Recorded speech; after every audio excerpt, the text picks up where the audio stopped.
Children of No Man's Land ******** Children of No Man's Land Children of No Man's Land by G. B. Stern, author of pantomime Seesaw 2s and 3's Grand Chain, A Marrying Man, Des Ormes, London, Duckworth & Co. 3 Henrietta Street, Covent Garden. All rights reserved. First published 1919. Printed in Great Britain by Turnbull and Spears, Edinburgh. To Geoffrey Holdsworth. What is love of one's land? I don't know very well. It is something that sleeps for a year, for a day, for a month, something that keeps very hidden and quiet and still, and then takes the quiet heart like a wave, the quiet brain like a spell, the quiet will like a tornado, and that shakes the whole being and soul. Aye, the whole of the soul. Ford Madox Hufer. Children of No Man's Land Part I. Chapter I let her go, said Ferdinand Marcus. I want my daughter to have a good time. Aunt Stella assented. Why shouldn't she go? Anything for a change, when one is 23. Anything for excitement. And she can come to no harm. Besides, Richard is invited too. No harm, chirruped her brother. Liberty for the young.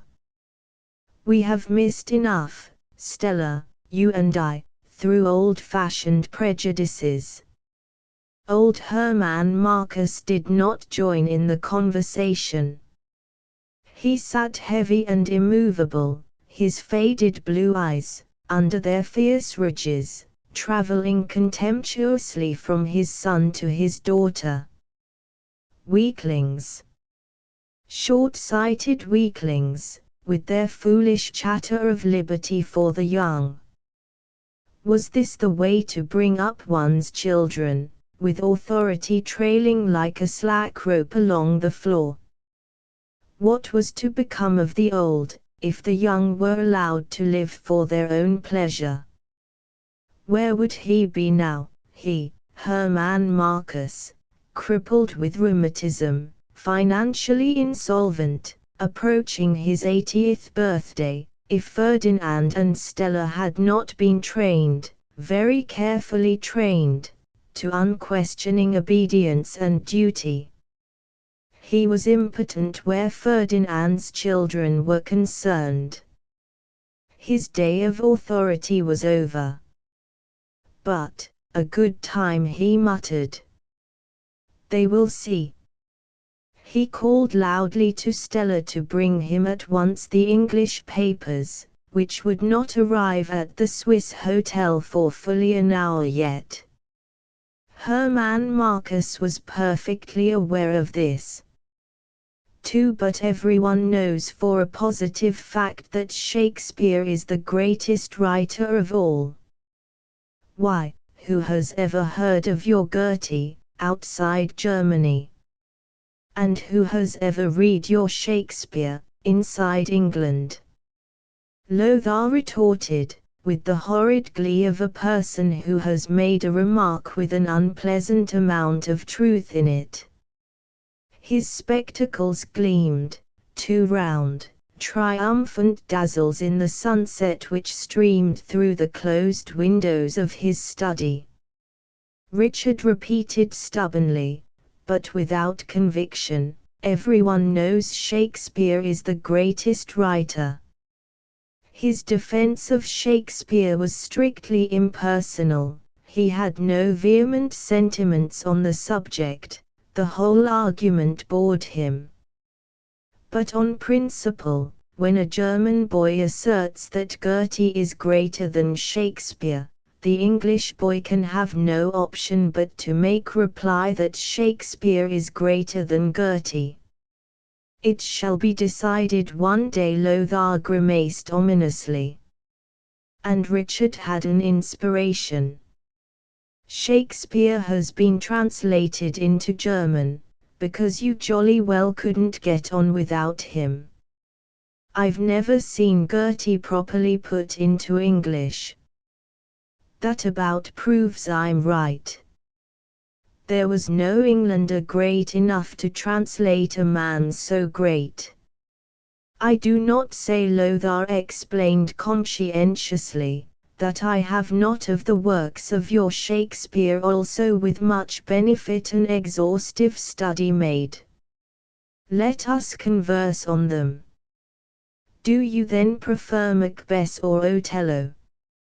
Macbeth, Richard muttered at a venture, and walked restlessly to the window, fidgeted with the beaded blind cord, to signify that he expected better entertainment from his host than this irritating controversy. He wished his sister had not been so quick to accept Mrs. Cox's invitation to visit her at Dorheim. To be dragged away in the middle of the extra July of summer holiday which an epidemic of scarlet fever at school had procured him, dragged away from a jolly hotel in Switzerland, to this stupid, little, dead and alive German town, finally, to be expected to chum up with Lothar von Relling, merely because they were of the same age, it was a bit thick. Deb could quite well have come alone, if this was her idea of enjoyment. He wondered why Lothar was crossing and uncrossing his legs in their bright striped stockings, and breathing heavily as though about to unburden himself of a confidence. Have you a heart's dearest, you? Richard Marcus was 15. A normal boy, muscular, pugnacious, taciturn. The question drew from him a shout of laughter. What should I do with one, if I had it? You English boys are babies, all Lothar said, unexpectedly scornful. You play always your stupid games, rather than write verses to the loved one. Ache, but he whirled his hearer along an incoherent tide of description, a wonder, a dream, a night of scented dusk, that mysterious goddess who seemed but recently to have emerged from the nebulous glamour which encircles all womanhood for the Teuton yet in his teens. Are you engaged to her? Yawned Richard, who by the merest fraction preferred these confidences to the Goethe-Shakespeare debate. Betrothed. But not possible. I am already betrothed to Frida Marie. Our peoples betrothed us a great many years ago. It is wearisome, but, Lothar shrugged his plump shoulders, it is suitable. We are of one faith. Her father, the Herr Sanitätsratshof, will withdraw his sanction if he outfinds anything of my faithlessness. Richard swung round and surveyed with disfavour Lothar's vague features under their bush of upstanding tow. Do you mean there's really anything for him to find out about you and the other girl, or are you swanking? Only that I swarm with love for her. I watch in the streets, and once I drop at her feet a fair rose costing 50 pfennig. She knows nothing of my passion. But what goes me that on? It is more beautiful, more ideal, so. Suddenly he slid from lofty altitudes. One has also one's emotions away from these. One is flesh. One is not altogether air. He spattered a few inky hints regarding the demands of his adolescence. From a pink, chubby face his spectacles glittered knowingly, inviting his companion to betrayal of like perplexities.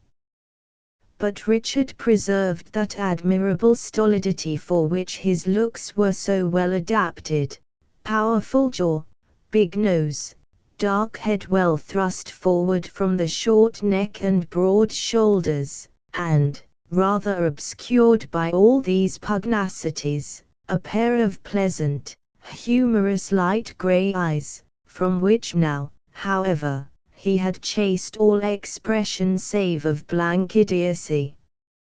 Not likely he would give himself away to Master Lothar. Richard wondered if there were a German boy good form enough to know that Lothar was bad form, and to ostracize him as such. Unlikely. The fellow would hardly be as cocksure if he had once been put in his place. All this blather about Gertie and girls. Do you mean to marry this person? Interrupting the other's critical appraisement of a lady professionally well known in Dorheim, appraisement to which Lothar had essayed to impart the personal note.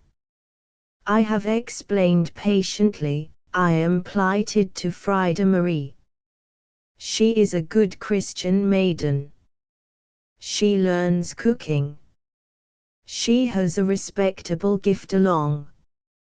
Why do you smile? Your English is so funny. I have not yet had the pleasure of hearing your German politely sarcastic. For Richard had felt in honor bound not to reveal to Dorheim that his knowledge of their tongue, though faulty, was fluent enough, as was natural in a grandson of Hermann Marcus of Munich.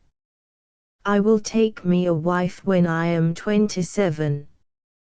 First must I be through with my examinations. Then do I perform my military service. You also? No. Oh, we don't have to fag with that sort of thing in England. It is for the fatherland. Also one is attractive in uniform. One dashes. One lives. Me, I must betray several of maidens before I can afford one to keep. Richard scowled discouragement. You're not 16 yet, are you? At 16 one is no longer a child. One cannot go mad. To Richard's horror, Lothar suddenly buried his head in his arms, shuddering violently. That I were dead, that I were dead, he moaned. The English boy stared at him. These outbursts of confidence, alternately sentimental and morbid, seemed to emphasize his growing sense of having been brought into a world completely alien. He sent a swift thought to his chum, Greville Dunn, now on board a training ship, wished old Greville were here. Foreign kids were unbalanced, hysterical, they read too much, brooded too much, talked too much. Lothar had no right to unburden himself to a stranger, of different nationality and hostile outlook. Richard began to be afraid he had given an impression of too ready sympathy.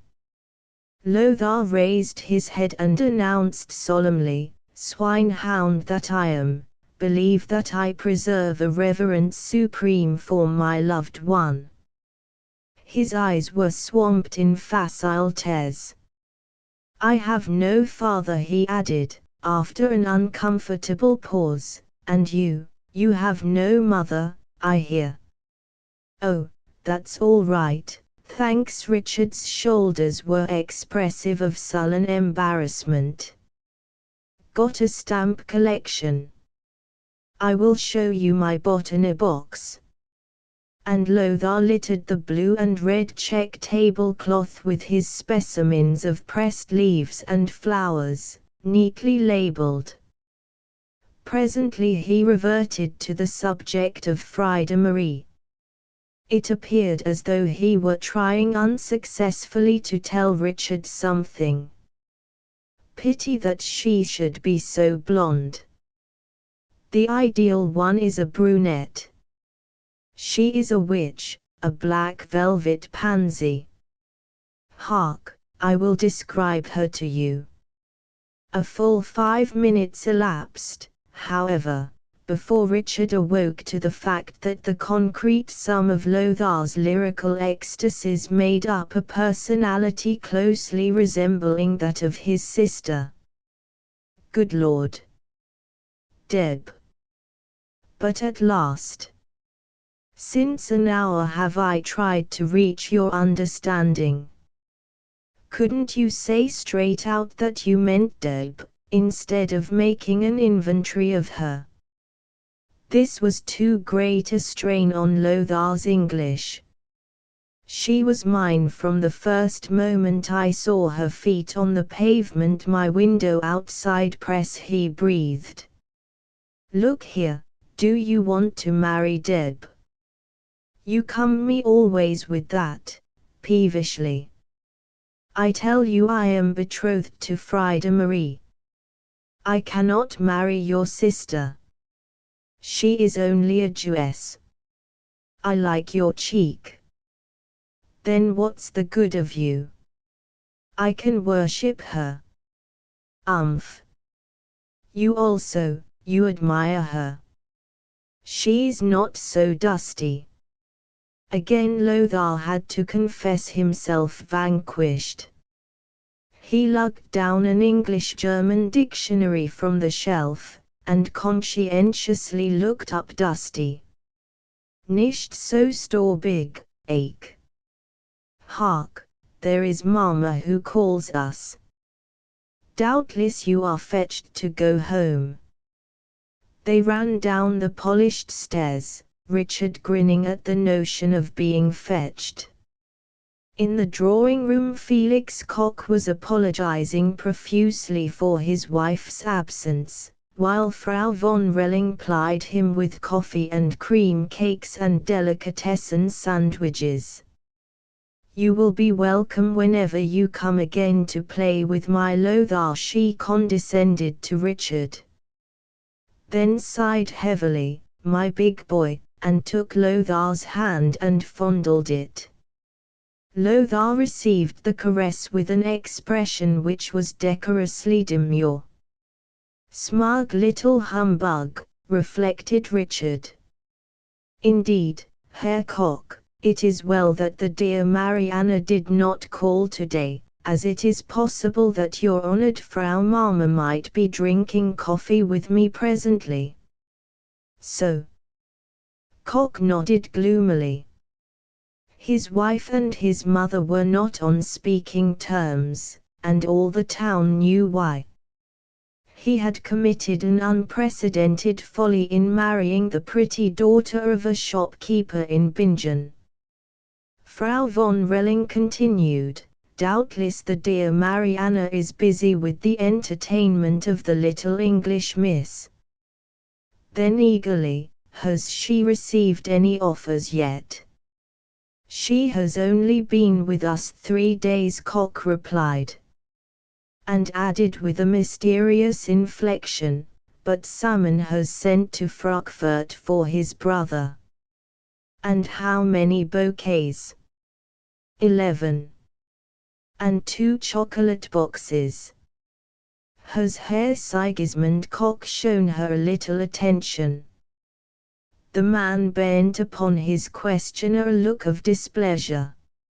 Sigismund knows well he has no concern with any young miss who is my guest. For, though partners in the same bank, he and his younger brother were not on speaking terms. They had quarreled violently a little while before the death of their father, Emil Koch, founder of the bank, who, with more sense of humor than can usually be accredited to his nation, had left it to them as a joint and firm lineal inheritance. Frau von Relling hastened to cover up her intentional piece of malice. Of course not, of course not.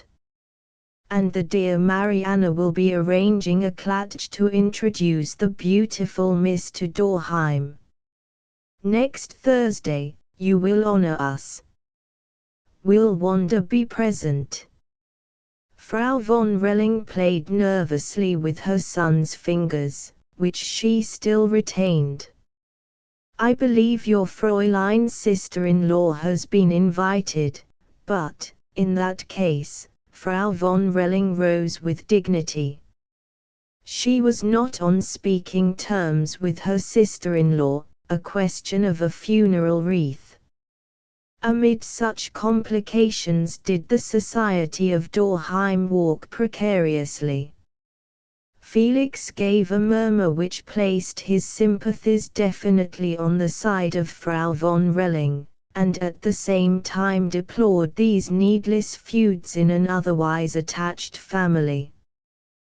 Then with Richard he took formal leave. We are the only Jews in Dorheim with whom the von Rellings have traffic, he remarked, as they walked home through the little manufacturing town. But you will count now how many hats are raised to me. The Kochs have ever been deeply respected even among the Christians who bank with us. He beamed with naive pleasure at each salutation, and looked sharply at Richard to see if the latter were indeed taking note. Twilight in the streets, and the sky was a dark, thick blue.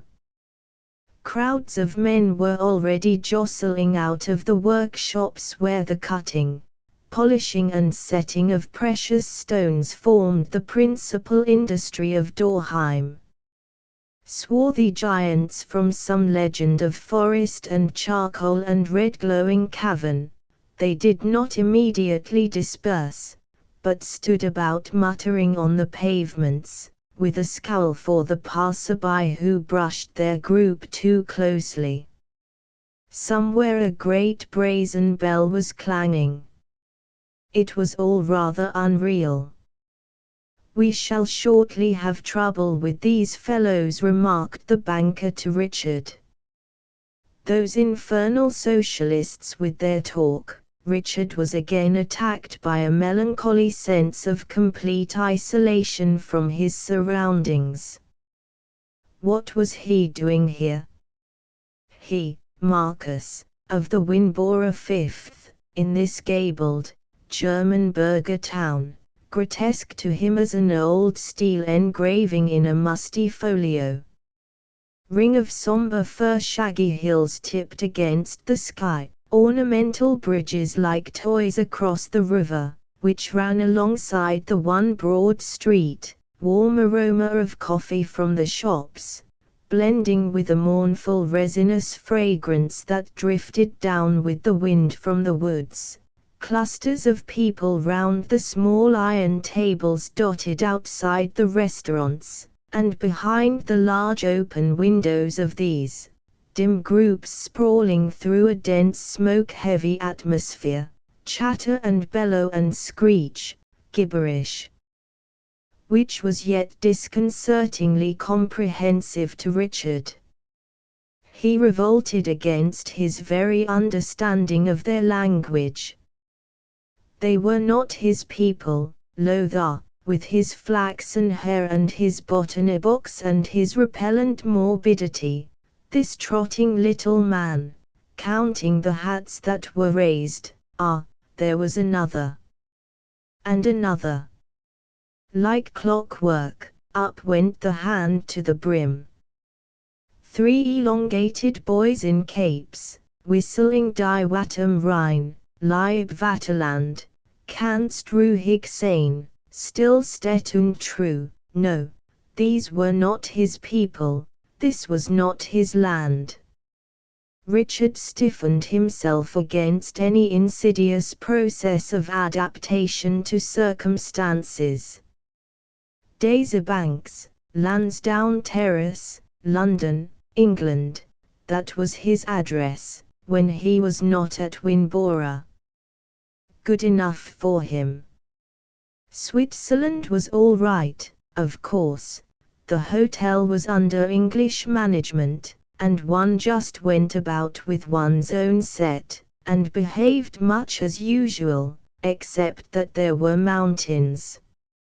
His spirit approved of a continent moulded on sternly British lines. And then Deb had dragged him into this. A question stirred in his mind.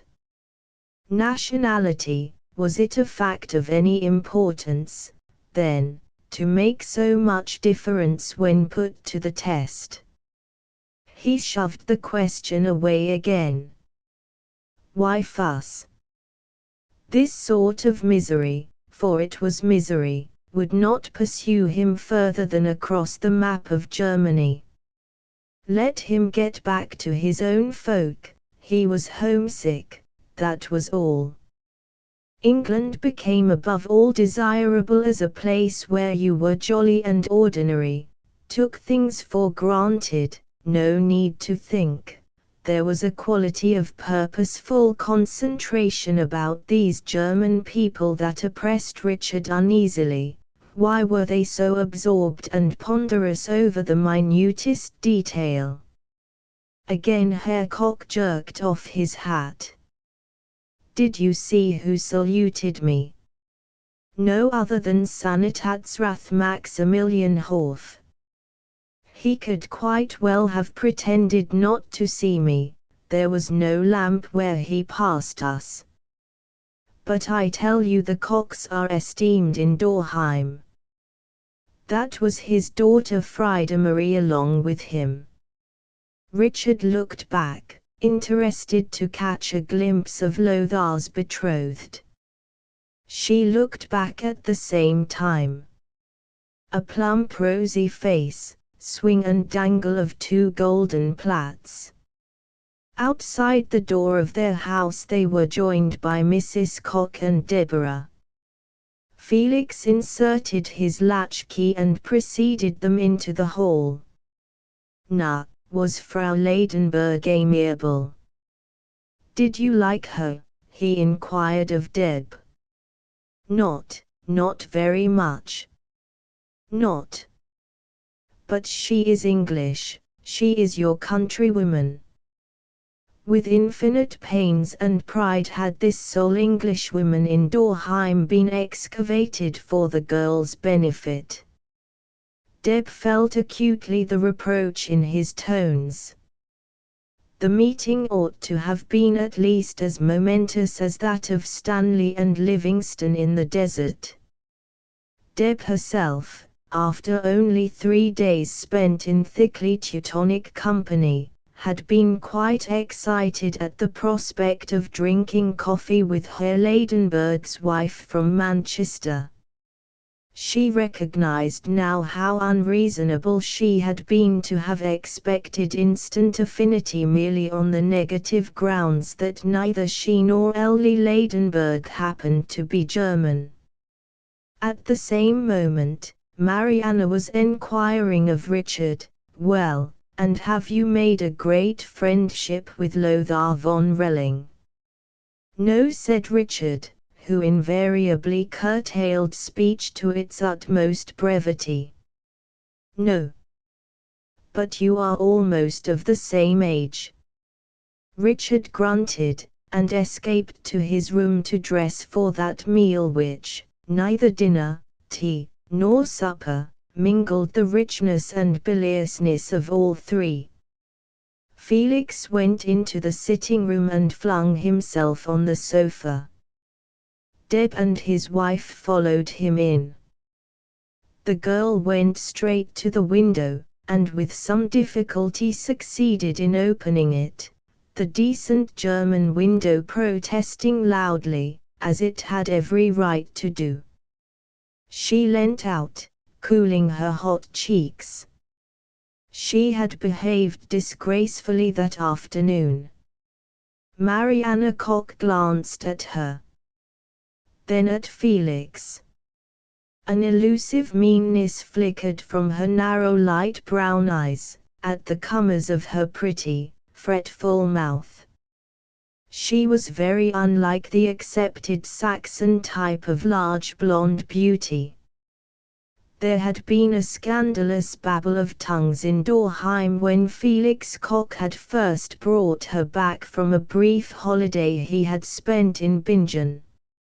Little worldling that she was, she had yet contrived to trap him in manner incongruously reminiscent of a Grimm's fairy tale. The broad window above the ironmonger's shop, the wistful maiden, youngest of 3 sisters, who daily stationed herself there, hairbrush held in her hand, a light brown, feathery cloud surrounding her pale face. He was cured of his infatuation now, after 2 years' subjection, but could still recall it with painful vividness at a thought flung backwards to that window and the magic it had framed for him. Mariana. But she was common and petty, and snobbish and quarrelsome. She had married him solely because he was a banker, a fine gentleman. He had a suspicion lately that she would like to be rid of him, yes, now, when he had barely placated a bitterly offended mother, when, with his reputation for sobriety and prudence, he had made a fool of himself in sight of all Dorheim. If it had been Sigismund. It was a constant smart to the vanity of Felix that Sigismund was still highly eligible, whereas he was not even sure that his wife was not deceiving him. In which case Sigismund would laugh. And Herr Sanitätsrathhof would perhaps omit to raise his hat as punctiliously. Koch's eyes wandered to Deb, in her bluish lilac crepe dress, harem skirt that clung as though in well-cut adoration. The nape of her neck showed astoundingly bare. In Dorheim it was considered smart to wear something called a jabot, and to prop the chin and ears with a high erection of lace and whalebone. In Dorheim the dressmakers were commissioned to destroy line, not create it, as in the case of a harem skirt. She was obviously not quite good class, this girl, probably some sort of an artist, though he had gathered her people were wealthy. These English. One could account for everything by that contemptuous phrase. And Deb had immensely gratified him that morning at breakfast by remarking, "One might easily mistake you for an Englishman, Herr Koch." Yes, he liked the girl, was quite glad that Mariana had taken a fancy to her recently in Switzerland, and had insisted on bringing her back for a visit. It relieved the tension of their constant bickering, and it gave him a hero on whom to impress his status in Dorheim. Then, too, one acquired importance in the little town, when one had guests from England. Relations from Frankfurt, yes, but guests from England were almost unheard of. And nobody need know that Mariana had practically run away from him to Montreux. She was anemic, needed a holiday, that sufficed for public explanation. He had recalled her with a promise of a fur coat. He had not yet given her the fur coat.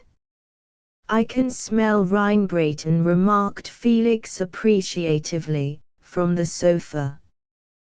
"Do we have it for evening eating?" "Stuffed."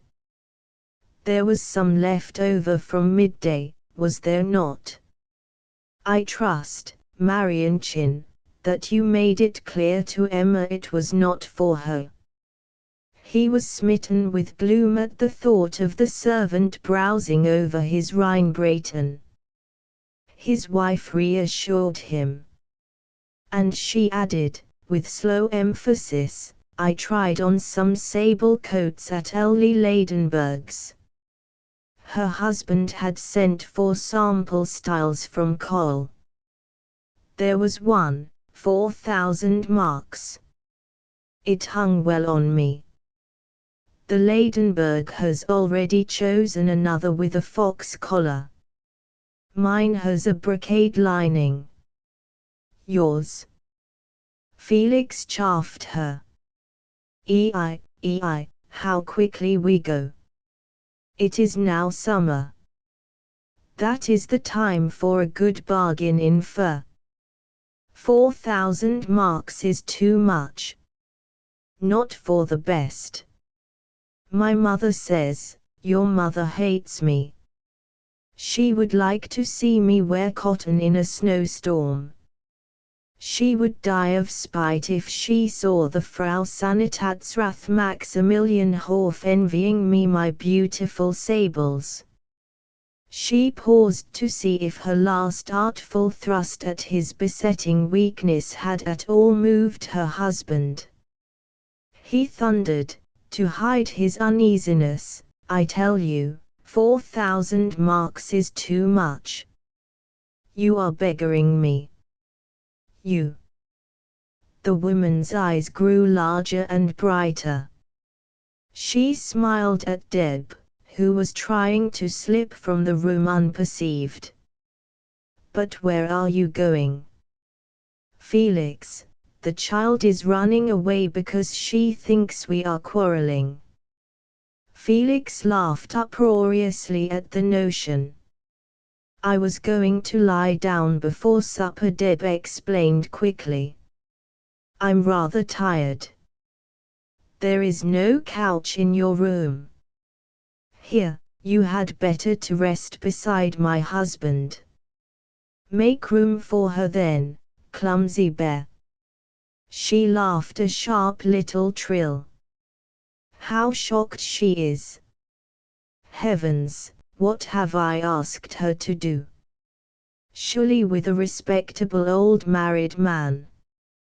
Come, Felix, be a little gallant.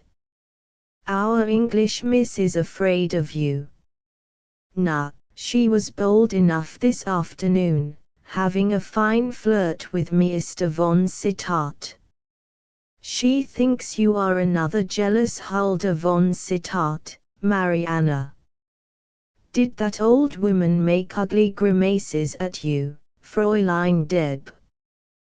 We must be careful where there are handsome husbands from America. But with old Felix Koch, come, I will be asleep, that will put you at your ease. He rolled over with his face to the wall, and affected to snore loudly. Marianna applauded the performance. Her teasing eyes informed Deb that she was a stiff little fool, putting a wholly idiotic construction on what was mere playful friendliness on the part of her host and hostess. So Deb lay down beside Felix. It struck her suddenly that the wife has the supreme advantage over the girl in almost any conjunction of circumstances. Frau Koch moved to the door. Sleep well, dear children. It was uttered in the mock-solemn spirit of a benison. But Deb was aware of malice in the woman's stealthy little smile, more than malice, enmity. To her or to Felix, she would have sprung upright again, save for the feeling that in lying down she had committed herself, to what, she did not know. But she did know very definitely, as the door closed gently behind Marianna, that she had made a mistake, and that it was useless to try and repair it. Deb was to suffer all her life from an illusion that one step backward would not avail her after one step forward had already been taken. Felix had his back still turned to her. But he had abandoned the farcical pretense of snoring. They could not lie much longer in this absurd silence, back to back, solemn, motionless. Deb began to laugh softly. It was really rather ridiculous, except that Mariana's face had frightened her. Should she jump up now, and run? No, that would give alarming point to the situation. Probably Felix had no intentions. He turned sharply, pulled her round towards him, kissed her and kissed her. And he was thinking, if this was what Mariana wanted, then there and there, the girl did not matter. She was not like a German Mädchen who has been nicely brought up and carefully guarded for matrimony. Her people had let her come here, to complete strangers. And she wore collarless blouses and had flirted conspicuously with von Sittard. Her throat, how long and thick and dusky white, what a firm column for that three-cornered, weary little face. Mariana was, he felt sure, just outside the closed door. What was her motive in all this? That when it came to it, when he found her out, she should also have an accusing finger to point. Can you wonder, my friends? First he does not give me a fur coat, and then he makes shameless love to the guest under my roof. Felix Koch was pale with anger and humiliation. While he had joined his wife in chaffing Deb, he had been inclined to shout aloud, "Who is the man? Who is he?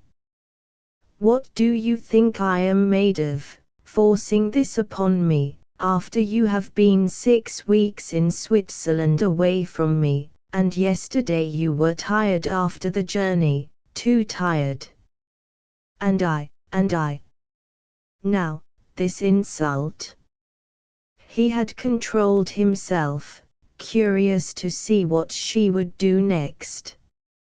He was not going to control himself any more. Let Mariana, if indeed she stood poised on tiptoe, just outside, her light eyes flickering spitefully, let Mariana realize how little he cared for her rebuffs, last night, and the night before. Fur coats.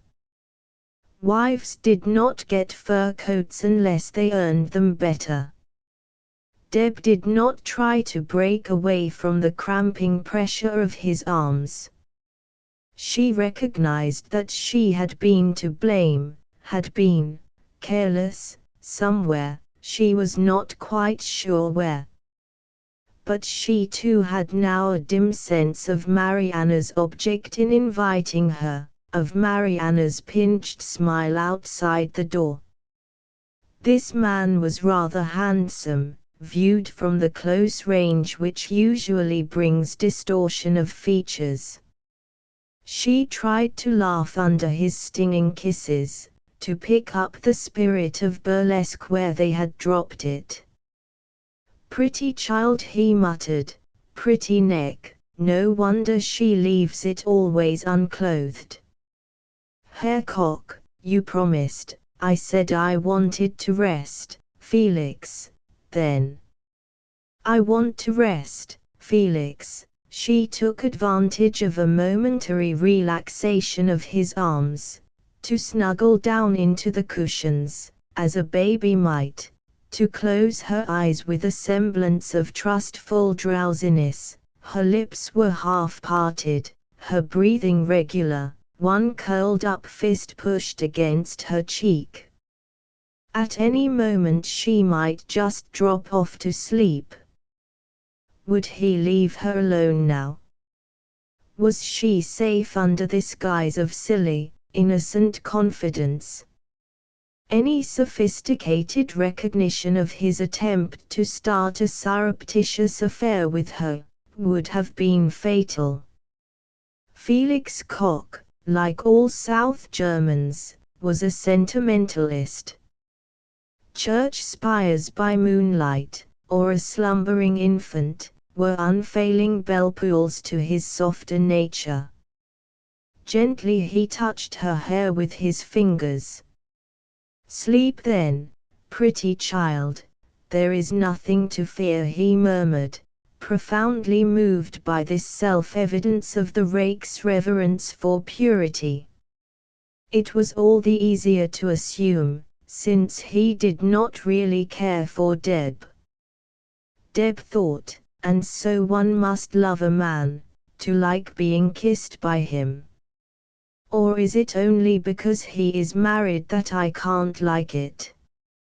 She had been in love, of course, not the conventional once and once only, but twice.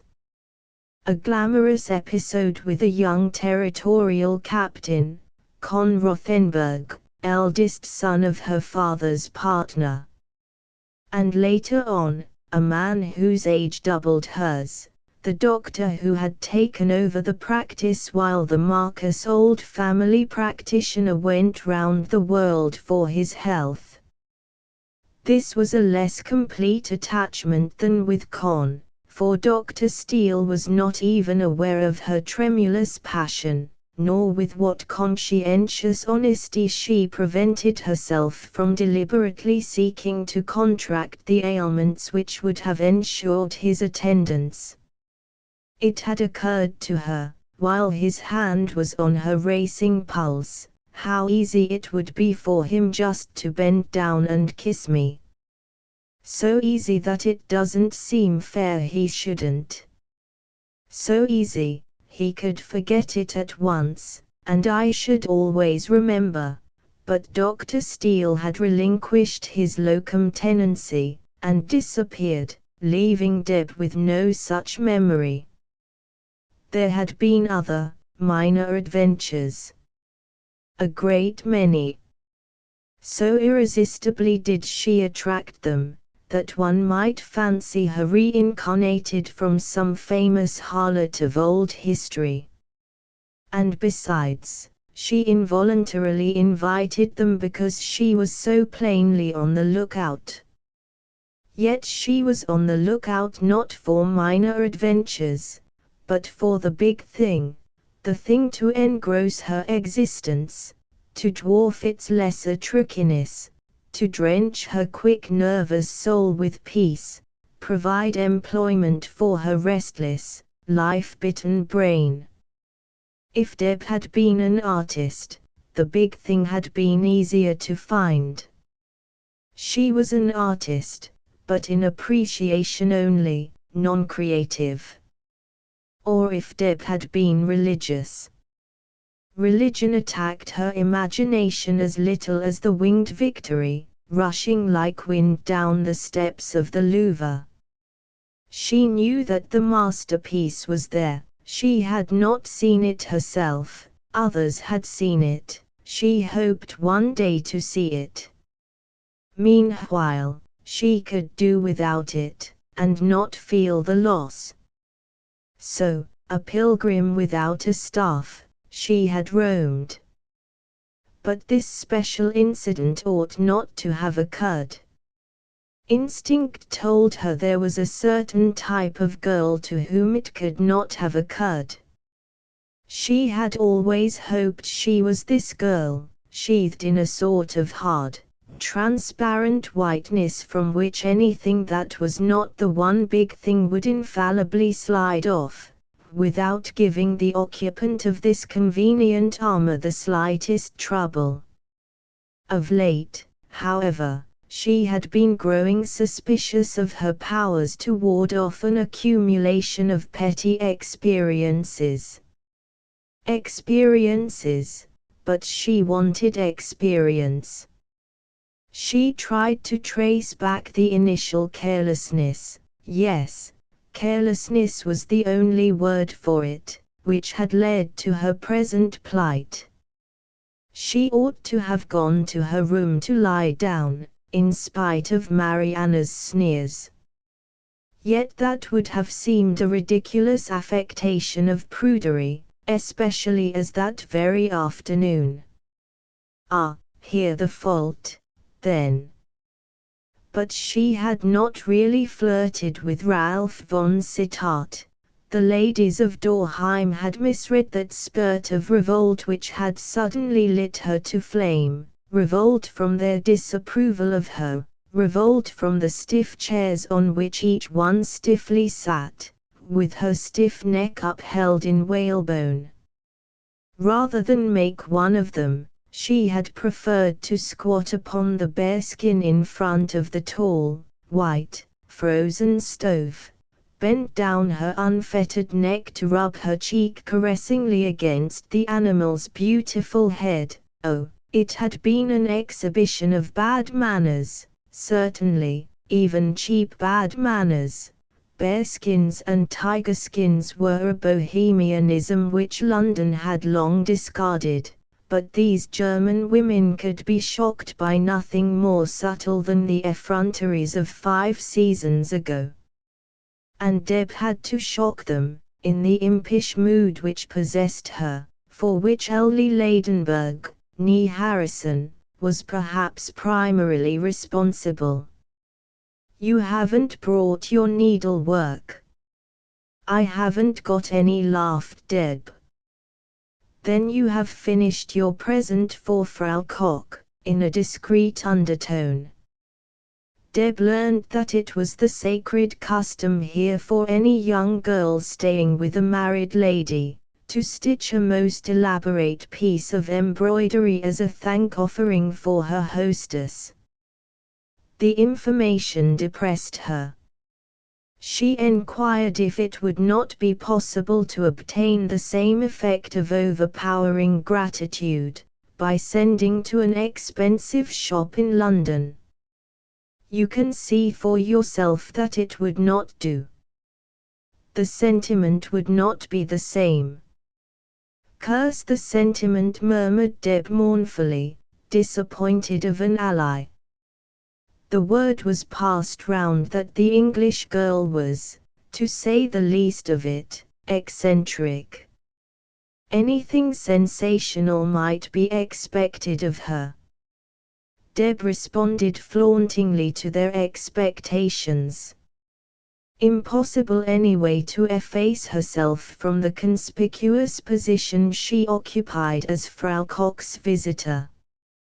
Guests were rare in Dorheim, no jolly, casual happening, but a solemn event which exacted a whole code of ceremonial. And even then the visitors were usually somebody's relations. But all of a sudden a strange girl, from that mad country, even Frau Koch confessing to a minimum of previous acquaintance. The poor Marianne tells me she had no idea that the father would permit it. Odd, very odd. Has she money, do you know?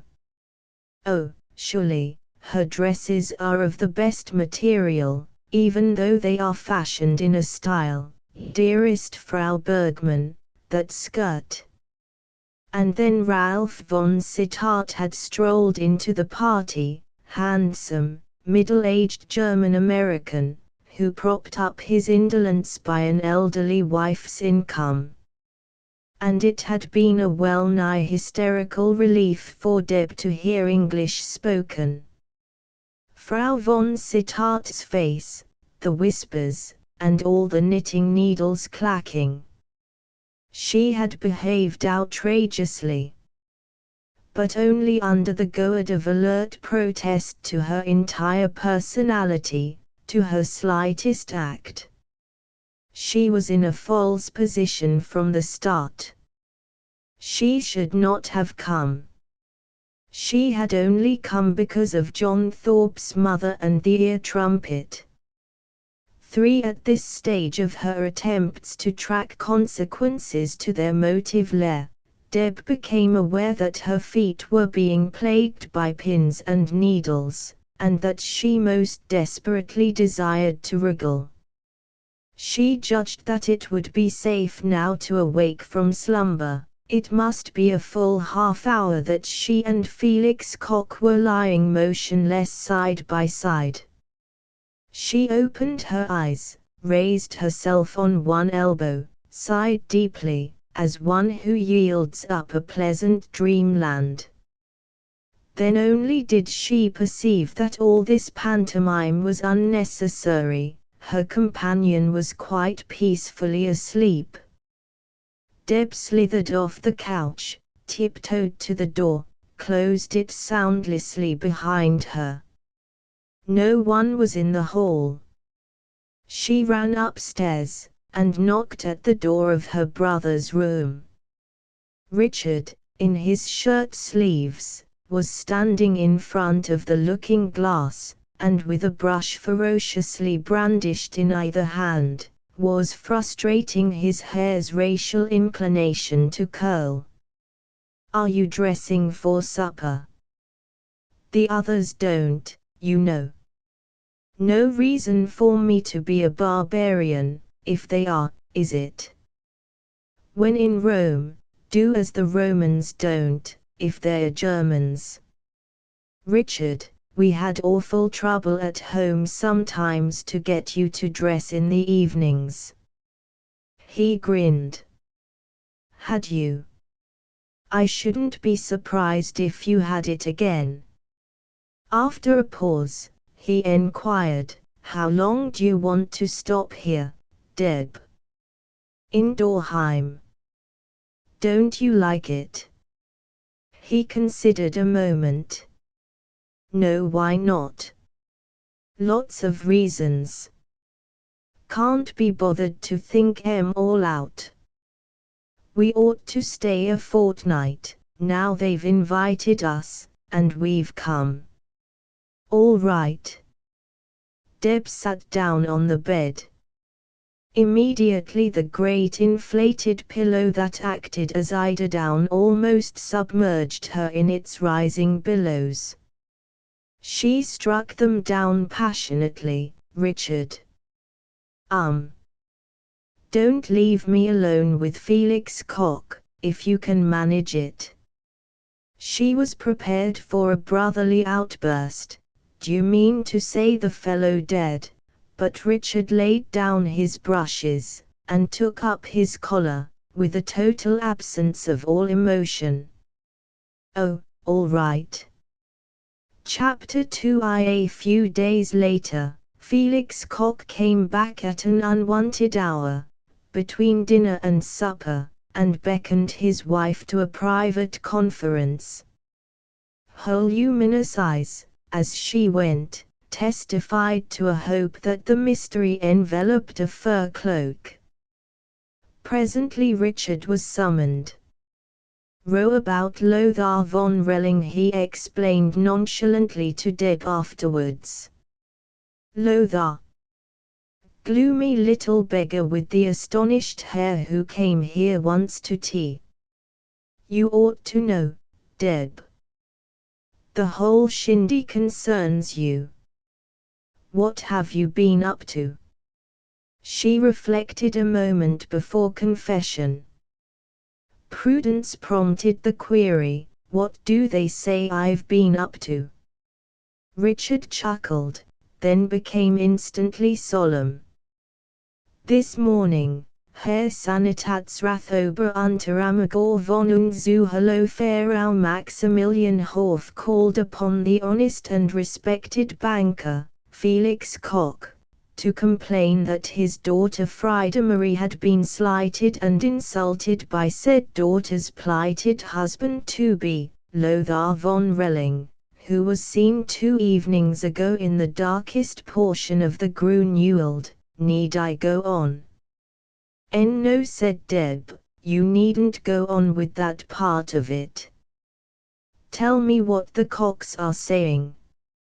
Richard dropped into a creditable imitation of Felix Koch. "So I say with dignity to Herr Horf, Herr Horf, tell me only this, is your anger at what has occurred, is it because my guest is a Jewess, because I myself am a Jew? If so, I regret, but I will not move in the matter." And he replied, taking off his hat, "Herr Koch, let me now assure you that there is no one in this town for whom I have a respect more profound than for yourself. I am a broad-minded man, and had your guest been a Christian lady, which she is not, I should have still been obliged my present course in defense of my daughter's honor to pursue. At this I started up, and put on my hat, and gave him my hand in friendship, and together we went to Frau von Relling. But Dorheim stared to see us arm in arm.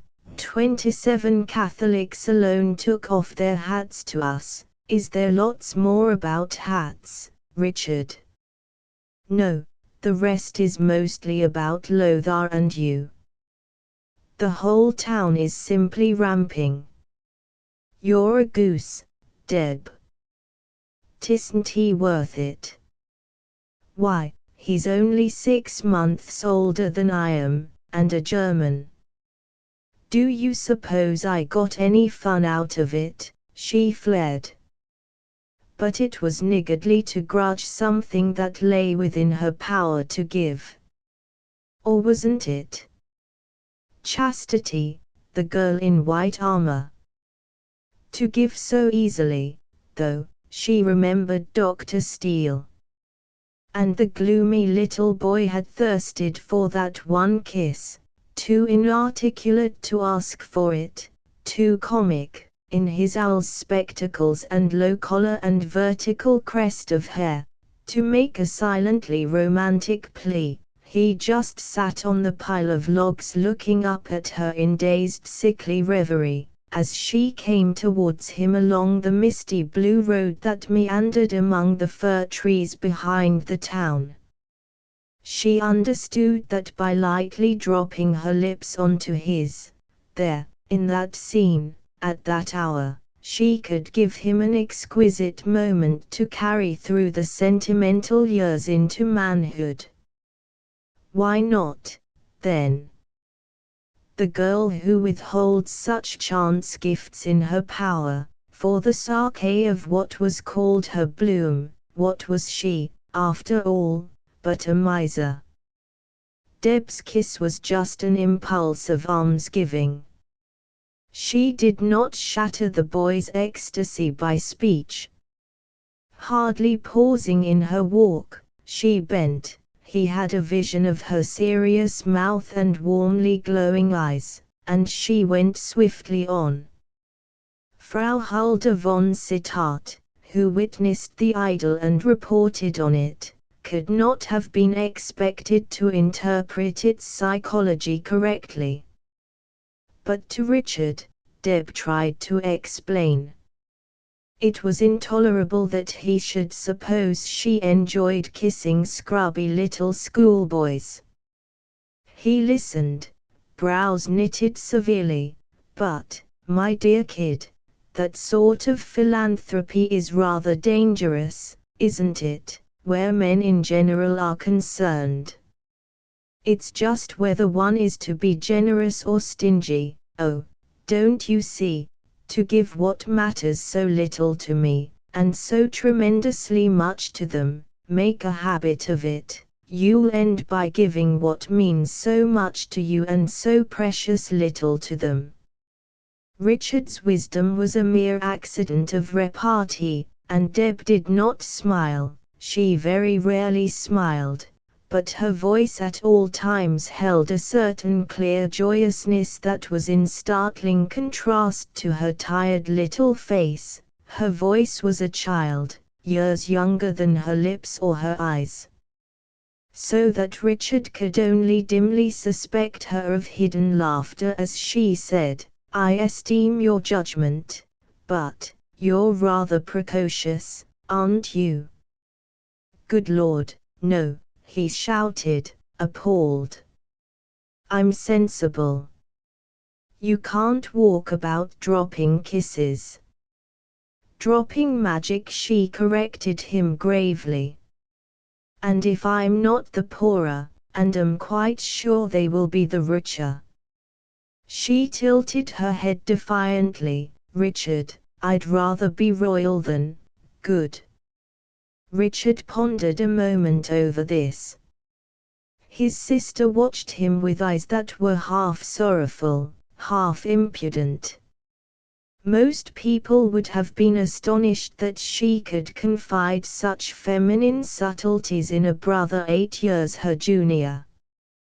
But she had never yet been disappointed by a rebuff from Richard that was sheer scoffing schoolboy and no more. He possessed certain qualities she lacked, of uncompromising fairness and sanity. Also, he was shock-proof, an imperturbable Mahomet to whom all mountains came, and were received in a take-it-for-granted spirit. Sometimes Deb wondered just where, in all this mass of solidity, lay buried that mysterious streak of understanding, kinship, perhaps, on which she relied. Now he said, "Well, I wouldn't practice your theory of magic dropping in Dorheim, if I were you. 'Tisn't he the right place for it. Too many Germans about.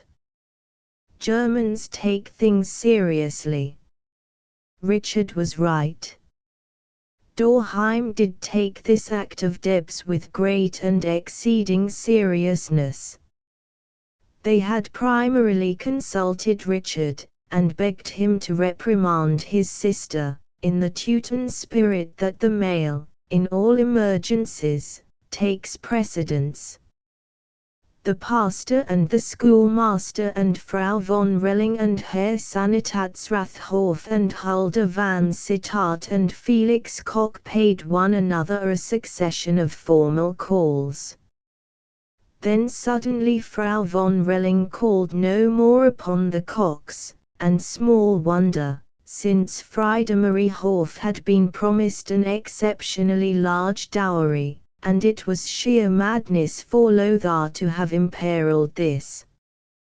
True, Wanda von Relling still came to Marianna's at-home day, but this was merely an act of defiance towards old Frau Koch, not on speaking terms with Marianna, who had condoled with Frau von Relling, not on speaking terms with Wanda, on her affliction for which the younger Koch household was responsible.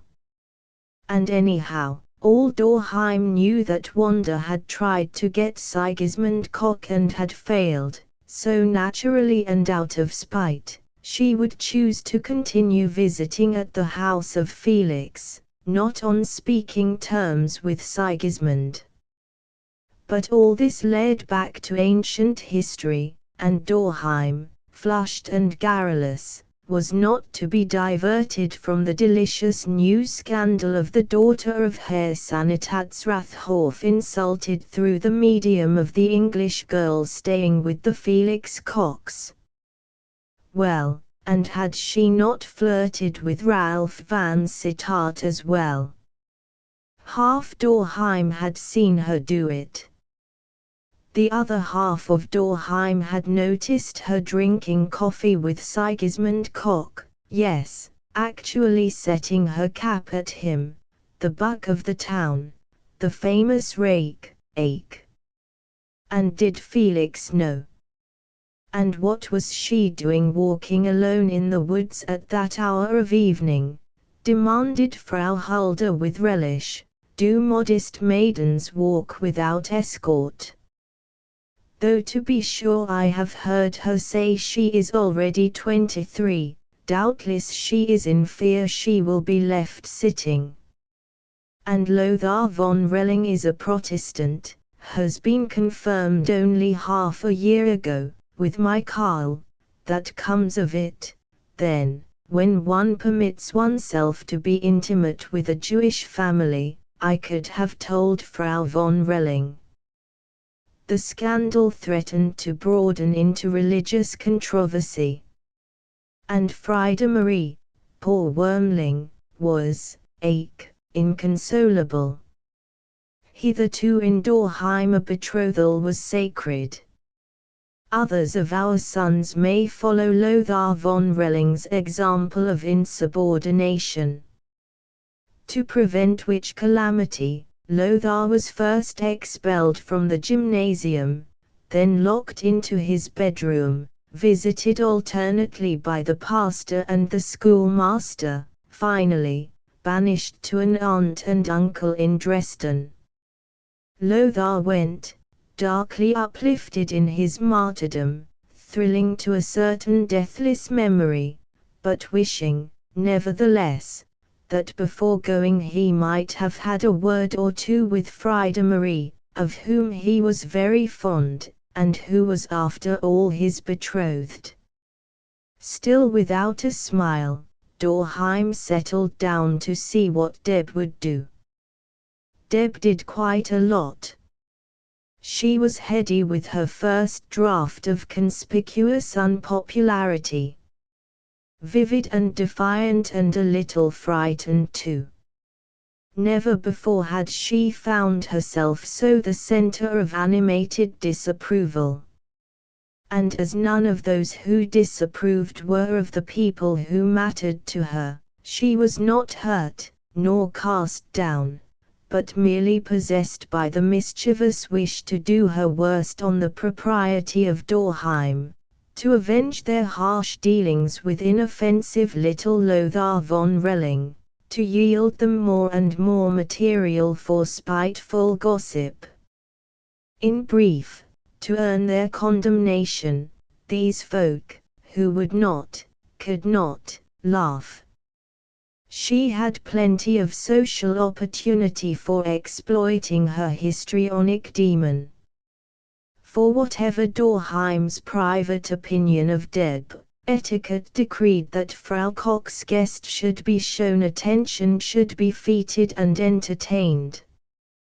Dorheim did its duty by Deb, and so considered itself free to censure her. She was invited to attend numerous afternoon coffee parties, and one big dinner party at which lawyers and doctors and their wives formed the majority, and Felix Koch was the only banker, as he gleefully informed Deb. She learned then for the first time the exact ladder of snobbery, of which the apex is the nobility, thence on a descending scale to the military, the professionals, bankers, merchants, clergy and schoolmasters, everybody heedful of their head among the feet on the rung above, everybody ignoring the humbler position of their own feet. Jews had their own parallel ladder of snobbery, and actors and artists were not properly considered on any ladder at all. The great event of her stay was a Masonic entertainment, where she was conspicuous in her dead black crepe de chine evening dress. An unmarried girl in black, Gott in Himmel. And brunette too, had she been a blonde, one might have forgiven her, though even then, most of the other ladies wore afternoon toilet, and a few were in tartan blouses with the neck ripped out, and dark skirts. At this party Deb made the acquaintance of the owner of the largest jewel factory in Dorheim, who the next day formally conducted her over the premises, into the cavernous underground workshops, dimness speckled by small shaded red lights, at each separate table a man in tinted blinkers intent on a heap of precious stones that he would sift carelessly through his huge hairy fingers, before selecting one for his mysterious tools. None of these men looked up as their employer and his party passed among them. Deb felt the sunless air choked up with hatred and menace. The whirring of the 1,000 little machines oppressed her. It was an evil place, and she remembered Koch's allusion to the socialist influence and possible trouble. Home life did not exist for the Kochs. Every evening, when no set form of entertainment was offered, Felix and Marianna, Deb and Richard, sat in the big restaurant in Lindenstrasse, sat there for 2 or 3 hours, drinking coffee or syrups, eating sweet cloying cakes, while the men roared their politics or slammed the domino cubes on the table, and slowly obliterated their womenfolk in clouds of foul smoke. The group about the Cox was always a large one, and included the younger brothers who had been hastily sent for from neighboring towns on rumor of Deb's enormous dowry. Deb was herself responsible for this rumor. It was one of her first acts of devilry. Actually, it procured her 3 proposals. Her excited fancy multiplied these to a grotesque figure out of all proportion to the truth. The trio of smug correct young men, overwhelming her with staccato bows and wired nosegays and compliments which an intelligent child of 10 might have disdained, made their offers of marriage almost simultaneously, and were all 3 accepted, with meek surprise that they should care for a portionless damsel, at which they melted to the limpness of 3 candles left in a strong sun, and melted out of Deb's sight, and melted away from Dorheim. And 2 of them, because they had begun to love her, kept silence as to the reason for their withdrawal. But Ludo Salmon wrote vindictively to the sister-in-law who had summoned him. And Deb, compelled in self-respect to commit one villainy the more, accepted Sigismund Cox's invitation to drink tea with him in his rooms. English fashion, yes, I have dwelt some time in England. He had been accidentally introduced to her at the lodge entertainment. And afterwards Felix remarked wrathfully, and hardly in the spirit of Masonic or natural brotherhood, "You are not to speak to that fine fellow. You understand. Not with my consent." 100 And what did you think of him? He's very handsome demurely. Ake, he is a scoundrel. And do you know what they call him in the town, with his brown curly beard and pale face? They call him Jesus Christus. That's a joke, you see. Felix laughed uproariously, and Richard asked, "Why is it a joke, sir?" "But can't you see? He, my brother, is a Jew, and they call him Jesus Christus." "But Jesus Christ was a Jew," argued Richard stolidly. Cox stared at him. The English had no sense of humor. He turned the conversation from wit to politics. "What in your opinion are the present aims of Mr. Usky's?" But Richard was unable to fit the name to any English statesman of his knowledge, so did not take up the challenge. With all his reputation of a fascinating rake, Sigismund behaved at his tea party with exemplary decorum. Moreover, he had invited his mother to be present. Deb liked him better than anyone she had met since her arrival in Germany. "What are you doing in Dorheim, for goodness sake, child?" This query he put when he was escorting her home. Deb laughed. "I wish I knew. I ran away from a scrape, to find yourself in worse scrapes here. You've heard something about me?" His eyes twinkled. "Tongues wag in Dorheim. May I come to you about it, if things get bad?" For in spite of bravado, she was becoming apprehensive of the sly malice ever more apparent in Mariana's conversation, of the enmity piling up against her, and of a vague, more impersonal enmity which, strangely, seemed to loom behind. "Heaven protect me, and you too," exclaimed Sigismund in mock horror. "And you suppose Dorheim would regard me of all people, as a suitable confessor for your sins?"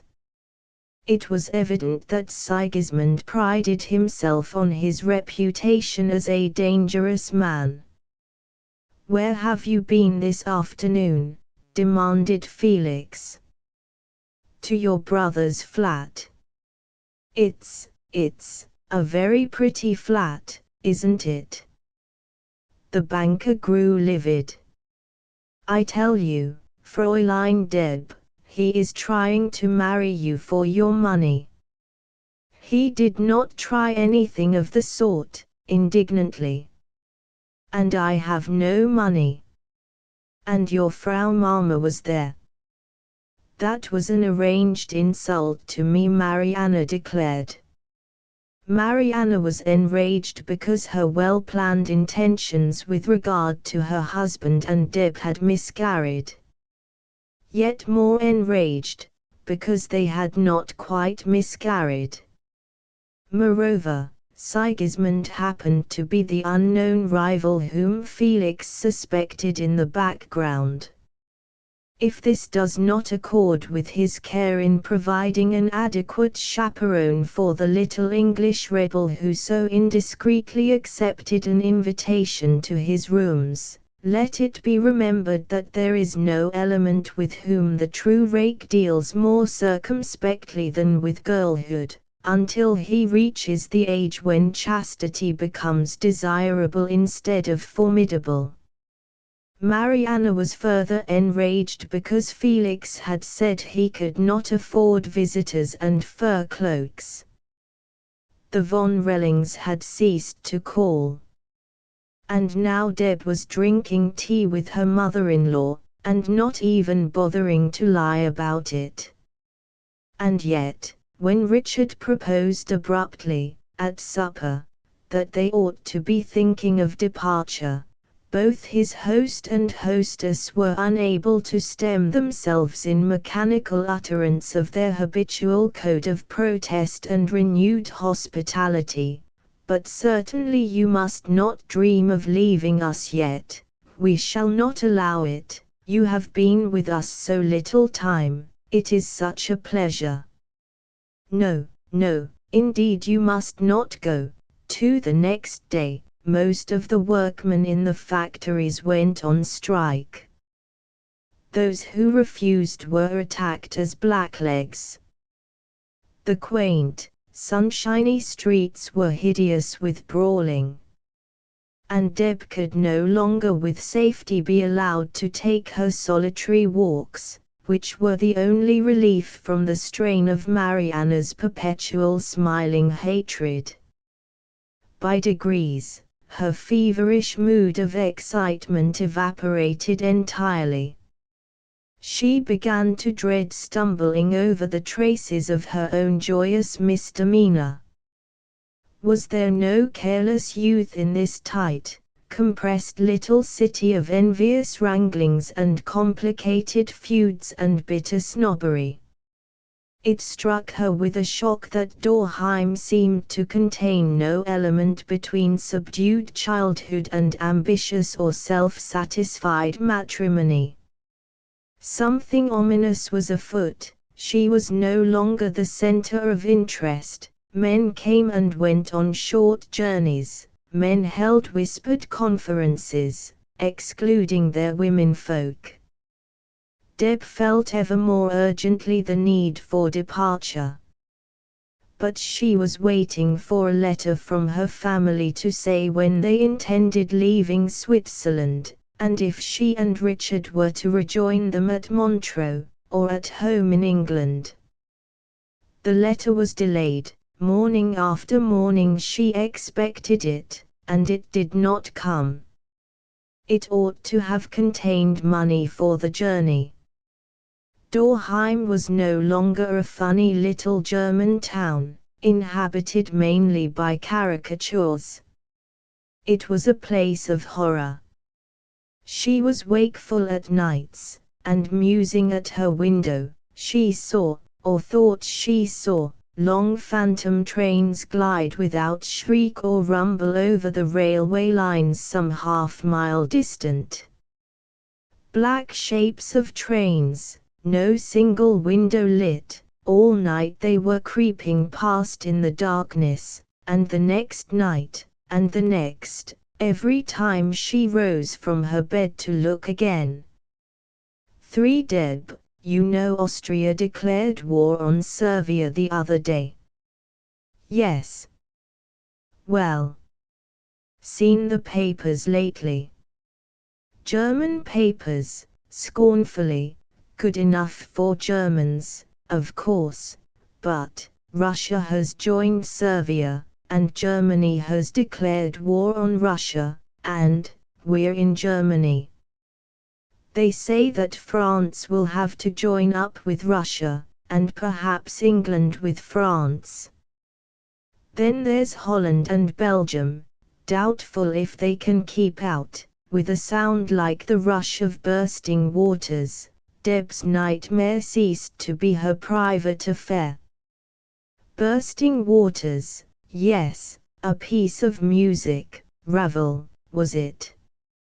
She had heard it before she left London, the sorcerer's ignorant apprentice left alone with the magic broom, trickle of water that he summoned up, torrents of water, multiplying devouring water. It swamped the room and the corners of the room and the street outside and the world beyond. Gleeful swirls of water, unrelenting, irresistible, that pursued and flooded every inch of dry, every inch of dry. The music roared deafeningly in her head, drowning coherent thought. Somebody had touched the broom. She told Richard about the fantastic procession of trains. Troops, of course. Being hurried to the frontier. They must have quenched all the lights. Didn't want us to know they were prepared. Us. You and me. England, you ass. Richard grinned at the idea of a nation plunged in darkness for the benefit of himself and Deb. Deb, He hunched his shoulders, and stared at her moodily. He was responsible for Deb's safety.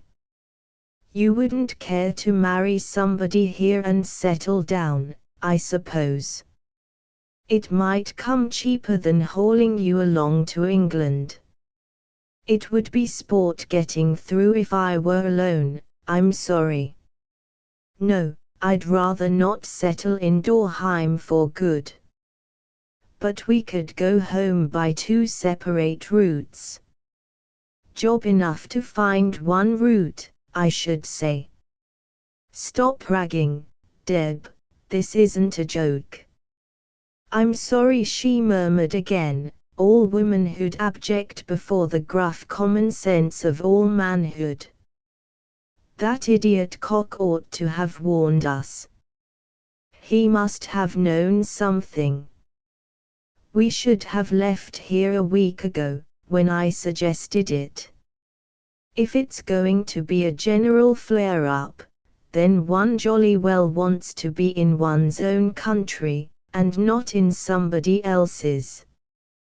Chapter 3 Patriotism, even more than bunting deep, is largely a matter of habit.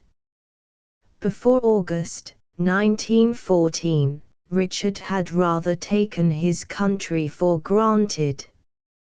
Now he awoke to an England that, in return for years of security and a lazy pleasure at the sight of so many red patches on the school map, suddenly exacted service, fighting service. Richard cursed his age, welcomed any indication in the trend of things out there that seemed to prophesy a minimum of 3 years' activities.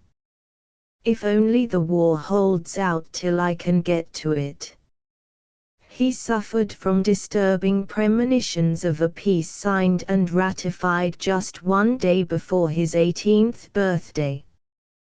War, as a pastime, a profession, an emotional outlet, fulfilled every unspoken need of his temperament. He was a born pugilist. He did not mind bodily discomfort. He was endowed with splendid physique. He kept cool in emergencies. He had an infinite preference for male society. He was under a firm impression that he was devoid of that cumbersome burden called imagination. He lacked graceful accomplishments. What did the future hold for a boy of such capacities and disqualifications? 1914 came like an answer to an obstinate riddle. And, confound it, he was not yet 16. Winboro had its cadet corps, which was a slight compensation for the utter meaningless absurdity of Latin and Greek, dead studies in a time of live history.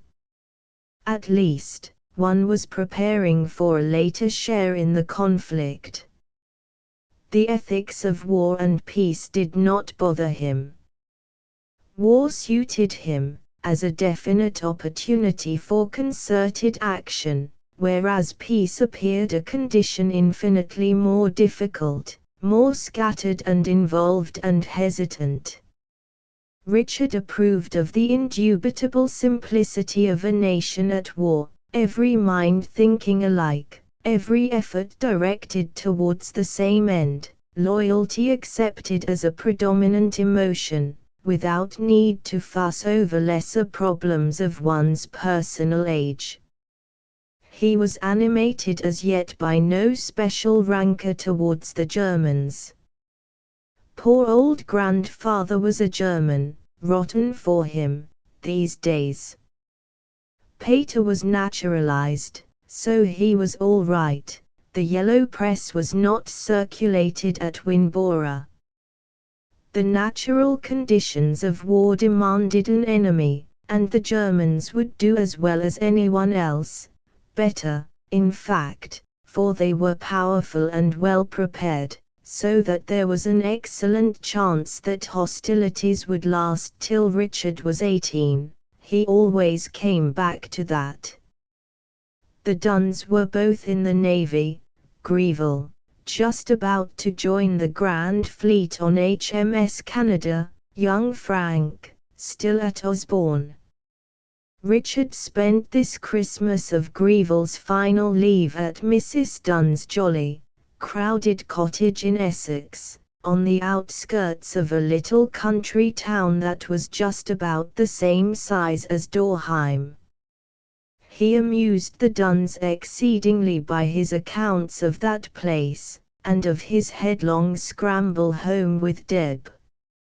It was something of an exploit to have been caught in enemy territory on the eve of war. If we had started for home 2 days later, we shouldn't have started at all. They'd have kept us there for weeks, probably, and then goose-stepped us over the frontier under strict official supervision. Deb, not you, Greville corrected. I knew a chap of our age who was at Dresden at the time, and they've interned him over there. Lord, not really. That would have been a swizzle, missing all the fun, tucked away with a lot of rotten Germans. They'd be English, you ass, in a German internment camp. Yes, so they would. Still, one would be horribly out of it all, not that Winboro's much better, reverting to the old grievance, I wish I'd plumped for the Navy when you did. Mrs. Dunn smiled rather wistfully. I wonder if your father shares that wish of yours, Richard. Dunno. Shan't see him till Easter, I expect. I was glad to be away these holes. Out of all the fuss of moving. We've let our house, you know. You must have cheered when you got your hoof in England again, Greville remarked, reverting to the journey from Dorheim. But instead of the "you bet" one might have expected, Richard was silent. He was still shy of remembering the rush of sentiment which had attacked him on arrival at Folkestone that 2nd of August, after 3 chaotic days and nights through a continent that was screaming mad with war. God bless these stolid English porters, these English engines that knew reliably whither they were bearing the train, this decent Sunday evening quiet everywhere. Richard dug his hands in his pockets and snapped his lips firmly as he strode up the gangway of the boat. He was neither lunatic nor poet, to shout aloud the paean, "England, my England," that was tightening his throat and thrumming in his heart, but he had vowed, nevertheless, as he stepped on shore, that he would prove to the utmost stretch of his powers a good citizen, a loyal patriot. He was definitely grateful to his country at this moment for its mere existence. The emotion had died to a vague shame at having made an exhibition of himself, even with himself as the only witness.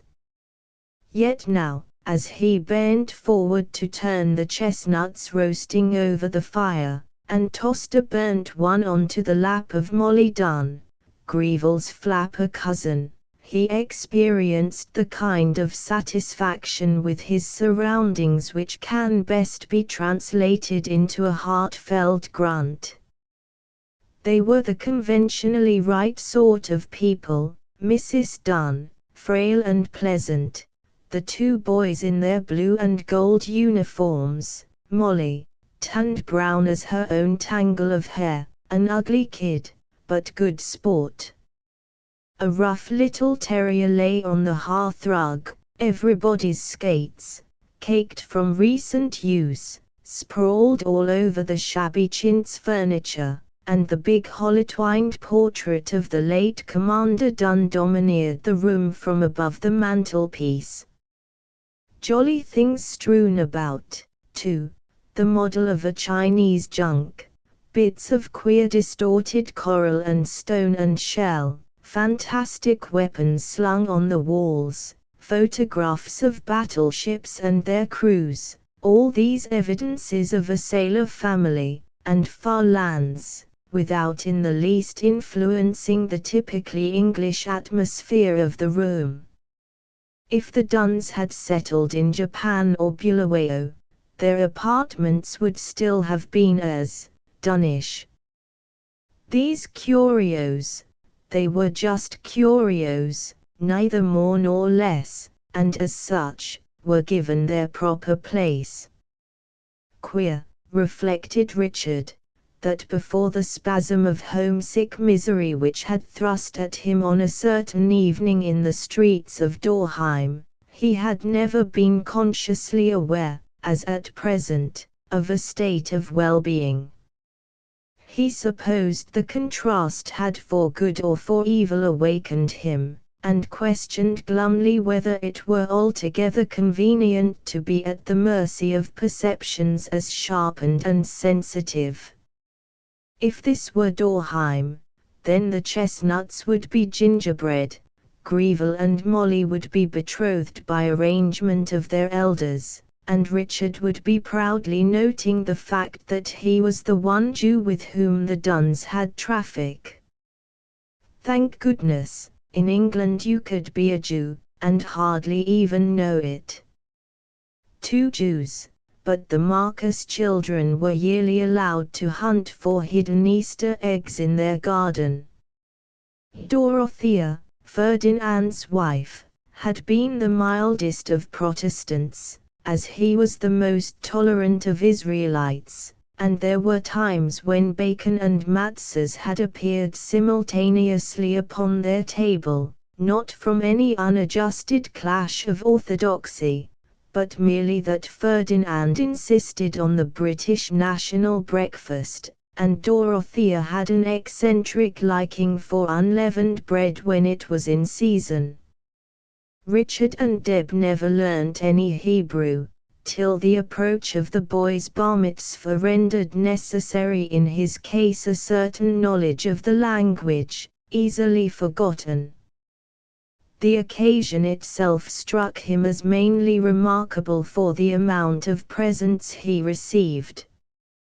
Deb considered it distinctly unfair that boys should be able to put in such a profitable extra birthday. She tried to get quits in hard value, by accepting as often as offered the post of bridesmaid, whether in church or in synagogue. Both religious ceremonies made an equally profound impression upon her. For an hour, the Marcuses did not keep up the Jewish feast days and holidays, and consequently the younger generation were rather hazy as to their origin and significance. Ferdinand made a half-hearted effort to keep them reminded of the most important of these, so that they should not give offense to such of their friends and relatives as were strict in observance, by a blank stare of ignorance on receiving salutation, Mazel Tov. They wished each other a happy new year quite impartially in the autumn and on the 1st of January, and Christmas was a jovial mingling of whatever customs were pleasantest of diverse creeds and countries. Dorothea and Ferdinand had agreed that whatever children might be born to them, should make their own choice of religion, or no religion, when they were old enough. Themselves had endured much from despotic parents, and were eagerly and insistently broad-minded in their educational intentions. Old Hermann Marcus had sent his son to England on business when the lad was barely 20, a shy, plump, sweet-faced little fellow, with bright brown eyes round with admiration for England and England's ways. Peremptorily recalled to Bavaria after 2 years of paradise, he summoned all his courage, and, from a safe distance, defied the tyrant, somewhat tempering the grand effect of his rebellion by a diplomatic postscript pointing out that in London he could be of more service to the firm than in Munich, was rapidly gathering custom, and hoped in a few years to be able to marry. His father replied tersely that he was a thickhead, had always been a thickhead, would always be a thickhead, and was therefore admirably adapted by nature to settle down in a nation of thickheads, but in that case, you will at once sever connection with my business. Ferdinand dutifully trotted back to Germany, spent several wretched months in vain longings for his adopted country, and finally, not being of that stuff of which heroes are made, sneaked back to his Hampstead boarding house, his tennis, his Sunday river parties, and mysterious November fogs, leaving his sister Stella to break the news to old Marcus. The latter promptly cut his son out of his will. Ferdinand perseveringly worked himself up to a sufficiently good position on the stock exchange to be able, at the age of 27, to rescue Dorothea Ladislaus from an uncongenial home, and marry her romantically at the registrar's. The pretty, black-haired girl was the daughter of an aristocratic Czech family, which had settled in England before she was born. She and Ferdinand had fallen in love over their compared experiences of early years heavy and burdensome with must-nots. Deb, directly she appeared on the scene, flitted like a will-o'-the-wisp through dream acres of sunshiny freedom planned for her by her parents, entirely from contrast with their own rigidly enclosed childhood. Not all the present bliss in the world could quite compensate for those best lost years. Deb should live carelessly radiant from the very beginning, not spoilt. Ferdy, that's different and hateful. She must learn reasonable manners and control, obedience even. Only there needn't be so very much to obey. And as soon as she can think for herself, she shall dance to her own melodies. J.A., it will be pleasant to have a happy little daughter, not checked, not afraid. And we must learn not to be shocked at her, as we grow older. She shall know that we trust her. Indeed, yes, it will be all right. When one is happy, one is also good. Our parents never understood that. It will be all right, echoed Dorothea, her dark eyes tender and luminous. And we won't grumble, or ask questions, will we? Papa was always grumbling, and Mama asked so many questions. Ferdy, it would be terrible if we should forget, and wake up one morning to find we were only ordinary parents. She gave a little gasp of horror. Her husband took her face between his hands and kissed it.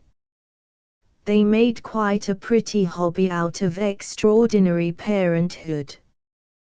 Then, as if to remind them that the other species still existed, when Deb was a willful little creature of 7, came an imperious summons from Ferdinand's father, who most inopportunely had decided to forgive them.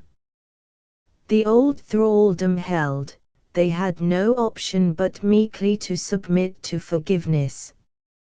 This necessitated a journey to Bavaria, a long stay in Munich. Stella was so glad of them, so glad of this young, laughing sister-in-law in the house. But Marcus defied all tradition of stern grandfathers by refusing to succumb instantly to the pretty fearless ways of his first grandchild. In fact, he disapproved so completely of Deb, her looks, her English education, her unrebuked chatter, her clothes, her nurse, her loose shower of black hair, of everything that was Deb's, that she was kept as much as possible out of his way. Sweet-natured and subservient in all else, Ferdinand was implacable on the one point: the old autocrat should not interfere with the happiness of one more girl child. Already he had doomed Stella to spinsterhood. He forbade young men inside the house, and forbade Stella outside the house. One conventional marriage arrangement he had made for her with the parents of a sufficiently wealthy suitor, who, however, turned from Stella to a larger dowry. No father could be expected to do more in the way of duty. An arrangement which Stella had the temerity to make for herself, he countered by the simple Teutonic method of locking her up, and shouting at her till she was tired. For Ferdinand, he had gained a slight respect. The boy had at least managed to win some sort of commercial foothold. "What do you reckon to make per annum, Was?" "About 600 to 1,000. Marcus was distinctly impressed. As little as that?" Ferdinand enquired after the old firm. "The profits are excellent, sir, increasing yearly." "Bah, did you think we should go to pieces because you left us?" sarcastically. The arrogant old merchant was lying. At Dorothea's death he was thankful for an excuse to let Stella go to England and take over the charge of her brother's household, thankful for an excuse to cut down expenses. The business was rapidly running downhill. He warded off bankruptcy for another 11 years, then came the irrevocable crash. Ferdinand, who could not rid himself of the filial habit, immediately wrote and offered his father a home with them. So Hermann Marcus, at the age of 77, came to England, to Daisy in Lansdowne Terrace. He found himself instantly relegated to a very comfortable back seat among his children and grandchildren. Ferdy, though still timid in actual converse with his father, yet proved stubbornly master in his own house, and Stella had developed a brisk liveliness which was a true source of grief to her father. The two now treated his attempts to bully them, with a semi-humorous tolerance which the puzzled despot could only ascribe to his loss of income. Of course, if I were swollen with money, with grim common sense he resigned himself to dependence and rheumatism. It comforted him to suppose his loss of authority was due to material and not to moral causes. As for the third generation, he continued to disapprove of Deb, but liked Richard infinitely better. "You've no eyes for anyone but the girl," he would growl at Ferdinand. "To my two children I dispensed equal affection." Ferdinand smiled. When he smiled he more than ever resembled a cheerful little troll, his small ripe face a web of intersecting spidery wrinkles. It was true that Deb was his darling who could do no wrong. It was for Deb that he and Dorothea had built up so many defiant immature plans, beautiful plans. Dorothea had died for Richard's life. She would have loved the boy best, if she had lived. Ferdy guessed it, and conscientiously tried to supply a double quantity of favoritism.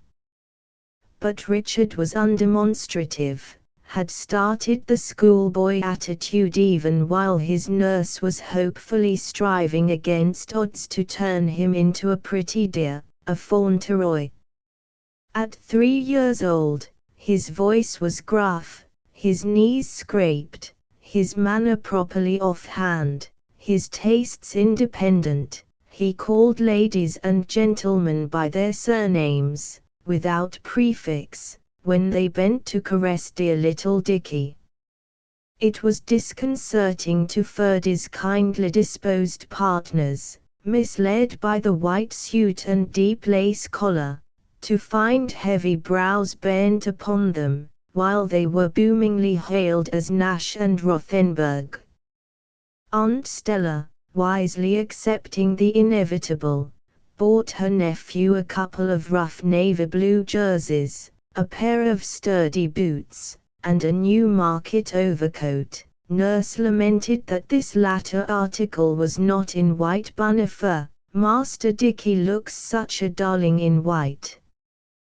He looks something between a burglar and a prize fighter in anything. For the future, nurse, he had better be known only as Richard." "Oh, madam, he's but a baby yet." Richard overheard, and, "I'm but a baby yet," he pleaded with dignity the next time his father attempted to administer mild but well-deserved chastisement. From sheer astonishment, Ferdy let him off. And after that, he seemed to be always at school, or knocking round with other chaps.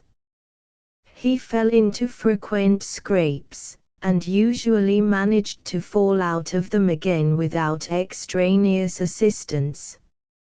He stolidly kept a place in class a little above halfway, without spurts or lapses. His philosophy was eminently suited to practical needs. He kept his ugliness well brushed and tubbed and free from eccentricity, and his slow white grin had a bewildering fascination. "Our young Richard," my dear, commented Aunt Stella to Deb, "reminds me of the best quality of almond rock. You take it home, and prepare for a treat, and then you find the sweet shop girl has forgotten to break it up for you." She spoke English perfectly, but with foreign vivacity and a strong foreign accent.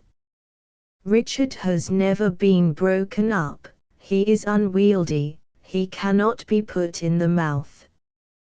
"But he is of the best quality," Deb quickly defended him, and was silent for a moment, thinking about Richard. She adored the boy, was content to know that she came first with him, though he rarely saw her, and still more rarely spoke to her except in the ordinary way of younger brother teasing.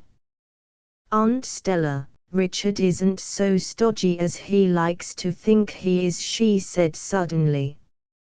"Do you know, twice I've seen him nearly hysterical." "My child, you're dreaming." "I'm not." "Once was because a wasp was circling over his plate, and wouldn't go away. And the other time was over a book." "Dear me, what book?" But Deb was sorry now she had spoken so impulsively. Stella Marcus had a disconcerting way of making every subject seem as a hollow ball with a tinkle inside, to be lightly tossed, twice, thrice, and then let fall, to roll away. "What book?" "A Tale of Two Cities." "Oh, every little boy cries over that." Deb had lied. It was not the Tale of Two Cities but an account of the Dreyfus case. This first war Christmas of 1914, the Marcuses moved out of their house in Lansdowne Terrace. The Stock Exchange was one of the definite places where a man of German extraction could be made to feel uncomfortable, very uncomfortable. Ferdinand Marcus did not complain of the cold shouldering he received. "It's natural, Stella, every time I open my mouth they are bound to be reminded."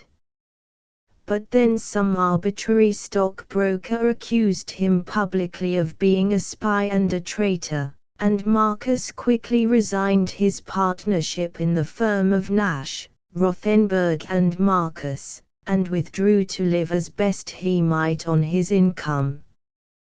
The little man was hurt and sorrowful. He loved England passionately. He had renounced Germany and chosen England from motives of pure love. Not all the sons of Germany are as violently attached to the fatherland as the fatherland would like to make out.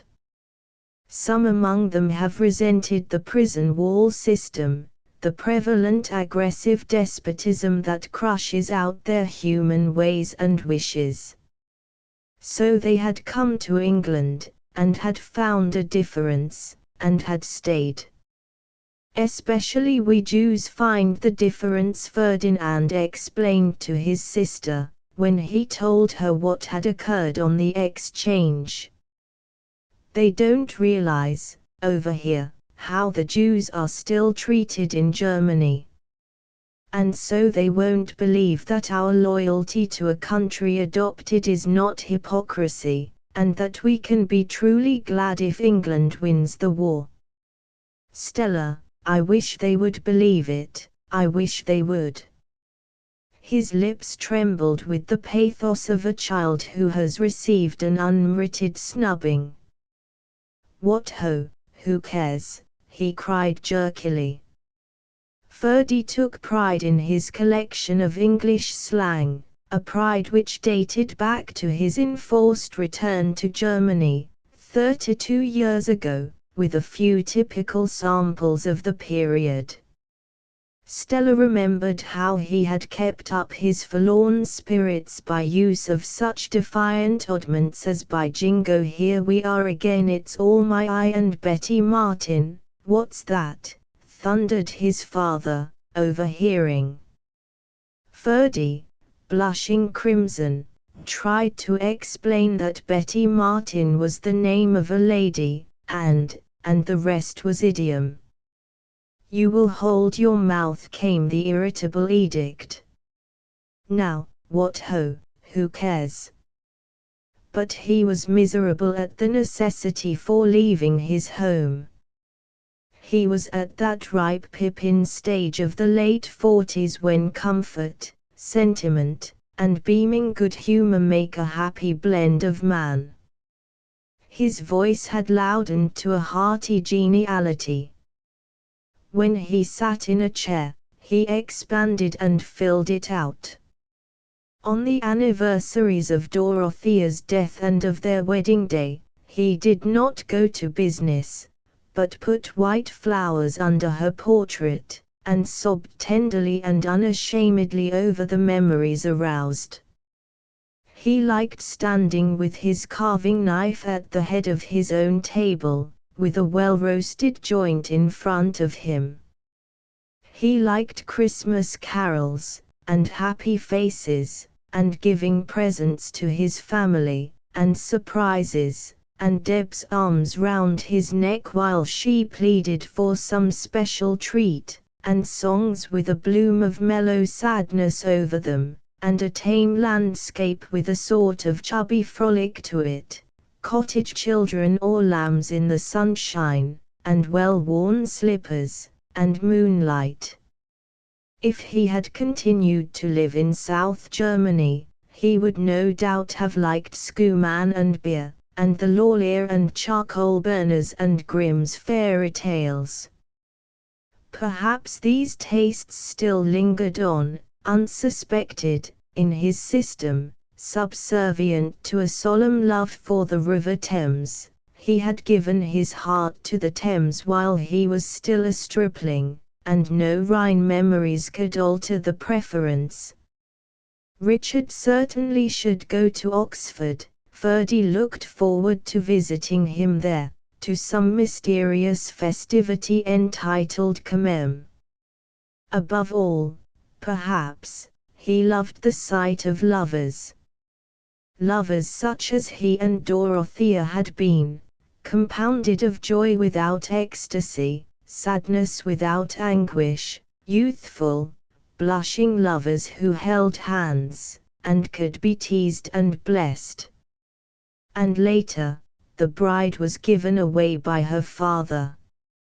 And later still, of a girl, who would soon learn to blow on his watch and crow when it flew open. For of course he was thinking of Deb. No parental coercion in her case, no prudent selection by her elders. To that he was pledged. Had not he and Dorothea planned that Deb should seek out her own true mate in her own good time, and bring him home? But home was Daisy-Bank's Lansdowne Terrace.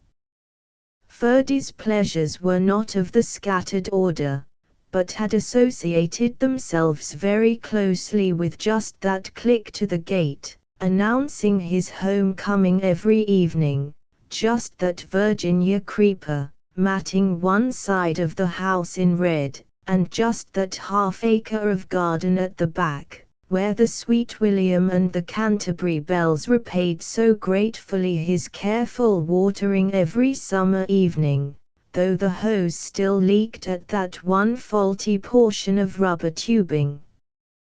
"We shall have to tell them about that leak," Stella was all he found courage to say, when his sister informed him that she had already found a tenant to take over their expiring lease, and to buy the furniture.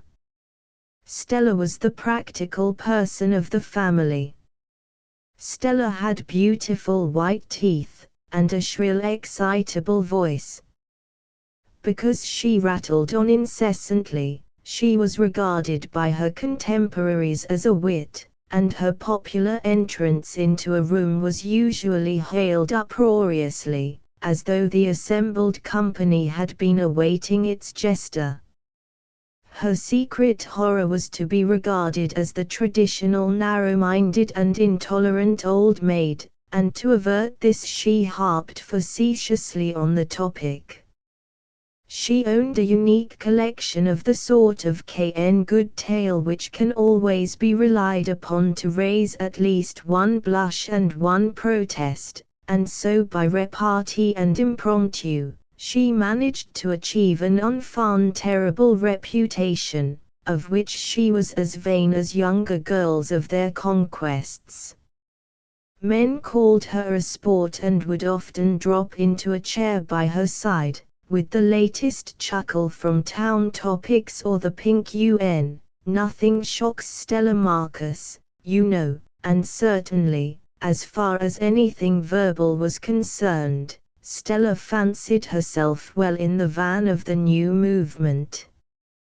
But she did not realize that lip service was no longer vassal to emancipation, and that, do shocking things, not say them all day long was the up-to-date rendering of Kingsley's advice, did not realize, in fact, that for all her breathless determination, she was not quite able to catch up with Deb's generation. Deb. Of necessity she could not stand for a cipher in Stella's emotions, was bound to arouse love or hatred. Perhaps the conflict was not yet finally decided. For Deb was not only the daughter she might have borne, if Hermann Marcus had not interposed his bulky will between Stella and Stella's destiny, but also the girl she might have been, again if Hermann had taken the same views of fatherhood as Ferdy.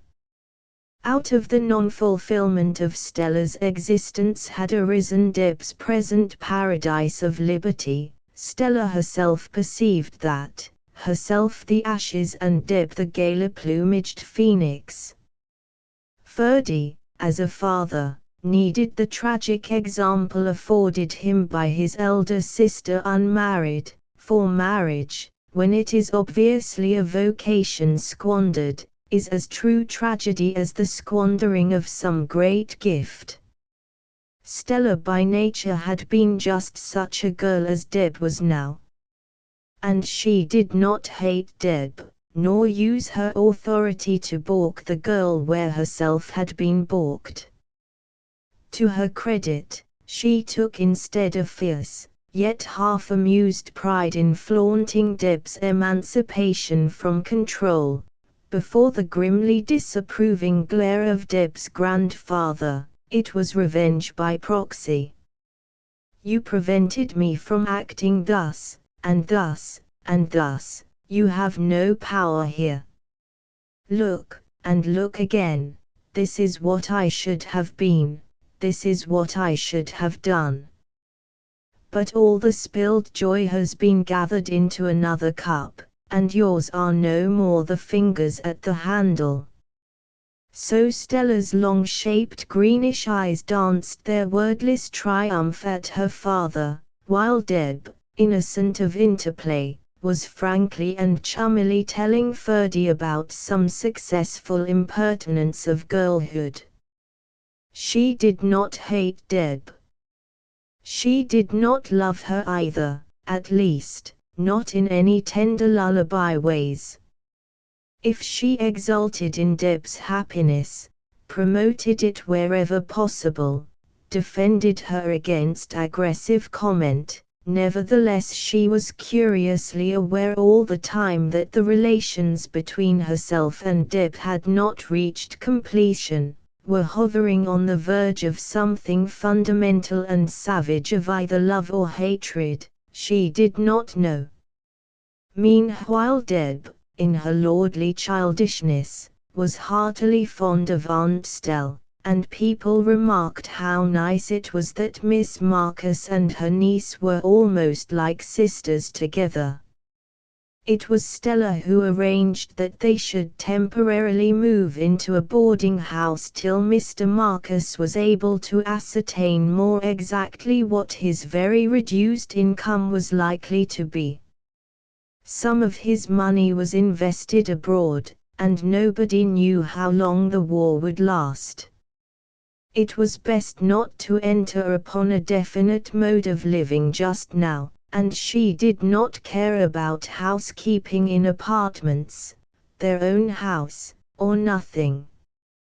Montague Hall in South Kensington would do very well. She and Deb were each to have a small single room. Ferdinand shared a double bedroom with his father, who required a certain amount of attention and nursing. Richard was going to spend Christmas with the Dunns, and therefore need not be considered till the Easter holidays, and perhaps by then. Stella Marcus, for all her caustic, jesting shrewdness, was not aware that those who once acquire the boarding house habit will continue to say from season to season, from anniversary to anniversary, from year to year, perhaps by then, will never own that they have settled down to unsettlement. They drew up with all their baggage at about 5 o'clock on the 2nd of January. As the front door was opened to them, a voice from the hall rasped out into the foggy air, "I like a dog to be a dog, not, shut that door, can't you?" "Oh, I see." 3 men were standing about in the hall, smoking. The owner of the rasp also possessed a long domed head, crude pink where the hair had worn away on top, and a face of the same nursery pink, ploughed by implacable lines of opinion and ill humor. He stopped his complaint, and stared with curiosity at the newcomers passing through the hall. Chapter 4. Deb knelt in front of the squat sturdy oil stove with Cora gold-lettered across its front, and began carefully to trickle a supply of kerosene into the tank. Cora was essential to the evening's enjoyment of her 3 votaries. Their friendship grouped itself round her personality, and Aunt Stella, whose wit ran fatally in the direction of punning, had even dared to nickname their union the Chorus. Deb knelt, perplexed, musing, a vestal before the altar. Cora was 6 weeks old, and was just losing her first fragrance when Deb bought her. "Does anyone want an oil stove cheap?" she demanded, rushing like tragedy upon the assembled company in the lounge of Montague Hall Hotel. With saucepan, feeder, gallon can, and all my illusions, complete for 5 and 10 pence. "My dear child," cried Stella, "Cora has been yours for exactly half a day." Deb sank down despairingly on the fender seat. 5 and 8 pence, she amended. Then, darkly, to be bested by a rotten little piece of ironmongery 1 foot by 2. "Does she smell?" Jenny Carew exclaimed impulsively. "Oh, then something must be wrong with her." They commented afterwards how queer it was that never for an instant had Cora been it to any of them, always her. "Do let me take her to pieces for you, and put her together again. Do let me, Miss Marcus. I haven't had a thrill for ages. And if I fail I'll buy the fragments for Bobby to play with. Dolph, who did we last lend our screwdriver to?" Her husband, morose and bearded, was not interested in Cora. "Somebody who hasn't given it back." All right, Mrs. Carew, and you can have the bits for Bobby anyway, when you've thrilled long enough. I don't want the little brute, whole or in pieces. I would have thrown her out of the window, but just at that moment she threw me out at the door. She certainly has character, and a perfumed soul, and I was so happy, carrying her home in my arms this morning. Someone spoke indolently from the deepest armchair at the best corner of the fire. Miss Marcus, I'll buy your disillusion for 5 and 8 pence. Will you? Will you really? Do you want her? Deb looked across at him shyly. The soldier had not been long at Montague Hall, rarely spoke, except, lately, to Jenny, and generally did not give an impression that he could be stimulated from a state of sunken lethargy for anybody on earth. Not for myself. Heaven forbid. But my men are always shouting for more stoves. Doubt if even Cora could throw 100 lusty fusiliers out of their recreation room. I'll have a look at her, if I may. He and Jenny and Deb went up to the second floor to inspect Cora. There she is already, mourned Deb, on the first floor landing. Presently the three of them were standing with gaze fixed in fascinated silence upon the object for purchase. There was no other illumination in the room. Cora cast her spells in hard blocks of white light and black shadow.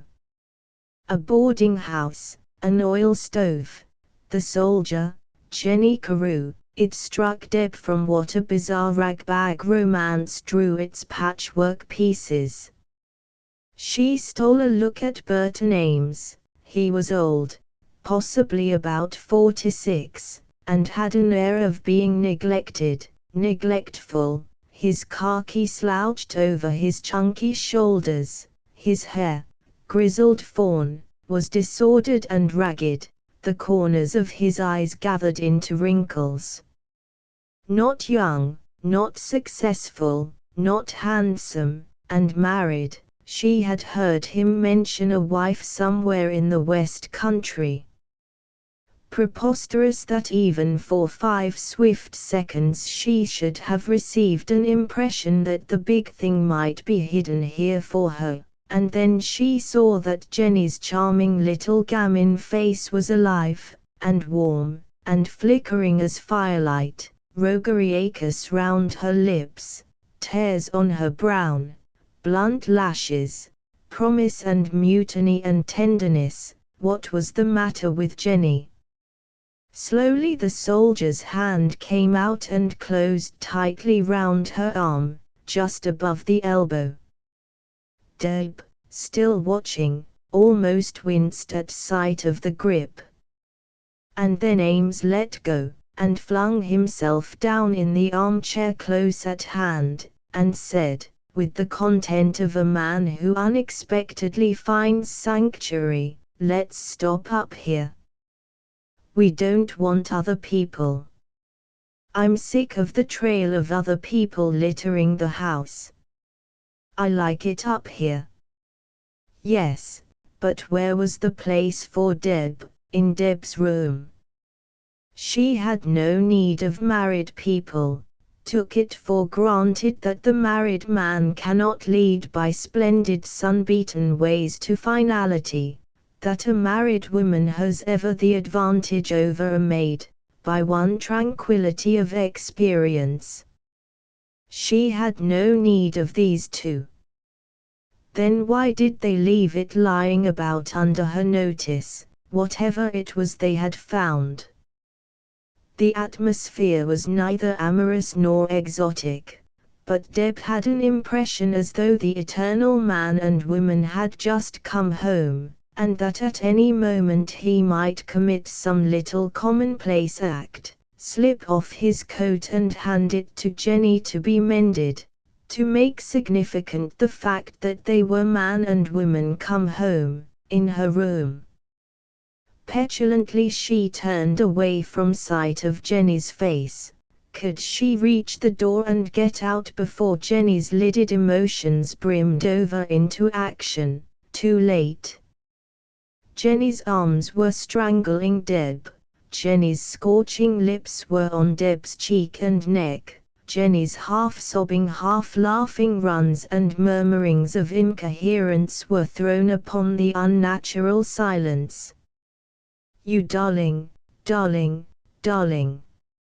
I've wanted to hug you like this since the first night you crept into the lounge. You're such a beautiful little thing, isn't she? Isn't she? Oh, I'm so happy you're here. Do let's all three be pals. I hate everyone else in this beastly place. Little funny, sorrowful, creamy kid, I like you, I like you." And all the while her eyes were on the soldier. And all this boundless slippery exuberance was for the soldier, at the soldier. It did not matter upon what pretext it vented itself. Warmth and excitement to spare for Deb too. Deb felt this, or she would have torn herself away from the embrace, but Jenny was wholly unconscious that she was making love to a man with a girl as the intermediary. She was no self-analyst. But the soldier and Deb, in one look exchanged, established that mental kinship which exists between those who see things alike introspectively and from the outside view, with meaning duplicated and tripled, made grotesque by circumstance or contrast, backwards from the future, and twisted this way and that by imps of irony, kinship of those who can see with the chill impersonality of gods on Olympus, and also with pointed application to their own tiny scheme of things, restless subtle kinship of those who dream and those who question. And even as they silently hailed each other, he smiling a little under his fair drawn eyebrows, and she very serious, hailed each other through the froth and tumble of Jenny's excited talk, the white light which rayed the ceilings and walls of the room, was sucked into soft inky chokiness. "Little beast has gone out," commented the soldier, in disrespectful reference to Cora. "Light her again, and let's sit round and be comfortable." Of course Deb did not sell Cora. Round Cora they hacked a sort of intimate privacy, with privileges for their trio alone. Cora was their excuse, the ostentatious cause of their withdrawal from the rest of the boarding house. They were going to smoke a cigarette with Cora. They were going to fry potatoes on Cora. Cora was depressed, and needed the installment of a fresh wick. Perhaps they rather overdid Cora, but the intangible need binding them together needed to solve itself into tangible expression. Cora, whether as an exaggerated joke or a temperamental goddess, was convenient. "Are you coming home to Cora tonight?" Or "I saw Cora was lit, so I walked in." Deb was high priestess of the oil can, Jenny, principal engineer and mechanic, and the soldier serenely enjoyed results, as was typical of him. And then Stella Marcus crystallized their dependence on the Cora legend into a pun. They took up the nickname, "The Chorus Meets Tonight." Schoolgirlish methods of allusion, but Jenny and the soldier had been battered by realities, and welcomed the silliness of their present relapse. And Deb, her solar responsive barometer, sank alternately to the soldier's semi-humorous apathy of nothing worthwhile, and leapt again to Jenny's soaring irresponsibility. The soldier had been thus labelled by Deb in the spirit of irony, when he told her that he had been 23 years in the army, and was not, as she had at first imagined, one of that gallant mushroom crop raised by the call of war. He had been in India and South Africa, Aden, Singapore, Malta and Gibraltar. It was difficult to conceive of anyone less of the accepted military type, an individualist of the let-me-alone order, an atheist, a keen but destructive logician, a hopelessly romantic pessimist. He could not understand ready-made standards of conduct, of honor, of conviviality, would not conform to the prevalent disposition to flock together, pray together, stand or fall together. A soldier, even a good soldier, without esprit de corps, was a deplorable spectacle, hardly likely to prove an acquisition to the mess. His fellow officers, after a perplexed interval of acquaintance, were wont to pronounce him a rum beast. To which, very occasionally, was made the resentful addition, tries to be funny, when Burton Ames unleashed his weary but mordant form of humor. He was more popular with his men, who appreciated the eccentric interest he was prone to waste on them singly and as persons, however much he depreciated them collectively. Fitly, he should have been apprenticed to some trade or profession which combined the essentials of a sailor, an explorer, a landed proprietor, a hermit and a carpenter. The career of Robinson Crusoe answered all requisites to perfection. Out of Deb's little crowded room, made vivid by her own books and pictures, he created for himself a sort of amateur desert island, away from the gregarious herd in the smoking room and lounge and drawing room downstairs. His own room was bare and uncomfortable, as only a soldier's can be who has many times shifted camp, and without a woman to look after him. And Jenny's larger room was liable to intrusions from Dolph and Bobby. But in Deb's room he hung curtains, and fiddled with Cora, and altered furniture, and smoked his pipe, and examined books, and listened to Deb's wicked imitations of their fellow boarders, and cooked potatoes by his own home-made method of so many heartbeats to the moment and so many moments to the boil, and confided in Deb and Jenny his love of complete solitude, with ever-deepening tranquility of mood. Sometimes they all went out together on some impromptu ramble leading to Hampstead Heath or a cinema or a coffee stall. But usually they were to be found in a careless group round Cora, Burton Ames lumbering in the only armchair, one figure a-sprawl on the bed, the other flopped on the floor, accommodation of the soldier's huge inert limbs reducing to nil the already limited space. A clammy February and bleak March urged a desire to huddle, morally and actually. It was scarcely possible for one of them to make a movement without brushing against one of the others.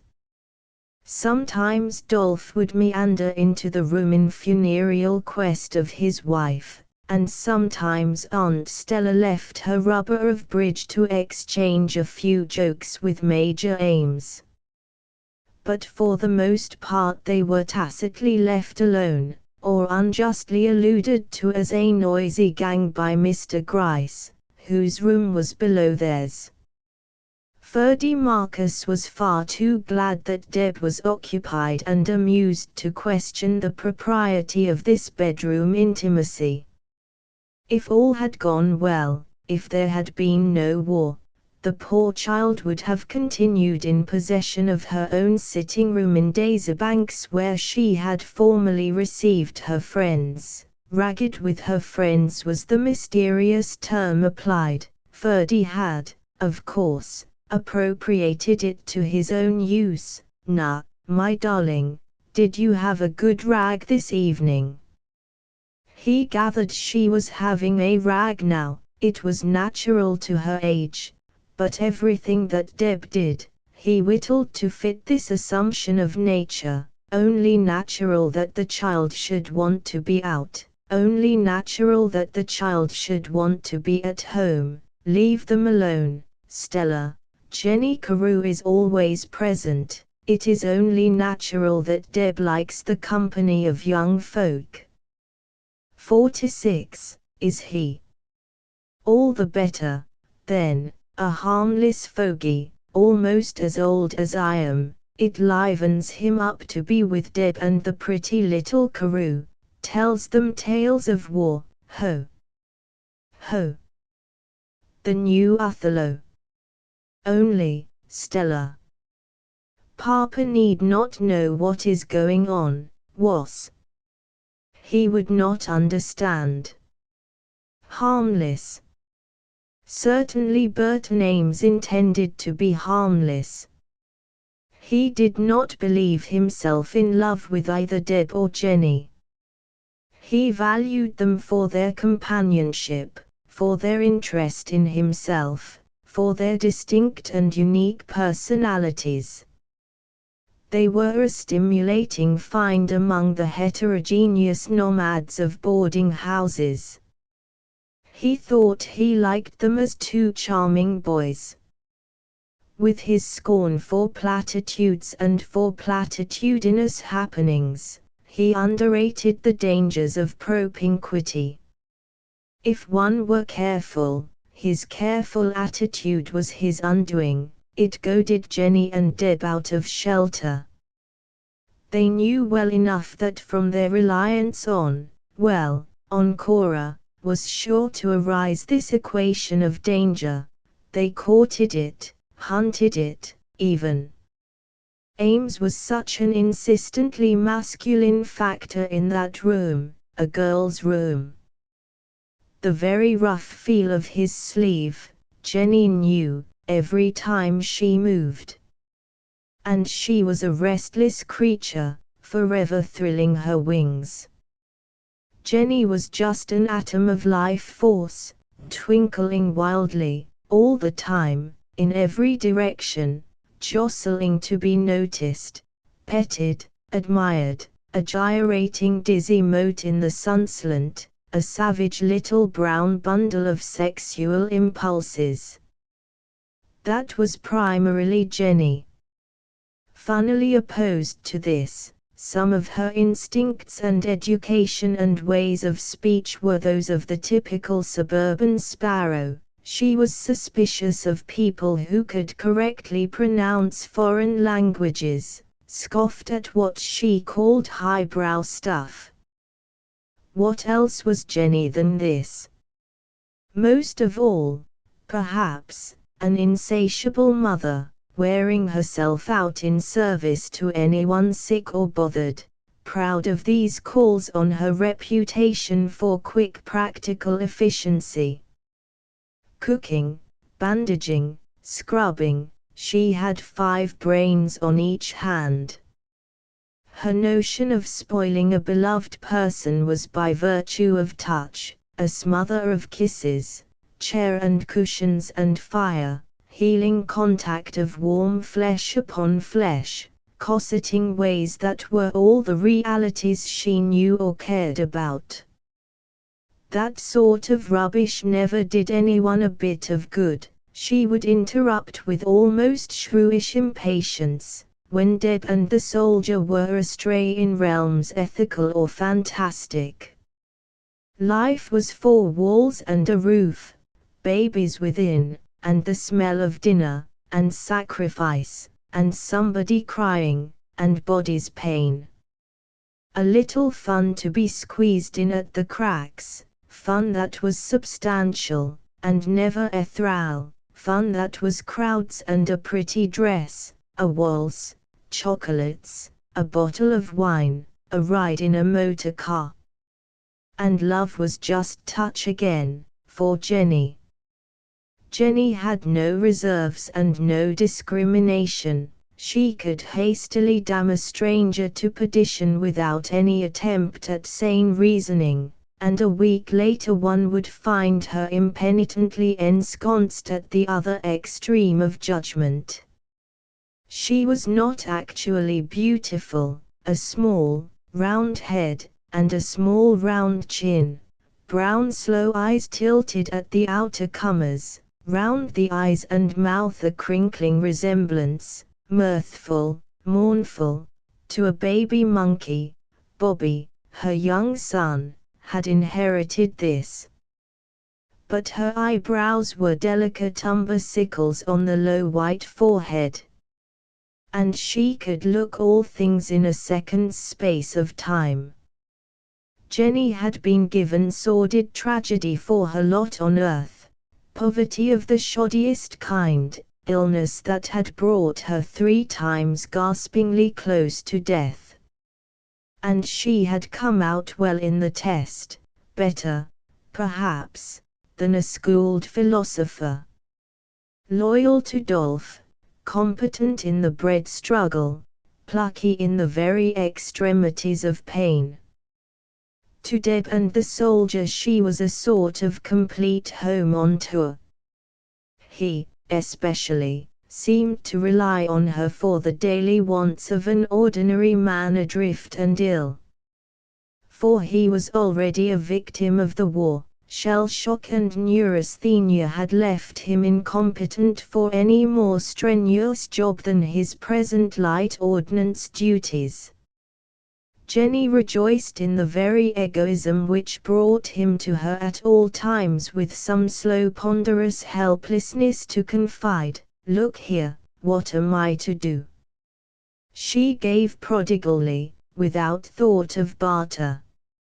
And as between her husband and Ames existed that casual masculine friendship which blooms mainly on the borrowing and lending of matches, she was able, under cover of this, to cosset him to her heart's content, run into his room with soup and custards when he was laid up, ask for his clothes to patch and darn, all the little real things, advantages of a married woman again. Deb fretted against her own disabilities. It seemed that Jenny, without cheapening herself in the soldier's esteem, could softly trail her fingers across his furrowed brows, murmur, "Darling, how hot your head is." Deb's modesty bled in scarlet on her cheeks and neck. "Jenny, how can you? How can you? And oh, if I could only do the same." But she was still dream-crusted with the convention that a man shall avow, and a girl deny or concede, could not force herself to reverse the process, even though Jenny scored all the time. The soldier's head lay for an instant drawn back against Jenny's shoulder. Jenny, magically stilled by the contact, was crooning a song that the sea might have composed to the beloved vessel at last in harbor. Deb, wistful of the other's frank facility in wooing, redly ashamed lest the soldier should despise it, hating Jenny for giving him cause to despise it, mutinous at her own instinctive adherence to girlhood's creed, Deb whispered to herself in promise for this empty moment, "When I am married." 3. When I am married, and marriage is found with love as surely as the picture coupon in the opened packet of cigarettes, inessential but inevitable. Yet here she had fallen in love where no ultimate together being was possible, even no passionate response forthcoming. Then was this love at all, hitherto accepted as a divided flame burning to some splendid fulfillment? Deb knelt in front of Cora, perplexed, musing, a vestal before the altar. What if she had envisioned the altar of romance as a mountain peak in the sunset? Here it was a mat before an oil stove. An altar, nevertheless, where she made painful sacrifice of illusion. For love was complete in itself, without past or future.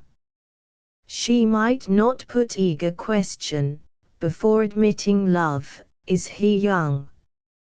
Is he free? Does he care? Does it hold chance of the final happiness? But she must accept it, barren and bitter and an unshared burden, a journey without ultimate lure of rest. Love was the big thing, the conviction remained. Only she had thought it conditional. And it was absolute. Slowly she lit a match, and applied it to the wick. From the mirrors and walls of the many-cornered room, a dozen Debs rendered variation of her dense black hair, her thick storm-grey eyes, and lusterless ivory skin. For Deb's looks were of that mutable type which inspired every fourth-rate art faddist to paint her holding a melon, or in a blue jacket, or with head flung back against their favorite bit of Chinese drapery, or absorbed in the contents of a dustbin, symbolic realism, or as a figure on an Egyptian frieze, or as Mary Magdalene, or as a wood nymph pursued by Silenus, or as a coster girl dancing to a barrel organ by naphthalites, or merely as Deborah, an impression, till the sight of Deb herself was a repose from these fantastic and distorted relics of pre-war art phases. Deb's reverie of a girl was so absorbed that she let the match burn down to her fingers before she was recalled to actualities. Quickly she let it drop, and at the same moment Jenny rushed in.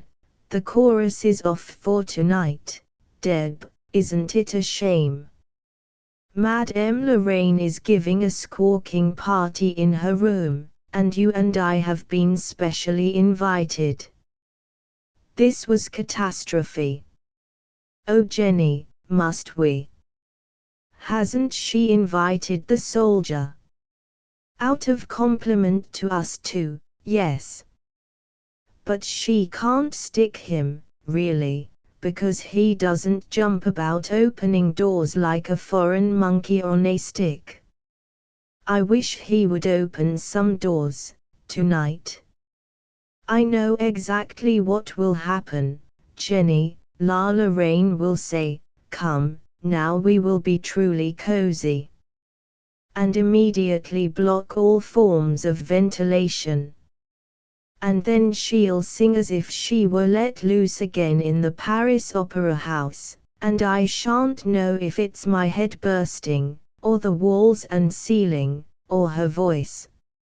Old Grice will object, and so will Grandpapa, but they won't take any steps, because each one will be afraid of putting a stop to something that is annoying the other more than himself. Darling idiot, why did you ever say you wished you could hear her sing? Deb wailed. I didn't know that it meant a prima donna's powerful mezzo-soprano in a bed-sitting room already containing 2 suites of Louis Quinze furniture, and 42 cases of fur cloaks, and a permanent dog with permanent asthma, and an anthracite stove fire, and a grand piano, and complicated domestic arrangements for producing food at a moment's notice, and a clothesline, and litter from their last year's variety entertainment, and my child my solace complete with curls. Jenny stopped laughing as the last item was catalogued. Dolphy's potty about her. About Manon. Deb nodded gravely. She and everybody else had noticed what was so blatantly happening. She cuddled on the floor beside Jenny's knees, and leant her cheek against the other's dangling hand. Then she slid her lips along the smooth warm arm the whole way up to the elbow. One comforted Jenny by Jenny's own methods. For the coming of Lala Rain and her daughter to the second floor of Montague Hall Hotel had made a difference to the chorus. It was not so tight-fitting. A rival cluster of intimacy had been established by the newcomers, Stella Marcus, and Dolph Carew, and Jenny was perforce drawn into it from time to time. Dolph was insistent that she should be kind to Manon, aged 16.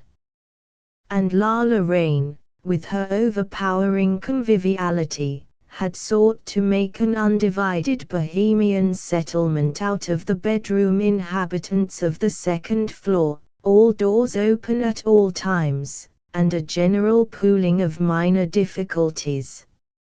"Now Stella, my dear, will you be kind and count me that washing while Manon play with Bobby Carew and I buy a wonderful cream cheese for the Countess who déjeuners with me in my room today? Then need I say, my dear, that I expect you to come in and share?" And Stella, who took delight in Lala Rain, replied, "Chere madam, you are as generous with your Countess as with your cheese." Lala Rain stood for the continent, as the continent ached in the memory of those who had loved it before 1914.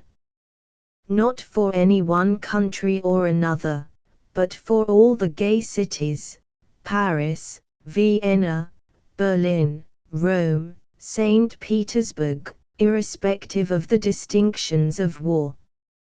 Actually, she was born in some small town on the divisions of Russia and Poland. Her present appellation, which covered stage and private use, could, in its initial eccentricity, only be explained by the admiration awakened in her on first encounter with Fawkes, Folliot, and French. My dear, but what an advertisement! Bah, I know how to catch that public by the ear. They are swine, I tell you, but this will be ouring them in millions. You will see. So she became Lala Rain. And as Lala Rain, she stood for every aspect of continental life, garret, and hotel and court, grande dame, and then third-rate mama, the popular artiste, or the good thrifty woman who can cook succulent dishes for her household. Physically, she was built on a magnificent scale, and always wore plain and expensive black, save for breakfast, when she horrified the boarding house by appearing in a soiled dressing gown, red and gold Turkish slippers, and a knitted blue woolen shawl over the short dyed yellow hair which formed such a crazy mop to her clear-cut aristocratic face, long and pale, with kind eyes and delicate, sneering mouth.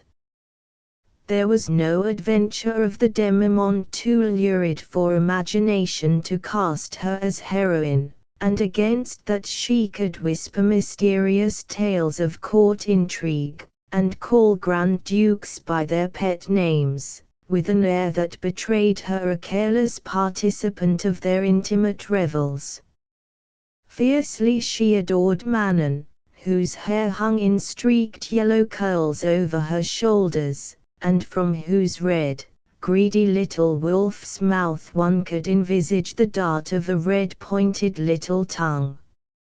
Manon fulfilled all expectations as the foreign ingenue, soft, lisping voice, demure eyelids.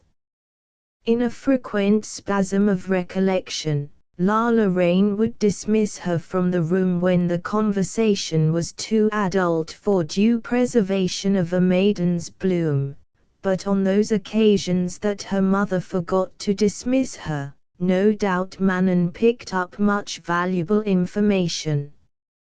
Certainly, whether from innocence or art, she managed Dolph Carew exquisitely, never seeming aware of an infatuation so blatant that it shrieked itself aloud at every moment, yielding not a dewdrop of her freshness to his importunity, and at the same time contriving to keep him attached and useful.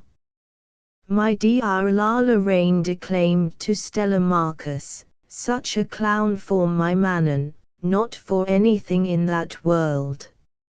I have plans for her," a queer impression stealing on the heels of her remark, that Manon was designed to be mistress of a third-rate illegitimate royalty of a fourth-rate kingdom. A faded Louis drawing-room in view rose, an old roux bowing his entrance, waxed moustache and imperial, careful buttonhole. "I have sent for my little daughter," regally from Lala Rain. Grumbling prophecies were afloat in Montague Hall, that some catastrophe was bound soon to happen among that second-floor crowd, the Carews, the Marcuses, Burton Ames, and, with vindictive inflection, those disreputable mummers. It was really getting insupportable, and fancy Mrs. Carew taking no steps about her husband's ridiculous behavior with that nasty little thing in ringlets, but to be instead forever running after Major Ames, who isn't my idea of an officer, not at all well set up, and the noise, and in and out of the bedrooms, how Mr. Marcus can allow his daughter, but it isn't as if they were English, no, nor Dutch either, although they never said they were. Did you know that they dressed up on Christmas Eve, all the lot of them, and had a procession up and down the stairs, and the girl wore tights? Thus Deb mimicked with diabolical accuracy the existing drawing-room opinion. "And very attractive you looked in darling. Jenny, I believe when our gang was singled out for influenza last month, they looked on it as an awful visitation of justice, a sort of plague of Egypt. Perhaps it was. Everyone in the house escaped it except our landing. Do you remember the day I had bolted 5 aspirin, and the soldier sauntered in, and looked at me, and thought I was dying, and gasped out, 'Oh, IW1T detain you.' Ass, but I think it saved my life, I laughed so. And the night I was so awfully bad that Dolph specially got up out of bed to make a cup of Bovril for Manon. Don't, Jenny. I hated him, that time. Ah, well, I've had some jolly enough razzles with old Dolph, he can't help it when he gets taken this way." Into Jenny's tones had crept that note of possessive defense that one hears from the woman in the police court, shrewishly denying the black eye given her by her man. "Poor old boy, he's gloomier than ever, but then I married him because he reminded me so of Martin Harvey. Dolph says that Manon makes him feel pure again, which is out of my line as I forfeited my purity in his sight by having married him. It sounds a bit mixed up, and I don't quite see where I come in, with the washing on Saturday morning, I suppose. Only I'm hanged if I don't have my little fling too. Does Dolph mind the soldier? Lately he does, haven't you noticed, yellow with jealousy, tries to keep both eyes on his wife, and not lift them off Manning, wants to confide his woes in me, and take the high moral stride as well. Can't be done, my lad. But it was quite a rag during the flu, Deb. We were all able to take patterns of each other's dressing gowns, weren't we? Lala Rain in ermine and her head tied up in a duster was a treat. She and your aunt can tell some smoke-room stories when they get started, my word. Dolph was shocked, afraid Manning would hear. The soldier was bad that 1 week. Wasn't he? And wouldn't let me do much for him either, worse luck. I almost wondered if I should have wired for his wife, off my own bat. But he'd have been so furious. Why, doesn't he like her? Child, don't you know, he's crazy about her. Oh. Didn't you know? Why else do you suppose he's so precious backward with us? Hang it, Deb, we're not exactly unattractive. The chances he's had. Another man would have worn my throat away with his lips at it, before now. Jenny clenched her hands passionately. Deb, haven't you noticed that he's never kissed either of us? Yes.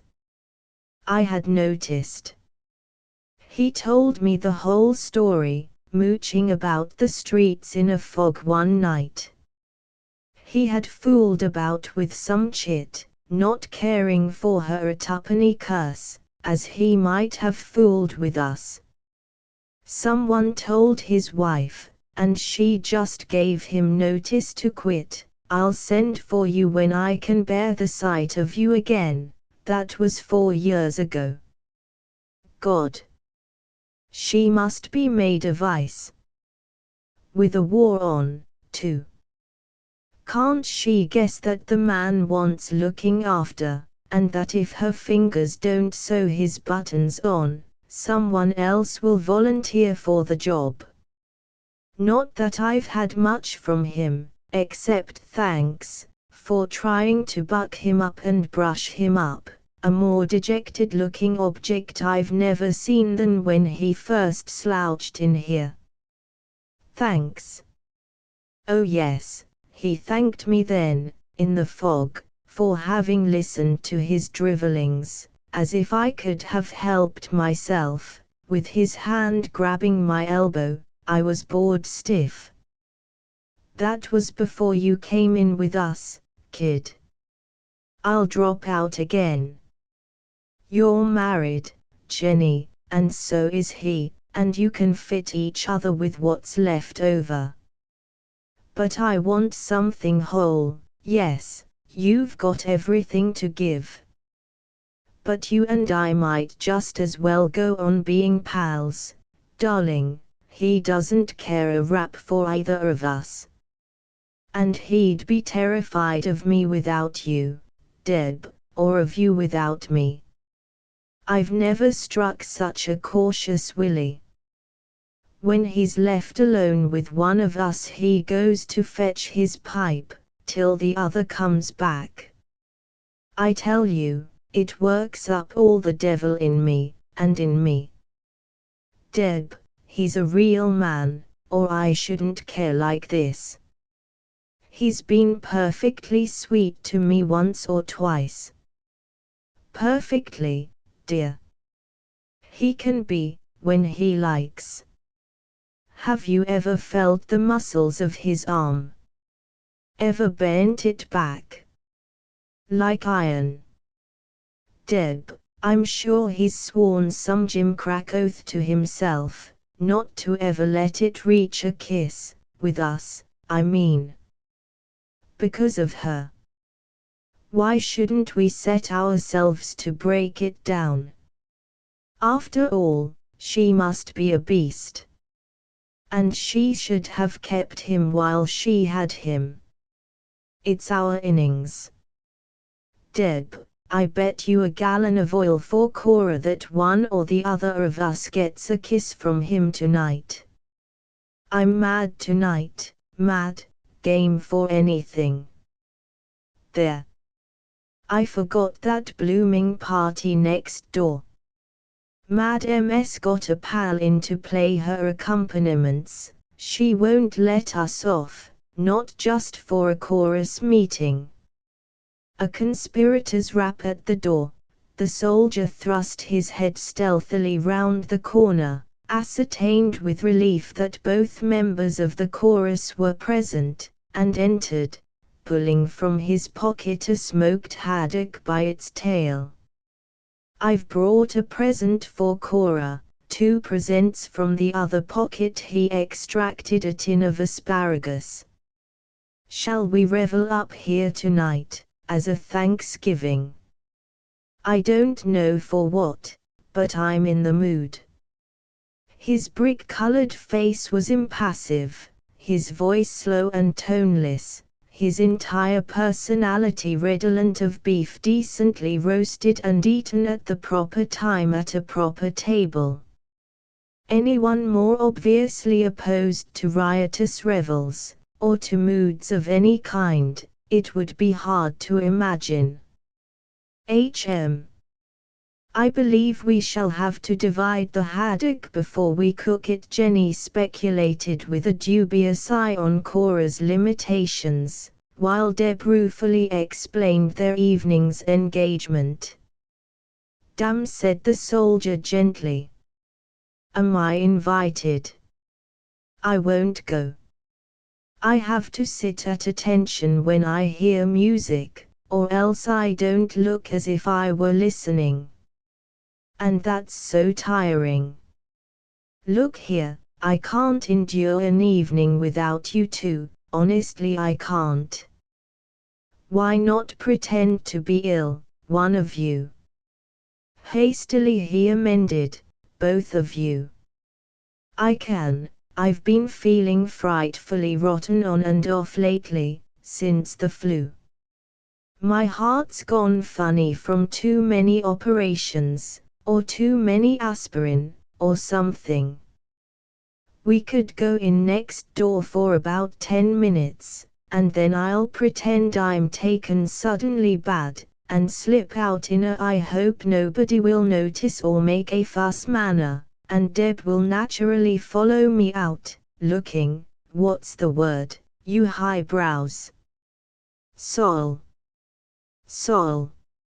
Something to do with lawyers. Looking solicitous. Right then, I'll skulk about on the landing till I hear you. Say I'm out for the evening. That's settled. We can always throw Jenny on the bed, and me under it, if anybody knocks to enquire. You'd better put the haddock in your wash basin for the present, Deb.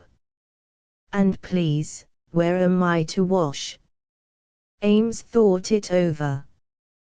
He bestowed on every question, great or small, exactly the same amount of stolid phlegm. In Jenny's room. Not available. Dolph and Manning are spooning in there. Alone. Oh, you bet Madame or Miss Marcus or Bobby is with them. Our precious flapper mayn't he go a second unchaperoned. It's hard luck on Dolph. Dear Jenny, your point of view as Dolph's wife is rather a novel one. Excuse me, but is Jenny here? A very aggrieved Carew stood on the threshold, glaring at his wife through an enmuffling tangle of beard and eyebrow. He was incredibly like the popular notion of a bushranger. Actually he had been traveler for a wholesale tobacco firm in the city, and was now out of work. Jenny, you might think of a fellow sometimes, I must say.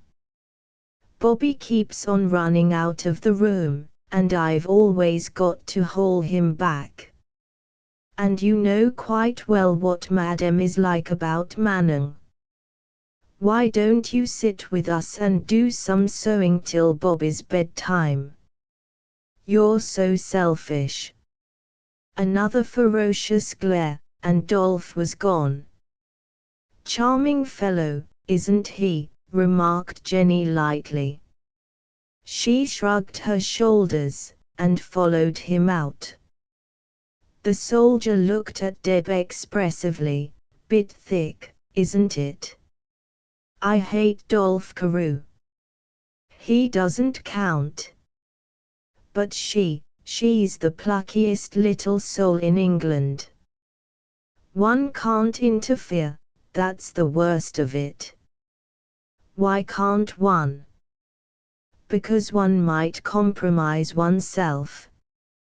He smiled a little at her passionate scorn, accepting the implication calmly. Yes.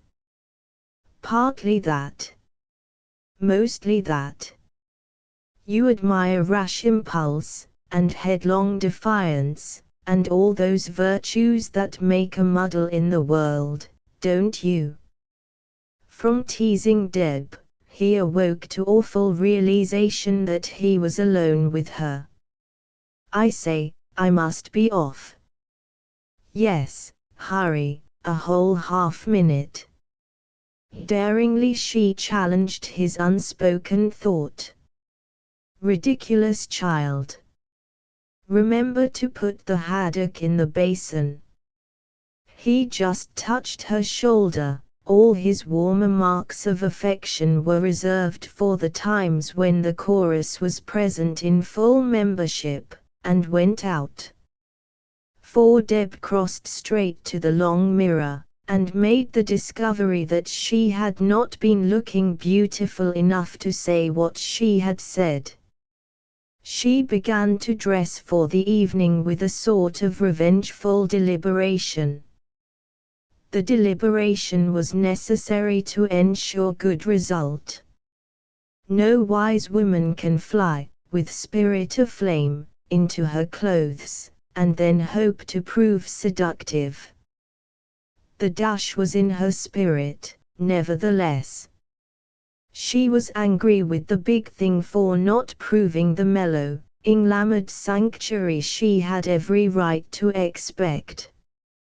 This evolution of a dream into fact was futile, worse than that, destructive, to herself. A stupid, lopsided business.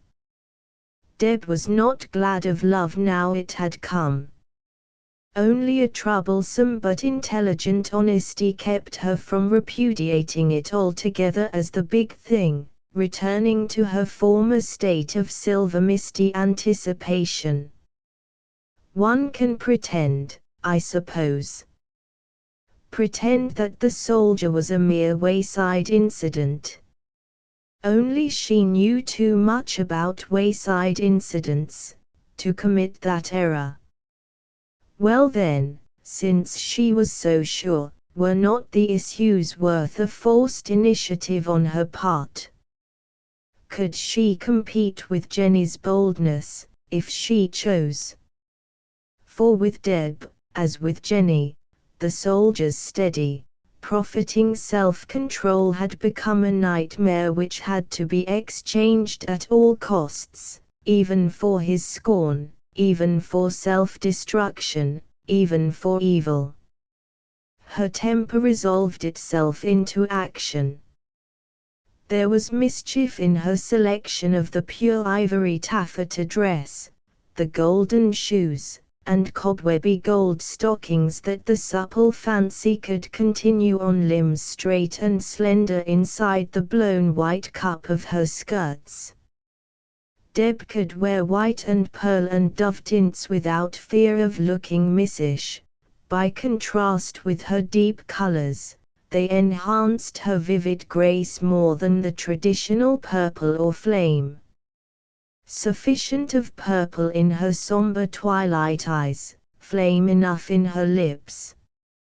Her hair she turned inwards, concealing its masses so skillfully, that, sleek on top and bulging rhythmically into a smooth pear shape round the cheeks and the nape of the neck, it gave her somewhat the appearance of the knave of clubs as pictured in a pack of cards. Then she went back to the mirror, and scrutinized her looks long and earnestly, and, like all heroines in every crisis of each love affair, reflected how queer it was that just these curves and colors should have been the haphazard outward accessories to her soul. No, souls were mawkish things, to her essential Debness. Chapter VI. The girl who was playing the accompaniments to Lala Rain's singing glanced aside once or twice from Deb to Jenny, contrasting mystery and mobility. Jenny attracted her the most. She made up her mind to speak to Jenny directly the song was over. And then she saw Jenny bite her lip, clutch tightly at the arm of the chair, after a minute or two of apparent bodily agony, rise and grope an unsteady way through the edges and corners of furniture, to the door. Antonia Verity went on with the aria from Samsonite Delalat. She had seen a swift look interchanged between Deb and Jenny, just before the spasm of pain which drove the latter from the room. Also, in the instant's silence before the prima donna had begun to let herself go in Mon Coeur s'ouvre à ta voix, Antonia fancied she had detected a scraping sound and heavy breathing outside the door. Stella had also remarked Jenny's symptoms, and half rose to follow her out without interrupting the singing, but Deb murmured, "All right, Auntie, I'll go," and slipped noiselessly in Jenny's wake. Dolph was wrapped up in Manon, who was wrapped up in her own indifference to Dolph. And Lala Rain was back in the Paris Opera House, eyes uplifted to the imaginary tears of packed faces, voice soaring resonantly to a non-existent acoustic. Antonia wondered if the drum of her left ear were being shattered. She also wondered a little what was afoot outside the door. "Did you hear me sleuthing?" queried Ames, contentedly lopping the haddock to fit Cora's limitations. "Is that what you were doing?" "Of course we heard." The three had been recently present at a cinema film which portrayed a quantity of flickering doors, set in a flickering corridor, down which a flickering procession of waiters, detectives and gentlemen burglars, all impartially in evening dress, portrayed the diverting art of sleuthing. They skulked along close to the wall, one arm shielding their eyes to avoid observation, and at every bedroom door they bent and applied an ear to the keyhole, then started erect, confirmed in their worst suspicion, and went to the next keyhole. "I sleuthed all over the house, till I sleuthed outside Miss Lamb's door," he stopped abruptly. "And then I stopped sleuthing. It's an ignoble pastime. Get me my screwdriver, something's wrong with Cora." A minute later he was completely happy, surrounded by Cora in 11 fragments, while Jenny, very excitable and talkative, enacted to him exactly how she had been taken ill during Lala Rain's song. "There. Now she'll do."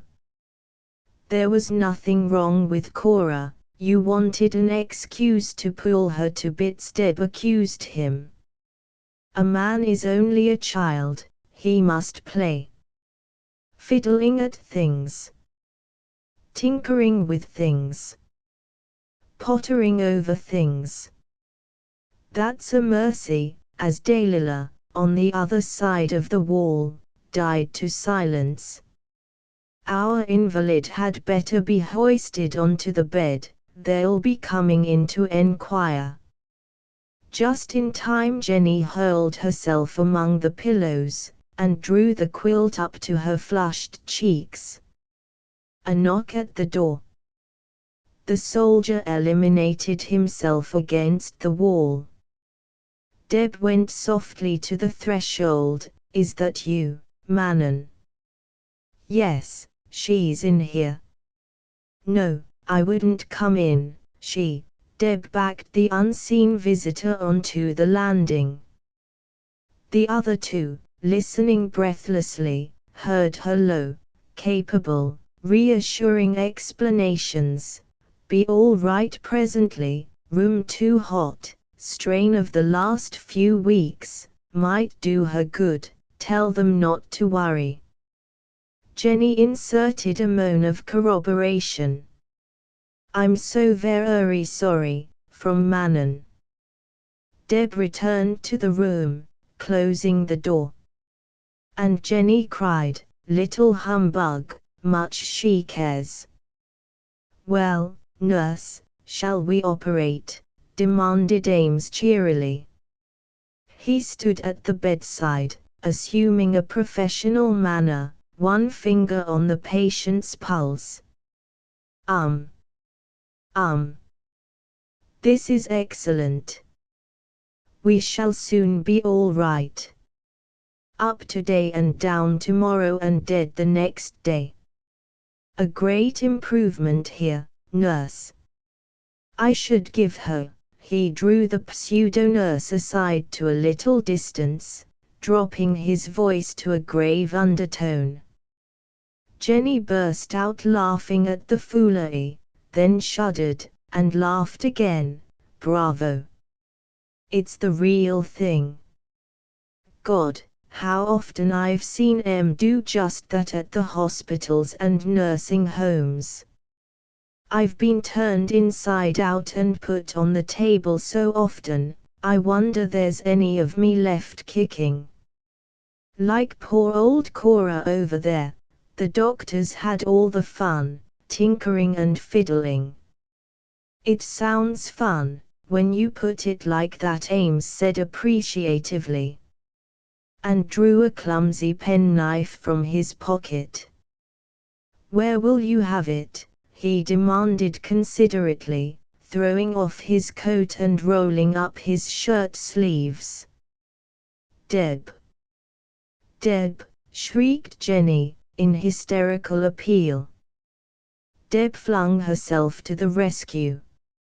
She and the soldier saluted each other malevolently round the room, he with the penknife and she with the screwdriver, till they ended up with a neat little burlesque of a murder in the middle of the carpet, La Lorraine, next door, supplying unconscious atmosphere by the torture scene from Tosca. "Die," said Deb lightly.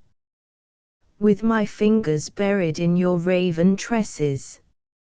Miscreant. Don't call me names. I'm not." "You are." "I'm not." He tried to hoist himself up by the coarse black ropes of her loosened hair. Deb resisted fiercely. Jenny, tossing from one side to another, called out petulantly that she was forgotten, it was her party, and was half off the bed, before another knock sent her flying back to the shelter of the coverlid. The soldier lurched into his special armchair and took up the screwdriver. "For a disguise," he murmured. And Deb, wildly disheveled, clutched after her expression of calm but anxious best friend to the invalid. Antonia Verity entered, with a glass of tea and a slice of lemon. They thought this might do you good to Jenny, who extended a feeble hand, took the glass, raised it shakily to her lips, spilled a few drops, smiled bravely, then, with a sudden gesture of repugnance, handed it to Deb. "Presently, dear, not now." Deb was surprised that she did it so well. Usually Jenny was prone to overact. After a single look bestowed upon the perplexing and unexplained presence of a gentleman in shirt sleeves cooking asparagus over an oil stove, Antonia's eyes returned to Jenny. "I thought you were shamming just now, in the next room. But I was wrong. I'm sorry." She lingered a moment, seemingly in expectation. But the atmosphere was feverish and hostile. "I'm sorry," she repeated, and went. "Jenny, you're a genius. That bit of byplay with the glass was magnificent." I am, aren't I? I thought you were shamming, but I was wrong," she mimicked triumphantly. "Oh hell," and burrowed her face sharply into the pillow. "What is it?" Alarmed, Deb sprang forward. "You taken into?" Jenny, without lifting her head, broke into shrill peals of laughter which she seemed unable to repress. Oh, I've taken you into." "Dearest," this in response to the soldier's fingers roaming at the nape of her neck, "don't pull your hand away, don't, it's heavenly, it soothes me." "What does it matter? We're all playing the fool. Dolph is playing the idiot in the other room. We're all mixed up, anyway." "Deb, give me that tea, I'm crazy with thirst." She snatched the glass, gulped down the contents. "What about those asparagus?"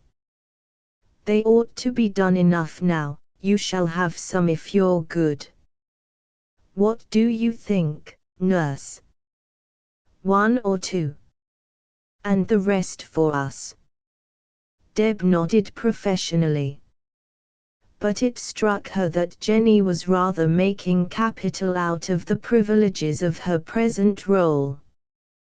Why had she not thought to be herself the one who was ill? But Jenny was really ill so often, it was less likely to cause suspicion. The soldier removed the tin of asparagus from Cora, and seating himself on the edge of the bed, began to curl them slowly, tantalizingly, into Jenny's mouth. "I've never seen you look quite so healthy. In case any more of the neighbors drop in to enquire, we may as well cast a dissembling shadow on that blooming cheek, those brilliant brown eyes." "Deb, put out the light." Deb obeyed. The asparagus were finished, one by one. A crash of discordances, as though someone had suddenly sat on the keys of the piano, sounded from the adjoining room, and Lala Rain's wild, deep laughter. Jenny lay as though exhausted, nuzzling against Burton Ames's shoulder. "What is it?" he whispered. "So miserable, and I'm tired of going on."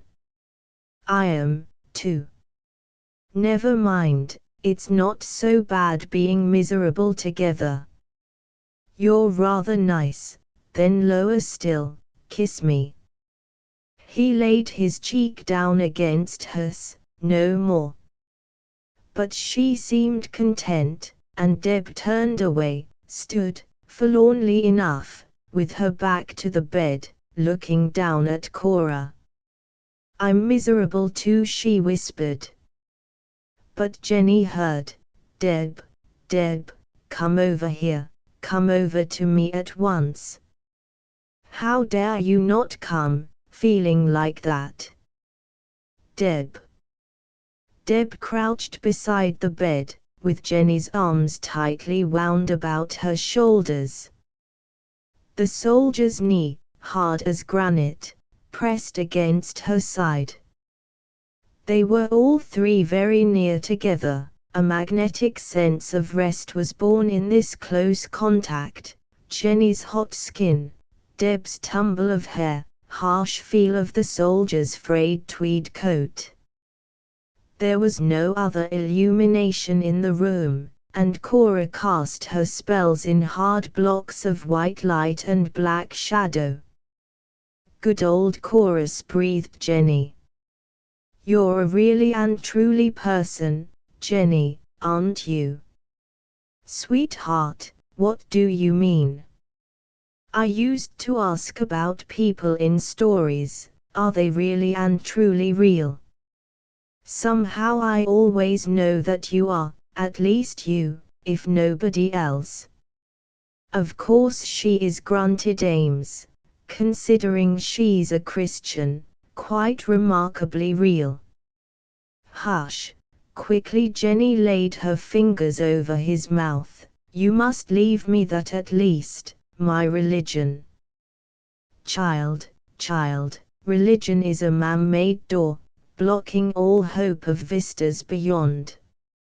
"Faith is a crystal window," whispered Jenny, her brown eyes steadfast. "Maybe. Nothing so opaque as crystal." Deb said reproachfully, "What can you give her to hang on to, for what you take away?" "Herself. The courage and pride in her.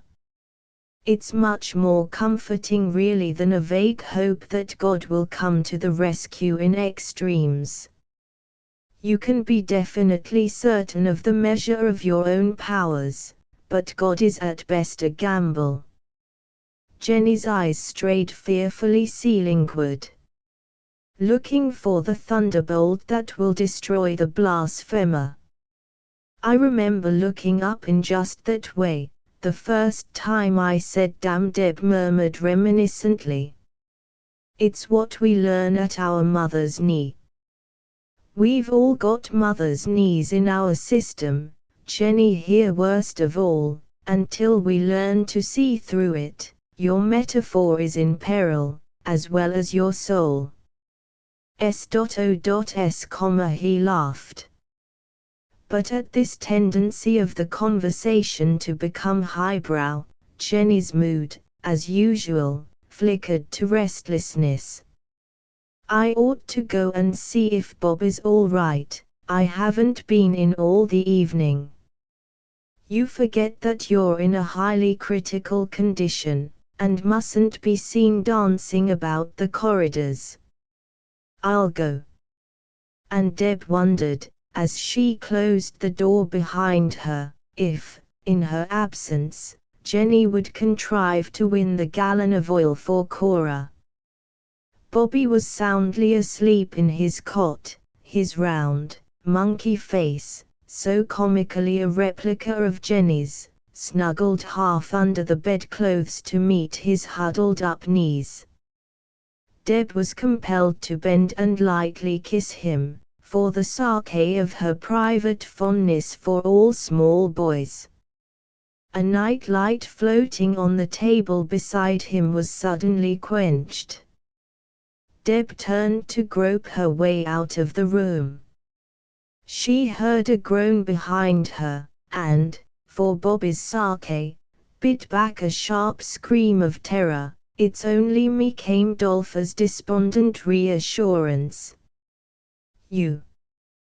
But I thought you were with the others." "They don't want me."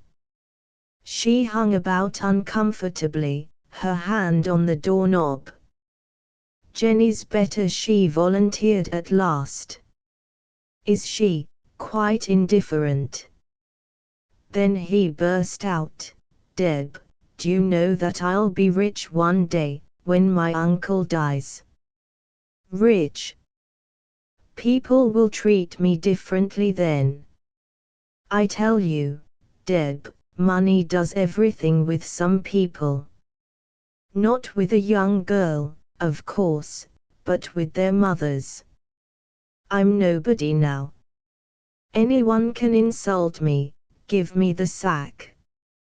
I wish I was dead and buried. Bobby, oughtn't he to be left the whole evening alone? Tell Jenny I said so. That's why I'm in here, that's why, the only reason, he mumbled. Else why shouldn't I be with the others? Apparently some shattering of the next door alliance had occurred on this evening of happenings. Send Jenny into me. I won't sit alone. Why should I? She's always shut away with you and Ames, when I want her. Deb, I'm so wretched. Yes, but I don't like you one bit, reflected Deb. Aloud she said, I expect it'll be all right tomorrow, Dolph. Lala Rain has sudden moods, like all artists. It was queer, this all-round tacit acceptance of unofficial affections, on the second-floor landing at Montague Hall. Carew merely groaned again, which Deb interpreted as welcome dismissal. 3. Had Jenny won that kiss in her absence? Deb slid open the door, in a bewilderment of dread and curiosity. Had Jenny? Impossible to say. For Lala Rain was sitting on the bed, eclipsing by gesticulation and oratory, a helplessly recumbent invalid. The soldier was calmly smoking and reading in the armchair at the farther end of the room, his back to the bed, Cora among his feet. His presence in the room seemed almost part of the general acceptance. How funny, Deb thought, if they all suddenly started questioning and sorting and clearing up. It appeared that Nadia Lorraine, at least, was doing something of the sort. My dear, now listen to me. I tell you how to win back that husband of yours. I have said to me, it is enough now, it shall end. Jenny, see how you lie here, without a manicure, your hair in a puzzle, a blouse that has no seduction. And he, that fool, that booby, shall I tell you what will happen? He falls into the hands of adventuresses. My dear, they snap him up from you. Sincerity of pity for the abandoned wife dominated any personal association with the said adventuresses. They snap him up, and spit him out. Lala Rain dignified the process by accompanying pantomime, grotesquely mimicked by the enormous shadow cast on the wall behind her. I will tell you that secret, Jenny, my dear, which I will learn. You must be woman to him as well as wife. She grasped Jenny's wrist, swooped forward, and lowered her tones to a key of thrilling confidence. She breathed in Jenny's face. She took possession of Jenny. Deb and the soldier were cut off to a complete isolation. What have you got? She bent over his shoulder to see the title of the book he held. Oh, that's not fair, indignantly. For the chorus had been half reading, half acting Shaw's Pygmalion for their mutual amusement, and he had anticipated that portion of the play to which Deb had been secretly straining forward. You wanted to make sure of being Eliza in that bit where she throws the slippers, of course. You're a shocking savage, Deb. And anyway, the part isn't fit for any gentlewoman, and naturally falls to me. You can be Higgins. I won't be Higgins. I'll be Eliza. You tempt slippers. Yes, I dare say I do. Slippers are mild. I'll lend you my trench boots. Thanks. Why do you hate me so, Deb? Lazily he threw back one hand to where she was still leaning over his chair, and grasped some of her hanging hair. She was exultant at having at last urged him to a personal reflection. Because you don't take enough notice of me, she replied, in a freakish impulse of candor. Dear Eliza, isn't my step bent straight for this room, when I enter the house? That's because of, Cora. Because we make you comfortable. I suppose it is. Funny hair you've got, Eliza, like a strong, stormy black sea. I thought women's hair was always fluffy and soft. As one woman's was, flitted through Deb's mind. But she did not say it. He still examined with minute interest the thick tress which lay across the palm of his hand. To a man of ingenuity and resource, it would be useful for all sorts of things if one were wrecked on an island. Eliza, I wish I could be stranded on a desert island with your hair. With only my hair. She was breaking through it now, that nameless barrier which her nameless creed had set up, useless barrier, Jenny had shown her. Yes, but Jenny was different. Because she was married, well, because she was different. Because she let her passions bubble over when and where and how she chose, unruly, undisciplined Jenny. But Deb had promised herself to compete with Jenny this time. A pulse ticked in each wrist, two frantic little clocks. On the other side of the wall someone, Antonia probably, was playing Debussy, mournful, soul-flattening discordances. La Lorraine's rush of inaudible speech still expounded man and the ways of man, and I say to him, that minute ago even, my dear, you should kneel to your wife like a thief to a goddess, for you are robbed her of all her gifts. Ha! He did not like that, Jenny, I tell you.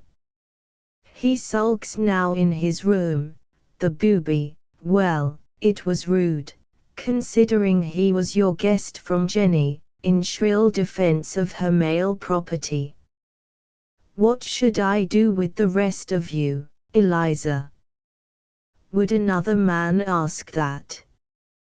Deb was on a false trail, her manner hectic and unnatural, her senses overstimulated. But, knowing all this, she dragged her reluctance to the gap in the last barrier, plunged through, bent her mouth to his upturned, sleepy face, and suddenly she remembered little Lothar von Relling, and pleaded to whatever justice might be presiding somewhere, that she had been generous then, had given ardently for a boy's pleasure. Would justice please choose this moment to reward her? His fingers slowly loosened grip of her hair, it dropped heavily against his shoulders. And in swift reaction at seeing it there, Deb flung back her head, stood upright, pale and ashamed. Over his head their eyes met in the mirror which topped the fireplace in front of them. Reaction. She had had enough of this cramped, stuffy room, and all their cramped, stuffy passions, stupefaction of everyone's moral sense, a sort of frowsiness, smoke and shut windows, and unaired emotions. She wanted, at once and instantly, a wind blown in with the running tide, sanity and humor and keenness. Oh, anything but this room, at this moment, and the necessity of meeting the mirrored gaze of a man to whom she had just given herself away. The moment stretched, an interminable grey length.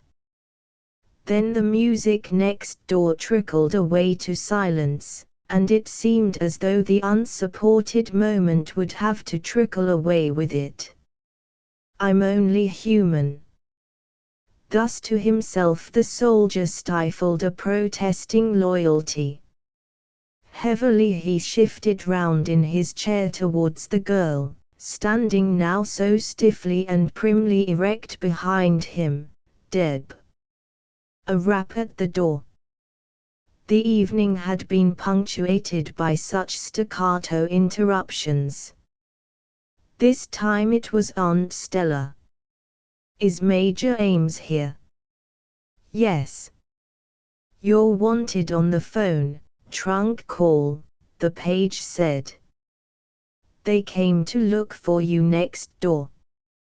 Well, how's the patient? As Jenny emerged wanly from the clutch of Lala Rain's overpowering personality. My dear child, surely you would be better inside your own bed than outside someone else's. Off with you. Make your husband attend to the hot water bottle, fill it with his burning tears, if he likes. Deb, being your prying spinster aunt, it is my duty to inform you that this room has a horribly dissipated smell of fish and stove oil and smoke, and one doesn't put one's hair down for the evening till all the visitors have left. I ought to fetch your grandpapa, only he'd have a stroke. Madam, Miss Verity threatens to go already, and wants to say goodbye. 3 Burton Ames, as he lumbered downstairs, was angry with himself for being angry at the interruption. It was much better, if he once budged from his safe resolve, the chorus would become quite impossible. And he would miss it, would miss them, quite intensely. They had obviously set out to try him pretty severely this evening. Why? Sheer mischief. Deb was the more dangerous of the two. One could feel tenderly, an absurd, almost pathetic tenderness, for Jenny out of bounds, passionate, ill-used little urchin. But Deb. Damn this phone call. Hello. For Deb and Jenny were alone. Deb, I saw. Saw what? Said Deb absently. When you bent his head back, just now. And then Madame came between. Deb, did he? Deb did not answer. Sitting on the edge of the bed, hands clasped round her knees, ears straining for his returning tread, she examined her behavior of a moment ago, and decided that self-verdict must wait on subsequent events. If only he made it worthwhile. The room had grown unaccountably darker. Jenny shuddered, propped herself up on one elbow.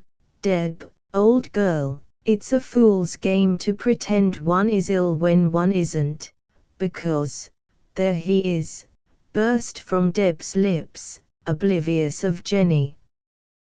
Burton Ames swung into the room, rejuvenated.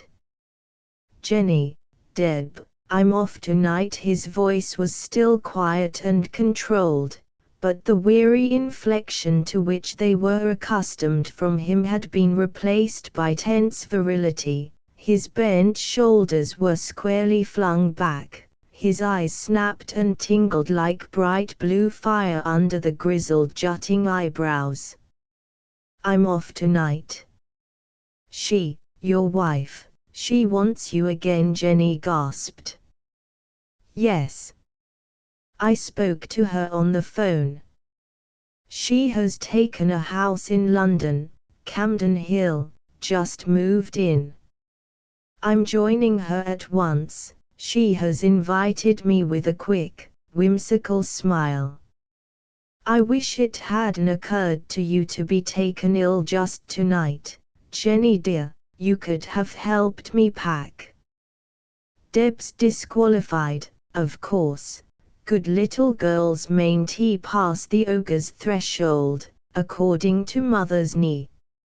Never mind, I'll send my orderly down in the morning, can't wait now. I say, look at Cora. Simultaneously the three turned and stared at the altar of their union. The line of flame was slowly narrowing, and the walls and ceiling and furniture, and the faces of the three grouped round and on the bed, hitherto sharply defined in black and white, were already smudged to a mere dimness.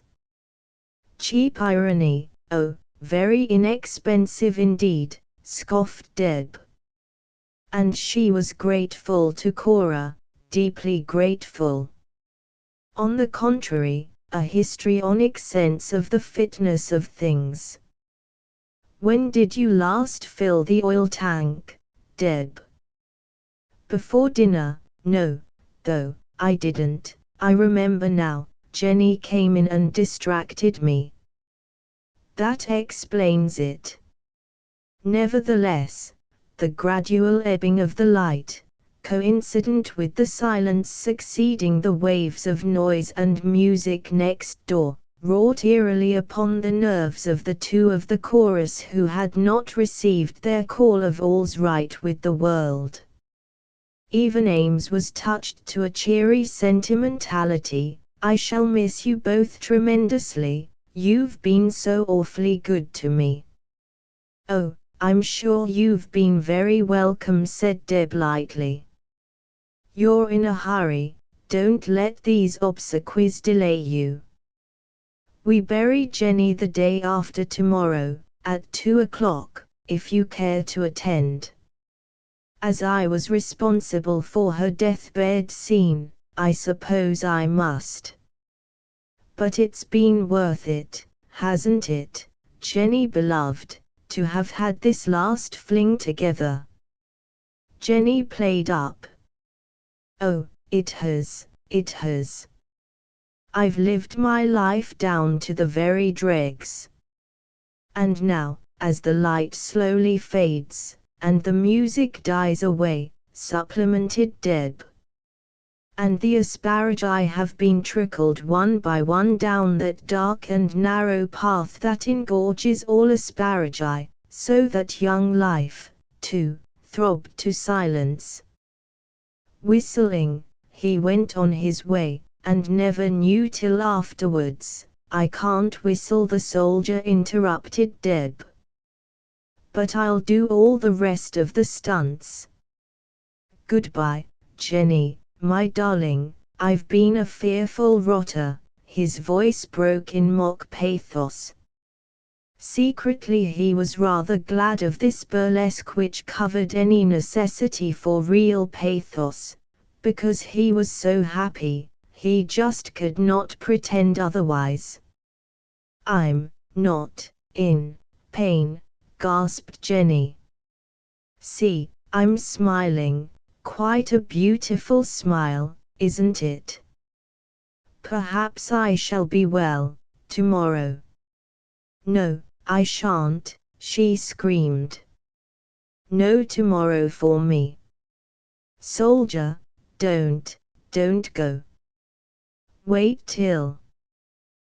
Sweetheart, I can't, you might be ever so long about it, and I really must be off. Goodbye, Jenny, goodbye, Deb. He lingered a moment still, though it was evident that every nerve in him was chafing at the delay. You've both been so awfully decent to me, he repeated, sincerely this time. And he kissed first Jenny and then Deb, in boyish, spontaneous gratitude.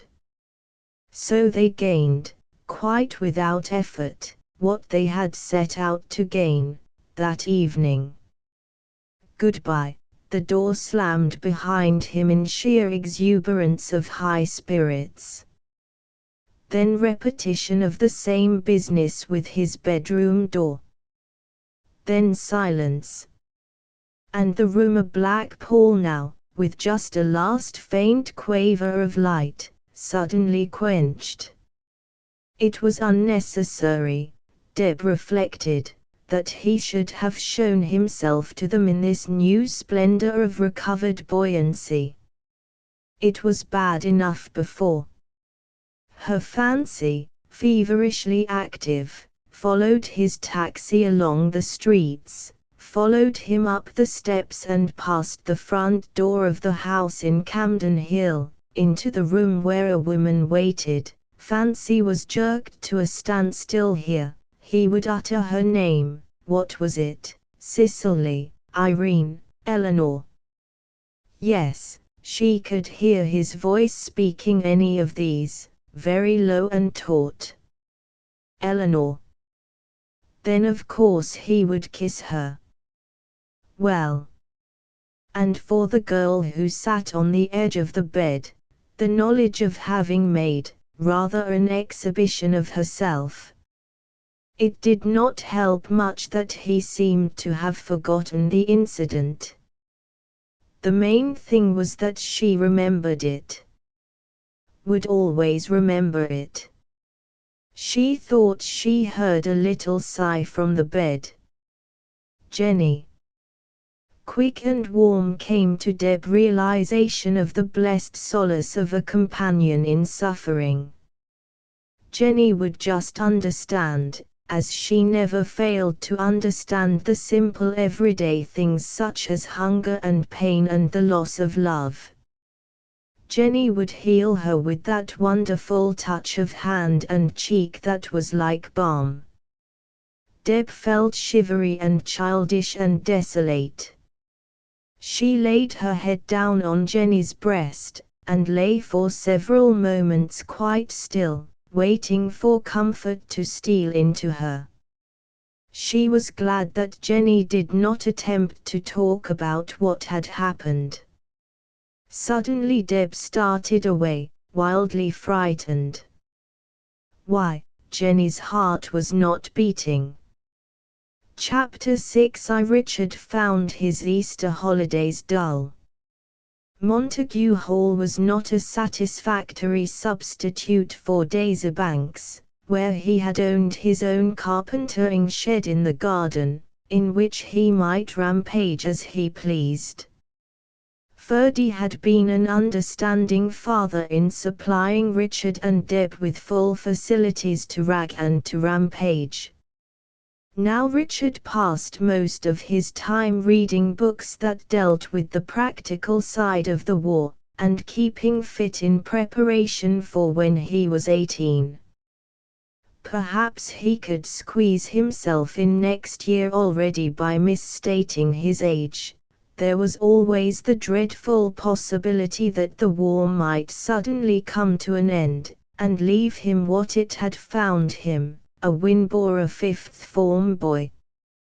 He was glad when the last week of the holidays came round. Deb was always about with some girl, Antonia Verity, and most of his chums, being older than himself, were scattered about the country in training, or else in the trenches. David Rothenberg, of course, was about the same age, but Rothenberg was a moony sort of chap, especially lately. More from boredom than affection, Richard spent an afternoon at Bertie Fraser's home in the southwest of London. The news of the torpedoing of the Lusitania had come through a couple of days before, and the two boys vented some of their hot indignation by experiments with a model submarine which should damn well teach the blackguards not to mess about with our passenger liners. "I'll put you on your way," Fraser volunteered, when Richard had to go.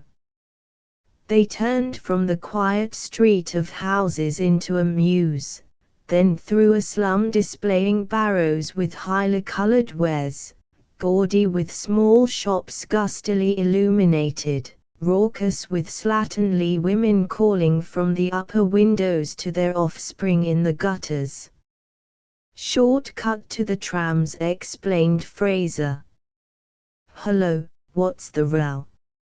A woman was huddled on a doorstep, wailing loudly, openly, without any pretense of hiding her stark grief. Her wisps of grey hair were blown by the wind flat across her distorted face, which she neither burrowed in her arms nor covered with a handkerchief. For she had just received tidings that her daughter had gone down in the steerage of the Lusitania, and she wanted God and man to know it. A knot of sympathizers, neighbors and casual passers-by, stood dumbly around her, listening to the saga of Ethel Ann's childhood, and Ethel Ann's adolescence, and Ethel Ann envisioned powerfully but crudely as a human livid face, struggling, gulping, pleading for help, help refused. "They pushed Em back into the water," screamed the old crone. "My little UN. Curse the Germans, curse Em." They watched her drowning, and they laughed. Articulation trailed away into a long drawn-out cry of rage and mourning and hate. She strained her skinny arms in a tight line upward, as though in one gesture could be uttered all that her tongue had failed to say. Richard felt it was impossible just to stand still and look on at this. He glowered about him in a spirit of desperate truculence.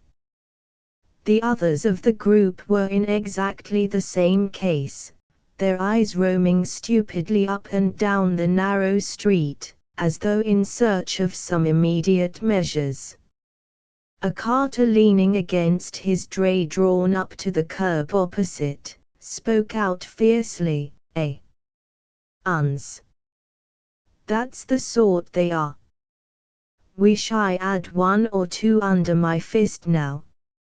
I'd show 'em what for.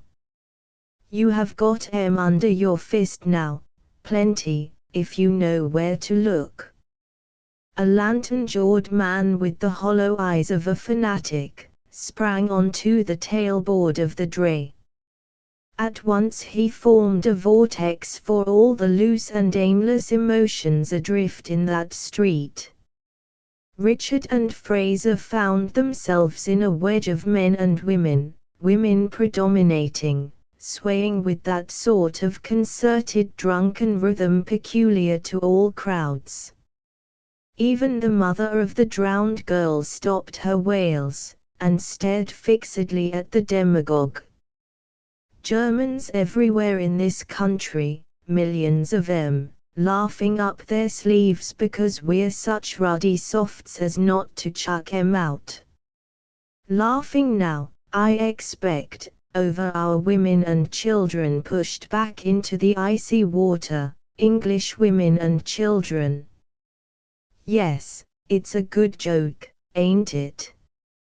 First class. I 'ad a pal on the Lusitania. Well, never mind that, there's some errors 'ad more than pals. Are we going to stand it? That's what I want to know. Are we going on trading with murderers and cowards, living cheek by jowl with 'em, buying our very bread from 'em, poisoned bread? I tell you, there are Germans in the next street, in this street, and in 1,000 other streets in England, with their dirty names over the shop windows. Ask the government. The government'll do something about it, perhaps, by and by. Ask 'em, they'll say they've took the proper measures of precaution. We don't want precaution, thank you all the same. We want revenge on the foul scum what sank the Lusitania. We want revenge, not by and by, but now. We want revenge, and by the dying agonies of our children, and for the sake of those they've left, we'll have it." His hearers had been like empty bottles offering no resistance to the fiery liquid he poured into them. Yes, they wanted instant revenge, that was what they had sought by their vacant stares. With a scattered howl, from which the human element seemed long since to have been drained, they swirled up the street. Richard was borne along by the impetus of their fury. He had lost sight of Fraser, who, missing him, had probably returned home. It did not matter. This was rather a lark, one of the Lusitania riots. They had been breaking out all over London since the news had come through. No, not exactly a lark. It swelled into something more formidable and animated by a spirit of deeper satisfaction than warranted by the schoolboy description. This was action. This was war. He was in direct contact with it at last. A gang of men in an ugly temper, running in a set direction. He could feel purpose behind the lurching, staggering passage of the mob. They were on their way to punish the Germans, coarse hulking giants who could laugh at Ethel Ann's drenched face helpless in a green tumble of breakers. Brutes! Damned brutes! We'll show them. This was all the jerky elated comment his brain could register during the headlong stampede up the cramped alley, that, and a confused impression of the women's faces here and there patching the rest, streaming hair, with the iron pins still clumsily caught in it, mouths open and awry, damp red skins. Mob women, they were hideous. The lantern-jawed man, still leader, halted abruptly in front of a small baker's shop. "What about that?" Denunciatory forefinger thrown out to indicate the name painted over the window, Gottlieb Schnabel. The crowd replied by another exultant howl. It was beginning to merge its separate identities into the demo's beast, at once frightful yet silly, incapable alike of retreat or initiative, a beast that uttered meaningless sounds, could be deflected hither and thither, a beast without logic or coherence, but a beast that was out, very obstinately, to maul somebody, the Germans. What about that? Those in the van swerved so sharply into the little doorway of the shop, that their comrades immediately behind them could not restrain themselves from reeling past it by weight of impetus, then turned, and pressed back, with a violent impact jamming the rearmust in the narrow aperture, so that it seemed that dark menacing figures were springing out of the shadows from all sides and directions, into the pallid flare of the gas jets singing forlornly over the counter. The shop was deserted. Violent hands ripped down the curtains that divided off the back parlor, and about a dozen roughs hurled themselves up the stairs, chanting, "Schnabel, Schnabel," in hideous sing-song. Their feet could be heard trampling the upper premises in search of the owner. "Come aht of it, your bloody funk. What about the Lusitania?" The shop door swung backwards and forwards in the draughts of wind which blew down the street, and at each oscillation, a little bell tinkled the warning of customers, an innocent tinkle, like a distant sheep bell, inadequate tinkle that recurred thinly through all the chaos of heavier sound, crash of splintered glass, as the scales and weights were sent flying through the front window of the shop. The majority of Avengers were working off their bloodlust by hullabaloo and wreckage, tossing about the buns and cakes, swinging and smashing the rows of big sweet bottles, sending a hurricane of piled-up bread baskets over the floor. It had been a neat little interior, 3 minutes before. But Richard was impatient of all this mere monkey destruction. His imagination was a sweat to vent itself upon Germans, not upon rolls and doughnuts. He raced up the back stairs, and down again, no Germans there, and the rioters engaged in the same stupid business of destruction.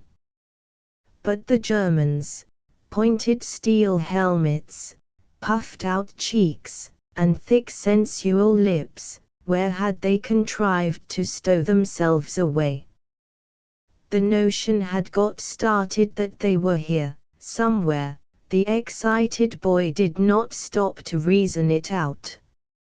He wanted to batter with his fists against a fat resisting carcass. Here, of course they were, somebody had said so. Dodging the volley of loaves, he bolted out of the shop, and round the corner to the tiny yard at the back, unheeding whether he were alone or followed. The bakehouse must be one under the shop. Yes, beneath this wooden flap. Guided by the hot good smell of bread in the oven, he wrenched at the hinges, and rashly taking the ladder for granted, plunged into the gaping black space. Fragments of tales relating to the Lusitania horrors were flying loosely about in his mind, like the loaves in the shop, sickening details gasped out by the dazed survivors, and written up for the public in lurid journalese. Fighting, was that the Hun idea of fighting? Swine. Cheats. Butchers, his turn to show them now. Richard bumped his feet on level ground. He blinked an instant in the red dimness of his surroundings. Then, gradually, a face swam into his consciousness, a face over there, by the barrels, a face smeared in flour, and channeled by the drip of perspiration, a face that would have been ludicrous, were it not for its expression of deadly shivering fear, trapped fear. With knowledge of utter helplessness in his fascinated gaze, he confronted Richard. Beside him, a plump woman and 2 or 3 children crouched in a shadowy lump. No army of Germans here. Only the little baker, Gottlieb Schnabel, and his family. He stared at Richard. Richard stared back. And then his swollen illusion was pricked and shriveled. So this was the reality of what he had been vengefully hounding down, he and the ballers overhead. This one peaked, unhappy little face, white with dabs of flour, white in the last dumb extremity of panic. Schnabel's dry lips moved convulsively. Ache, bitter he babbled, then, with an effort, "Can I help for it?" Richard just caught the words. He recoiled, turned and stumbled up the ladder. One must get away from that face. Not so easy. Some of the crowd had followed him after all, were swarming round the entrance to the bakehouse. "There's no one there," muttered Richard, "no one there." His voice was choked as though in a thick fog. No one there, but the main thing was to get out, into the street, before they began to do things. No, that did not matter, but before he could hear them doing things. They were pressing him back again, down again. "There's no one there, I tell you." Blindly he buffeted right and left the heads which blocked his passage. Some of them, believing him, gave way, melted out of reach from his hard fists and powerful driving shoulders. Others went shuffling and clattering past him, down the wooden rungs. Schnabel! Schnabel! And a sharp scream. One must get away, quickly. A great surge of bodies in the yard. Thrusting forward, with his head low down, through a rank smell of boots and corduroys and rusty skirts, Richard got clear at last. Round the corner, into the street, a number of people running in his direction, 3 or 4 policemen. There's no one there. Half sobbing, he dodged through a mews into a wider street. Again that loud trample of feet beating towards him. Would they never let him escape? He wanted to be free of mobs. What did this mob want? Schnabel. No, it was only a helter-skelter of gnome-like urchins, shrieking hoarsely their late additions. He paused to draw breath, leant up against an adjacent wall. His cap had gone long ago, and the wind blew in hard, fresh gusts through his hair. Presently he walked on again, slowly. Hysteria had evaporated, and was replaced by the usual shame. Now he came to think over the matter coolly, what had so upset him. The little rat of a baker had been in a funk, certainly, probably justified, probably the rabble had handled him fairly roughly. What of that?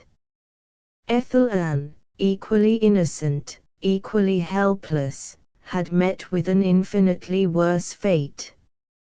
Oh, he was not going to take part in the baiting himself. No sport in it. The wisest course to pursue had been to depart from the scene, as he had done. Had he departed from the scene or made an exit, rather less dignified than that inferred? Well, he could hardly be expected to stay and look on. Nor could he have protected Schnabel, hang it. The man was a German. Not the Germans, but still a German. Richard, impatiently, classified the whole experience as quite a decent scrum, and as such, stuck it up on a shelf in his memory, like a book with several pages safely gummed together. He proved to be in a completely strange neighborhood, and devoted all his present faculties in discovering the whereabouts of Montague Hall. To Richard, "Is that you?" "Yes, Pater, I've just come in. I want to speak to you, my boy." "Righto." Richard turned on the stairs, interrogatively. "Not here?" "In my room." Old Hermann Marcus looked up with a queer gleam in his eyes, as Richard and Ferdy entered. Almost as though he were sorry for the boy, and yet secretly and maliciously triumphant. "How are you getting on at Winbora?" Ferdinand asked jerkily, after a pause. "Same as usual, excellent all-round ability, but no outstanding merit, as old Skeffington says. I say, Dad, would you have any objection if I joined up next year already?" Since his father had seemingly nothing of any importance to impart, Richard thought he might as well use the formal interview for his own purpose. "Joined up what?" "The army, of course. Royal Flying Corps, for choice, I'm fit enough to stand the medical test. And lots of fellows are passing themselves off as older than their age. Only I'm not very tall." His tone implied reproach for his father's lack of inches. There was silence for a moment. He felt the two men were not attending to his request as they should, so he went on in further explanation. "It's so rotten to be just under age for enlisting. Different if you're a kid, and out of it altogether. Rogers, you remember him? He was head boy at Winbora. Rogers is only 18 months older than I am, and he's in the thick of it. And today more than ever." He stopped dead. "Why today more than ever?" Ferdinand enquired, very gently.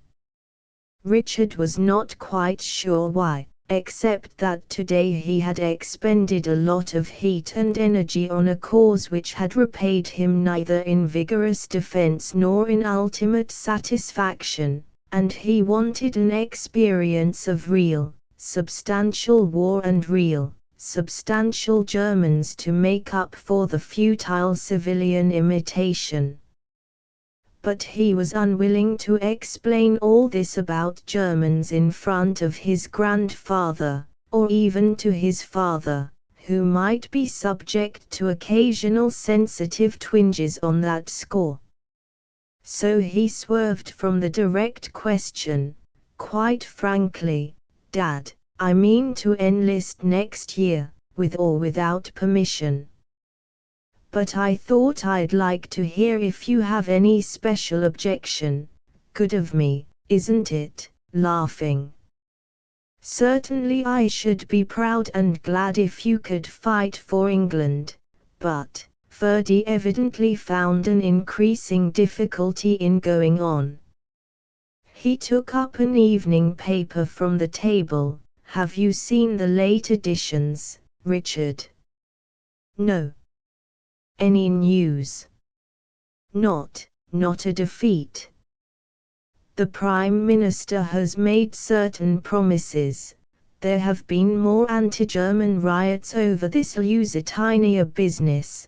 Conceited fools, who haven't the brains to win a victory at the front, think themselves patriots if they break a few shop windows," growled Marcus from his corner. Richard flushed darkly, and his hands clenched in his pockets. "They'd be doing the same, and much worse, to us in Germany, if we'd established ourselves all over the place there, as they have here. And the sinking of the Lusitania was a foul, cowardly affair. No wonder we've lost control of our tempers, hearing about it." "We," echoed the old Bavarian, with a sarcastic inflection, "and you as German as I, my boy. You won't be allowed to forget it as easily, in the future." "Rubbish," said Richard shortly. He had no desire to quarrel with his grandfather, who, as a lonely but unyielding unit in enemy country, demanded a certain chivalry of treatment. But no fellow was going to stand being called a German, nowadays. "Have you done with me, Dad?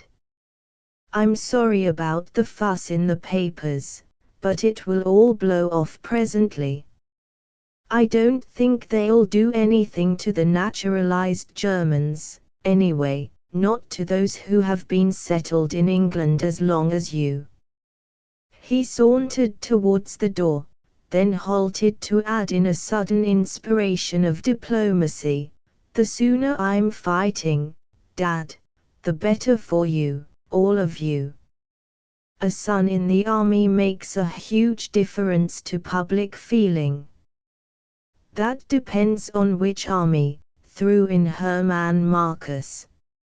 And Ferdy said, with a stupendous effort, "You can't fight for England in this war, Richard. I'm sorry, as you are so dead nuts on it carefully negotiating the idiom. But they will not take you. You are a German. Richard burst into a great shout of laughter. What rot, Dad! How can I be a German? I'm as English as they make 'em. You were born in Germany. And I was not naturalized at that date. Born in Germany. You see, Ferdy apologized, miserably avoiding his son's eyes. Your grandfather invited us to pay him a long visit to Munich. I and Deb, and your dear mother, of course.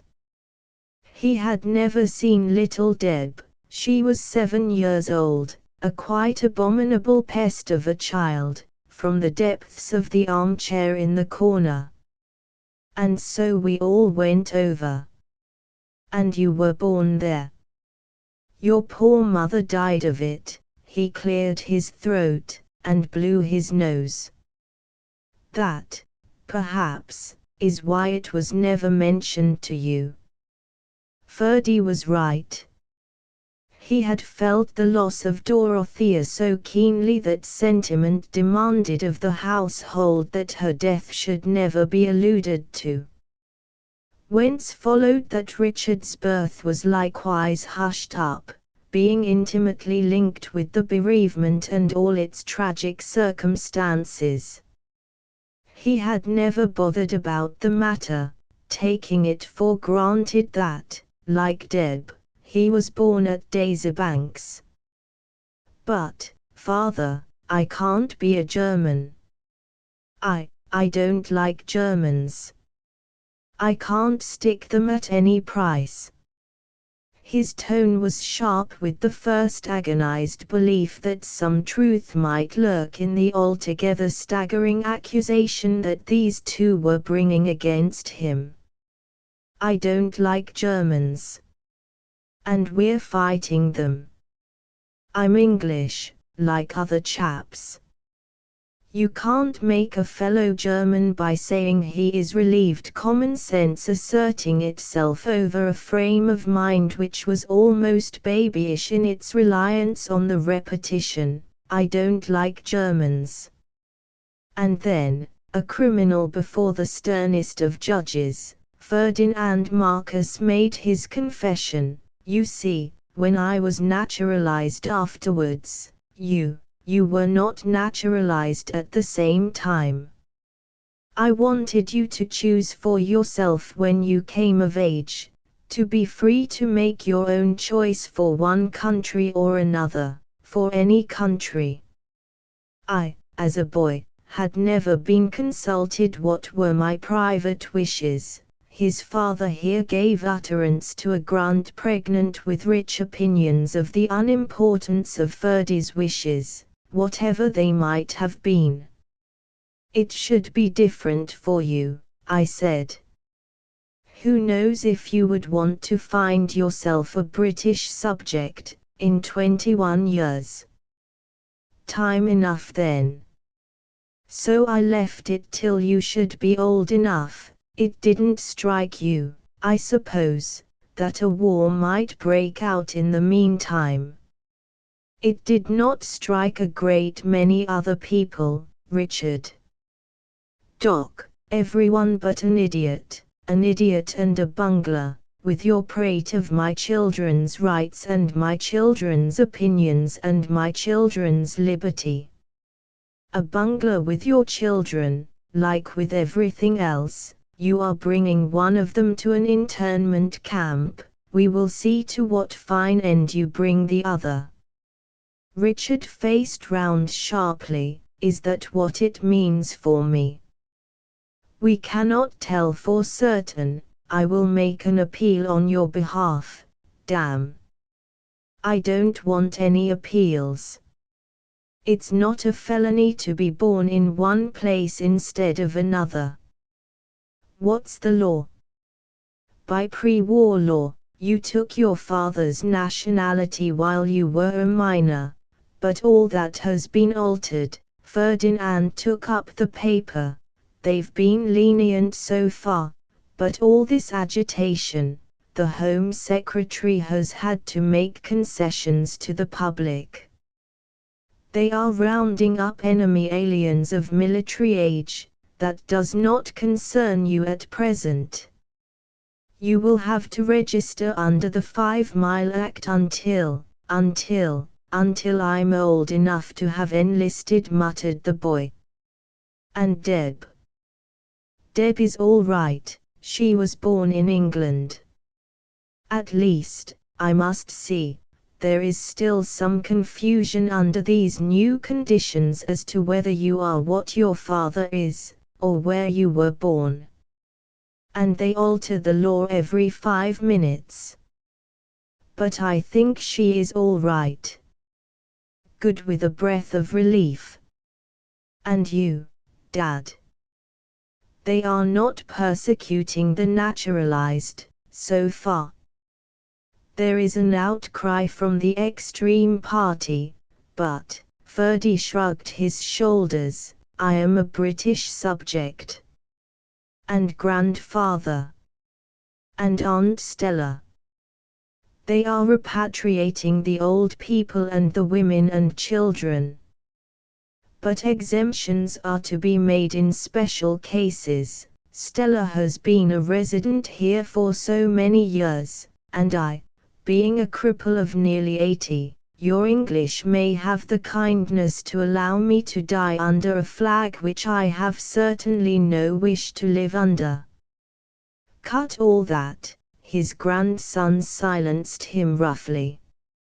It's rank pro-German, German, Hermann methodically corrected him. I at least know what I am.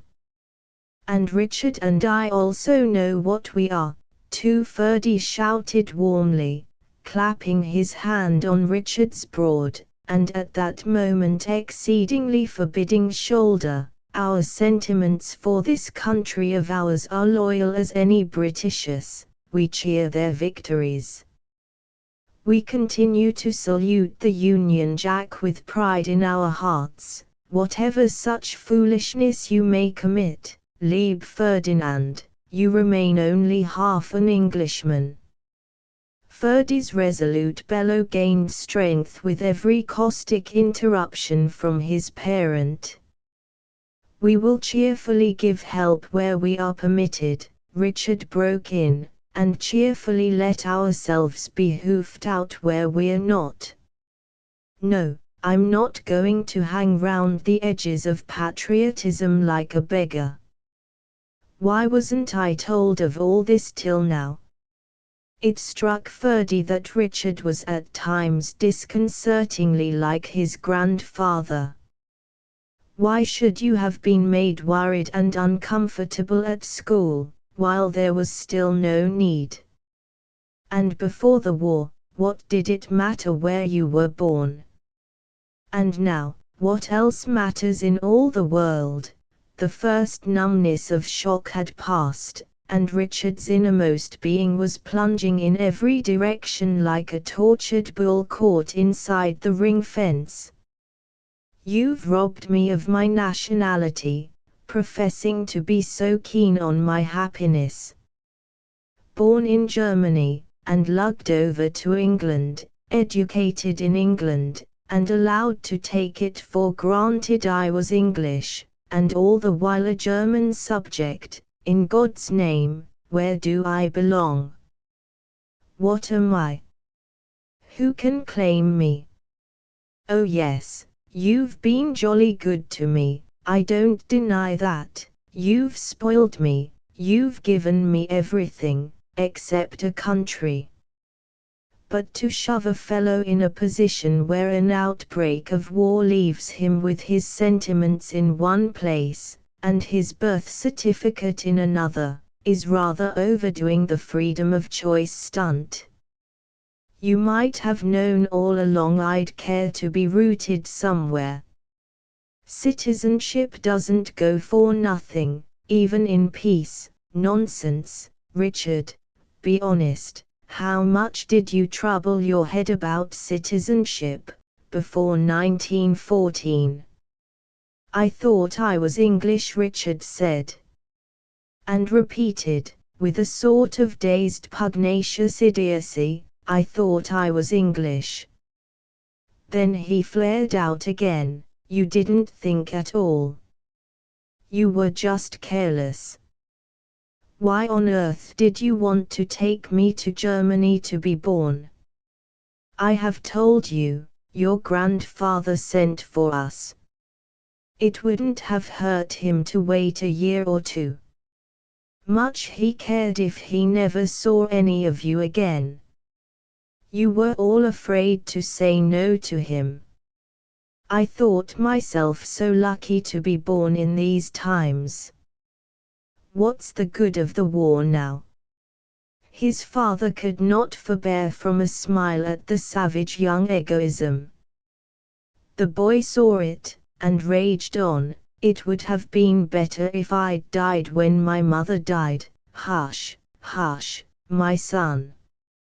Richard crashed his weight onto a chair, head butted down on his arms along the back rail.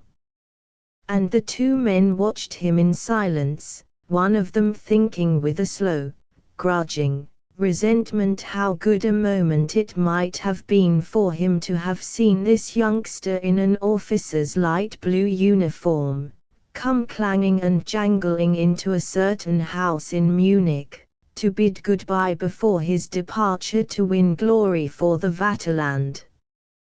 And the other was vainly groping round for what comfort he could give his only son in trouble. Dorothea would have so known what little tender thing to do or say. His eyes filled with tears, and in his over-anxious endeavor to play mother at this juncture, he blundered dismally, "Come, come, my boy, buck up. You who are usually so sensible. It isn't such a tragedy, even if it should end, at the worst, by internment. You will be safe, and with friends." Richard slowly lifted his head. He looked rather old for 16, and his voice dragged like tired footsteps on a heavy road. "Sorry if I was rude, Dad." "Yes, of course I'll be safe. Much safer than in the Flying Corps. I didn't think of that. I'm going to bed now. Good night." Halfway across the room, he came back for the evening paper. Then he went out. 3. Strange that his brain should have shot right away from the main catastrophe onto this tangent question of reprisals. There, out in mid-ocean, a liner sunk. Here, in a London slum, a baker's shop raided.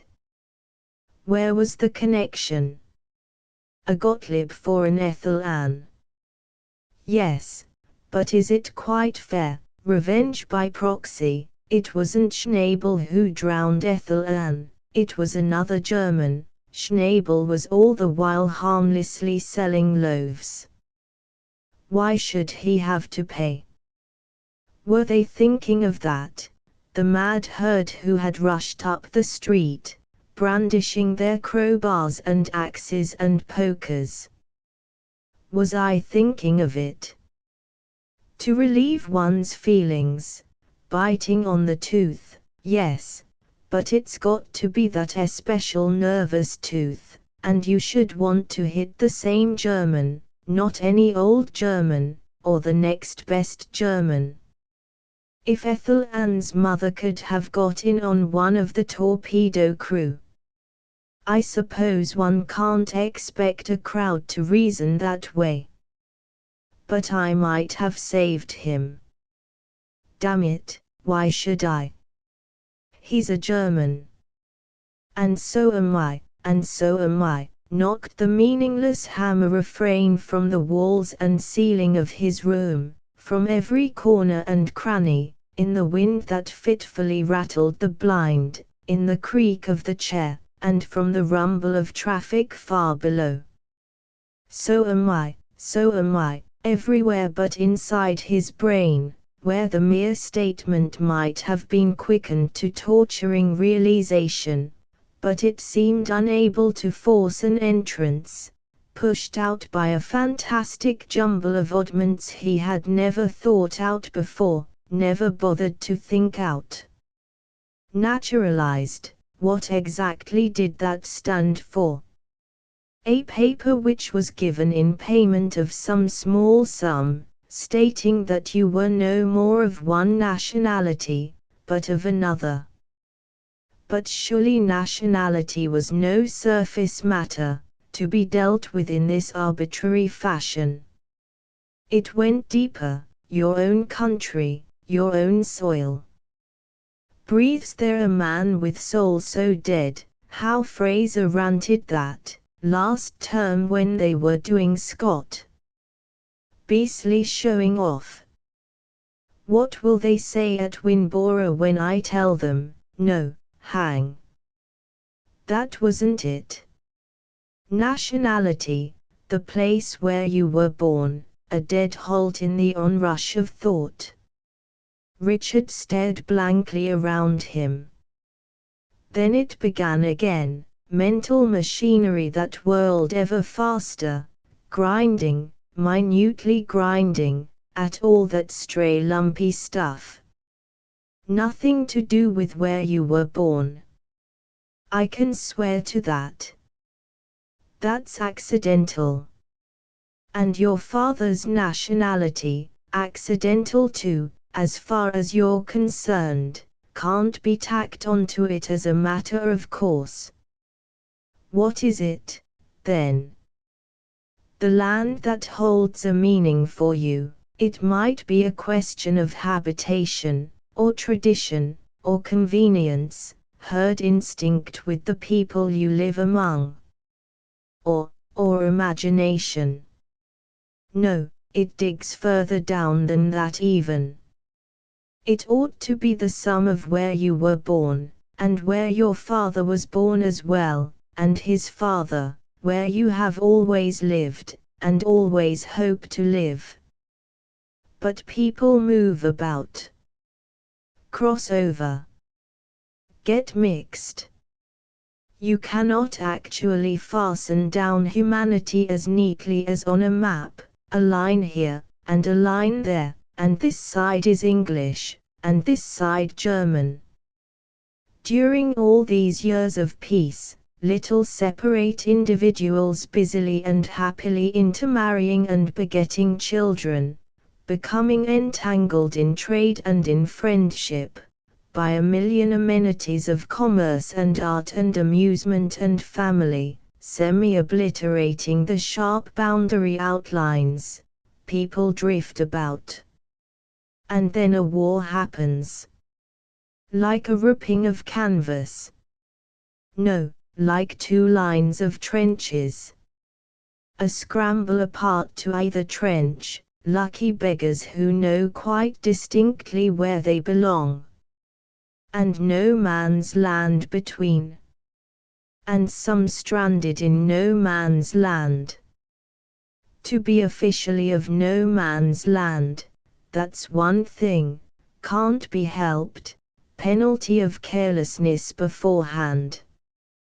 But is it possible, I wonder, to feel yourself not for one country nor another? Neither mattering. Neither victory mattering.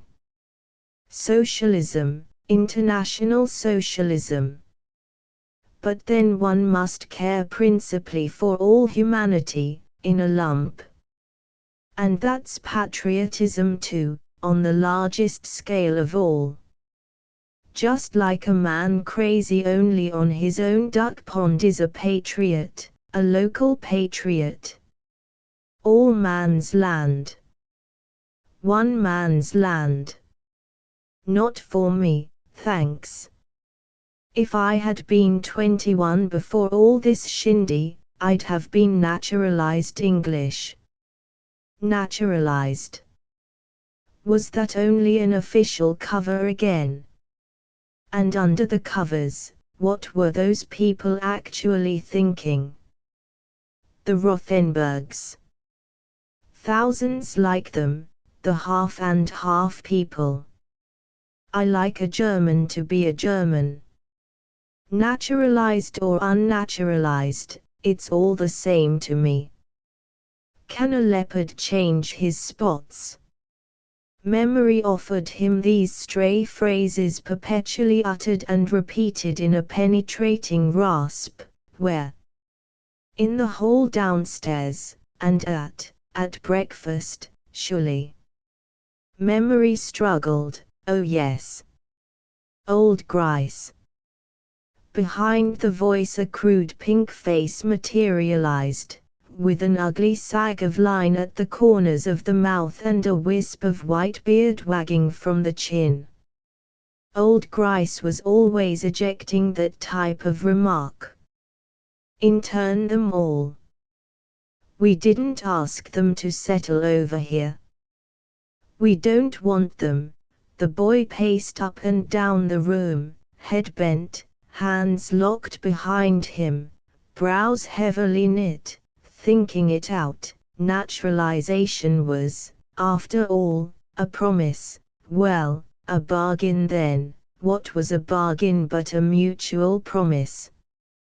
A whole community had learned to rely securely on such a promise, had confidently forfeited the protection and advantages of their native land, in favor of an adopted country. And now if their security were repudiated on excuse of war, is there any stipulating clause in the naturalization contract, making it void in the event of war, I wonder? Because if not, but we can't leave enemy blood loose about the country during wartime. It isn't safe. They might all be spies. Some of them are. And spying is the worst thing of all, abuse of hospitality. No wonder the thought of it drives people to a sort of madness. He took up the evening edition, flung it down again, too dark to read anything but the headlines, more anti-German riots. Someone crouching low in the corner by the cupboard. A patch of white. A face, mad frightened. Ache, bitter. The little German baker. Or, no, the face had changed, it was Richard himself, staring panic-stricken, yet reproachfully, at that other Richard who was leading against him a hostile mob. He's a German. And so am I, and so am I. It had stabbed through to the brain at last. I'm not a German. It's a lie. I'm not. I hate the Germans. They have drowned Ethel Ann. Ethel Ann, how had she looked? Had she brown or fair hair? But all hair is the same in the water, dank seaweed round a discolored pulp. Swine. Swine. He was pacing again with rapid, demented step. That's not the game as it should be played, as it was arranged to be played. It's a breach of the rules. Women and children and non-combatants excluded, and every man with a chance of self-defense. The conventions of war. And suddenly Richard stood still and began to laugh. And what chance of defense had a man standing beside a bursting bomb thrown by an unseen hand from 50 yards away? Little silly, fretful rules, with death and destruction and decay streaming wide over one country after another, whirring in the very air above God's churches, throbbing in the sea under the millionaire's pleasure ship, each individual helplessly involved with their bodies or with their goods or with their hearts. Then, what the devil is the use of some abstract gabble about the conventions of a game? All that was for 500 years ago, when one soldier had it out with another soldier according to the laws of chivalry.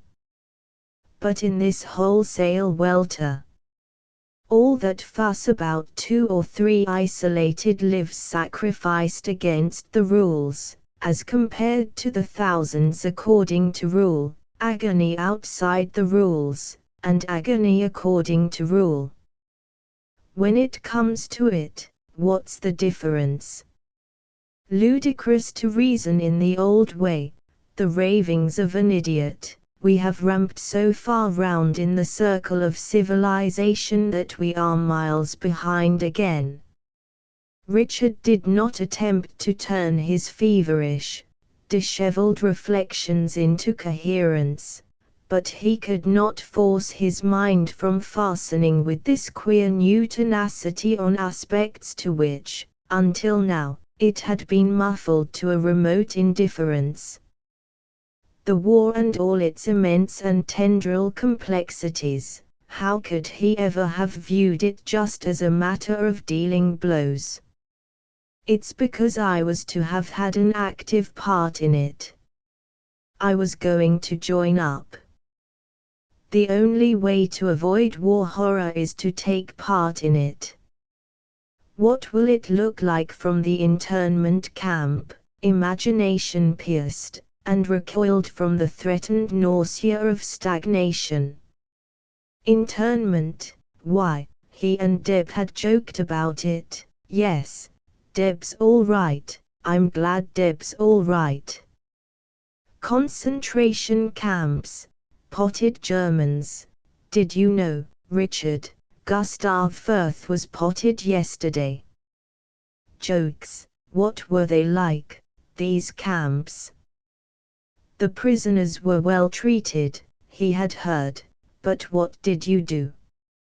Vision of 2 fattish young Teutons sleepy over their game of dominoes. This for him, while out there, was the scrum and the sacrifice. This for Richard, who was a fighter. Oh God, let the war be over before I'm 18.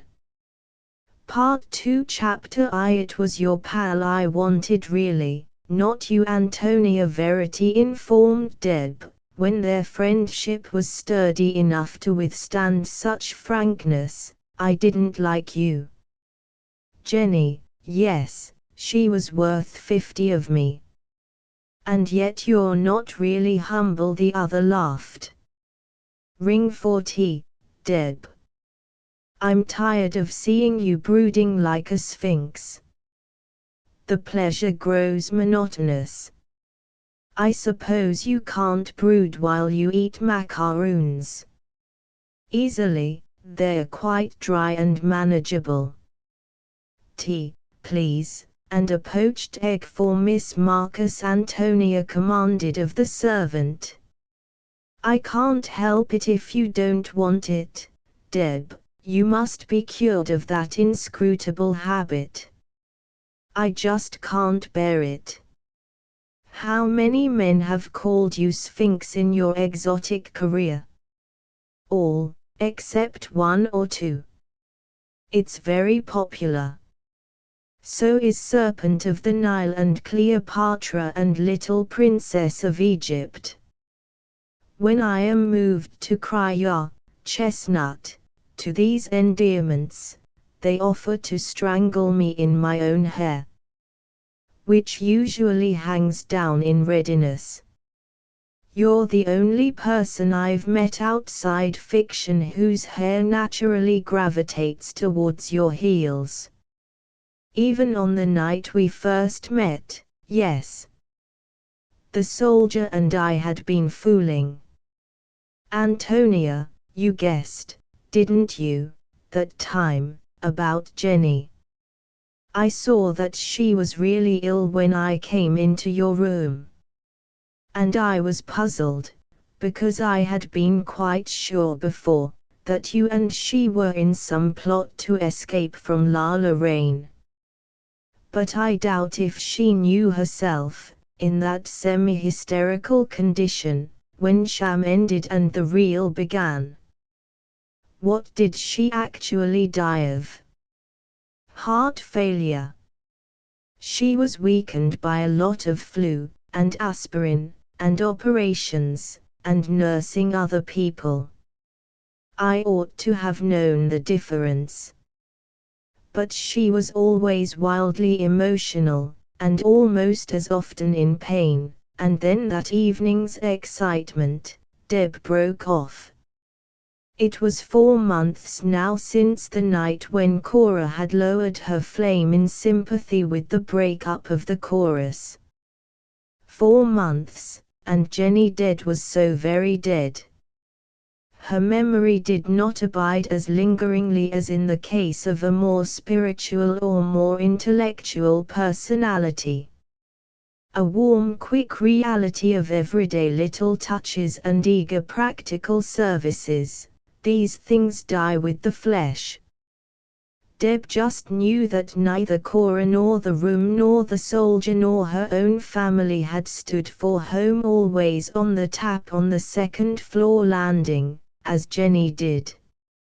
And the little group of people surrounding Jenny seemed mechanically to flop away in different directions, after that evening. Dolph took Bobby away to his people. Lala Rain and Manon left Montague Hall in a whirlwind of rage, because Mr. Gryce had complained of Madam's breakfast costume. The Turkish slippers seemed particularly to offend him. Of the soldier no more had been heard. And even Deb's room in which it had all happened, was abandoned. "Do you mind if we share a double room, Deb?" Aunt Stella had asked rather anxiously, about a month later. "Now that Richard is coming back for the Easter holidays and will want a den of his own, I suggested it might be a saving for your father if we don't scatter quite so much. But he says you must be asked first if you'll consent to sleep with a soured old maid with that tinkling laugh that never sounded quite as mirthful as the spirit it accompanied." Deb was quite glad of the change. The associations of her old bed were rather poignant. Stella could not bear the smell of Cora, who was henceforth packed away in a box room. And Deb began to wonder if all her life would be a succession of disjointed episodes, each with its full complement of cast and scenery, and each when it was over to be slipped as easily as a bead off a string. Daisy Banks, in the careless life before the war, what was known as the Portman Rooms set of wealthy semi-artistic young Israelites, dances, the river, frequent companionship of Hedvig and Lench in Rothenburg. That bead slipped. Dorheim, and its marionette figures, Felix and Marianna Koch, Sigismund who looked like Jesus Christ, Ralph and Hulda van Sittart, Ellie Ladenburg from Manchester, clearest of all, perhaps, the upturned face of Lothar von Relling.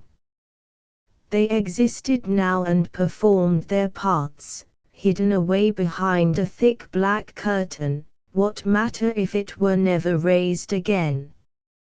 Then the chorus. What next? After a pause, Antonia Verity answered that question. Antonia, following up a whim, came to Montague Hall to see Jenny. Not finding Jenny, she knocked at the door of Deb's former bedroom. Deb was just moving. That is to say, she was sitting dreamily on an overturned drawer, in the midst of a scrum of her possessions, reading a mid-Victorian novel entitled Annalee, Maiden, Wife and Mother. "Come and listen to this," she bade Antonia without further greeting. They became intimate over Annalee. In Antonia Verity, Deb recognized with mixed feelings the temperament she had always most coveted, most desired to find in herself. The natural Artemis, Artemis from no simpering prudery nor actual coldness of disposition, but that Artemis who instinctively runs from the pursuer, Artemis in love with her own chastity. Her eyes, changing from hazel to green, deep set in shadow and drooping at the corners, were at perpetual war with the pure scissored curves of her mouth. Deb was aware that Antonia could never deal in fragments where her love affairs were concerned, and that she rather wondered at those who did. It seemed therefore a foregone conclusion to Deb, whose mind was prone to run on lines of fairy tale justice, that life must hold for Antonia the eventual big thing, bank in which this guarded stored-up treasure would ultimately find safe deposit. It remained a miracle to her how Antonia managed not to fritter the treasure. She never saw that trifles simply did not happen to the other girl. Men knew. They liked her peacefully, but some fundamental quality in her gave them their cue for decent behavior as a matter of course. As a same matter of course, they embarked on amorous experiment with Deb, could not leave her alone. And this, though Deb longed for Antonia's secret to attract the better treatment, more than ever admired her ideal of a girl clad in a sort of symbolic moon-white armor, now that it had become incarnate. Though she had been often to Antonia's studio, she had never yet succeeded in probing a certain aloofness in her friend Jenny, and then Antonia. Jenny, whom one touched, a fervent coziness of friendship punctuated throughout by touch. It was impossible to conceive of friendship with Antonia thus emphasized.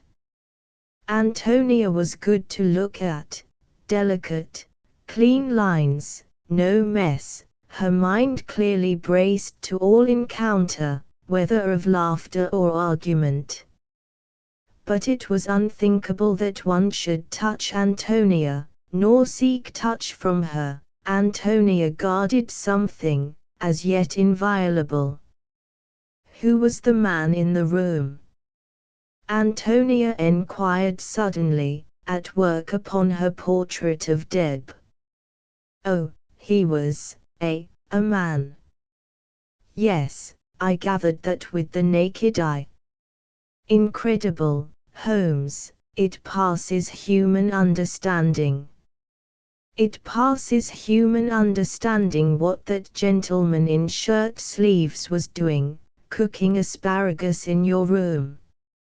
No scandal about asparagus, I hope. They reeked of it, that night. Deb moved restlessly. Don't be priggish, Antonia. It isn't priggishness. Oh, do understand that. It's decency. Not towards other people, but towards oneself. I don't care about conventions. Yes, I do. They prevent litter and disorder, and they can't really get deep enough to handicap the emotions. What I meant was that I don't care about opinion. I do as I like. Well then. So do I. Know a man in your bedroom for an hour or two, just to talk to, and then good night, that's not doing as you like. He shouldn't have been there at all. Taking you and your room for granted. And your lips. He never kissed me, said Deb in a very low voice. I said he took your lips for granted, and the possibility of them. His decision is beside the point. Deb, how I wish you wouldn't." After a pause the other girl said, "I won't ask what, because I suppose I know. And I agree with you. We ought to save it all up for the one man." "No, no, no. That's merely commercial. To keep one's market value uncorrupted. Manon Lorraine's standards. Horrid little ingenue. She reckoned every look thrown to that poor begging man Carew as so much profitless waste of virgin stock. I must say, you took in rather a lot, that one hectic evening at Montague Hall." Antonia rushed on, "Not to save all up for the one man, but, isn't maidenhood in itself rather a splendid thing? I wish that didn't sound so affected. This isn't the suffrage standard. I don't hate the other sex, not a bit. I like them. But, just to be proud, and not slovenly." "You think I'm slovenly? I've never seen you for more than a minute in male company. But I fancy, if I had, I should have wanted to cry out every minute, 'Don't, oh don't!' As bad as that." Lightly Deb had to feign amusement, for her Artemis girl was flicking her well on the raw. She remembered how she had experienced just that desire to cry out "don't" when Jenny, so she stood halfway between Antonia and Jenny. But Jenny had been married, and Antonia said, "Isn't maidenhood in itself rather a splendid thing?" A chill white dawn faintly shot with gold, for Antonia. For herself and Antonia. But surely such divine hesitancy and glamour were for the girl of 18, 17, 16, wide eyes, intent on vision, tremulous childish lips, "No one shall kiss me until he comes." And the end of the legend was that he came, and kissed her, just before she was tired of waiting, at 20, say, or 21. That answered the riddle so easily for young Artemis. But if the legend missed its obvious conclusion? She was now 24, and Antonia 26. Antonia's austere demands were rather a strain on passion unsatisfied in the late 20s, rather a strain on the chill white dawn ideal. Antonia at 16, tingling from hot indignant scorn at anything which ran counter to her unshakable schoolgirl principles of what was right. Antonia at 16, not unlike Deb at 16, dreaming in a walled garden of lilacs. They had outgrown it. What now? Some sort of a compromise, a dream semi-yielded, semi-cherished. Oh, just chance it. A separate code of rules for every transient episode, or none at all, or trust to the moment's inspiration, take love haphazard, compromise. Burton Ames had left her possessed by the very desperation of restlessness. And it was easier now to give lightly, since striving to compete with Jenny, she had once broken bounds. Jenny had died, without getting what she wanted. Jenny had shown how easy, how frighteningly easy, it was to die, slip away. So cram in something at all costs, lest it should happen to you like that. Here you are. Antonia threw her the sketch on which she had the last half hour been working. It was a startlingly clever study in crayons. Underneath it was scrawled "Girl of the Transition Period." Petulantly Deb flicked it away. "It's pretty, but is it art?" she quoted. "No. It's psychology." Resume of our conversation. "And yet my people allow me to do what I please, say what I please, go where I please, with whom I please. They are awfully broad-minded."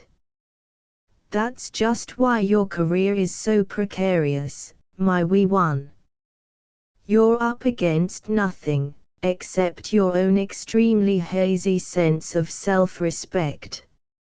If your father and your Aunt Stella were saying don't all the time, and locking you in your room, and forbidding men the house, and intercepting letters, and generally behaving as we've been taught the best parents ought to behave, you'd be kept busy defying them, which is a quite healthy occupation. At the worst, in a mood of superlative defiance, you'd go right over the wall. Well, that's at least honest. All this laxness and let her do as she likes, and I'm sure young men are to be trusted nowadays. But parents are not to be trusted. I don't know what parents are coming to. My mother, it's her sorrow that I haven't yet formed a bold free union for her to countenance and encourage, and you would never consent to do it, have no desire to do it. It's a sad waste of an indulgent parent, Antonia. Thousands of girls get cursed and kicked out of home for just that boldness and freeness which your mother pines to find in you. The darling, it's only theoretical pining. Any vivid details of a bold and free union would shock her beyond words. I suppose the truth is that parents are thinking too much, and not enough. It's still only surface lenience. They'd howl quite as loudly, and break their hearts quite as vehemently as the old-fashioned parent, if we really transgressed. Father would, of course, which puts it out of the question. You being financially dependent on him. Not only that. I happen to be fond of him."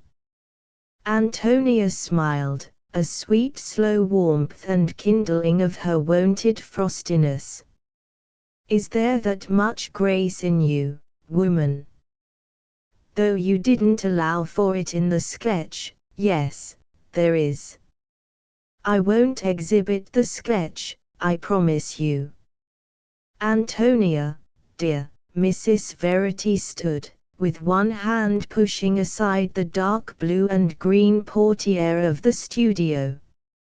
A neat little figure in a black dress with white collar and cuffs, a precise little spinster, one would say, from a novel of Jane Austen or Mrs. Gaskell. Manners of superlative delicacy, speech in which each separate syllable was clearly articulated, a habit of mind which seized on the most trivial utterance of others, and smoothed it out flat for earnest consideration. Mrs. Verity's personality was such as to make it quite credible that Antonia was found in a gooseberry bush. "Good afternoon, Miss Marcus. Are you quite well?" "Yes. Really. I am so pleased. It is delightful to find you here with Antonia. I wonder if I might ask for a cup of tea?" "Not if it is at all inconvenient, Antonia. I can order it in the dining room, indeed I can. Do you not think the parks are looking lovely? I wonder if, but I interrupted you, Miss Marcus." "Oh, it's nothing," said Deb, who had only begun an affirmative. "Yes, aren't they, in reference to the parks?" "Oh, But please say what you were going to say. It was unpardonably rude of me to cut you so short. It wasn't anything worth repeating, Mrs. Verity. Do go on with what you were going to say. I wonder if, no, indeed, that can quite well wait till you say what you were going to say. But really, I've forgotten it, cried Deb, by now hysterically incapable of the yes, aren't they, of her original intention. My fault, how could I? Here's your tea, Mother. Antonia smiled mischievously down on the punctilious little lady's distress. Deb stretched her limbs lazily, without displaying, however, much determination to move. She was rather hoping that Antonia would invite her to stay. But, I have to be going out presently, but in an opposite direction, or I'd ask you to wait for me. Are you supping with Gillian? I thought you told me you expected her here, Miss Marcus. Do you not agree with me that Gillian Sherwood is quite a remarkable character? An almost imperceptible contraction of Antonia's brows expressed impatience. What was the lecture like? She asked. Deb pondered on the unknown Gillian, hardly hearing Mrs. Verity's painstaking description. This was one of the moments when she was convinced of mystery in the background of Antonia's life. Why had she never mentioned a Gillian who had a remarkable character, with whom she was on terms of supper? Why did she apparently object so strongly to her mother's introduction of the name? Why was she on certain occasions so anxious to rid herself of Deb's company? Why was she so vague and elusive as to the manner in which she had spent the foregoing day, or intended to spend the morrow? Why had she once said casually, "Don't drop in here without letting me know, Deb. Always phone. I'm out such a lot, it's hardly worth your while to chance it." Antonia herself was always chancing it at Montague Hall. A second door in the studio led to a small garden. Beyond the panes a tall young man suddenly loomed, and rapped 3 times, as might a conspirator. "It's Cliff Kennedy," remarked Mrs. Verity, and nodded cheerfully to him.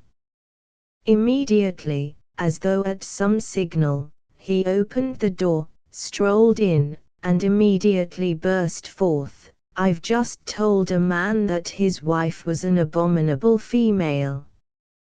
Yes, an abominable female. And he didn't know whether to agree with me or not.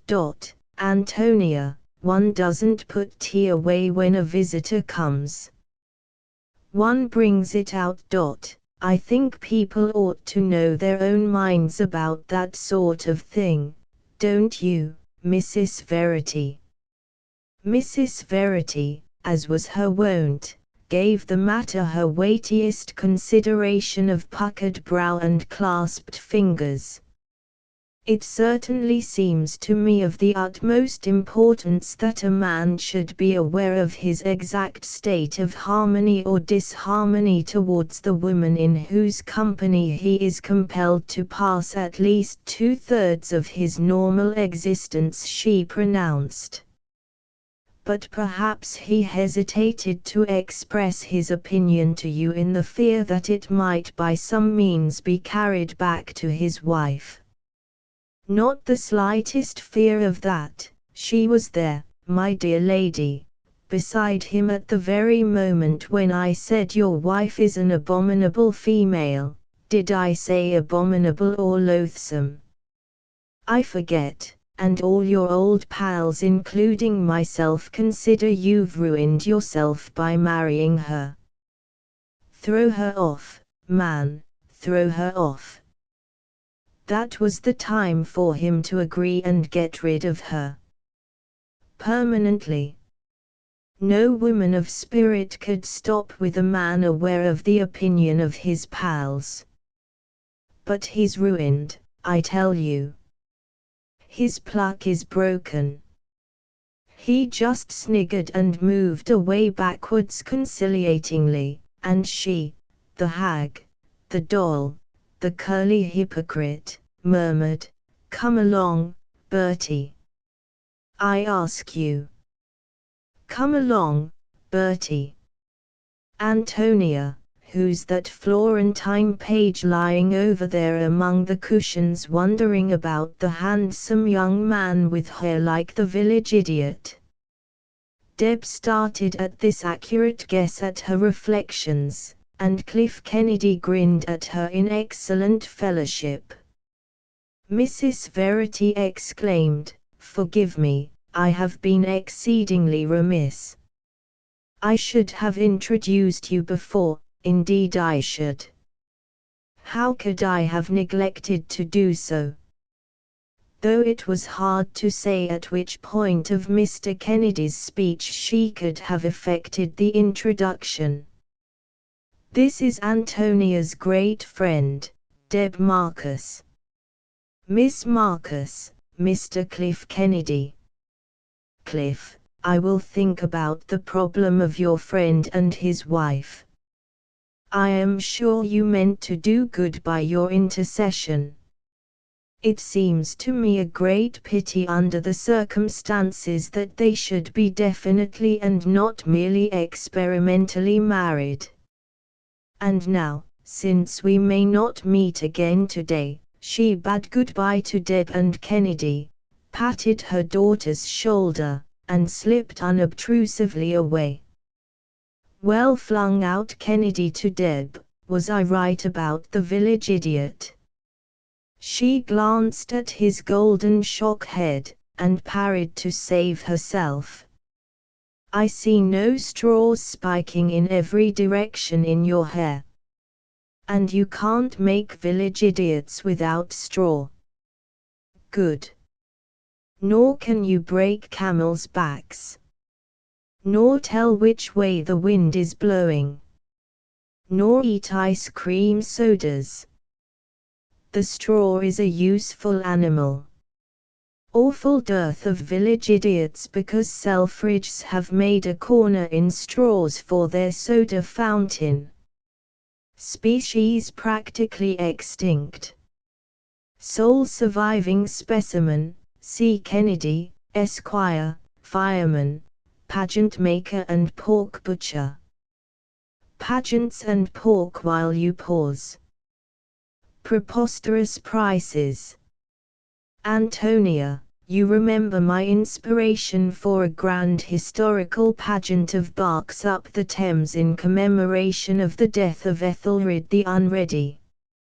I remember a few rough suggestions you threw out, of a sort of Lord Mayor's show," laughed Antonia, "presenting every sort of special occasion on which the English people were notoriously unready, headed by Ethelred himself, refusing to get up on his wedding morning because he had overtired himself the night before, taking cinema films of a tortoise, and ending with a symbolic presentment of the proverb, 'Always lock the stable door after the horse has got away, it does no harm and amuses.'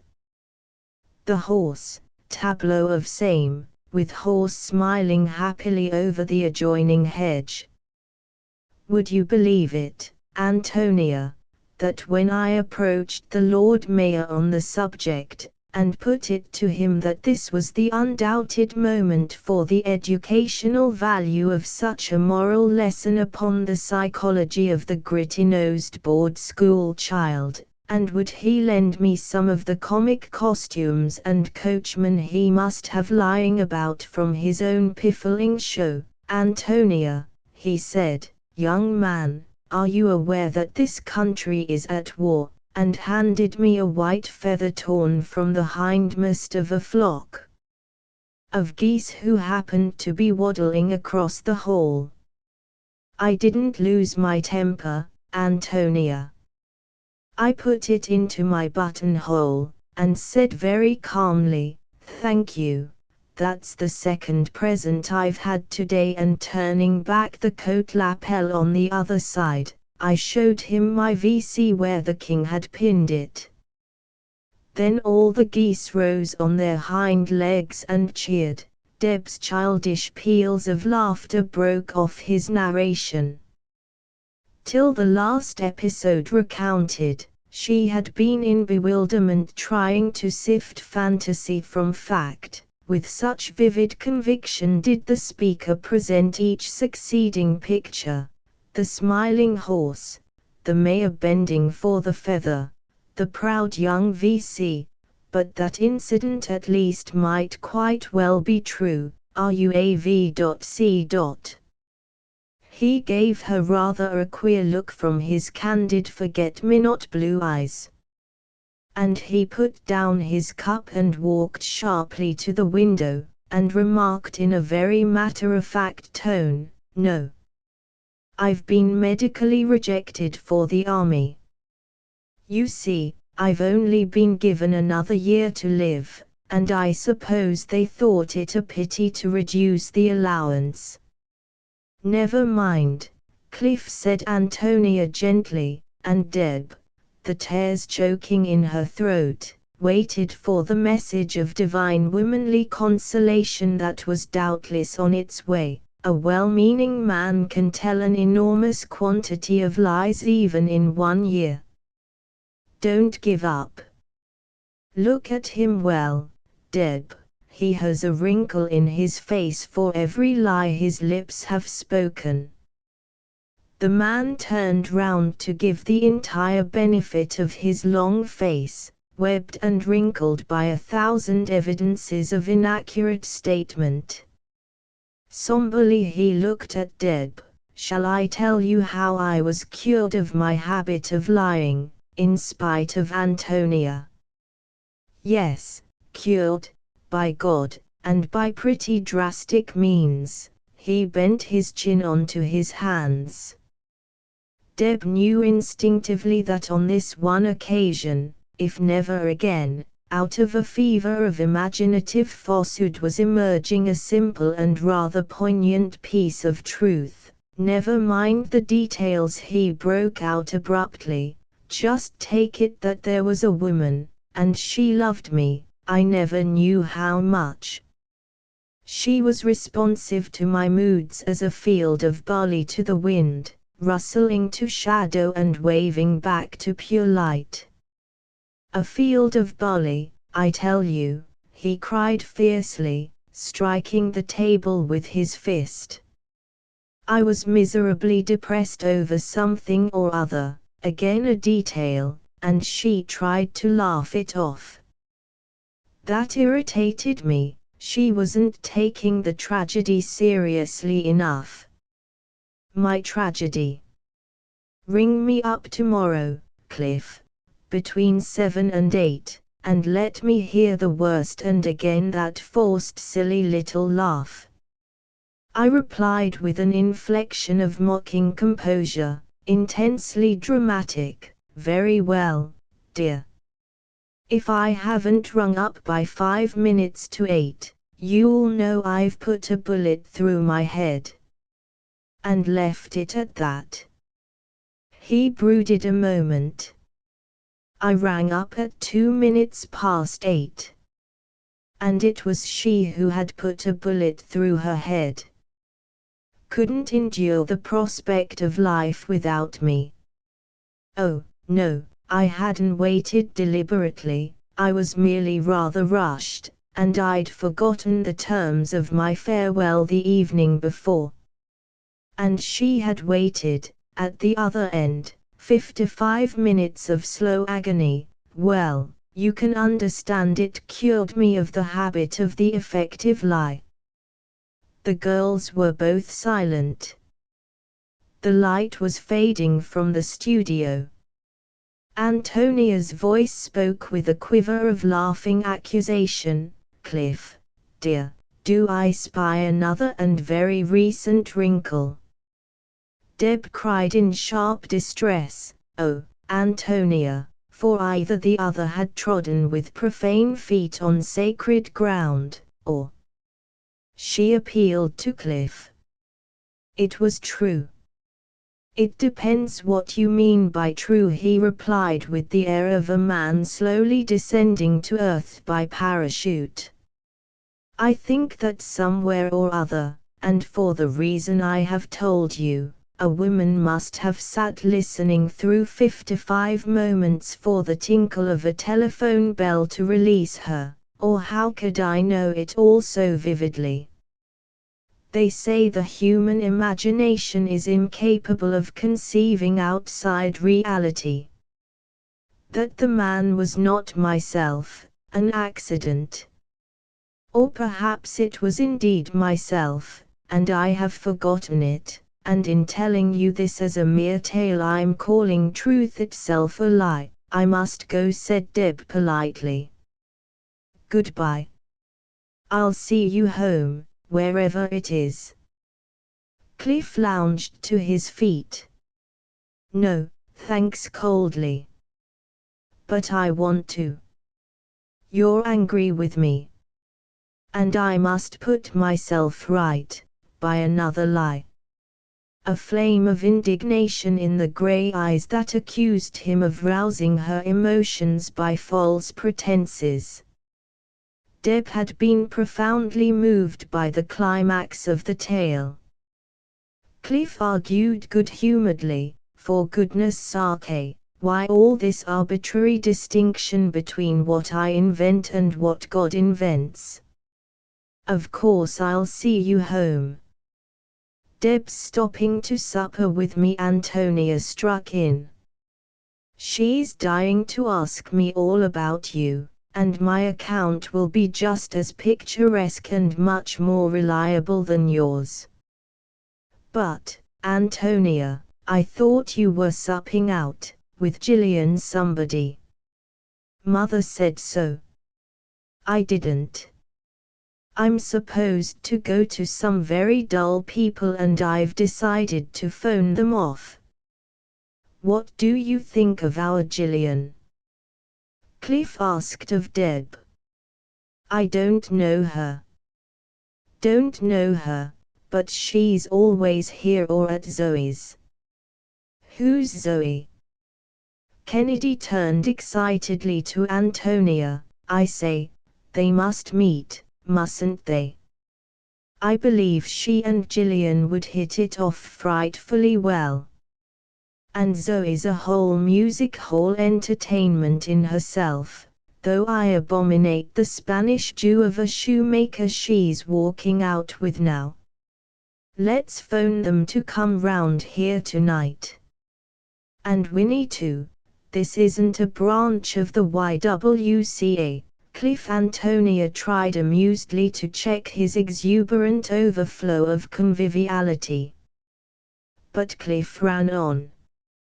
"No, let me see, Zoe shows off best in her own Palais Royal flat. She needs all the doors and cupboards to be really at her best.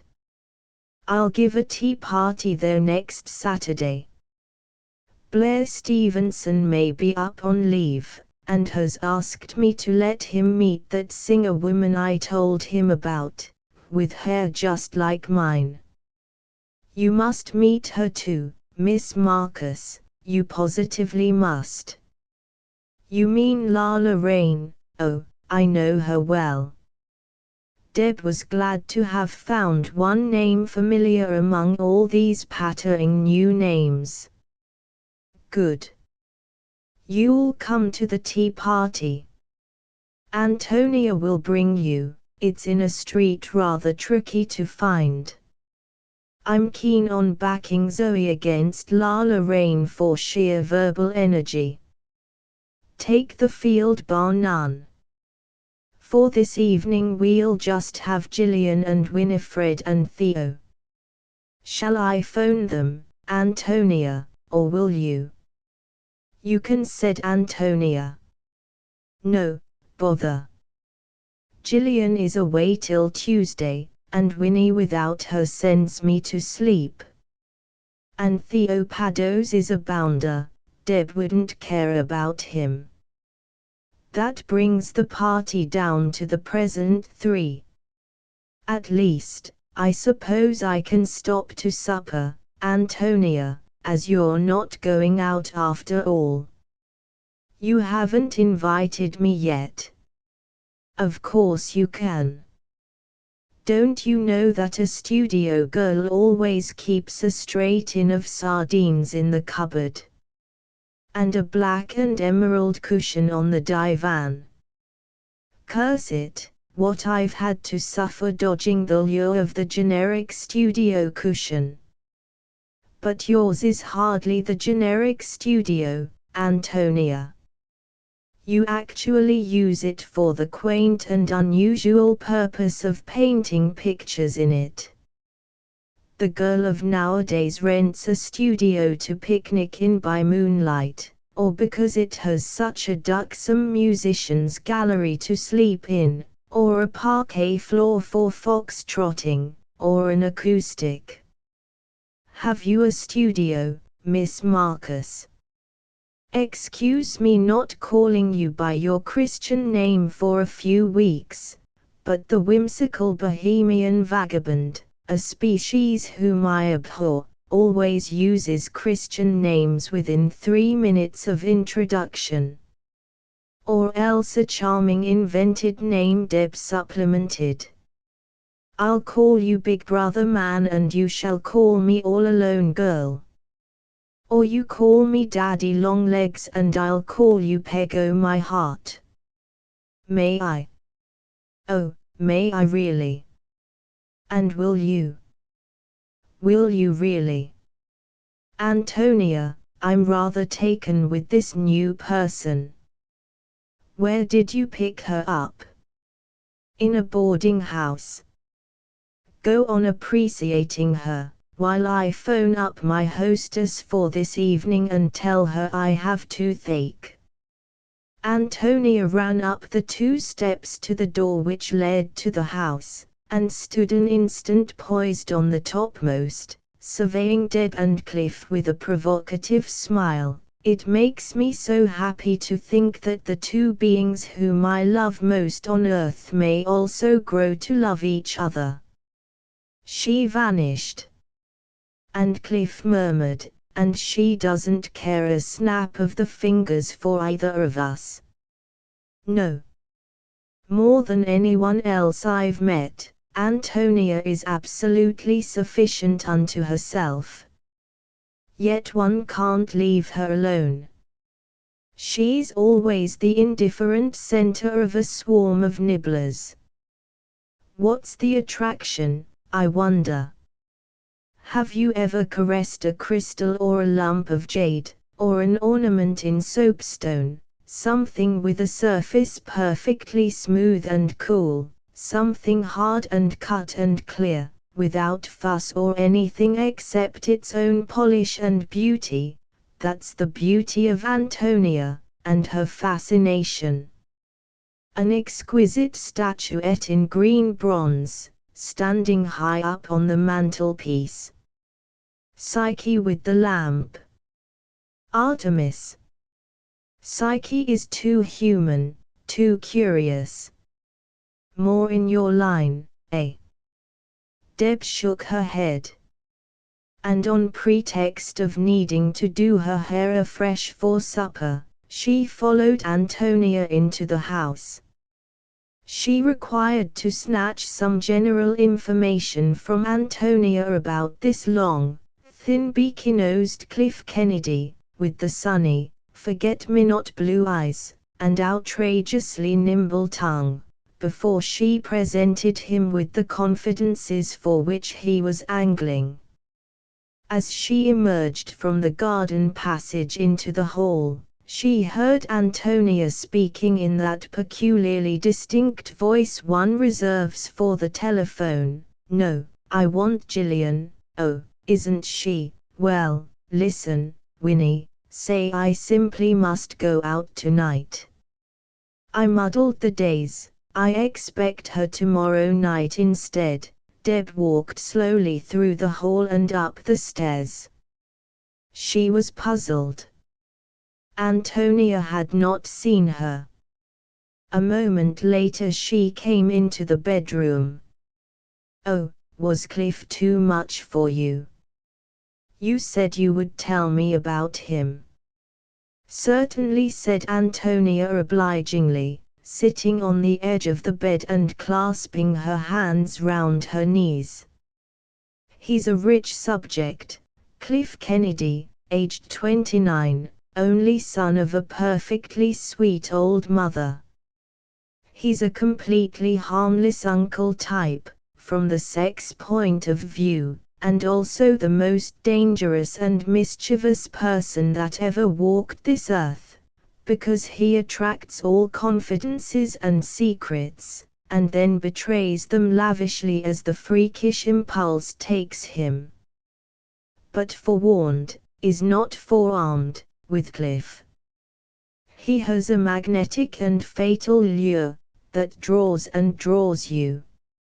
You seek comfort each time by an instinctive self-assurance that just this once and only this once Cliff is to be trusted, and when he is relating one of his best impromptus, your instinct equally assures you that just this once and only this once Cliff is telling the truth. Yes, you needn't flush quite so hotly, Deb. Which one was it you believed? The episode which cured him of lying. Why, he lies by mechanism.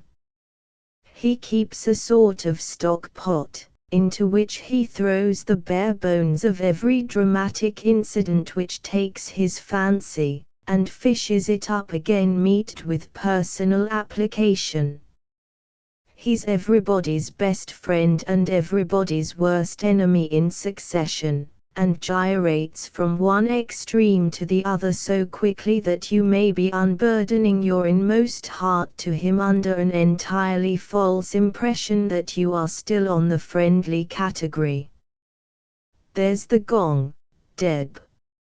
Any more questions, before the court rises? Why isn't your best boy in khaki? Laughed Deb. He has been medically rejected. That bit of information happened to be correct. It's those dotted fragments of truth which make the whole so perilous.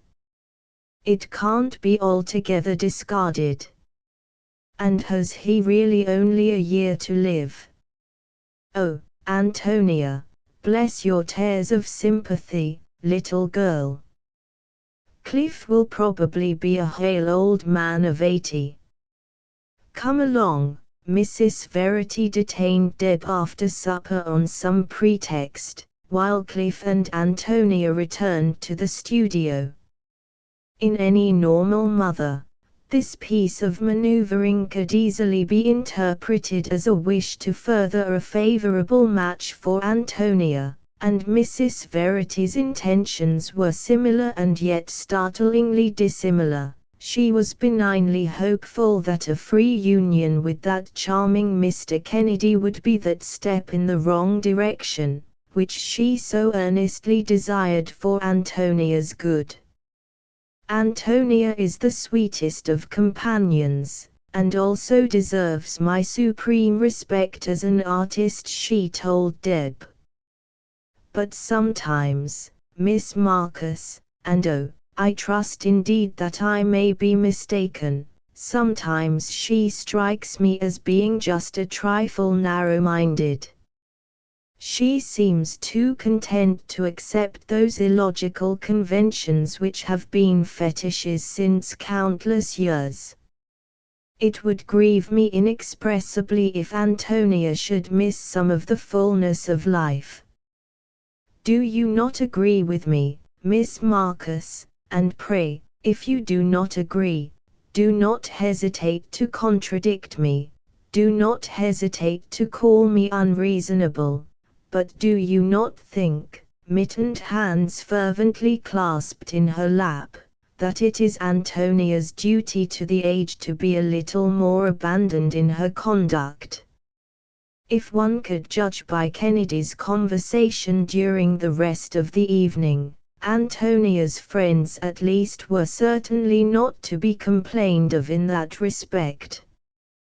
Cliff slaughtered their presumable confidences with as little ruth as a butcher slaughters lambs, and then disported himself merrily among the mangled heaps.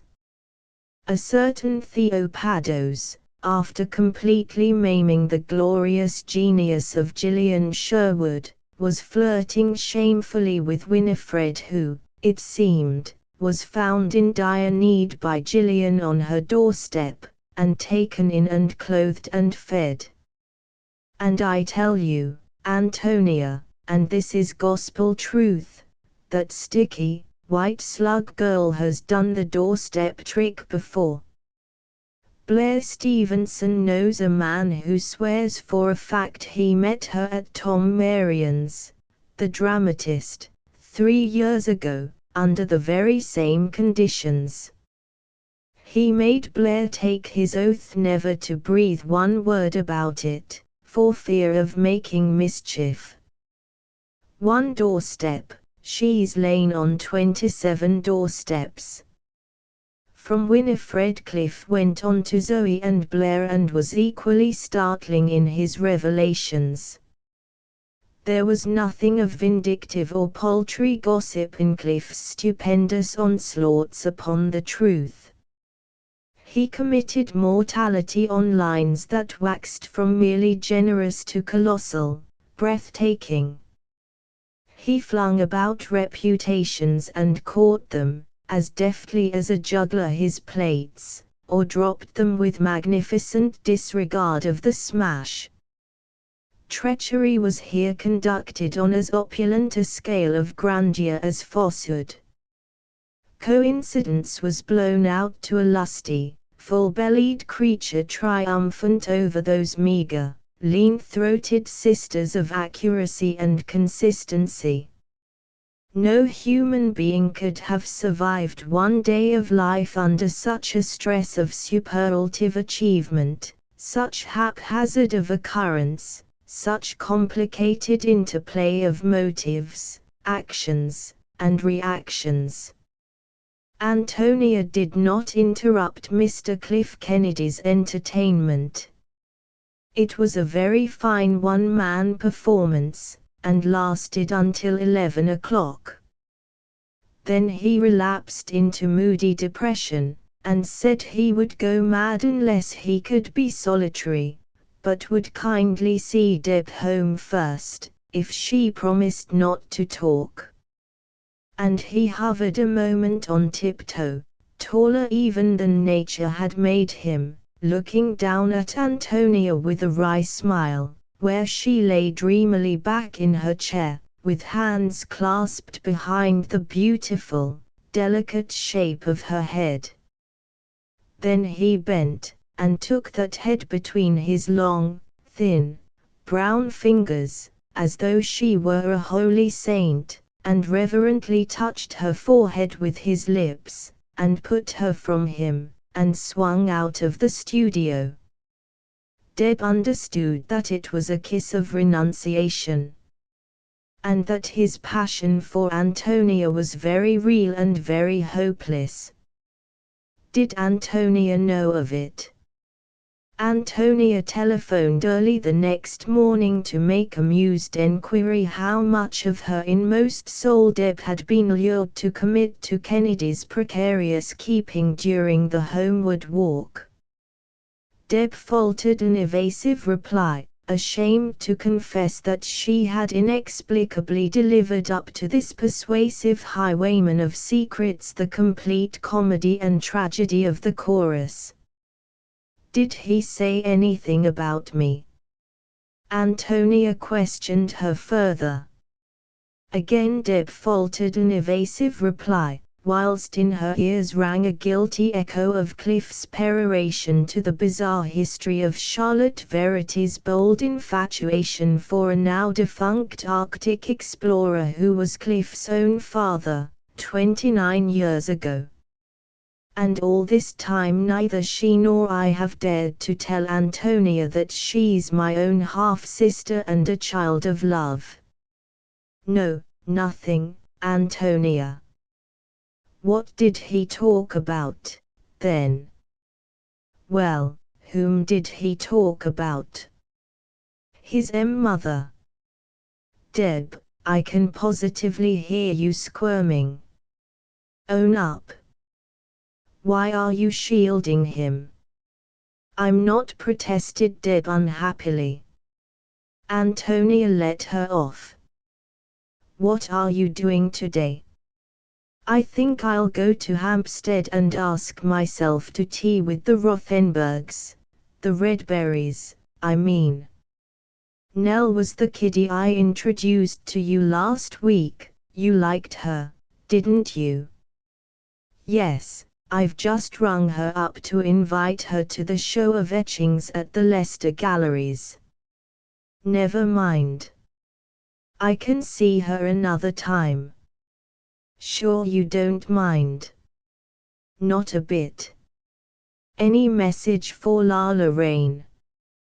I'll pay them a visit this afternoon, instead of the Redberries. Will you? Then I shall probably come on there after the show, if you don't object. Why should I object? I'm very happy in your company. I accept your act of homage serenely. 'Tisn't he anything of the sort. Deb repudiated the suggestion with extreme indignation. Very well, dear. Ask your Aunt Stella if she'll lunch with me tomorrow. Me too. The perfect hostess never mixes her generations. That's an excuse not to give me lunch. You may come to supper the day after, if you bring your brother, as you once promised. And my grandfather. The old Hun. Certainly. I prefer him to the oh-so-English Mr. Otto Redberry, anyway. Does the oh-so-English Herr Otto Rothenberg go and sit in the bathroom and sulk when you are there, because it honors you too highly if he appears, and you might get conceited about it? On the contrary, he entertains me with his most irreproachable jingo sentiments, rather loudly, in case a policeman is posted outside the door. An old lady has been posted outside this door for a good 20 minutes, waiting to wash her hands. Shall I let her in? I don't quite follow. The phone and the wash basin live together at Montague Hall. Goodbye, Antonia, do you like me? Moderately. Goodbye, child. Chapter 2. The Redberries were at Saturday dinner. Their numbers indicated a party, but in reality no one but the intimate family was present. Mr. and Mrs. Redberry, their sons Hardy and David, Hardy's wife Beatrice, and her brother Sampson Phillips, the two daughters of the house, Hedda and Nell, and Miss Swinley, the strictly English governess. 4 members were missing from the company: Con, the eldest Redberry, since several months at the front; Wilhelmina, the infant child of Hardy and Beatrice, who had annoyed her grandfather and been banished to the nursery; Hedda's husband, Gustav Firth, interned in England for being a German; and Max, the boy who came between Hardy and David, interned in Germany for being an Englishman. The international situation round the table was one of extremest delicacy. Otto Rothenberg had settled in England for business purposes, and was naturalized directly after his marriage with Trudchen Wagner. But he made no secret of his dislike of the English, and his contempt of the semi-English, and had always petulantly insisted that his household should be conducted on sound and hearty Teuton principles, of which the main points were a diet of rich sufficiency for the elders, and no nonsense and no discrimination for the tribe of children. Though the quantity of these, 6 alive and 2 dead, indicated that he did not confine his German ideas wholly to the table. Each of the 6 played a chosen musical instrument, chosen by Herr Rothenburg himself, be it remarked. The 2 girls had frequently been burdened by plaid frocks. German was the language spoken as a matter of course at meals. Filial obedience and the good-night kiss were insisted upon, and there was a frequent coming and going of relatives scattered over Germany and Austria, with large gay packets of gingerbread tied up in silver paper, or of polite unknowns bearing letters of introduction from the Rothenburg relatives abroad, and very eager to be invited to a meal. When Hedwig, at 18, was wedded to a German, her father was delighted. Hedwig herself had never been consulted on the match. When Gerhard, at 24, had displayed unexpected initiative and engaged himself to Beatrice Phillips, Rothenburg fretted and objected and sulked, and locked himself in the bathroom, and came out again when it was least desirable that he should do so, and during a full 6 months rendered the lives of all about him wholly unbearable. He was finally only reconciled to the bride's English birth and parentage by her large settlements.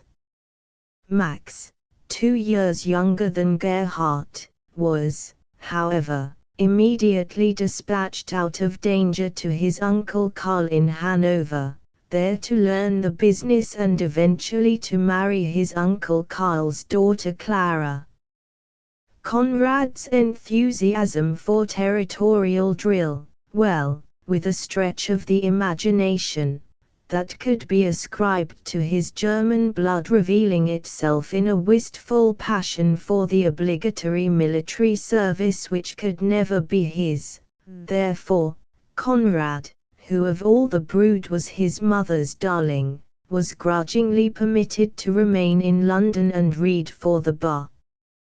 David, sent to a day school, was destined later for Heidelberg University, as a corrective to any ultra-English notions which St. Crispin's may have put into his head.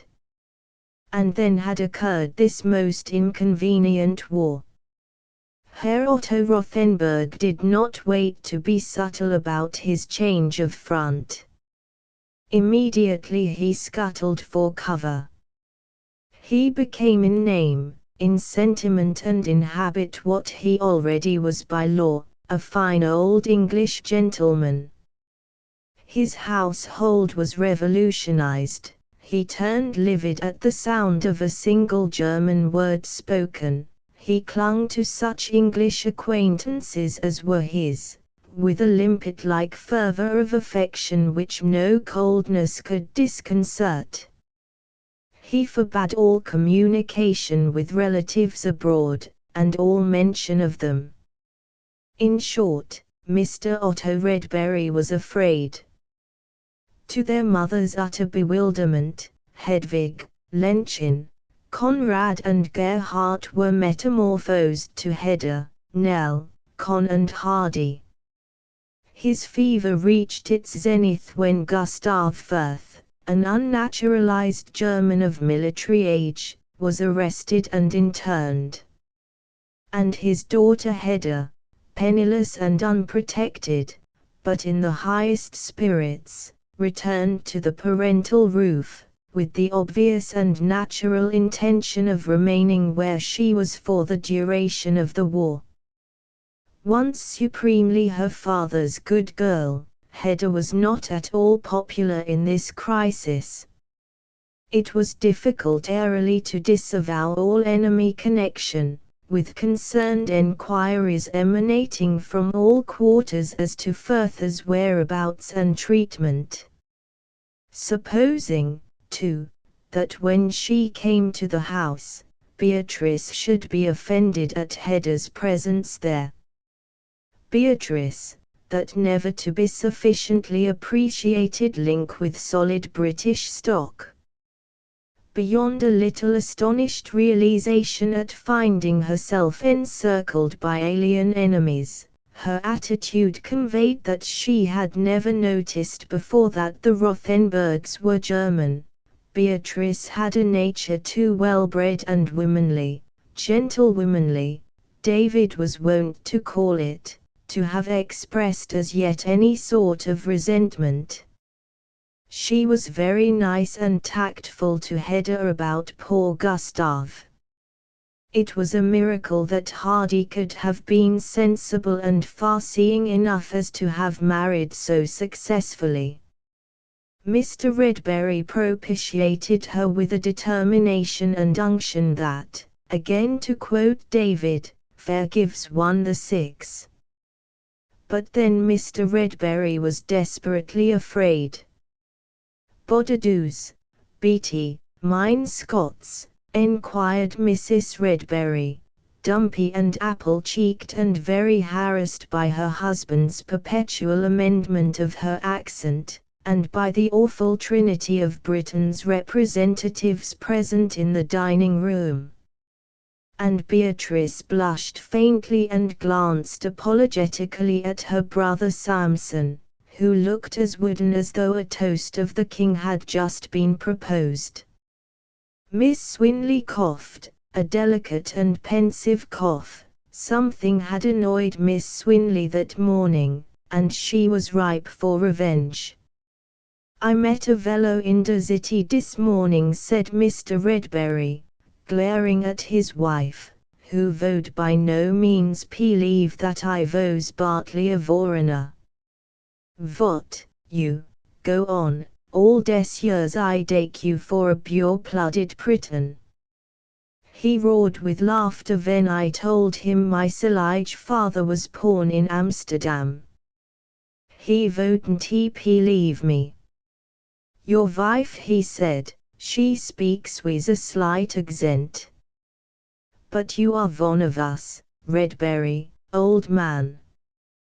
He wouldn't believe me, himself roaring with laughter, but still glaring at Trudchen. And when I told him how beautiful you were, sang Hedda, David kicked her to shut up.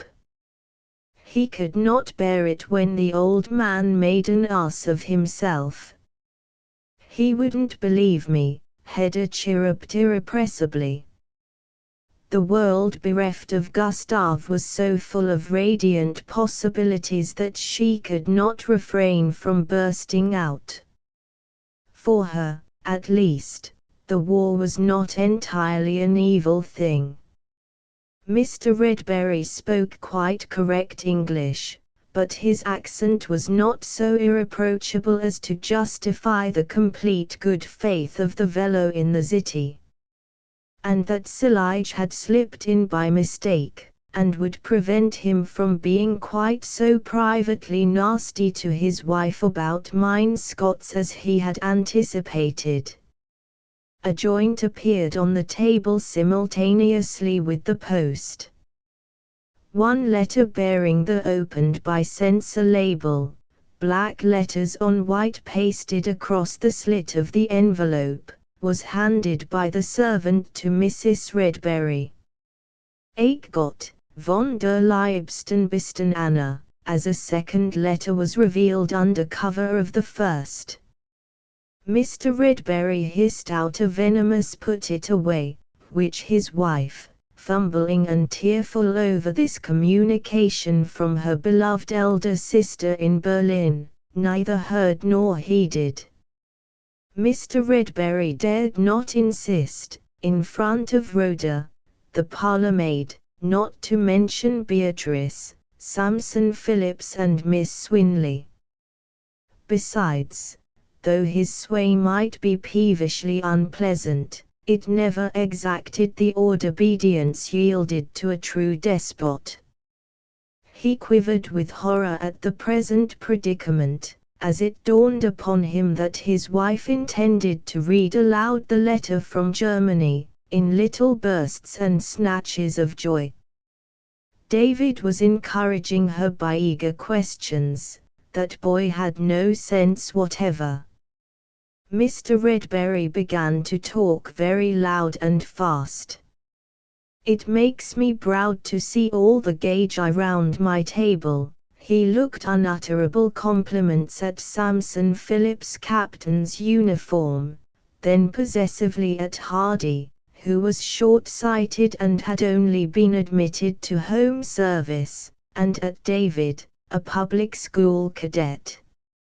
If only convere here, to complete our number, did I tell you, Captain Phillips, that my eldest boy has been mentioned in dispatches for botting 4 Huns with his own rifle.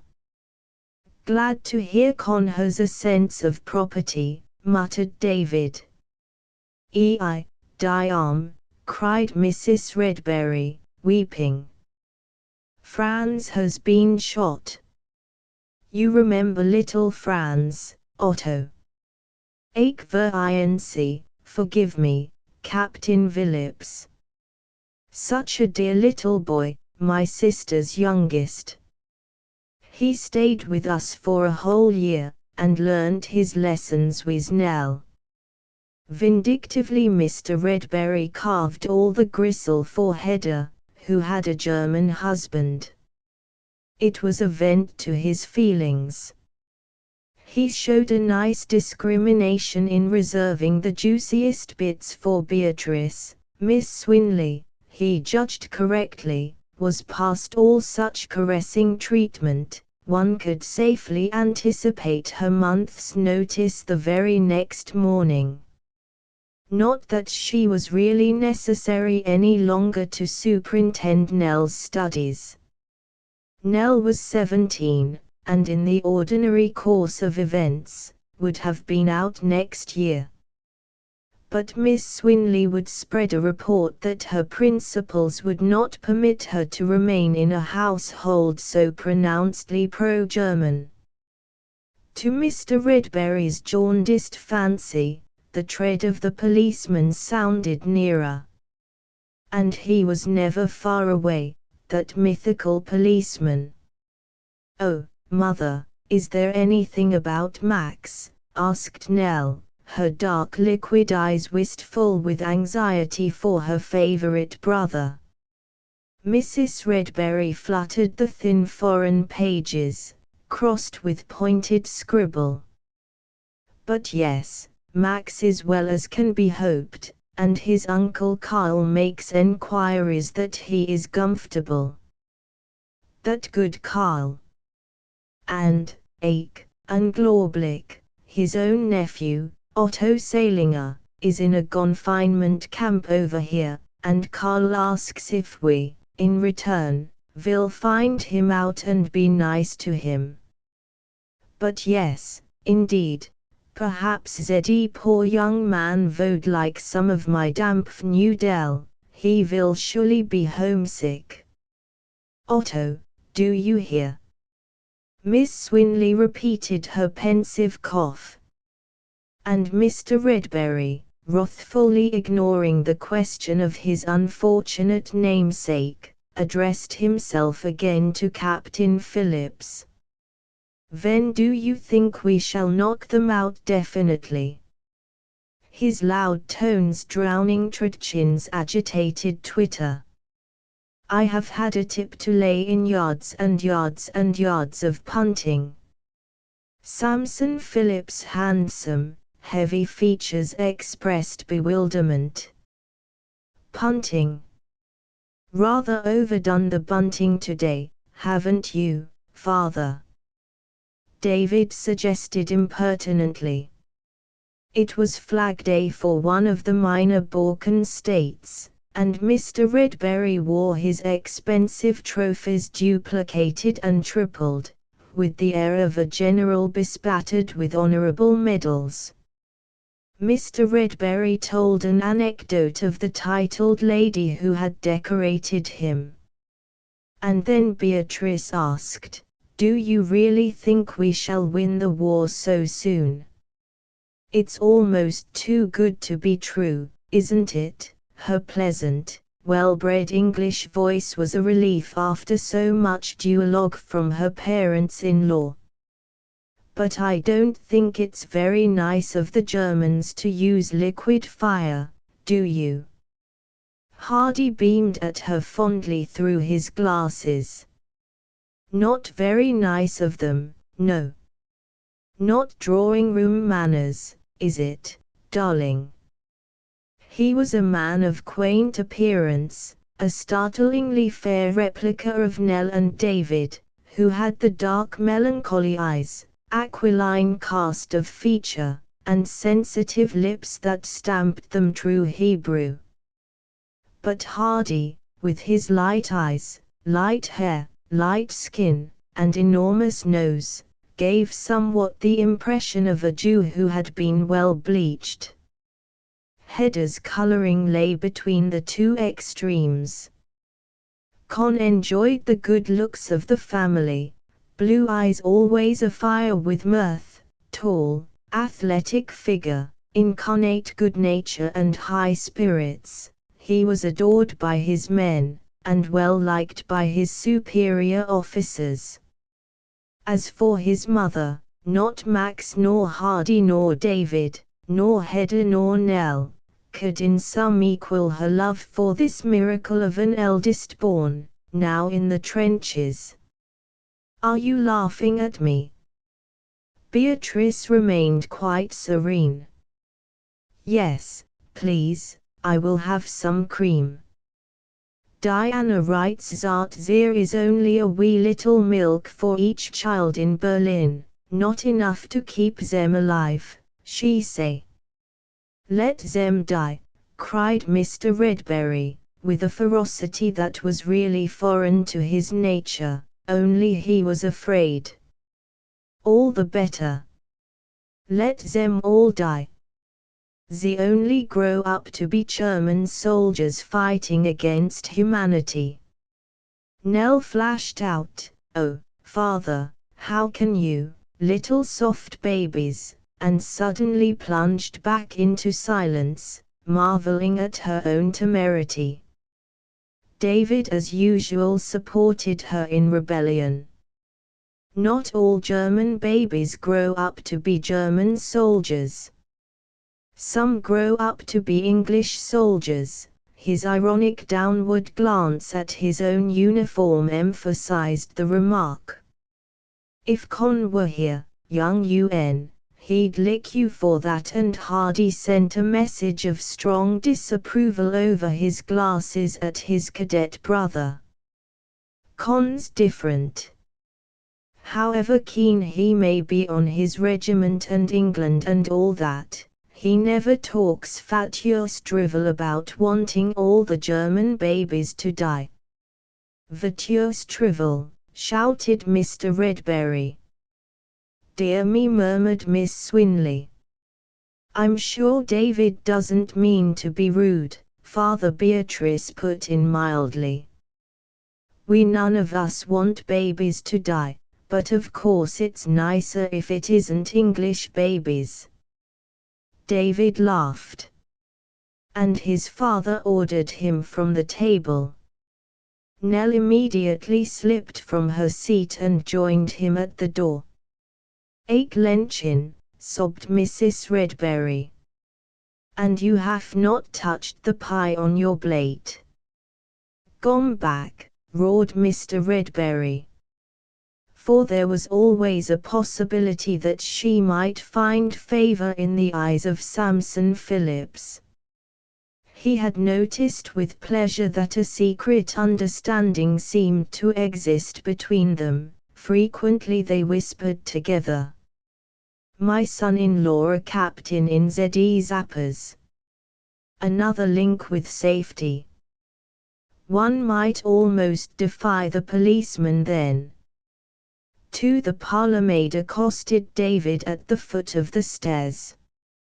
"Young Mr. Marcus is in the schoolroom, sir. He said he would wait for you there." "Oh, thanks, Rhoda." "Hello, Marcus. Not end of the term yet, is it? Scarlet fever again?" "No. I've chucked Winbora." Richard was lounging on the shabby fender seat, drumming with one heel against the side of the fireplace. He was not looking well. Dark marks under his eyes and a rather drawn expression round the mouth caused David, who was observant, to scrutinize him with some attention. He was rather surprised at this visit. On the whole, Richard was not wont to seek out his society with overmuch enthusiasm. Richard's friends were mostly sturdy athletes of the Greville-Dunn order, who summed up David as sloppy because he played the cello, and hated games. "Chucked Winbora. That's pretty casual. What does your governor say?" "Said I could do as I liked about it." "Good Lord, mine would bellow the house down. He's just slung me out of the dining room over some nonsense about German and English babies." David threw himself disconsolately in the battered old armchair. The other boy glanced up with sudden interest. "What's your family's attitude towards the war?" "We're all at 6s and 7s.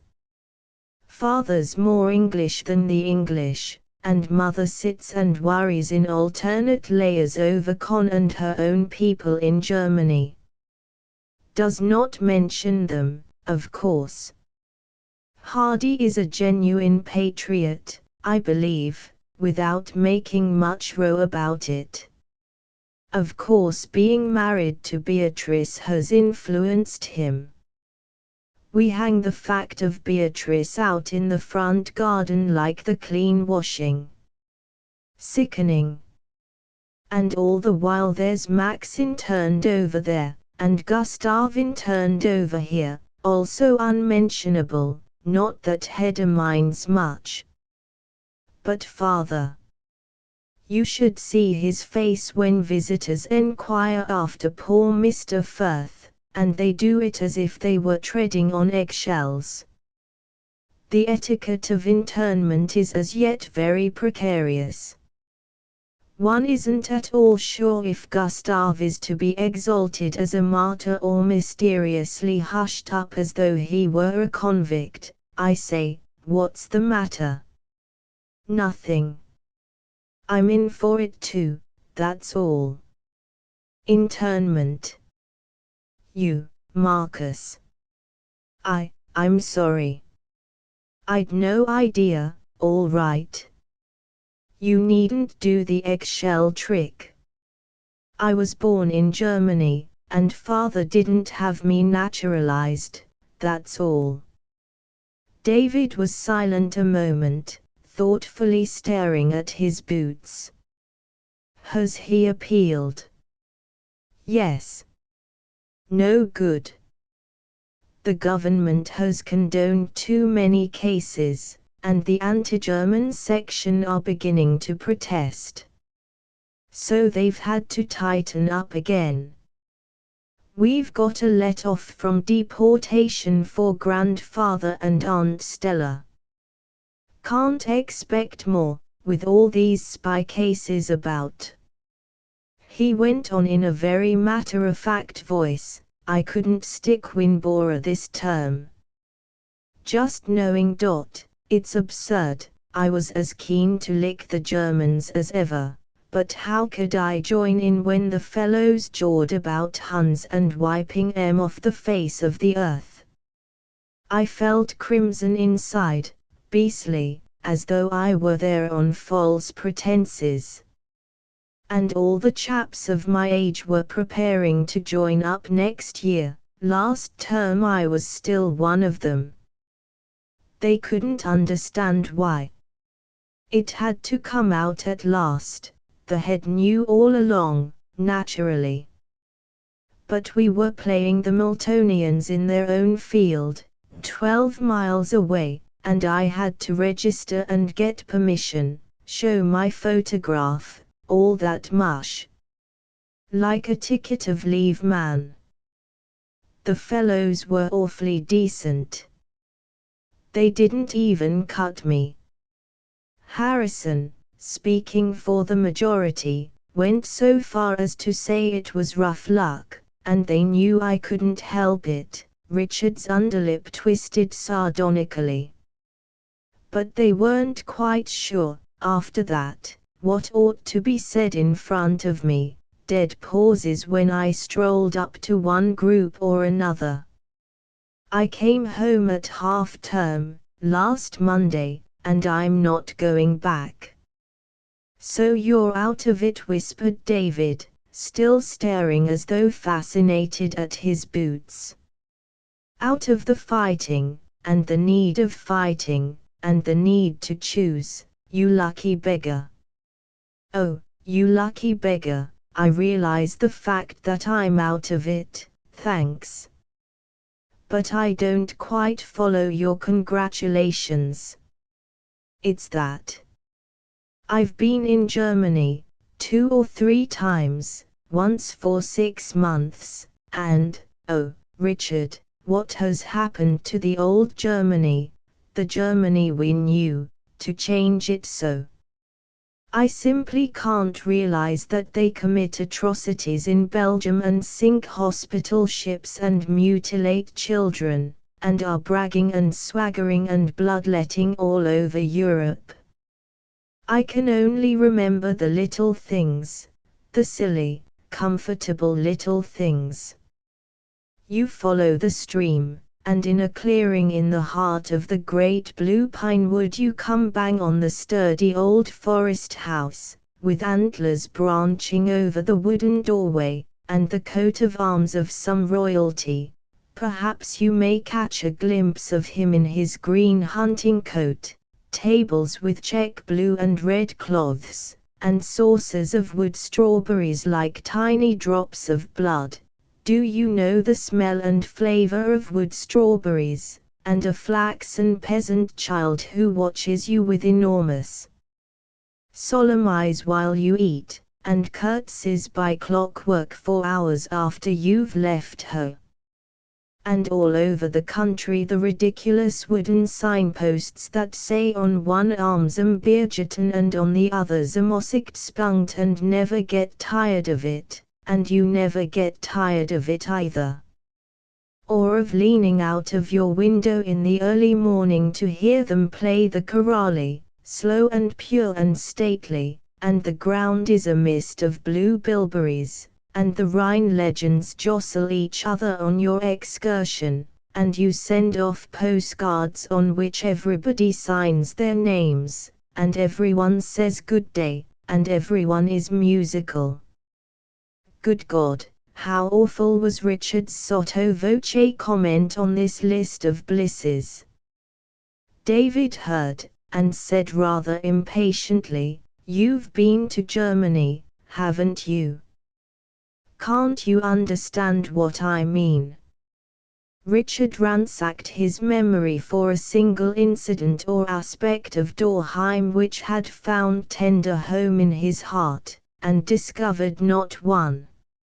"All the little things," David murmured again, hands clasped behind his head, and eyes mournfully brooding on the past. "Oh, I know I'm a sentimental idiot, but I can't shake it all off to command. Not at once. If you feel like that, I don't honestly see why you need join up. 'Tisn't compulsory. I've got to, there'd be such a fuss with father, and he would never forgive me. Max can't, and Hardy's married. There's only Con and me. Con, well, you know him, he rings British wherever you sound him. I've seen Mother look at him as though wondering how he could ever have happened to be her son. I don't want Con to despise me, he's always been ripping to us younger ones.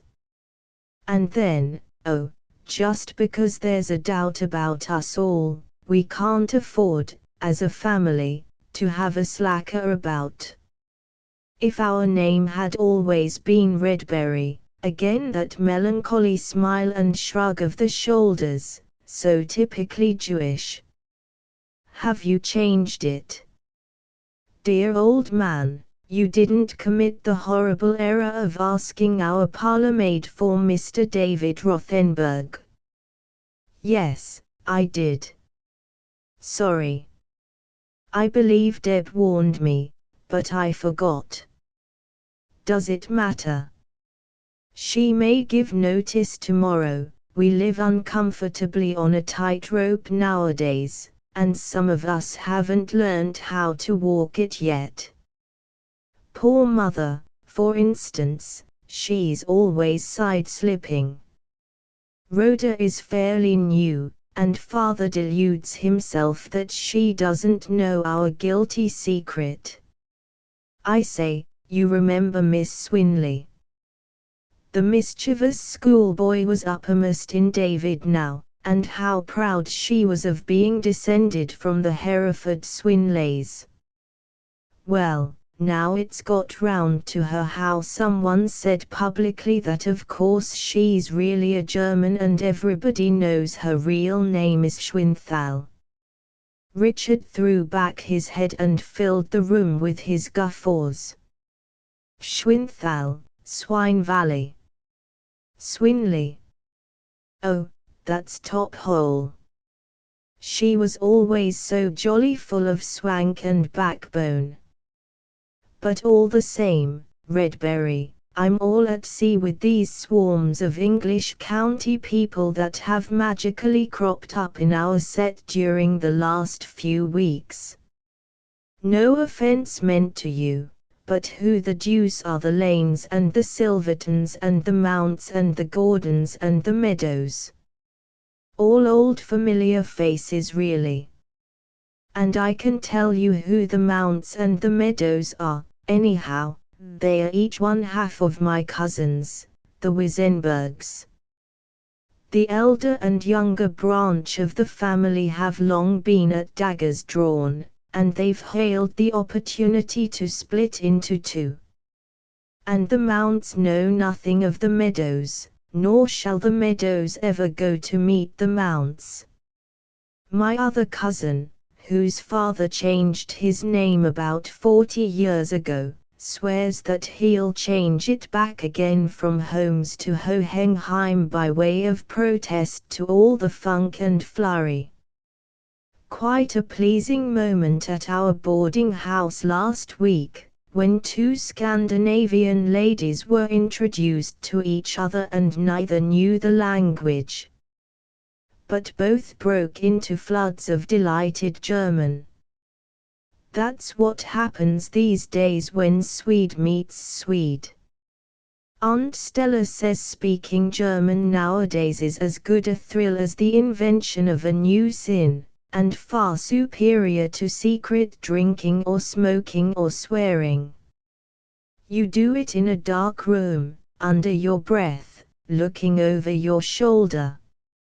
And in public you carefully mispronounce German towns and generals, in case it should be suspected that you pronounce them not wisely but too well. Father's getting quite a dab at throwing off his little jokes about the Kaiser. Comic birthplaces are the fashion as well. Two of the laden-back girls, when the question crops up, have been instructed to say they were born in a wagon lit, and the boy Julius, on the steps of the Venezuelan consulate, looks as if Frau Ladenbach had dropped M about rather carelessly, chuckled Richard. He was glad he had come this afternoon. It was years since he had been at all intimate with David Rothenberg, and the impulse to seek him out had been the result of a strange weariness of all his other friends who could not be taken for granted as understanding, without elaborate foreword and explanation, all these present chaotic conditions of Germans and semi-Germans. "Come out," David suggested. "It's stuffy in here, and I want to take a parcel of books round to some people quite near. You can help me carry 'em." In the hall Nell and Samson Phillips were talking in an earnest whisper. Nell wore heavy golden furs flopping over her thick brown outdoor coat, and a wide-brimmed golden hat. She was a very decorative figure in all shades from sallow through ivory to rich umber, her thick skin, the cream dusky color of honeysuckle, could certainly never flush to any shade of pink, only when she was moved, her eyes glowed deeper. They glowed now, at the sight of the two boys descending the staircase. "Oh, Richard, where is Deb this afternoon? She said something about coming here." "Did she? I believe she's gone to that Russian singing woman, Lala Rain. Anyway, you're going out, aren't you?" "Yes." "Oh yes. Antonia Verity has invited me to a picture show. I'm waiting for her to call for me. But I thought if Deb came, but it doesn't matter." She glanced swiftly cornerwise at Samson Phillips, and her look said plainly, "I'm sorry." Then Mr. Redberry came out of the smoking room into the hall. "Well, young Beerpul," he beamed approval on Nell and Phillips, "I like to see young Beerpul enjoying themselves together. How is your phaser, Marcus? One doesn't see much of him lately." But he quickly changed the subject, for Ferdinand Marcus was hardly more English than Mr. Otto Redberry himself, and therefore at present socially useless as an asset. "When are you going to put on Gagey, Hein? You're the same age as David, aren't you?" nearly said Richard. David was so keen. Well, we can't all be as keen. Wish I was a poe, and could join up. Hey, Phillips, will you take me as a recruit in your regiment? Where are you two off to, Nell? Pictures, father. To the pictures. Good. Enjoy yourselves. Look well after her, Phillips. She's my only girl left, you see. Your eldest daughter is living with you for the present, isn't she, Mr. Redberry?" enquired the hoped-for son-in-law. The prospectively bereaved father did not look grateful for the proffered consolation of Hedda. "Run away to the pictures, young Beerpul," and prepared to re-enter the smoking room. "Pictures, father, not the pictures," Nell explained, speaking as she always did, like a shy but rapid cascade, perpetually damned. "Miss Verity has invited me, she is fetching me." She dared not let him continue in the belief that she was to be escorted by Samson. "Two girls one way and two boys another, and leave an old fogey like me to entertain the captain. No, that's a foolish arrangement. Wait for your friend, Nell, and all go to the pictures together." "Pictures, father. Not the pictures.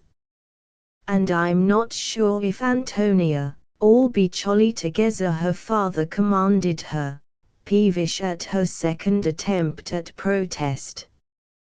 Gomin whenever you get leave, Phillips. Always welcome. Goodbye, young Marcus. I hope to see you in Garki next time, and went into the smoking room, irascibly slamming the door after him. I'm hanged if I'll be convivial to order, said David. Bye, Nell, he nodded carelessly to Phillips. Come along, Marcus. On the steps they passed Antonia Verity on her way to fetch Nell. Are you waiting for me, Nell, good child? She rested her calm lingering regard on Samson Phillips, who, stolidly planted against the umbrella stand, did not budge. Nell wished she could run away, wished she were dead, anything to be drastically removed from this awful predicament between two people who did not know each other, of one of whom she was still deadly shy, the other commanded by her father to be their escort. What was she to do? How long could they all stand like this glaring at one another? The simple expedient of introducing Samson to Antonia never occurred to Nell, who was very childish for her 17 years. She just stood with interlocked fingers, suffering. Perhaps if we wait long enough, Captain Phillips will go away.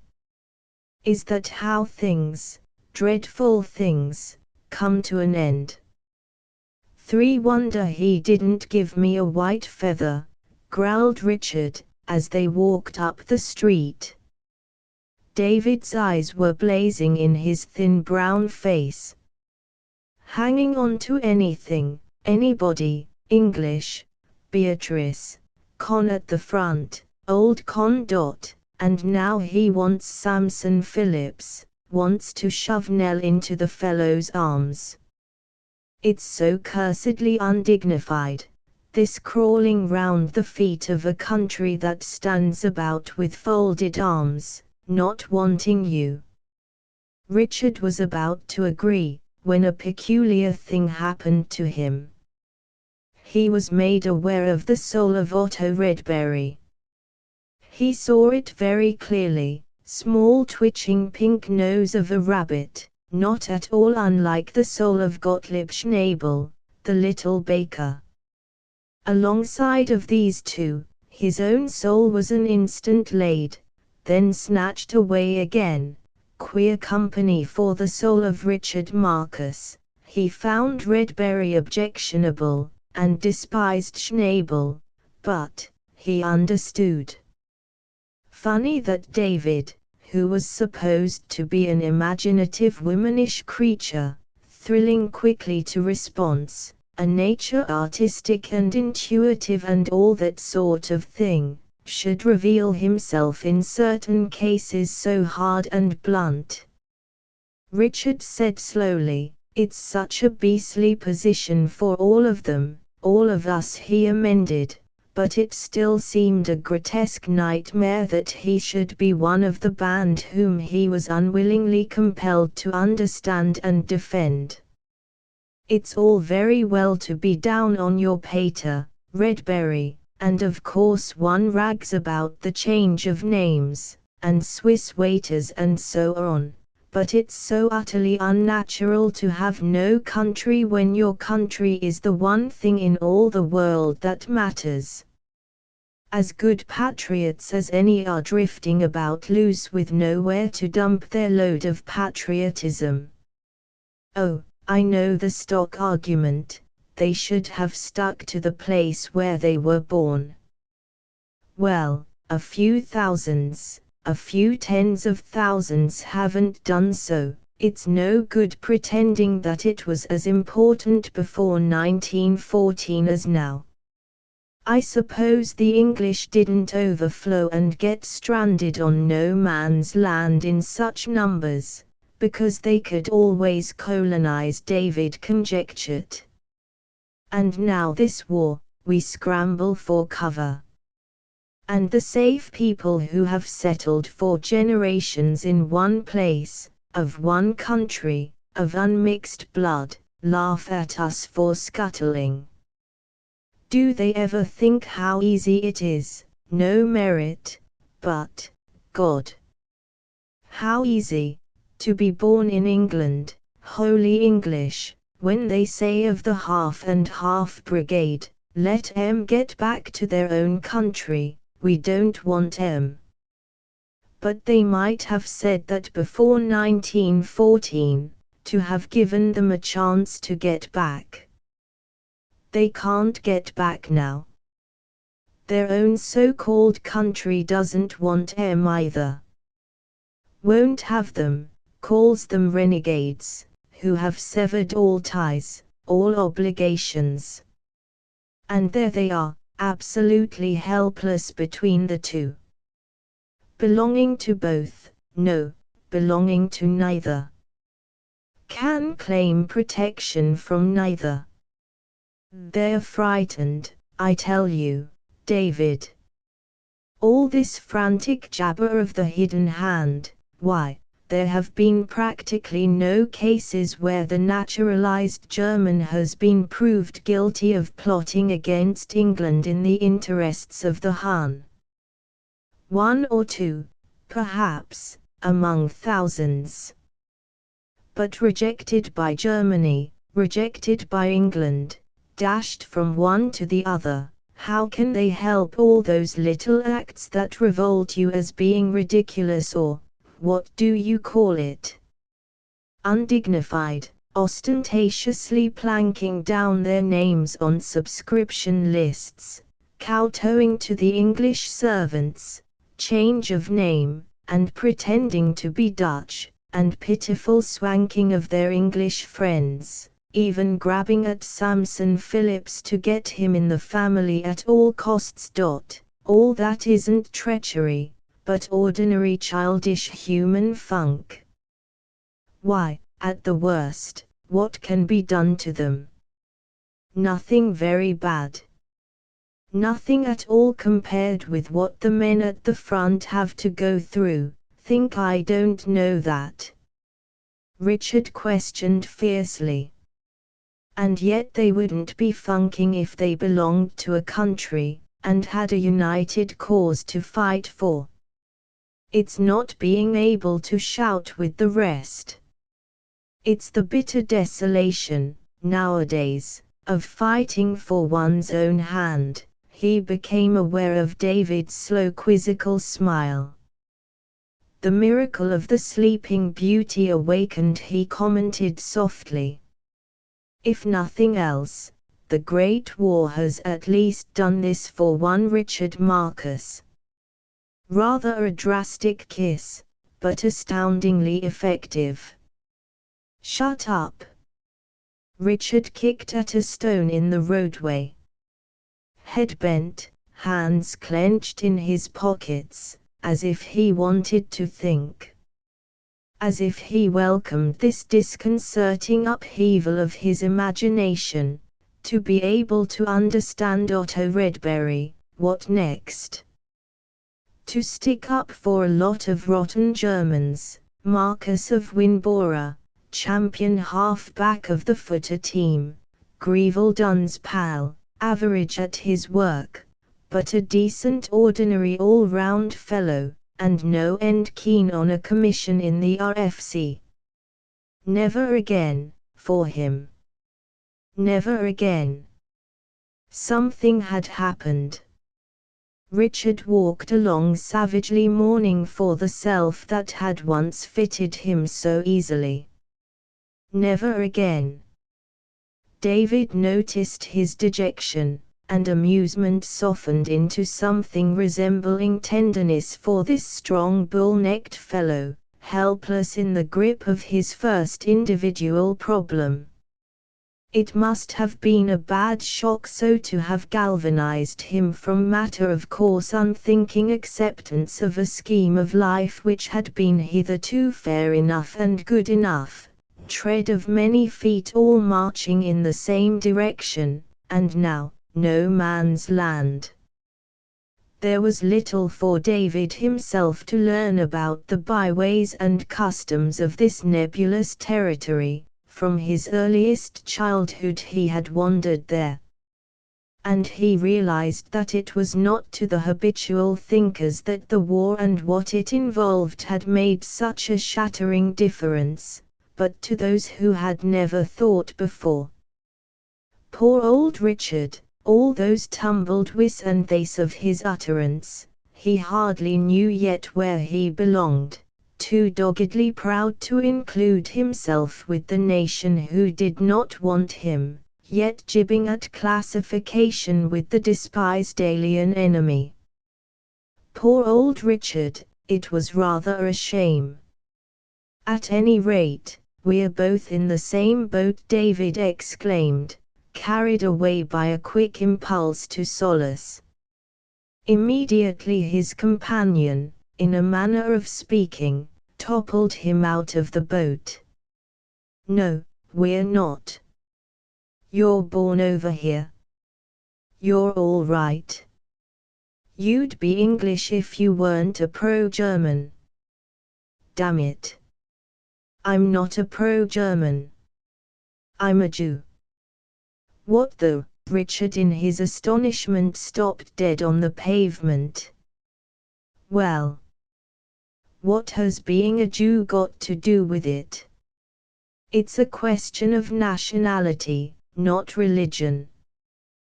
The Jews are a nation. If it were only a theological difference, why should that have affected such a very marked distinction of feature and temperament? Going to synagogue instead of to church doesn't alter the curve of a nose. Of course we're a nation apart and scattered, but racially the most united in the world. And that's another of my private reasons for wearing khaki, because the English have been good to the Jews, have given them sanctuary and treated them as equals. They have a claim on our services. While Germany has always behaved like a swine to Judy. I'm not a pro-German, Marcus, but there's a kinship between English Jews and German Jews and Russian Jews and Italian and American and Polish and Romanian and Austrian Jews, that no war ever waged can entirely destroy. I don't want to see a Jew hurt, and, oh God, I don't want to hurt another Jew. We're a race of artists and financiers and wanderers, not of fighters. I don't know about that. Jehovah was a god of din and battle, wasn't he? I'm a bit foggy about the Old Testament, but I seem to remember that they were always at it, hammer and tongs. And Pater says that Jews are ardent patriots by temperament. Yes, with nowhere to put it. All countries, and no countries, and the countries from which we've been driven, and the countries where we hope to go back. I'm sorry we can't change over, you and I, Richard. The feeling of persecution isn't new to me. I've got the sense of it in my very bones. I've been hounded with my ancestors from the East through Russia, through Central Europe. Good Lord, Richard broke in, I believe you enjoy feeling like that. And David laughed, I believe I do. It's our heritage, this succulent style of melancholy, like seaweed swelling richly under water, compared with which all other sorrow is like seaweed, hard and stale and crackly, on the dry sand. Can't say that either is my style. I just get damned sick about things. I'm damned sick at not being able to join up in the flying corps. You're only a semi-Jew, Marcus, in spite of the rich promise of your face. I am only a semi-Jew, my mother was a Christian. And what's wrong with my face? Richard demanded truculently. I say, where are you taking me? As David swerved into a narrow street of tall dingy-looking buildings. It's all right. I just want to bring them these books. He ran up some steps of a house with the to let board forlornly plastering the windows, and as the bell dangled broken from its socket, and no knocker was in evidence, banged with his fist on the panels of the front door. Rum, thought Richard. A tall, heavy-featured girl opened the door, and in silence led them to an unfurnished room littered with books and packing cases and piles of tinned food. A babble of tongues struck harshly upon the ear. For a second's space of time Richard was walking up the wide twilit streets of Dorheim, a dado of pines lowering blackly on the horizon, crowds brushing past, chattering, noisy guttural chatter from the pavements and cafes. You will see how many take off their hats to me. This is my pal Redberry explained carelessly to the room at large. He's one of us, all Richard's being uprose in a growl of contradiction. One of us. Why, these people were Germans, talking German, the whole gang of them, about 8 or 9. If he had been a tomcat, he would have stiffened his fur and spat.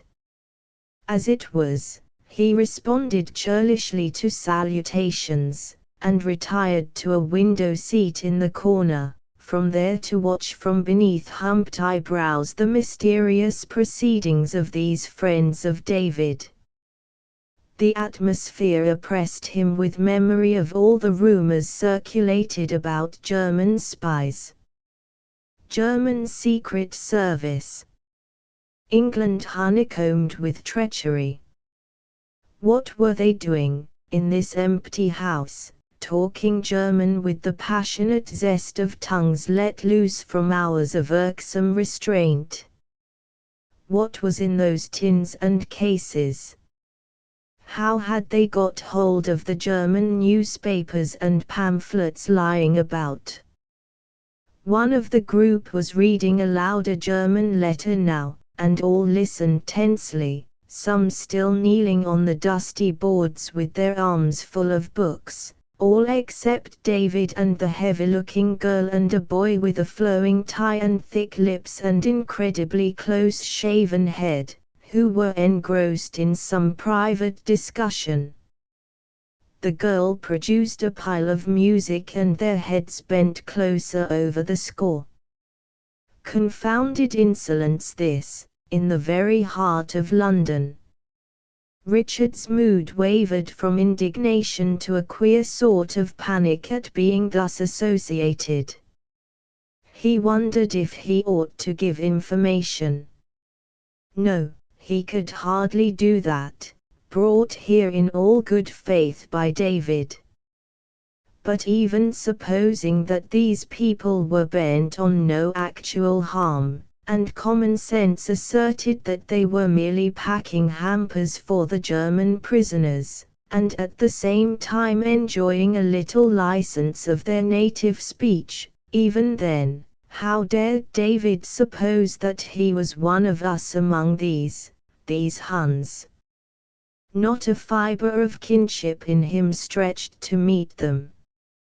He was as utterly an alien here as he had been at Winboro, this last term. A sudden ache asserted itself for Greville Dunn's grey eyes looking straight from under the rim of his midshipman's cap, for Greville's English voice, and divine lack of understanding for all things save what was usual and fitting a young Britisher of 18 should understand, ache for Mrs. Dunn and for the Dunn's cottage home in Kent, for Molly's tomboy exuberance, and young Frank dashing into the chintz sitting room with his toboggan. Only of course they would be blank to the badgering perplexities which David Rothenberg, in an effort to escape from the linked chain of thought, Richard took up a journal lying on the ground near his feet. It was a month-old copy of the Tageblatt. In little separate squares outlined in black were the names of those who had fallen in action: Thomas Spaulding, gefallen, 1410 June 1915. What was this palpable English name doing among the list of German officers? Thomas Spaulding. Richard speculated idly on the anomaly, till fancy quickened to realization that this Thomas Spaulding was his own equivalent on the other side, over there, a boy of English parentage brought up in Germany, enlisted in the German army, with his sympathies, where? Over here, Richard Marcus, of German parentage, brought up in England. Ah well, Thomas Spaulding had more luck than he. They had taken him in the army and he had been killed in action. Nevertheless, who knows what he may have had to endure first, from taunts and coldness and suspicion, outcast emotions pushed this way and that. Inevitably the lot of those who are not entirely sons of the soil on which they fight, die. Thomas Spaulding, gefallen. Richard stared at the brief announcement till a sting of tears rushed to his eyes. He wished he could have had just one talk, one grip of the hand with his unknown comrade, suddenly nearer and more vivid to him than either Greville or David. You and I, Thomas Spaulding. Chapter 3. Samson Phillips was first and foremost a man of tenacious disposition. He heard Antonia mention that Deb was to be found that Saturday afternoon with a certain person of the name of Lorraine, and that she intended a visit to the same person, on her way home after the picture show. Therefore, by doggedly attaching himself to Nell and her friend during the picture show, as he was well able to do after Otto's admonition to conviviality, by dint of an afternoon's complete boredom and stiff discomfort, and by steadfast repetition of "Well, where do we go now?" at every projected flight on the part of Antonia and Nell, when circumstances offered a break in the concerted program, as outside the Redberrys' front door, or after the complete and lingering tour of the Leicester galleries. No, I don't care much for this kind of picture. Or after half an hour spent in some neighboring and drearily respectable tea rooms. In fact, by simple dint of hanging on, Samson presently found himself being welcomed by La Lorraine, after the manner of a royal mistress of the robes receiving the royal master of the stag-hounds. She was in one of her legitimate moods. Wit and not coarseness was the passport for innuendo. They had rented a rambling underground flat off Elgin Avenue, where their furniture had at last a chance to spread itself. The vast drawing room, lit by candelabra night and day, was thick carpeted and sparsely furnished by a Louis couch and chair, a piano, and a table that held some delicate simpering miniatures. Manon moved about the dim spaces, a solitary unchildlike little princess with wide skirts and golden hair that was brushed high off her forehead and piled into stiff curls. Obviously, the more disreputable phase of peroxide, clothesline, and variety entertainment, was for the moment in abeyance. Samson awkwardly approached Deb and Cliff Kennedy, who were talking together by the window. "Good afternoon, Miss Marcus." "You? How funny." Deb began to laugh. Samson was funny, in juxtaposition with Lala Rain and Cliff Kennedy. He was so unplastic. "Who brought you here?" "Antonia. I came to see Miss Verity home. But she has only just come." He held to his point. She would some time or other be obliged to make a departure, and then his services as an escort would naturally be required. A girl should not traverse the dark streets unaccompanied. A girl should be aware of perils besetting her, though ignorant of their nature. Samson enquired how Deb proposed to reach home. "This is the worst end of Elgin Avenue," he hinted darkly, and looked with suspicion at Cliff Kennedy, who passed his hand across his eyes as though brushing away a hideous memory, and said abruptly, "I've never spoken to you of my little sister, have I?" Deb knew that he was an only child.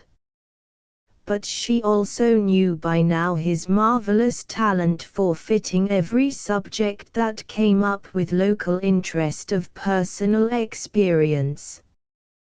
What she did not know was exactly how real was the momentary belief which inflated his account of the lovely and cherished little sister, Beth, her name, whom Cliff had once been requisitioned to fetch from an evening party.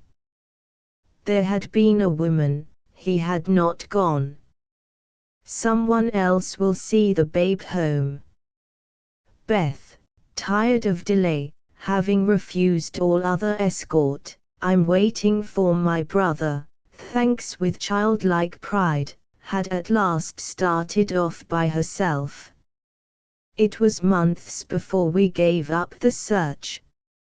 And it killed my mother," spiritually Cliff amended, recollecting that Deb had frequently lunched with Mrs. Kennedy.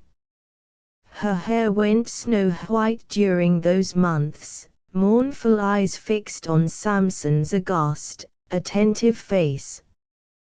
His gaze wandered to Deb's, read there a gentle reminder of the dear old lady's almost unpowdered dark brown coronal, and without the slightest perceptible break in the narrative, sunk his voice to the supplementary explanation, "Yes, she dyed it for my sake. I simply couldn't bear it.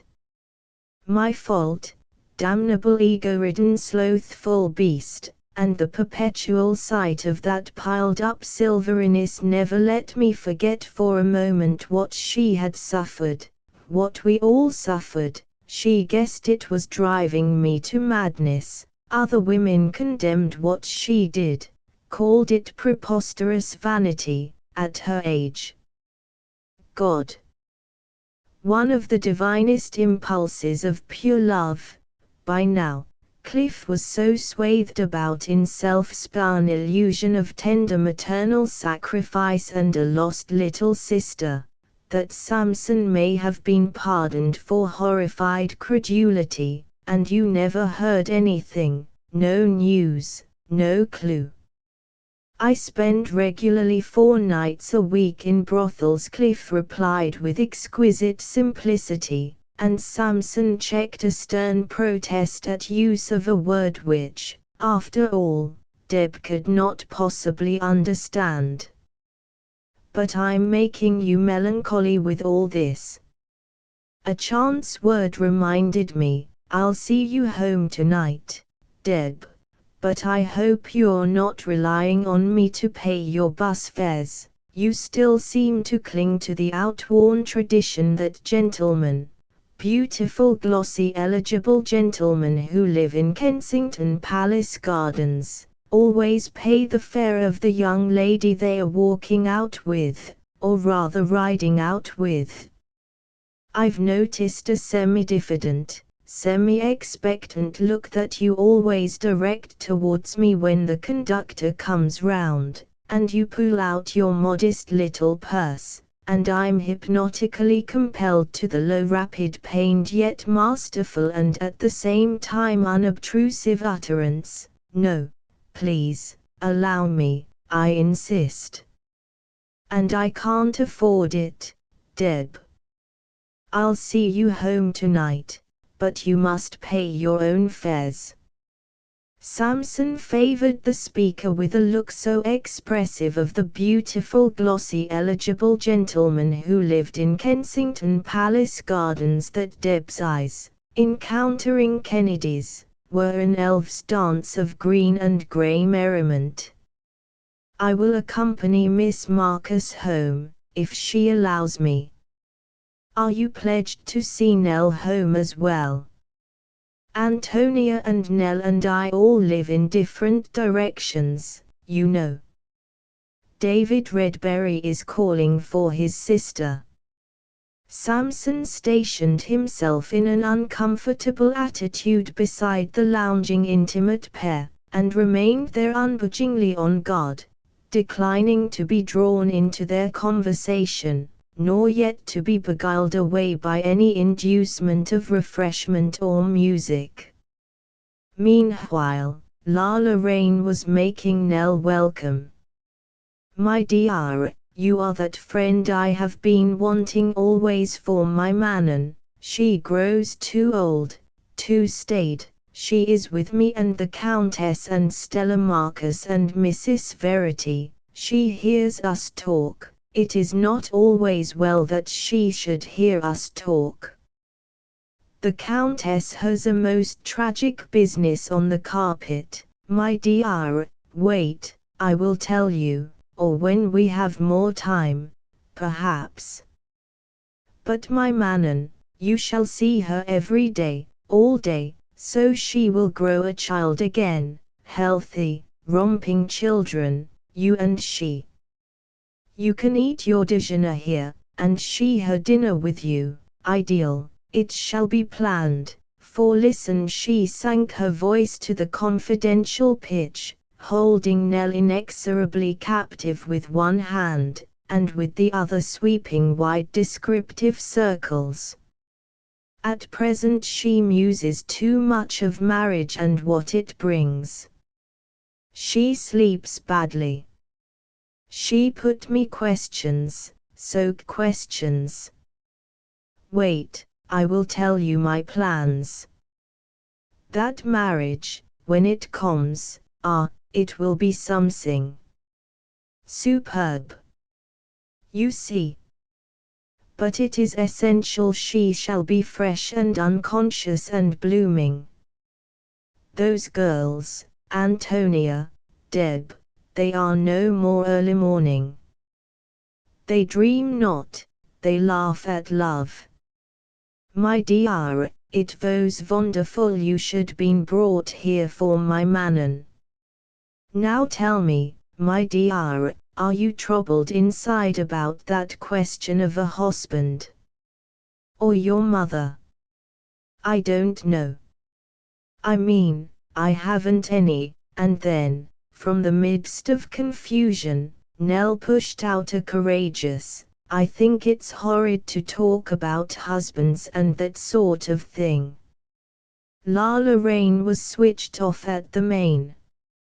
And Antonia, overhearing, smiled at Nell encouragingly.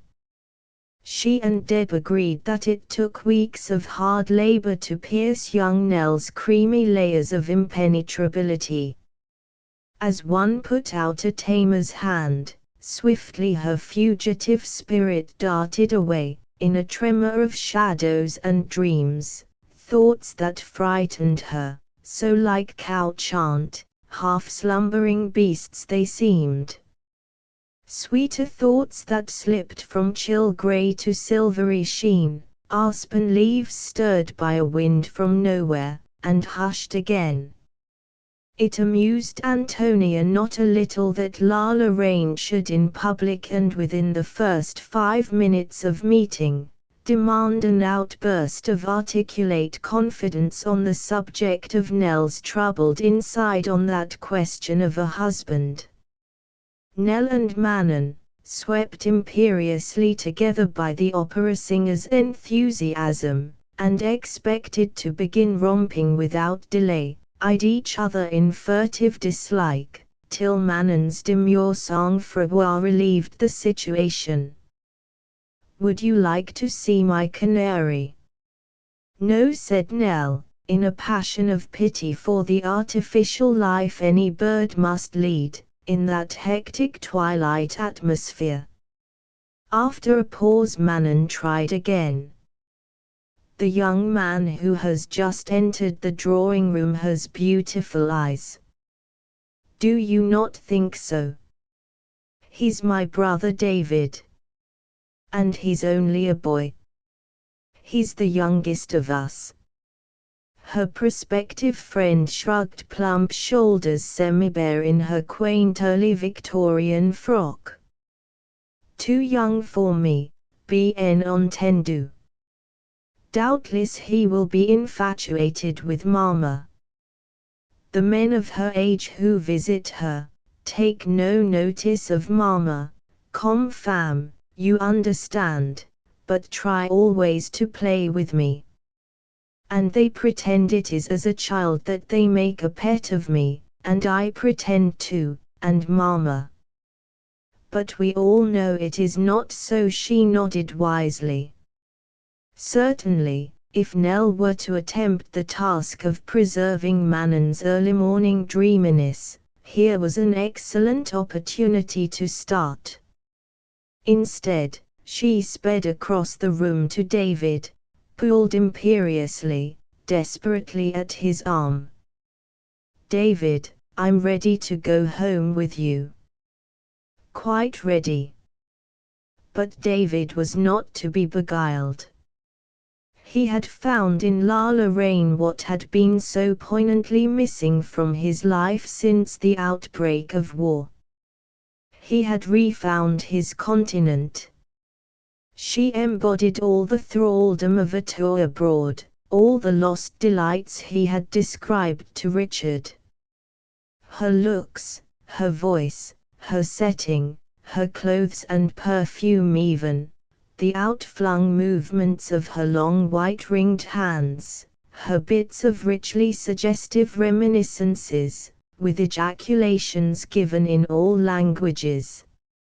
Sudden familiarities, her exhaustive and professional acquaintance with foreign music, foreign artists and their very questionable careers, of foreign cities, their opera houses and their royalties, gossip, garlic-spiced and succulent, or else melodramatic and sonorous, her whole attitude towards life, towards the ingenue, towards David himself, he vowed afterwards to Antonia, in ecstatic gratitude for her share in bringing him hither, that never again while he had the freedom of the flat near Elgin Avenue, would he fret at island limitations. She's simply incredible. When she talks, I can smell hot coffee and those jolly bright brown lengths of bread that one plunged for at the buffet, arriving at Bolan or Dieppe. I'm glad you're happy, at least. My other 2 introductions to the party look simply sodden with misery. I think we must be unselfish, and get them away." She indicated Nell and Samson, the former still being entertained by Manon, the other, an obstinate misfit in the company of Deb and Kennedy. Antonia Verity was Cliff's only fixed territory, his spiritual headquarters. He returned to Antonia after all his zigzagging spurts of enthusiasm. but Deb was his present caprice. He took Deb with him everywhere, displayed her proudly to such fragments of his circle as were handy, told her all the stories of all his loves, telephoned her before and after meals, wrote her long and blasphemously witty letters, or postcards that were the scandal of Montague Hall, made her free of his home and his books and his mother, teased her and argued with her and shocked her and bullied her and did not make love to her. It was an enervating existence, for Deb. There was a peculiarly flattering quality to Cliff Kennedy's absorption in her, even in its impermanence. Other queens had reigned, other queens would reign. She was not in the least infatuated by Kennedy, in spite of occasional efforts to believe this the cause of the diffused glamour on all her days and nights. His personality was not quite that of a real man, it was a vivid, tricky personality, wantonly elusive, wantonly exacting. He had to be forgiven 100 lapses of manners, even of humanity, per instant. He was a veritable lob of mischief-making, untrustworthy, with not even that one point of reliable consistency of being a law unto himself. No one could ever hope to pin him down to any statement or opinion. Yet, with these traits, there was nothing womanish about Cliff Kennedy. His tastes were masculine, his language forcible, his brain elastic but brilliant. Other men, ordinary men, liked and sought his company, while deploring his fantastic appearance, the leathery spider-webbed face and the 2 bits of blue inset with the vividly light effect of a chimney sweeper's eyes among the soot, his abandonment of yellow hair, his wild sad thin legs that were like that kind of poem which having no end or beginning, straggles on and on in various shapeless forms of incoherence. It was a pity, with those legs, that he should favor so strongly the tweed knickerbocker style of clothing. He would have been better suited by a jester's motley of red and yellow, or a picturesque costume of fluttering rags and slouch hat and knotted staff.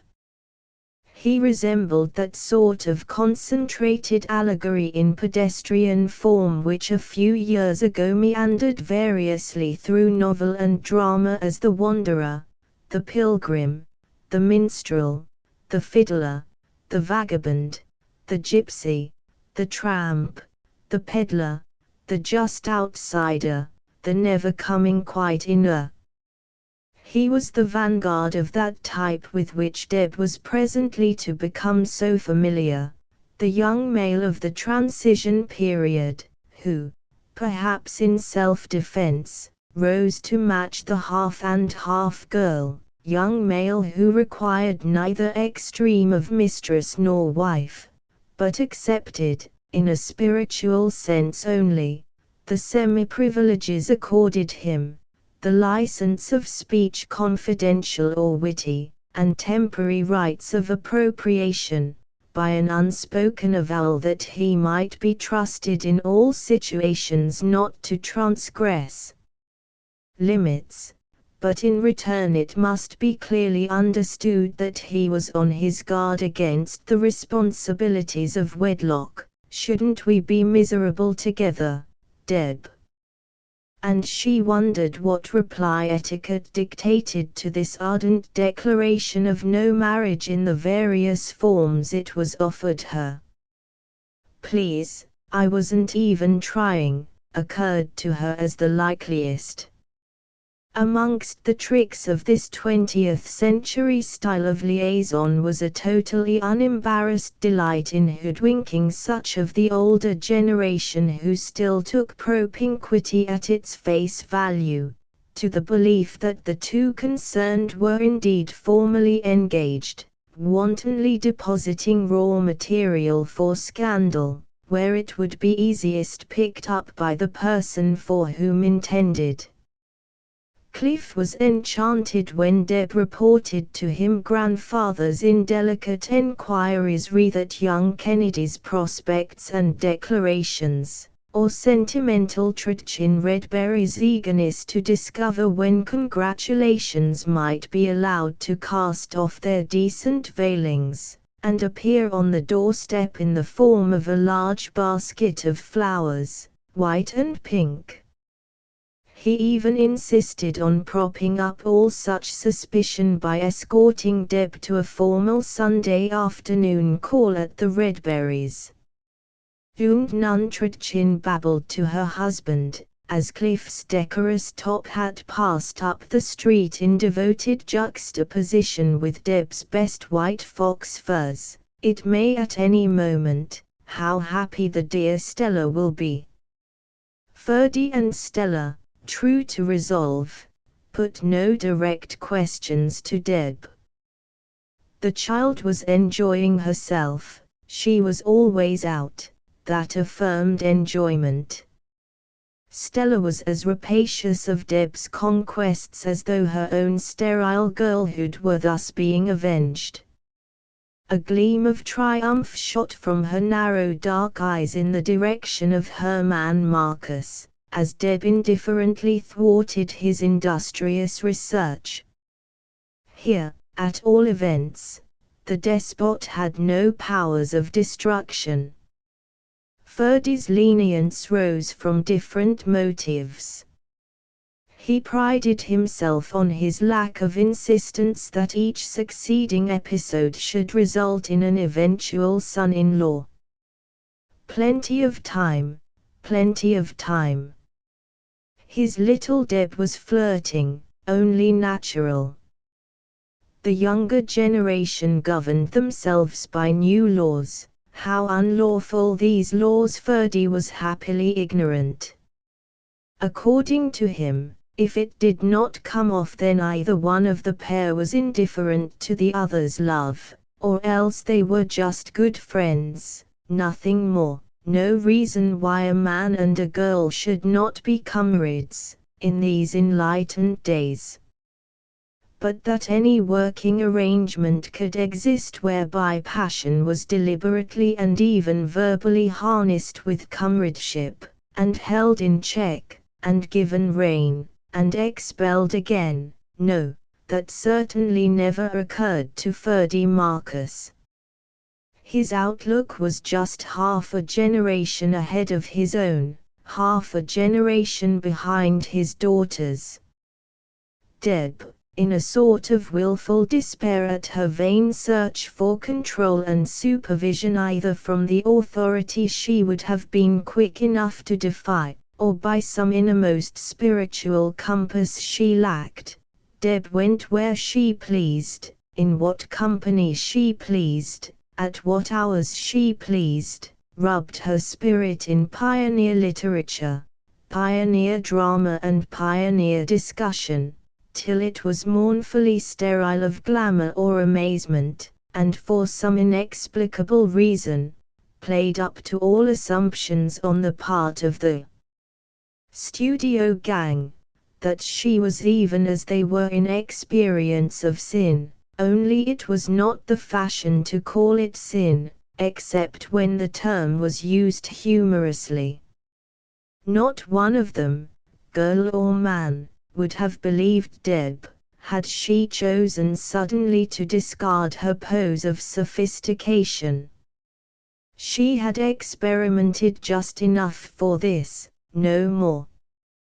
Her passionate little face, poised on its thick column of neck, the heavy lids that were never quite drawn back from her eyes, slow smiling mouth, the rich blood veiled by skin crinkled and transparent as poppy petals in the sun rays, above all, a quality in each supple movement she made, which a dancer once defined as limb consciousness, combined to uphold the lie that vanity in her had started. What can it matter, My life is my own affair. Thus Deb, who hoped hers was a wayward soul, and knew it was merely slipshod. What can it matter? Why, nothing had mattered much since she had kissed Burton Ames, and he had been called away to the telephone. She had broken bounds then, entered on forbidden country. Of what avail afterwards to turn and crawl tamely back through the gap, resume an existence where girls did not cheapen themselves? If he had made it worthwhile, he had not made it worthwhile, or worth anything. One had heard of girls who, disappointed in love, had flung themselves headlong to the bad. Deb did not do that. She merely meandered badwards, her steps, like those of a very intricate dance, advancing and retreating with sideway darts and curvetings and inexplicable rushes for cover and sudden boldnesses, all the haphazard effect, to an onlooker, of a dance without the accompanying inspiration of music. But the onlooker could not have guessed that Deb had seen Jenny die with all the eagerness of her being unfulfilled, balked. I never knew it was so easy to die, while one still wanted things as much. One must take, and take quickly. She was wont to tell Cliff of her adventures and escapes on debatable ground. He listened with proprietary zest, and many oaths of secrecy. And then betrayed her to Antonia or Zoe or Timothy, whomever the object of his next momentary death or nothing spasm of intimacy. Deb, following after, cleared up the litter of her character, agreed with Antonia or Zoe or Timothy that Cliff was simply impossible and deserved to be forthwith discarded, and then went off with him for the weekend to his country cottage near Wickham. No, that was how Kennedy himself would have described the incident. As a matter of fact, she went with him for the Saturday, as she had often done before, and they were to return in time for supper at Zoe's flat, where Deb had arranged to stay for what was left of the night, because it was easier just to roll over onto the sofa in the sitting room, than to worry about buses or trains to South Kensington. She was shedding the fundamental home instinct that the black hours must necessarily be spent in one's bedroom with all accompanying accessories of property. Really, once the sacred custom was broken, one could tumble to sleep anywhere, at an inn, or on a divan with 2 or 3 other girls, or, in hot weather, out of doors. Yes, she had grown lax over the geography of her nights. It was easy enough to phone Aunt Stella and say, "I'm staying with so-and-so till tomorrow." "Very well, child, have a good time." Stella supposed that so-and-so had a spare bedroom, and could lend Deb a nightgown. Gradually Deb trained them not to worry even if she omitted to phone her whereabouts. A phone was not always handy, "You'll know I'm all right." And all this, for nothing at all. The girl's behavior, submitted to the essential interrogation, was as orthodox as her circumstances might be the reverse. That night at Seaview, for instance, the sea was entirely a matter of fiction, but Cliff insisted that such a name must shed a disguise of Philistine respectability over any dwelling. It was not even the dramatically inevitable outcome of a swiftly discovered passion setting them aflame and beyond all reason and remembrance, or else to be explained by a set of automatic coincidences, such as misunderstanding with the rest of the party, or a faulty timetable or a fog. Certainly it was raining rather drearily, and Cliff declared that the prospect of Zoe and her surrounding aura of Soho waiters and impresarios and macaroni merchants rendered him faint with boredom, and they were having rather a jolly talk about something or other, and there was plenty of cold stuff supper in the larder. And Deb was in a sort of fancy dress. She had discarded her wet and muddy tweed skirt for a pair of white knickers of Cliff's, which, with her own loose red-bordered white serge sailor smock, gave her the look of a trim and dashing principal boy in pantomime. She disliked the bother of resuming her skirt again. "Oh, well, let's stop on here," said Cliff impatiently. "Why do I pay a high rent if not to be able to talk quietly with a pal now and then, without interruption?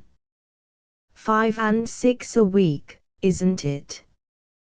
Deb indolently let lapse the question of their imminent return.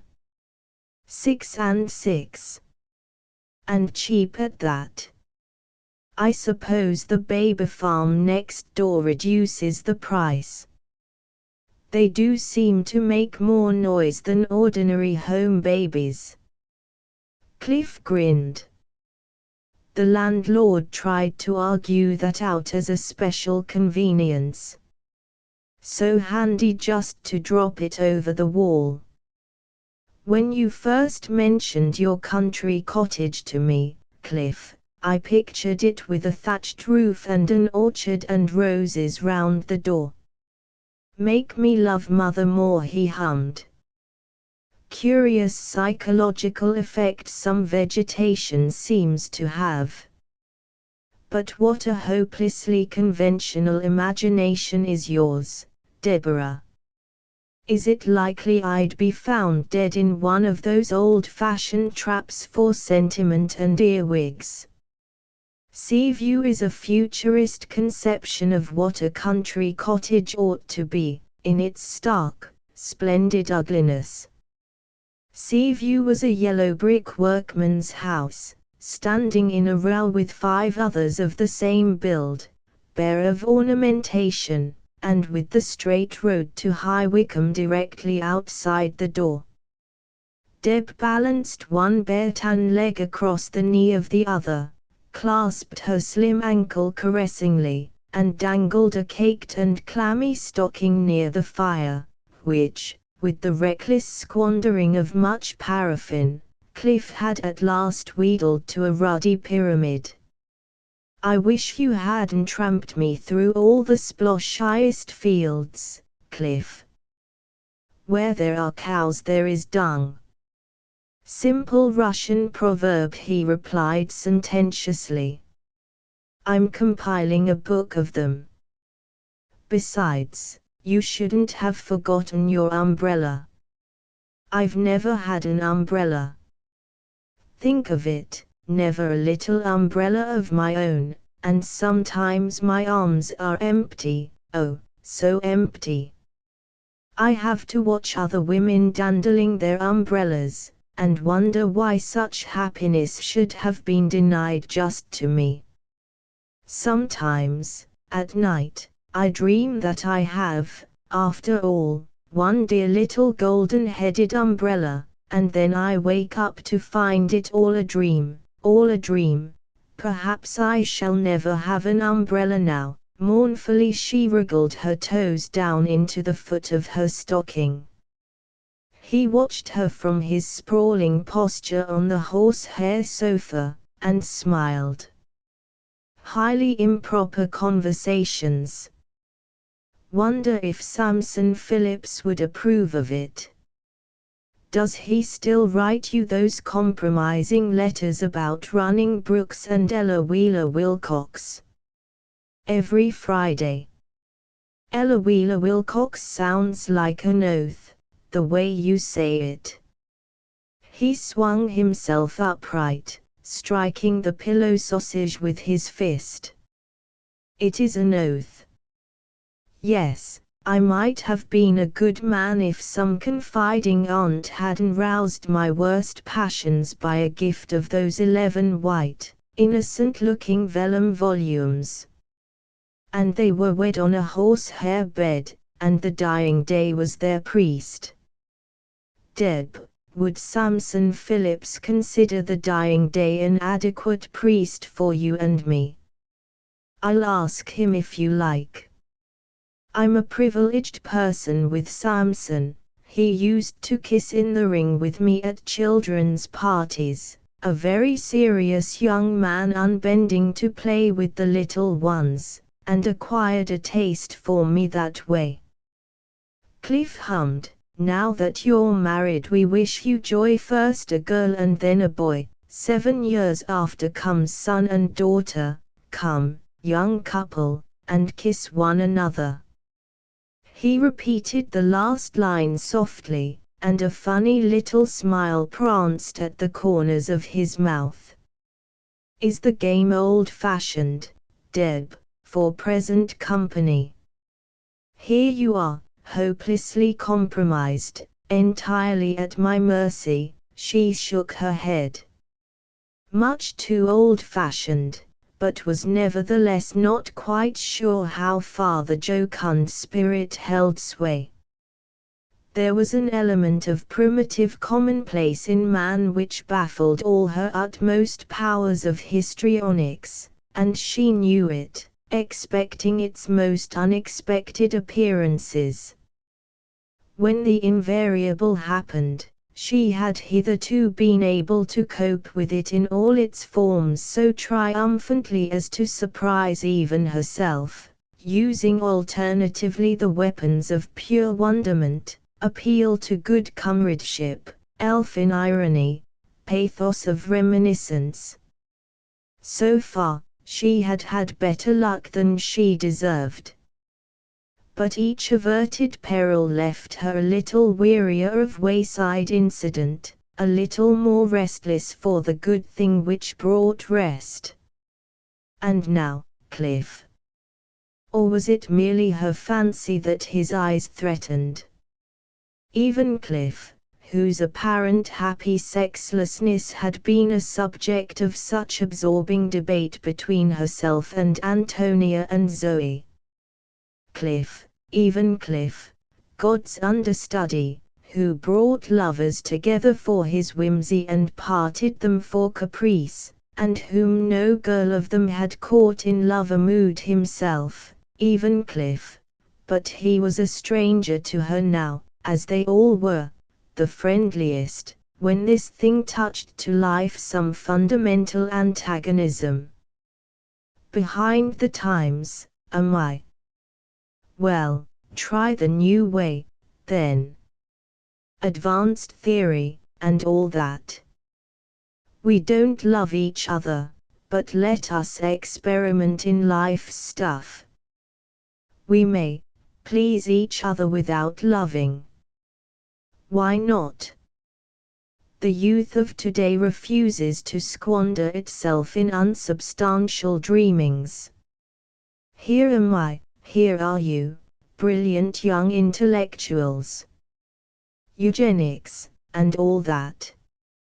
Likewise, we are quite crudely frank about our respective pasts, and render it fully clear that we have no intention of making claims on sentiment or responsibility beyond the present hour. And I am cynically epigrammatic about marriage, and you are fairly amusing about chastity.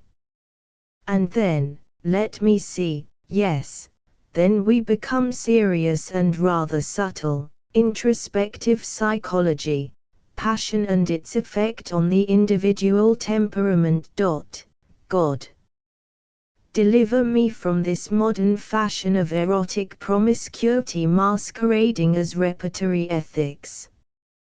Give me instead the old-fashioned blackguard and the out-of-date village maiden, and they'll play me a decenter scene than ever achieved by all this 20th century tangle talk. Deb, I know a man and a girl who consented to humor the state and get married for no better reason than because they had saved up the price of a divorce, to put in the bank, a sort of emergency exit. And they asked me to admire their hideous sanity. "We'll take each other for better," the man sniggered. "But why insist that two human beings should take each other for worse, smug fool, as though his beastly marriage on a reasonable basis were worthwhile, anticipating dreariness and weariness and satiety. To go in for it gallantly, with hope and a ray of idealism, that's marriage on a reasonable basis. But this fellow asked me to admire him. Now, I wonder what you said to him to dispel that illusion." Deb was quite serene and comfortable again now that Cliff was making speeches. He could be reckoned to go on for hours, his out-thrust chin propped on his clenched fists. She suspected he might be equally wrathful and eloquent had he chosen to hold forth in defense instead of in condemnation of his subject. But still, people think, because there's a war on, it ought to reduce the human psychology to a state of beautiful rustic big simplicity. We have no time for minute dissections of idea in these times when, idiots, windbags. As if war itself, now, were a beautiful rustic simple big thing. Everything's complex to a verge of lunacy. It's the tendency of evolution, war and peace and character and morality. The war hasn't made a halfpenny worth of difference, only a khaki embrace gives a fictitious impression of bluff manliness. Complexity is raging everywhere beneath the surface layer of uniform, just the same, just the same. We're all victims to it, you, Deb, and I, Deb. And the immediate tormenting question of me and you, we don't love each other, do we? You who know too much and have done too little, do we?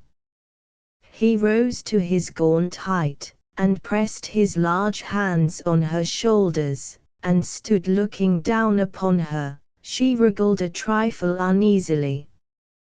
There was monotony in this procession of negative wooings, and she would have welcomed a change. It might perhaps have been possible to care for Cliff, if he had not damped her ardor by presupposing the contrary. If he had made love to her, love, like the threshold of a dim yet familiar garden fresh with the night breath of drenched petals, and instead they were ruling her round with geometrical lines and angles, theories. She raised her dragging white eyelids and looked up at him with an intimate appeal for the garden back again. His face grew suddenly stern. "Go up to bed, child, I'm going for a walk on the common," but he did not remove his hands, till, swooping, he kissed her gently on the forehead, and strode abruptly out of the front door into the dark dripping road. An uncanny familiarity about his action, a detached feeling of having once been the spectator, then Deb remembered. She had seen Cliff treat Antonia in exactly the same way. It was his celebrated kiss of renunciation, as performed before all the crowned heads of Europe. Chapter 4. Why didn't you turn up last night?"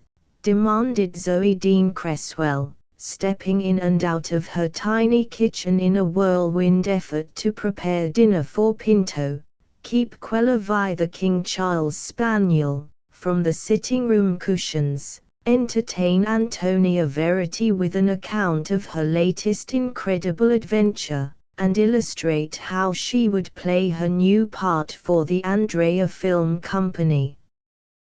There was some reason, connected with the King Charles, or perhaps with keeping the draft from the stove, or was it an amorous Italian gasfitter who was not to know she was at home, which rendered it imperative that doors should be perpetually opened and shut as she dashed from room to room, and as there were more doors than sanity could find reason for in the fourth-floor flat in Soho. Deb was inhospitably received by a gale of 3 separate slams, and was compelled to make an informal entrance through the bedroom. All the rooms led into one another, like a flat in farce, and, like a flat in farce, the frequent cupboard doors were constructed sufficiently like the others to trap a headlong fugitive into enforced concealment, and most parts of the wall disconcertingly flew open at a touch. "It's all right, Zoe," only Deb Antonia called into the kitchen. "What did you do with Cliff last night?" Zoe piped shrilly. "Such a perfectly awful thing happened here, I must tell you. We stayed on at Seaview, and only came up this morning. Down, quella vi, Zoe, she's eating the radishes." "Shove her into the bathroom," indistinctly from Zoe, enveloped in a cloud of steam. "My dear, a simply awful thing. I was just telling Antonia. Here, you bulgy-eyed little brute." With a squeal Zoe darted out of the kitchen mists and stopped Deb and the spaniel at the very threshold of the bathroom. "Come away, I forgot. Benvenuto's in there, little Carlo from the Napoli, you know. He's having a bath." "Why?" "How should I know why? He looked fairly all right from the top, but the poor little fellow begged me with the tears in his eyes. He hasn't got one in his flat, and they are so particular at the Napoli, I couldn't refuse him, could I, Deb? He might lose his job. Besides, he's such a little gentleman at heart. Listen to him splashing so that he shouldn't have to hear what I'm saying. I like that, don't you, Deb? It shows nice feeling. And of course, he couldn't lock the door because it doesn't lock. You might have walked right in, and how would he have felt then?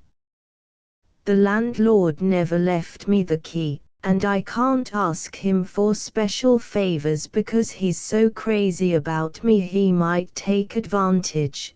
Common little sandworm. I was just telling Antonia, I would hardly call it a special favor to ask for the key of your bathroom door." Antonia's voice, soft and amused, dropped like cool respite into Zoe's loud insistent gabble. Zoe's conversational ability was a juggernaut to her friends. It rolled on, destroying in its eternal passage those rash victims who hurled themselves beneath the wheels. Nothing could stop its course, not night nor anguish, nor the kettle boiling over, nor the Taylor's family doing murder on the landing below. It could not be ignored, nor suffered as accompaniment to other deeds. It claimed hypnotized attention, and by a perpetual insertion of "didn't I?" "Well, don't you agree?"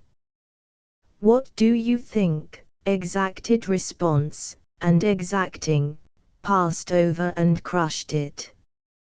And yet she was such a jolly little person, with a wide-eyed tip-tilted air of a seraphim just introduced into the Café Royal and anxious to get the hang of the place, tumbled silvery curls, and sleeves now rolled up to show a plump allure of forearm and elbow. Pinto is coming to supper, we've got to make up a quarrel, which means that he'll throw the furniture about, especially if his crab salad isn't just right, so I simply can't come in and talk to you, girls. But I can hear you quite well, so do go on telling about Cliff. Deb, was he almost human? I mean, did he make love to you? Don't say he did. I like having Cliff about the flat to remind myself that a man exists who can walk, breathe and eat and wash himself quite nicely, like other men, and yet not want to kiss me. He doesn't, you know. It's so funny, isn't it, Antonia? It never seems to strike him. I've sat on the arm of his chair and pouted at him, and stroked his head, and told him how lonely and miserable I was, and how Pinto had left me for good and it's so hard for a girl alone, and I've rubbed off all the lip salve because he doesn't like it, and drawn his attention to the fact, and still it doesn't seem to strike him. Sometimes I wonder if something is broken inside him. No, I don't mean wear one of our belts and lift the grand piano sort of thing. I meant a kind of moral spring. Because even the post office man round the corner, it's perfectly awful, he's simply crazy about me, and I don't know what to do, because one must have stamps, mustn't one? I never dreamt he felt like that about me till yesterday when I went in to phone, and he pretended the penny box was out of order, and came in to help me, and, well, there I was in the dark alone with him, and he was whispering in one ear about every part of me separately, really appreciative, I must say, and Timothy Fawcett bawling hello from the other end into my right ear. What was I to do? I didn't know men were like that, did you, Deb? There was no marked change for the worse in Cliff's behavior, Deb replied to Zoe's question of 10 minutes ago.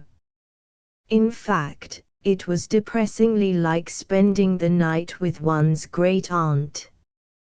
He sent me up to bed at 9:45, and then went for a short walk in the rain, wrestling with his evil passions, I hope. Oh, Deb, do say he was wrestling, and that his better self prevailed in the end. It must have, because I saw no more of him till he banged at my door with a morning carol, and no hot water. And I didn't know men were like that, did you, Zoe? Antonia said.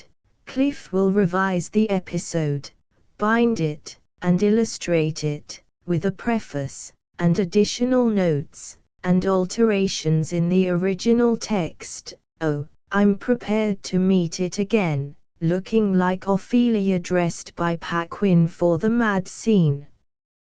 He'll boom it for a fortnight, and then forget it. Cliff never bothers to prop up his lies. Once he's tired of them, he lets them crawl about and go bad. And then sometimes he remembers, and picks them up again in a very enfeebled condition, and coaxes them to take a little nourishment. What I want to know, Zoe clattered in with an assortment of plates, knives and forks, is how much he believes in them himself. Antonia expressed her opinion that he believed in them altogether, was possessed of an illimitable imagination which did not timidly boggle at fact or possibility, but soared in ascending spirals of ecstasy to a heaven wherein as he spoke them all things were.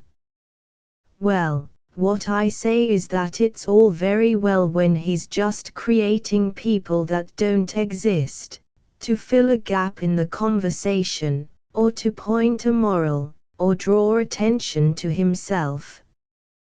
But he's dangerous when he prods about for material about his friends. The things he's said about me, oh, you, Zoe. Antonia affectionately ruffled the other girl's hair.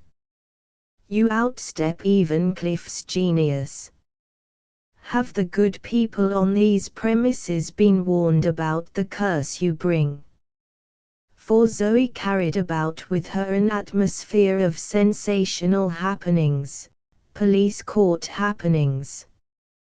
When she moved into new quarters, they were bound presently to be the scene of a murder with some novel attendant features, or a burglary on a particularly large scale, or a police raid would reveal the premises to be a house of lurid ill fame, or a criminal would be found taking refuge. And in all these violent happenings, Zoe, wide-eyed as ever and volubly innocent, somehow contrived to take the stage as a central figure. She it was who all unsuspecting had inspired the Polish barrow vendor with the passion which had aroused his wife's homicidal frenzy, she who had detained the master burglar, God only knows how, while the police were being stealthily summoned, she whom the procureurs on the first floor had essayed to tempt into white slavery. My dear, she thought I was only 17 and knew nothing, and afterwards testified the same to a genial and admiring magistrate, she in whose flat the criminal was discovered in hiding. Poor fellow, you simply should have seen how he looked at me. So, like a banshee visiting a parvenu Irish family who didn't even know they had one, Zoe was now dwelling above a gradation of Jewish tailors, a tailor and his family to each floor, all in feud with one another. Cliff Kennedy foretold an imminent pogrom as being novel and appropriate to her present surroundings. Zoe's subsequent description of events were always a delight to her audiences, and to herself. For though she pretended to extreme indignation at her victimage, yet no doubt but that her vanity was elated at being so conspicuously selected for the limelight. It was during these narratives, animated by a complete pantomime of imitation, that a quality in Zoe which usually puzzled by its intangibility was washed broadly to the surface. A quality of 18th-century coarse-heartiness, a fleshy stridency recalling the pictures of Hogarth. Zoe read mostly of the Smollett, Fielding, Richardson and Sterne period. She had an odd liking for Dr. Johnson and also for Dan Chaucer. The latter's robust sensuality appealed to her. Though she often aped the lovable baby, she was a shrewd little body, well qualified to look after herself and to deal with her swarming adorers, of whom at least half as many existed in reality as in her rollicking fancy. Competent, too, at cooking and housekeeping, Pinto had seen to that. Pinto was a bad-tempered and highly respectable Portuguese gentleman of means, who was engaged to marry Zoe. They had been engaged 4 years already, and although Zoe did not allow his formal proprietorship to interfere with her more enjoyable activities, yet the inexplicable freak of her love for Pinto admitted of no contradiction. He bullied her, and she was abject. He sulked, and she wooed him with succulent dishes. He shouted at her, and she was silent. He had toothache, and she wept. Her life was a perpetual scamper to clear her premises of their illegitimate riffraff before the arrival of Pinto, for she was essentially born gosse and could no more have refused one man her kiss, and another her company, than now her bathroom to Benvenuto the oboe player. Pinto was not a favorite among Zoe's friends, and hearing that he was momentarily expected, Deb and Antonia rose to go. "Come any time you like to spend a night here, Deb, to make up for yesterday. I love to have you, and you know the sofa is comfy enough. Antonia, you look such a darling in your khaki, I've half a mind to throw up the movies and become a general's chauffeur myself. I'm sure the dear old doddery thing would simply adore me, don't you think he would? I could perch on his knee and pull his whiskers when I wasn't driving him to headquarters. I've really thought lately of doing war work, haven't you, Deb? I know someone who said he could get me a job at the Admiralty." "Heaven forbid!" Antonia cried in horror. "Do remember that as a nation we rely above all on our command of the seas. To have the Admiralty demoralized into Palais Royal burlesque of banging doors and everybody helter-skelter after everybody else. Prove your patriotism and stop where you are, Zoe. It's safer. And I won't have my Major General tampered with either," she added demurely. "He's not much over 40 and very good-looking." Zoe sighed. "You are lucky, there's nothing you couldn't do with that irresistible peak to your cap. But I really should be sorry to chuck up the part I'm rehearsing. It's a tremendously fascinating plot, and so simple. I must tell you, the boyish hero Jim falls in love with Dolores, a wild Spanish gypsy sort of woman much older than he is, and marries her. She gets tired of him, and runs away with something debonair called Raoul, and they have a child, and Dolores dies. 17 years later Jim meets the child and adopts her and loves her and marries her, and she gets tired of him, and runs away with something debonair called Renee, and they have a child, and then get killed in a circus.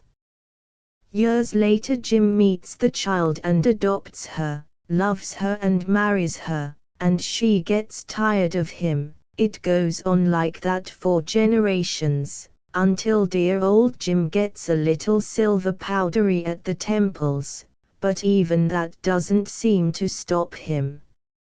I play the child each time. And always the same Jim. The film ought to be called The Recurring Decimal," laughed Deb. "We must go and see it when it comes on. By Zoe, I hear Pinto's step on the ground floor, and Benvenuto's bath water running away."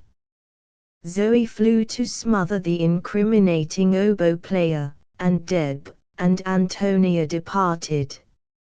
On the dark stairs they encountered Pinto, puffing noisily, and carrying a large jar of olives.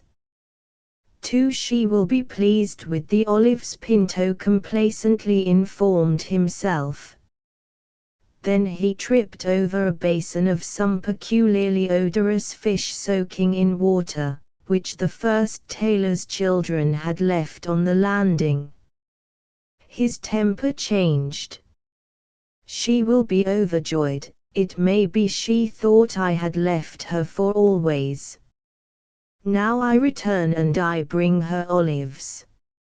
It is good of me." Zoe did not care for olives, but Pinto had overlooked this fact. He happened to have a taste for them himself. A black figure shot past him and downstairs as though discharged from a catapult. It was Benvenuto the oboe player.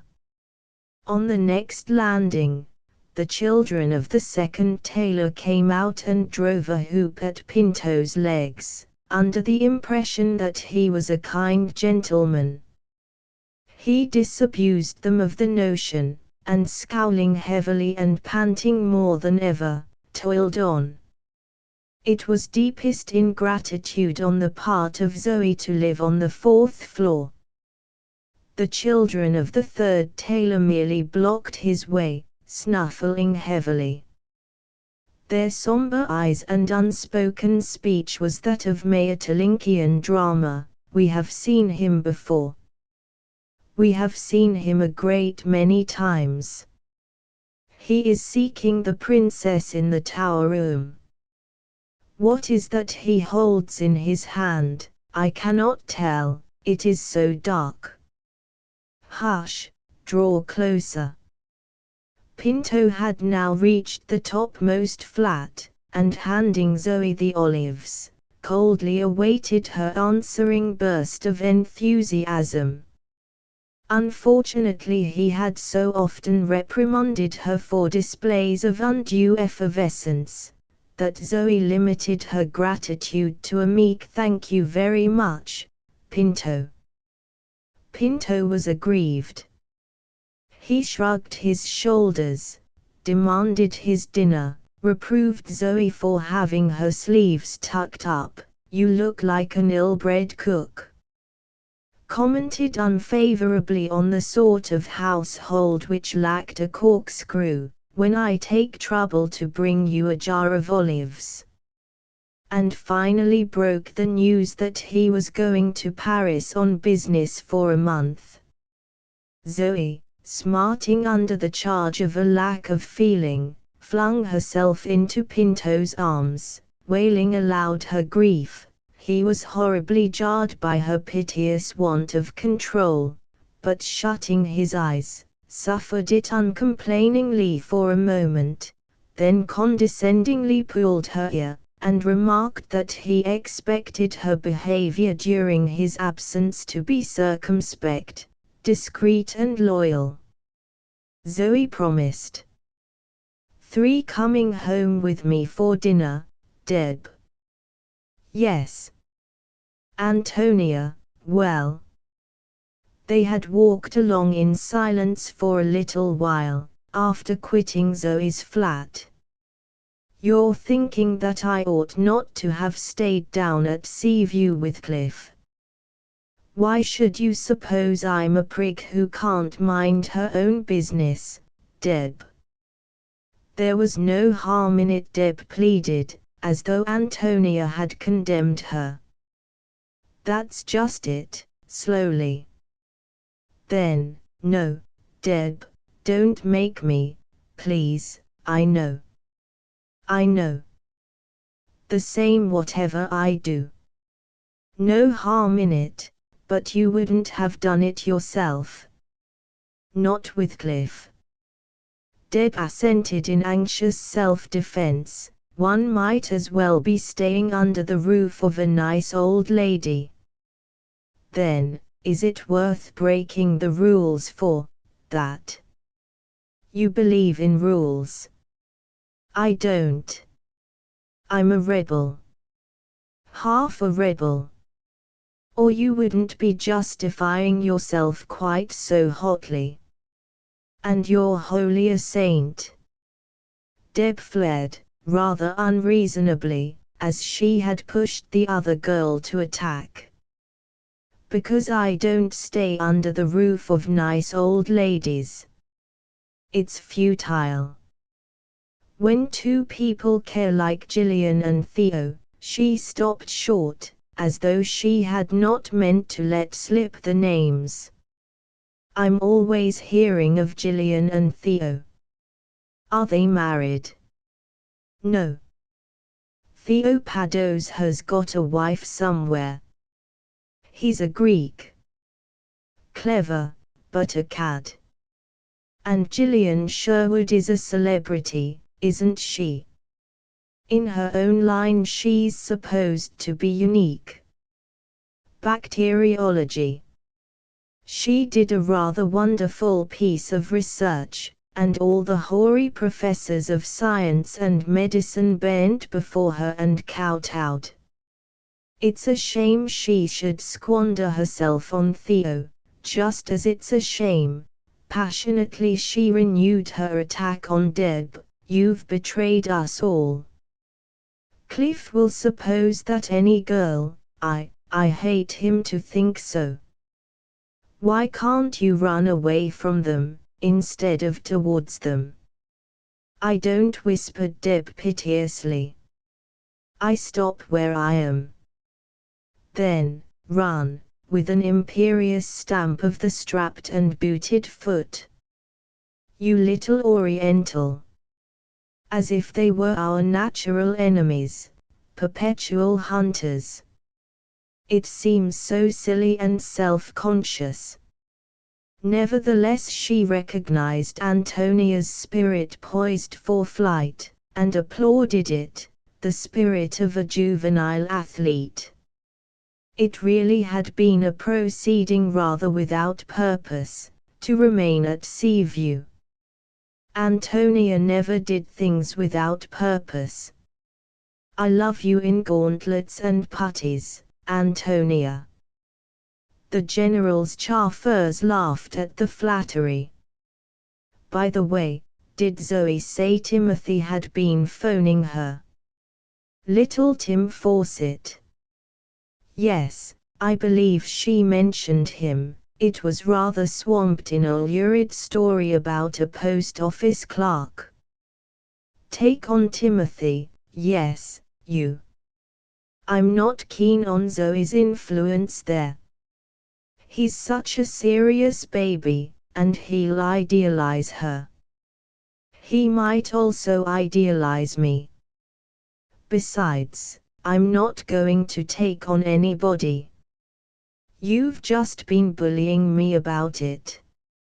My soul henceforth shall pace apart among narrow aisles of lilies, tiger lilies.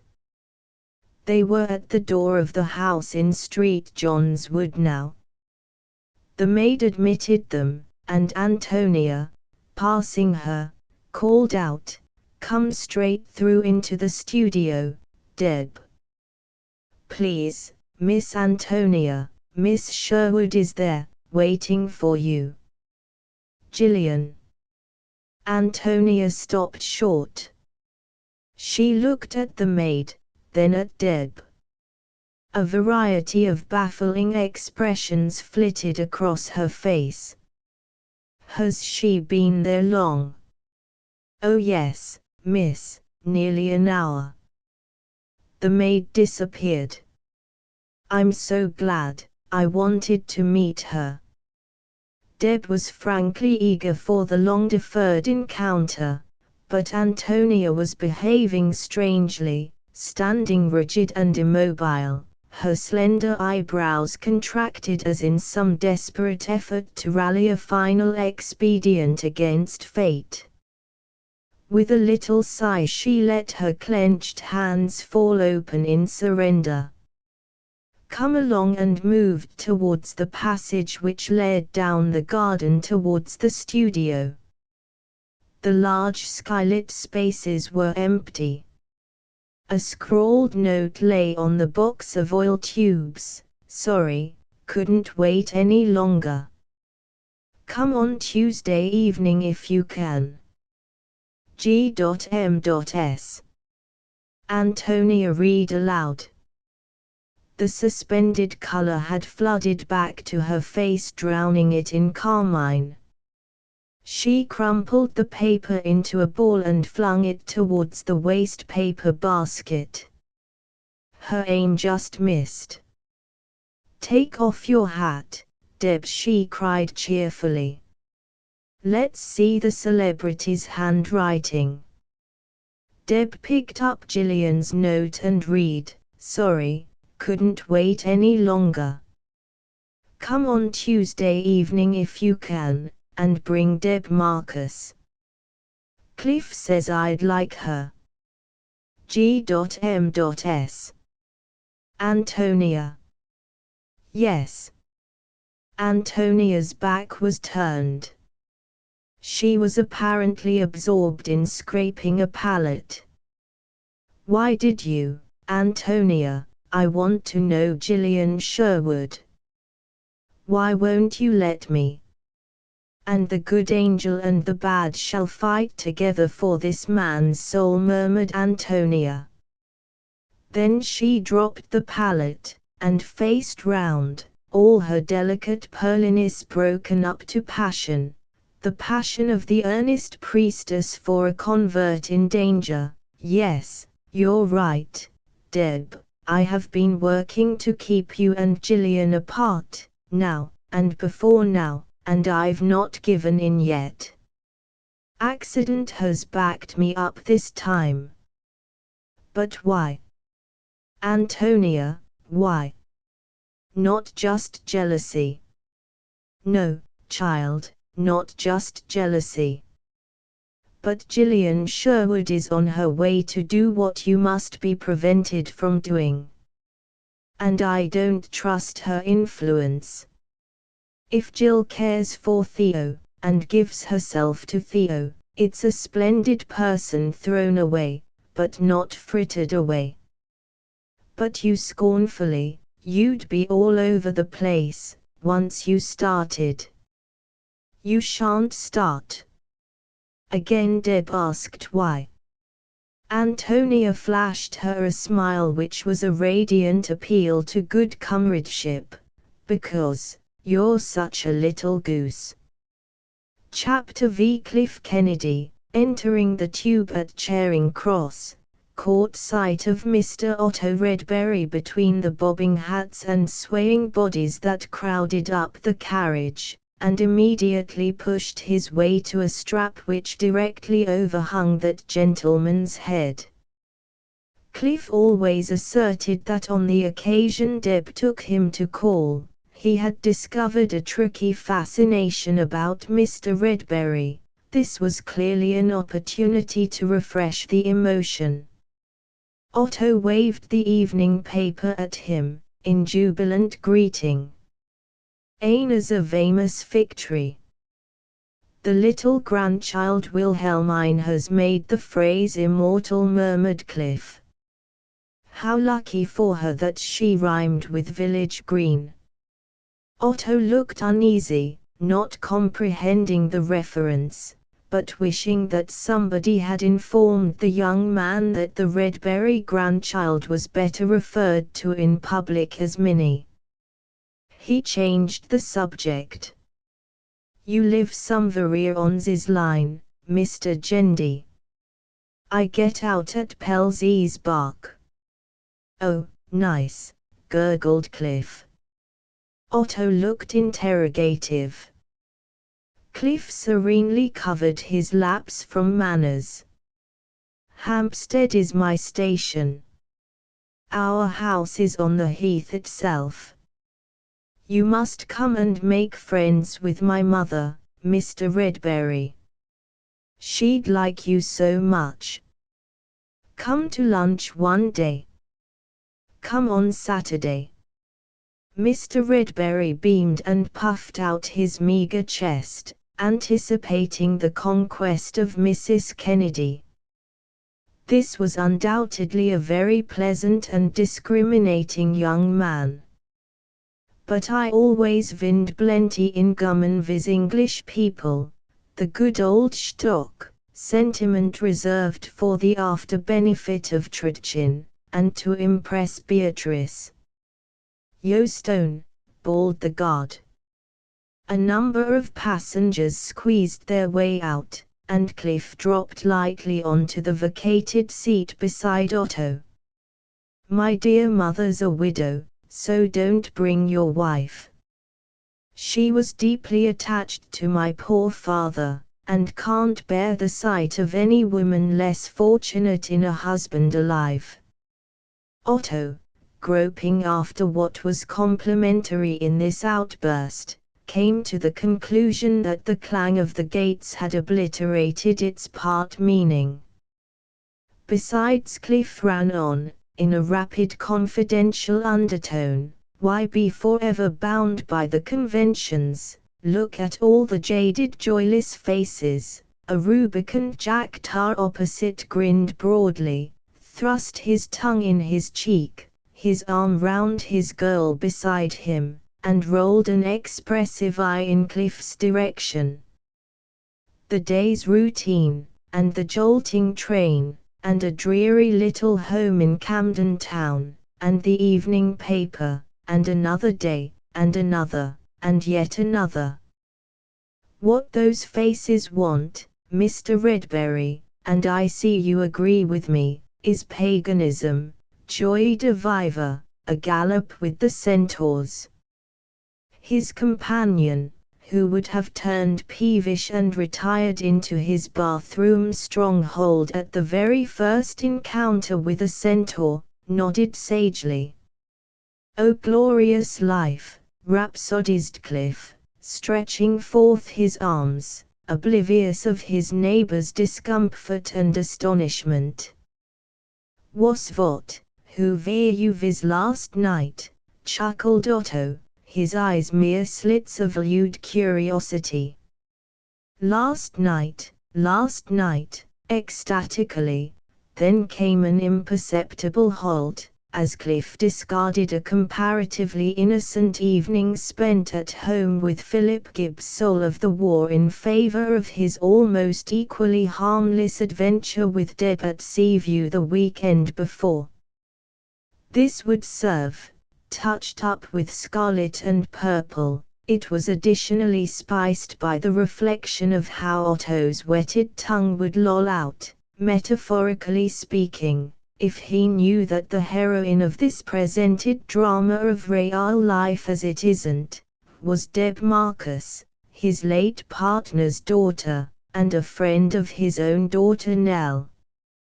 Two of us, and the great scented common rolling away from our doors to a star-stabbed sky.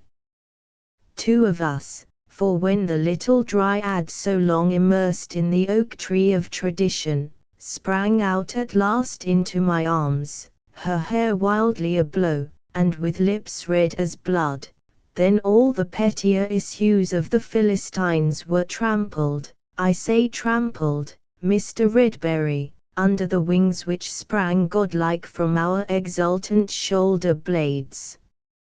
Oh God, what a sentence, Camden Town! The morbidly interested schoolgirl on Cliff's left was reluctant to alight, but that happened to be her station, and she dared not be late for supper. Otto, as the train gathered speed again, turned to Cliff expectantly, as a hint that confidences might be resumed.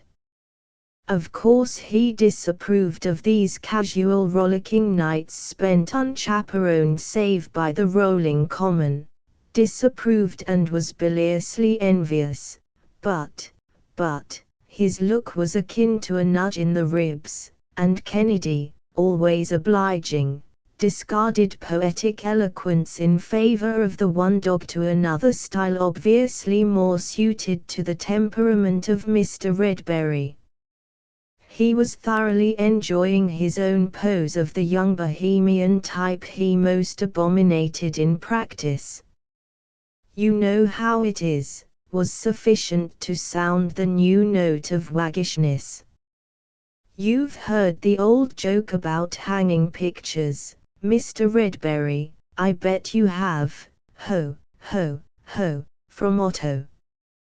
"We were hanging pictures, and missed the train home, the last train but one, and the last train of all went too late, eh?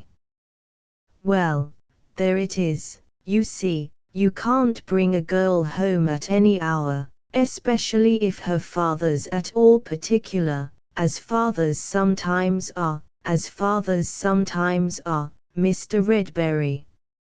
And Otto chuckled and winked and coughed and cleared his throat, and settled his cuffs, and chuckled again, as though the lives of Hedda and Nell were never rendered a burden to them by the paternal injunction, "Home by 9 o'clock, and bed at 10, and interposed a swaggering if somewhat labored anecdote of his own secret unorthodoxy. "We take it for granted this is between you and me, young fellow.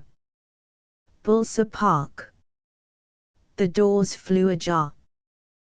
Cliff replied with a corresponding drop into gravity. I trust equally in your discretion regarding the confidence I have placed in you, Mr. Redberry.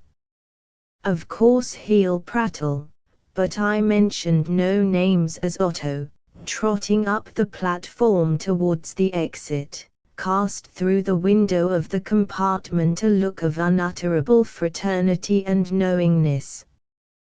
Chapter 6 October brought Samson Phillips to town for 6 weeks of special signaling instruction. Quite suddenly, from lethargic standing about in the vicinity of Deb, as he had done since her kiss in the ring days, some unseen goad prodded him into courtship. The old-fashioned word exactly expressed the flavor of his proceedings. Perhaps he was afraid she would sink too deeply into the mire of bohemianism, as exemplified by Lala Rain and Cliff Kennedy, in whose company he had found her on his previous leave. At all events, without quite knowing how it came about, Deb perceived the handsome sapper to be a prominent factor in her daily life. He rang her up on the phone regularly every morning, and was alternately facetious or reproachfully tender in claiming her day for the theatre, or a jaunt in the country, or dinner with his people. The play or the restaurant was always selected by him with due care for her innocence and not her preference.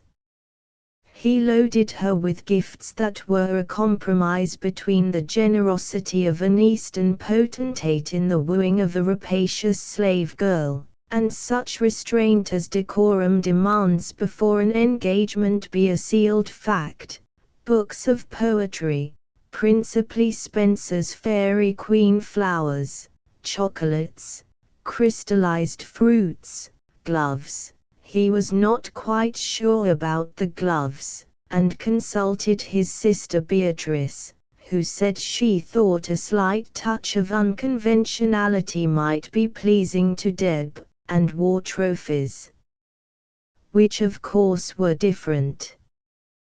The Phillips men always conducted a courtship with their entire family rolling up behind them, wave after wave, and ready with a hearty benison instantly the signal for readiness should be given. A man with honest intentions need make no secret of them, Samson sturdily contended. Not only the Phillips' mother and grandparents and sisters and 3 younger brothers with their wives, but also, by virtue of Beatrice's marriage, the whole Redberry family assisted at the pretty spectacle of a dark-haired Jewish maiden wooed and won by a son of the same tribe.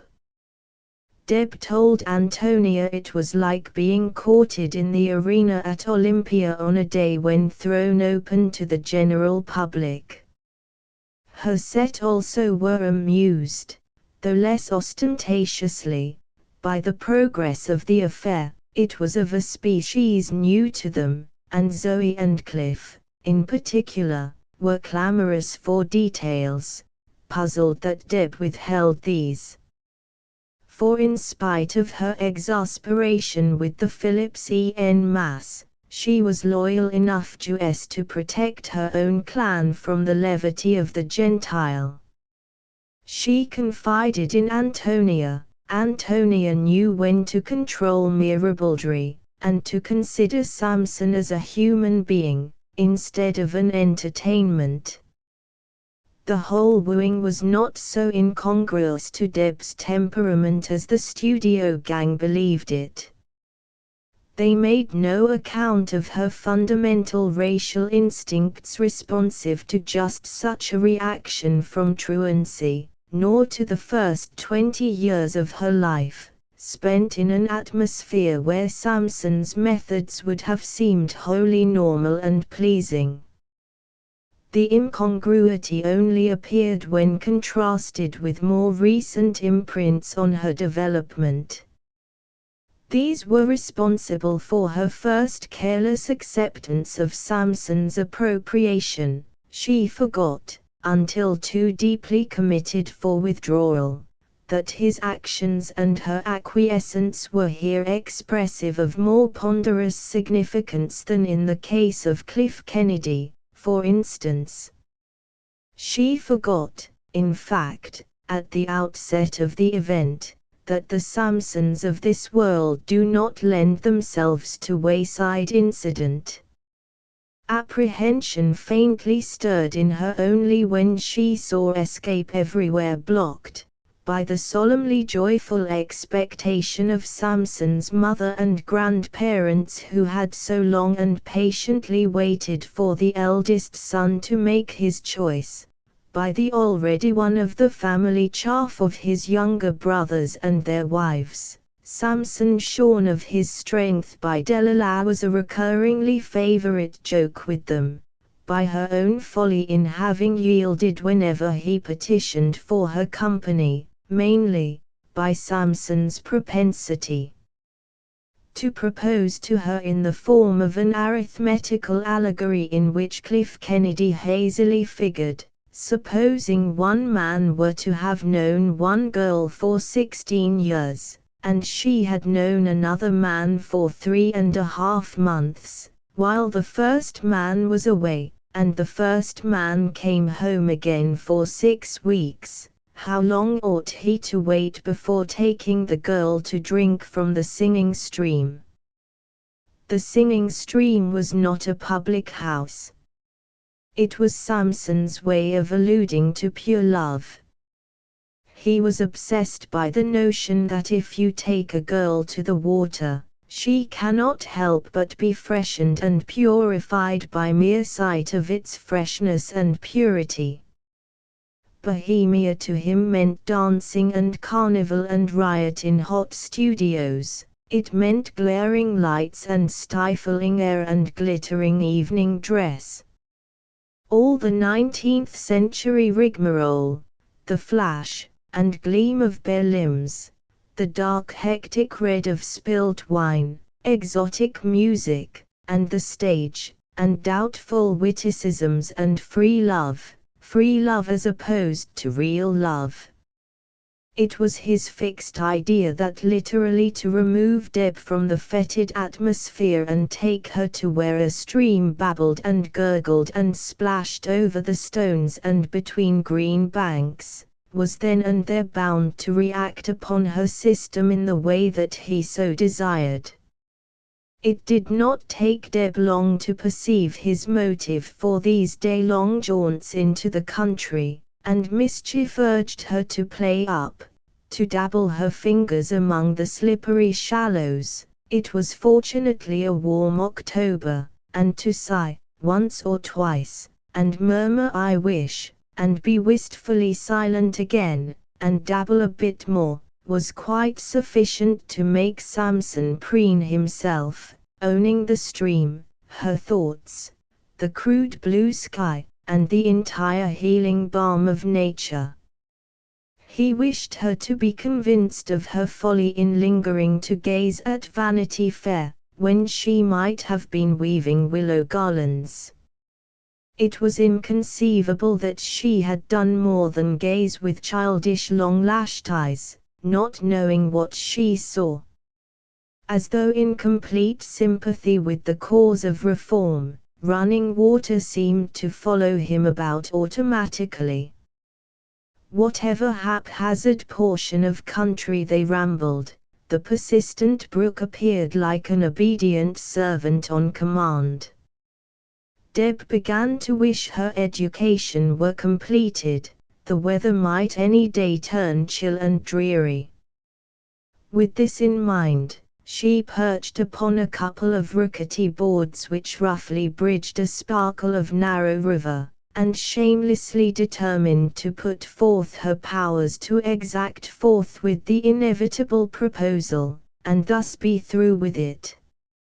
She had not the same compunction in dealing with Samson Phillips that might have wrung her had he been the good-natured, faithful type of fool she had at first imagined him. The man had revealed himself a fanatic, whose gospel was simple goodness, but who in preaching it materialized its intangible fragrance as of garnered apples, into a quality of cold iron, forbidding, repellent. High-principled he certainly was, but intolerantly throned and totally without forgiveness. He would have made martyrs where he could not make converts. He destroyed simple goodness, in his harsh advocacy, as he had destroyed the beauty of running water, by letting it serve as object lesson.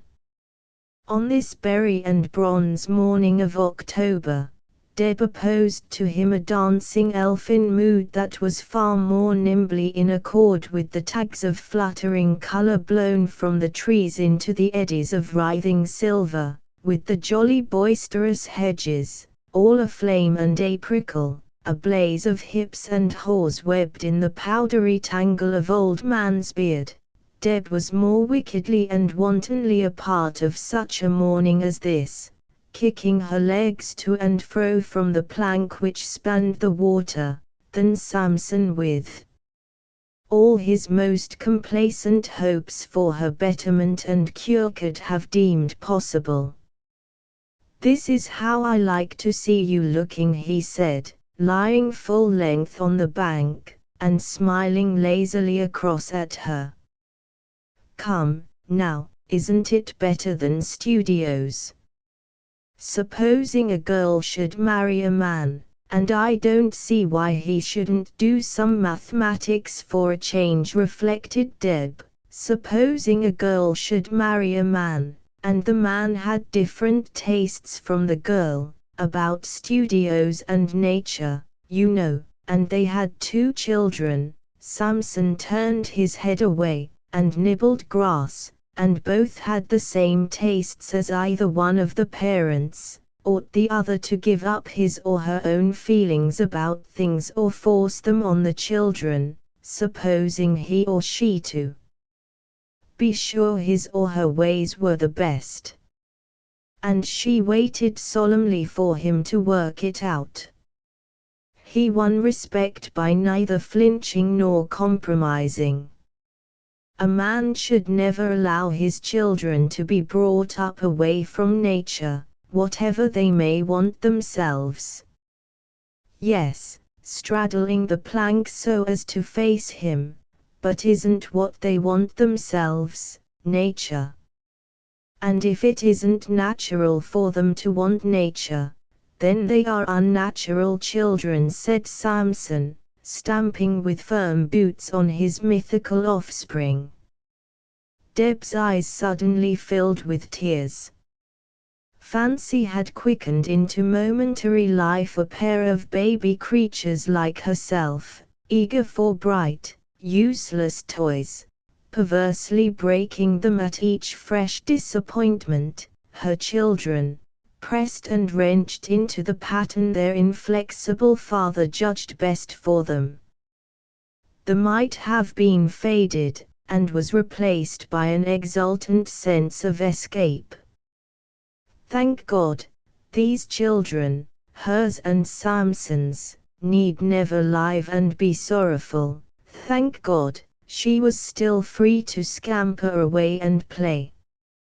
Deb, he pulled the peak of his cap down over his eyes, and his words were pumped out with extreme difficulty. Deb, will you marry me? No, oh, no. Reaction was still too violent to admit of polite temporizing. A long silence while Samson assimilated her refusal. An interminable silence. Was he wondering what his family would say? They were in such a crucial condition of expectancy that he would have to tell them when he got home. The telling would not be easy. Deb rebelliously tried to jerk pity aside. It was his own fault. The right sort of man would have been decently uncommunicative till his desire was an accomplished fact, so typically Jewish to drag in the entire household. Or else he should have chosen a maiden more suitable to be the object of his benevolent chivalry. She had not deliberately hoodwinked him into belief that she was this maiden, so unlettered in life as his obstinacy chose to assert. The accordion stretches or shrinks according to the player. She hummed a tag of verse, he made a plaster image and he put it on a shelf with a few assorted virtues that he didn't want himself. Outburst of romping spirits muted quickly at recollection of the figure lying motionless and with back turned towards her. He was the only man who had ever spoken the actual words to her, "Will you marry me?" Funny. Years ago, before they quarreled, she and Con were canoeing in a sort of hazy dreamland when it was taken for granted between them that they would canoe thus into all eternity, and the other men. What on earth had led Samson to such a mistake in selection?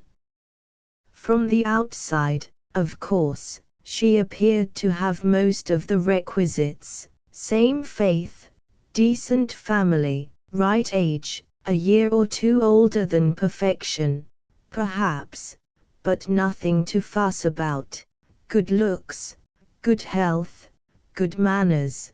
The presence of his mother had always petrified her into gentle orthodoxy, but surely, he must have sensed behind these layers something wrong, well, not exactly wrong, but different. Perhaps he did realize it now, and was relieved. He hardly looked relieved. Furtively her eyes peeped towards him, and then quickly away again, an almost stricken expression to his recumbent lines. Surely she could not be responsible for that. What possible thread of affinity was taut and silken between her and Samson that any act of her could reach him and hurt him? He should have been sensible. Deb kicked petulantly at a low bough near her foot. The suitable kind of girl would have accepted him joyfully, would be nestling her head against his shoulder by now, causing him to feel so strong and brave and protective, and he could have taken her home, and proudly trumpeted his engagement, and the united family could have poured out lavish blessings.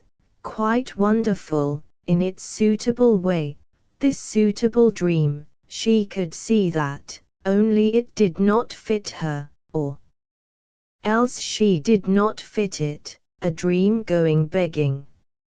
Still silent. Another glimmering look from between her lashes, two black fans, long in the center, dwindling at either corner. He must be badly hurt.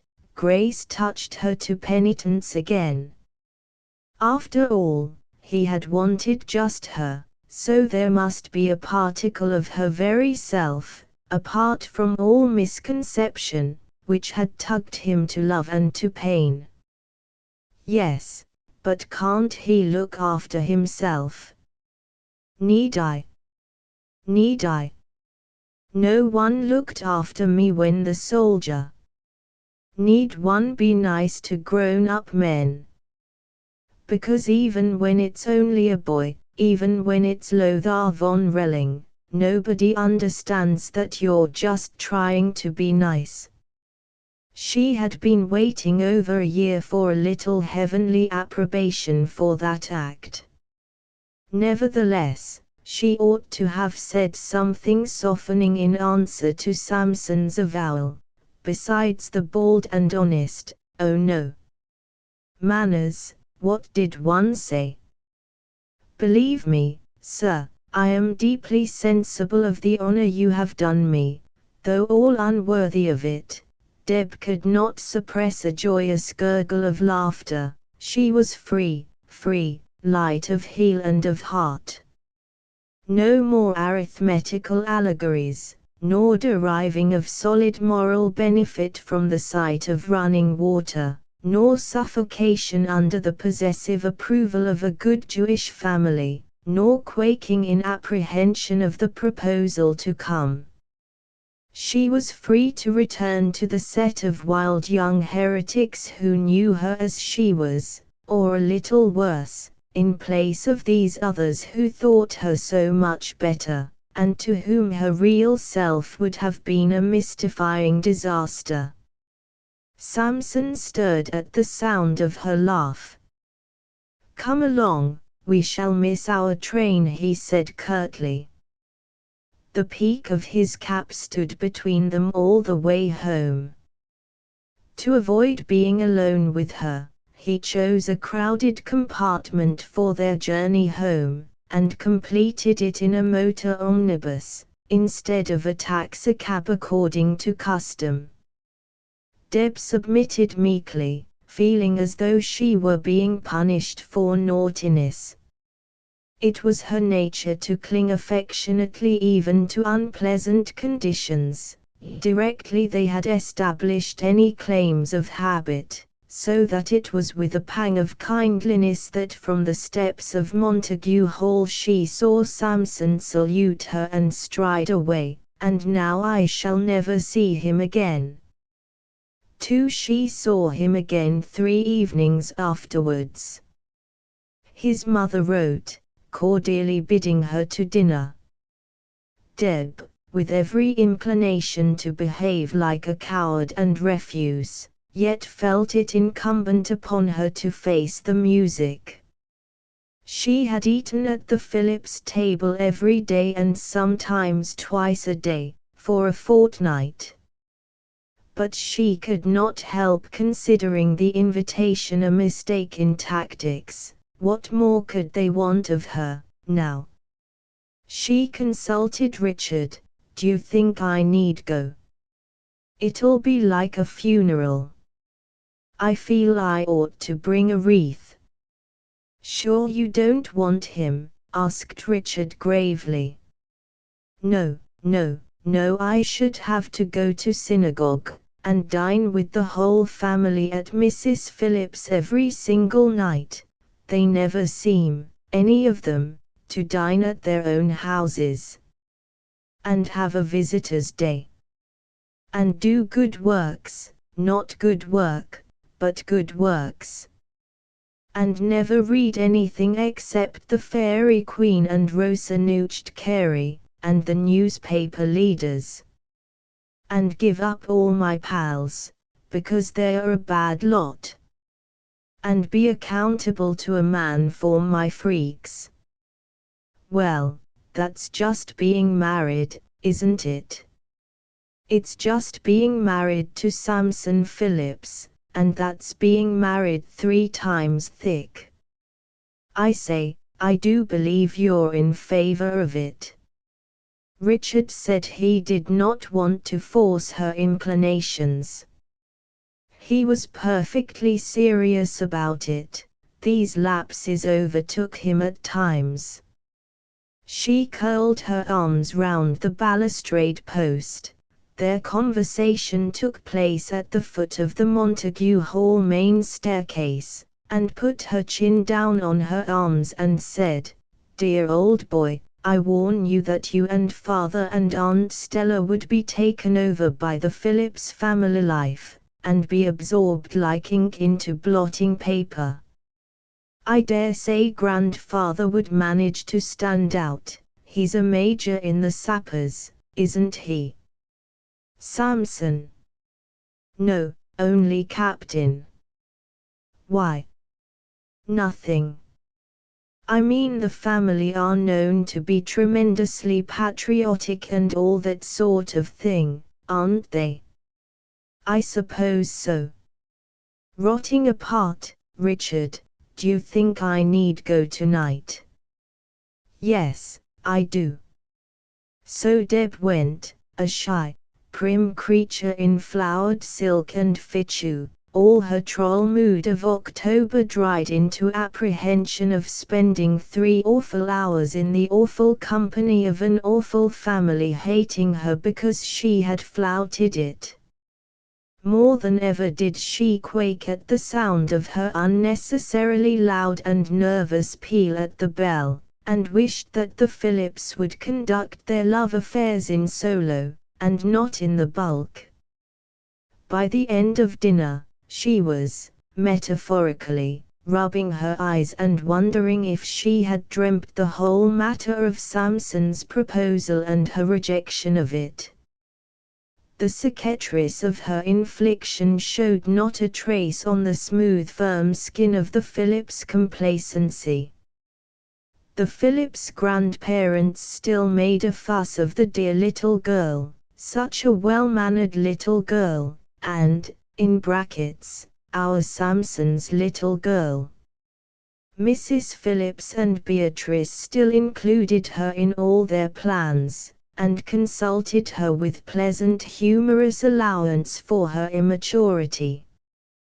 While Herbert and Abe, the 2 younger brothers, Joseph was at the front, and their wives Martha and Gwendolen, Florence was not yet allowed to be up more than an hour a day, although little Fanny was a miraculously good baby, continued their chaff as though the situation were at exactly the same stage as last time Deb had dined there. Abe even made reference to the threadbare matter of Delilah and clipped locks. Only Samson was imperceptibly more silent than usual, but he was never talkative. Can't he have told them? But of course he had told them. They were probably informed beforehand of the exact hour he had meant to propose. Then, what was the psychology of their present behavior? Deb was helpless, rebellious, wholly perplexed, and disliking her company more than ever before, because she had imagined she was definitely rid of it, that she would never again sit amongst flashes of white teeth. They were a handsome healthy family and had married handsome healthy girls, and here the curiously robust conversation about Florence and her baby. When a married pair was in question, they knew no reticence. It was right and seemly that open discussion should take place, even in the presence of a young girl. No harm at all, had not Abe and Florence been enjoined in the synagogue, within hearing of all, to wax fruitful. But all jokes concerning love unsanctioned by the rabbi were strictly prohibited by the Phillips men until they were in smoking room seclusion. This was their code. The code of the Jewish male. I did say no, didn't I? I couldn't have said yes by mistake. Deb racked her brains, and recognized with horror that her favorite pudding had been provided, a pudding she hated. She had told Mrs. Phillips once that it was her favorite, because that lady was distressing herself over an imaginary poorness of fare, and ever since then it was carefully ordered for her, and beamingly heaped onto her plate. Tonight the necessity for a second helping was worse than ever, because bewilderment had robbed her of appetite, especially for coals of fire.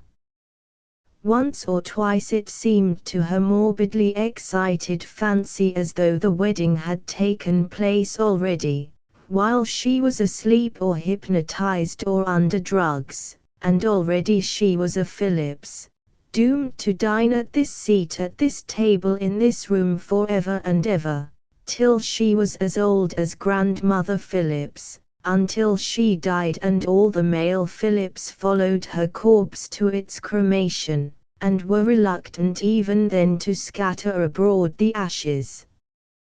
Yes, Mrs. Phillips.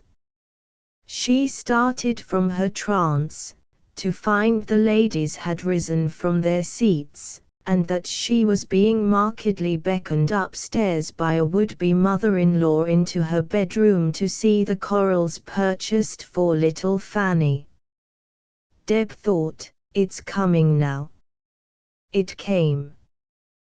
The explanation was simple after all. Samson, it appeared, according to his mother, did not understand girls. He had never taken any notice of them, till Deb. He was that sort of man. So when Deb in her first confusion and surprise had stammered no to his offer, he had believed she meant no. He had come home in a terrible state, dear silly fellow, till they had all assured him it was all right, and that he had only to press for a different answer, to get it. Girls aren't as downright as men, Beatrice had assured him, just the plain question, without even taking her hand, and then you shut up completely. Oh, Samson, you old goose, you don't deserve her. To which her brother answered gloomily, how can I take her hand before she has accepted me? You know, little Deb, Mrs. Phillips wound up her recital, Samson is so upright, downright, and upright, yes, all that, but she did not want him. How to make these people aware that it was more than maidenly bashfulness which had prompted her to let drop the stupendous good fortune deposited in the palms of her hands. Duly chastened, she sat quietly on a small pouff, her head bent, her hands linked in her lap, while Mrs. Phillips apologized for Samson's remissness in not urging his suit to triumphant conclusion that afternoon on the bridge, and betrayed at the same time her stern pride in the rigid sense of honor which had forbidden her son to speak to the girl of his great love for her at the same time as he proposed marriage. He argued that he didn't want to influence you, dear. So I promised to put that right for him. He's so absurdly chivalrous, that big boy of mine. All his brothers have had their little flirtations. Abe was quite a social success, as I dare say you are aware. But Samson, of course, is the eldest of the four, and his grandmother's favorite, and that is quite important, as I dare say you know. He always refused to let a girl believe that he meant something serious when he didn't. And I think, my child, that he was secretly waiting for you to grow up. I'm 25, whispered Deb inadequately. My dear, not really. I thought you were at least 3 years younger than that. And you have never been in love until now. How Cliff Kennedy would have let his hoyden invention romp at this juncture. But Deb was too aghast at the slow process which was ringing her in, for even the memory of Cliff, somewhere in the world, to bring comfort. I'm not in love with your son, she cried desperately. That does not matter at all. Mrs. Phillips spoke with unyielding decision. Samson has a very high ideal of wifehood. He naturally will not require you to love him before you are married. Oh, gasped Deb. The point of view was disconcerting, but Mrs. Phillips' apparent certainty of the wedding was worse than disconcerting, it was terrifying. Deborah, take thee, Samson, it sounded like two Bible legends badly mixed up. She rallied her forces for another thrust at the Phillips illusion. It was perfectly awful to know that it was still there, that she had done nothing as yet that counted towards damaging it. Mrs. Phillips, please, I did mean to say no, I'm not worthy of your Samson, indeed I'm not. The imperturbable dark-skinned surface of Mrs. Phillips' face broke into a gleaming smile. Now I wonder who's the best judge of that, you or he? Then more solemnly, I assure you, my dear little girl, all that matters is that you should make him happy. Deb's rebellion shot up to hollyhock height as she reflected, they take it for granted that he'll make me happy. Oh, but he would, if I were the suitable sort. All the hatefulness of refusing him over again.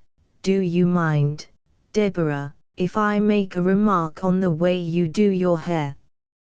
It is, forgive me if I am rude, so very unbecoming. A young girl should always strive to make the best of herself, you know. Beatrice, as her daughter came in with an enquiring air of is it all right now, I was just telling Deborah how we all wish she would change her style of hairdressing. Mrs. Phillips' inflection of the word all crushed Deb back again onto the path, whence she had deprecatingly risen. All, she heard the entire Phillips family owning her, remodeling her, chanting as in chorus, how we wish Deb would change her style of hairdressing. Let me try how she looks with it done like mine, exclaimed Beatrice brightly. May I, Deb, just for fun? I'm supposed to have a way with hair. She began to pull out the hairpins. Oh, what masses, look, Mother. I think it's delightfully quaint the way you tuck it under like a boy, but it seems rather a shame that nobody should guess what a quantity you have, doesn't it? Hardy says a woman's crown of glory is her hair. No, Samson said that, Deb corrected dreamily. She knew that Hardy Redberry spoke rarely, but with a certain caustic originality. I believe it was Samson. Beatrice and her mother exchanged meaning glances of delight. So Deb recognized the utterances of the beloved. There, what do you say to that? And Beatrice stepped back a pace or two while Mrs. Phillips hovered round the victim. A little more off the forehead and ears, she pronounced. She has such nice little ears, so why not show them? Deb, accustomed to the thick tumble of hair to her eyebrows, and its warm cluster round her cheeks, stared aghast at her scalped and naked renaissance in the hand-glass Beatrice held up for her benefit. She might have cried with the famous savage who was asked why he did not feel the stress of the weather upon his person, "Me all face. Doesn't she look sweet?" Beatrice cried. And Mrs. Phillips assented with less of majesty than usual, "It does indeed make a difference. Come down and let's the others see." Deb was urged to the door and down the stairs, and pushed into the drawing room, where by now the whole party were assembled. "How do you like her?" Truly abashed, head hanging, cheeks a crimson blaze, the girl stood just inside the doorway, while the expected chorus smote her unmuffled hearing, "Hello! Beatrice at her old games. By Jove, what a change! So she has got ears, has she? I often wondered. Greedy little Delilah. all that hair, and then wanting Samson's into the bargain. Turn round, no, slowly. It does suit you, Deb, you must always wear it like that. Do you consider it an improvement, Samson? Enquired Samson's mother. Yes. She could feel his eyes upon her, eyes of hot proprietorship, and knew all the sensations of the slave girl exploited in the marketplace for critical appraisement. The veiling had been ripped from large tracts of her person, leaving them bare. Deb, who could be quite happily unembarrassed, even unconscious, when the delicious cream-white slenderness of her limbs was exposed to view, who would not have minded a whit any haphazard spectator of her evening bath, cheek rubbed contentedly against her own satiny damp shoulder, loving the huddled contact, Deb now underwent sheer agony at the novelty of stark forehead, ears, and nape of the neck. The erection on top of her head felt rickety, top-heavy, all the separate hairs dragged the wrong way, as hair is prone to do when forced out of its groove. The Phillips went on exclaiming, suggesting, twisting her about and around, trying the effects of her hat on the new coiffure. And it was not so difficult to refuse Samson when, on the way home, he proposed to her for the second time. 3 And now I shall never see him again. A week later came a formal invitation from Mrs. Phillips bidding Deb to dinner. Nightmare, and really nightmare, this. One lops off a head and it promptly grows again, or hits out ever so many times at a malignant beast face and hits past it. And it pushes itself nearer. What was the good of refusing Samson, if something in his temperament was blank to refusals? And she could not stay away, with the knowledge that in Sussex Gardens the Phillips illusion was still large and benign and unmutilated, illusion that she and Samson were to be married. A smooth, shiny illusion, like a forehead bared of its tumble of fringe. Something drastic had to be done to it.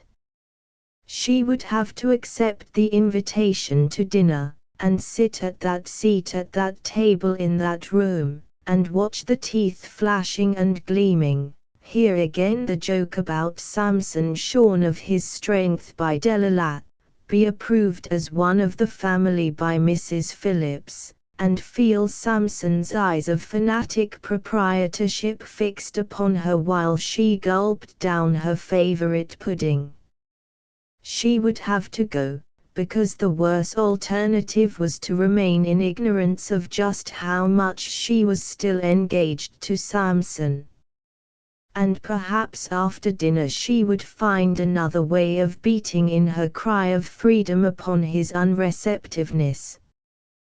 But she was not very hopeful of this. She was frightened. The Phillips were altogether too much for her. However, the nightmare did not precisely repeat itself. There was no flash and gleam of white teeth round the table, but instead long somber faces, Samson the center of commiserating solicitude. An oppressive atmosphere of reproach directed towards Deb. The second refusal could not be thrown off as lightly as the first. Ultimate results, no doubt, would be the same. Inconceivable that the eldest son of the tribe should not have the maiden of his choice. But meanwhile the maiden was giving trouble, how dared she? Mrs. Phillips had much ado to keep the hatred from her eyes every time she brooded down the table at Deb. What better match could she want than Samson? Samson, with his splendid looks, and his grandmother's fortune, and his loyal unwavering affection. The affection of a good Jew who would give her a comfortable home. Obviously the girl was coquetting, testing her power, and making Samson suffer. She deserved to be whipped, making Samson suffer. And a mother in such a crisis must control her primitive longings to use force upon stubborn opposition, to take Deb and throw her under Samson's feet, there, to do what you like with. And now, sleep again and eat again and smile again, my son, my son. Deb understood all this, understood and was passionately sorry for the irritable, disappointed heart that craved for Samson's babies to worship as none of the grandchildren had ever yet been worshipped, and cursed her for her perverseness in refusing birth to this small dark-skinned Samson. She wished she did not understand quite so well. Had she been wholly an outsider, she could have dealt her wound, and jigged away. Or had she been wholly in spirit one of these people, then what romance in the prospect of just such a home and babies. But betwixt and between, a laughing vagabond soul who could ache in every fibre for the sorrows of a Jewish mother, light flying heels that yet lingered for their owner to look back regretfully on anchorage, a very unsatisfactory blend, and, oh, what was going to happen after the interminable dinner? After dinner, a series of weighty maneuvers left Deb alone with Samson in the small boudoir. What I want to know, what I feel you ought to tell me, is why won't you marry me? The question lifted itself from his glucose despondency. Could he be made to see, because, oh, Samson, we're so utterly different. Is that reason one? Look at Abe and Florence, how quiet she is, and he's such a lively fellow, and yet they couldn't be happier. But they belong to the same world, their code, their creed, and we don't. Quiet and lively is only on top. You think things wrong that I think right, and the other way about.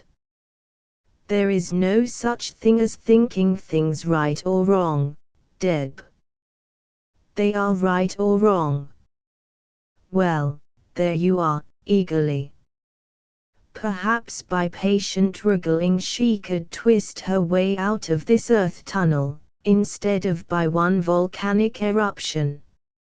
I'd be frightened to believe that. It's too simple. Well, what do you believe right which I believe wrong?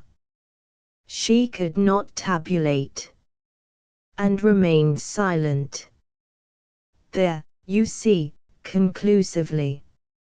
If you married me, he persisted, I'd give you every single thing you wanted, with a mental reservation that his promise naturally did not include the things that were unfit for her.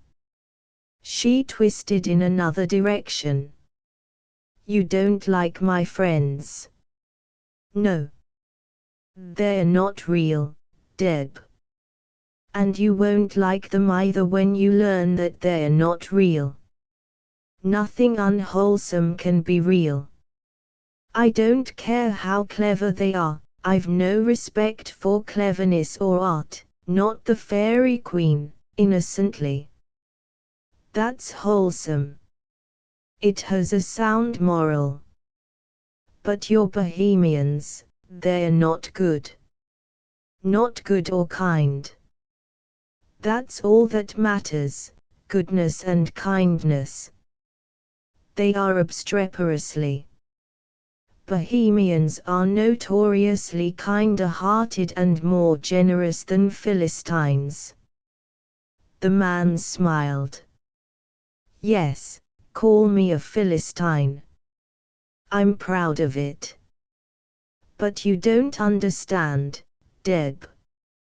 How much time does an artist give her husband or her children or her home? His temperament needs variety, I suppose. Samson closed his mouth firmly. He was not going to discuss temperament with Deb, who mercifully did not know what she was talking about. I wouldn't let you be dull, little girl, if that's what you're afraid of. We could travel together or separately. He laughed at the joke. And you wouldn't want to see so much of your friends. We're a very united family, you know, and Beatrice and Flo and Esther are always together. A very united family, God, yes. So we've disposed of obstacle number 1. Samson's spirits were rising rapidly. But how have we disposed of it, thought Deb. Come now, what's obstacle number 2?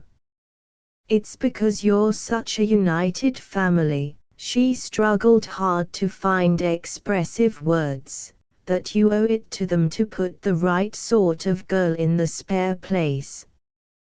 Don't you see, oh, don't you see, Samson, that I should spoil the cantata?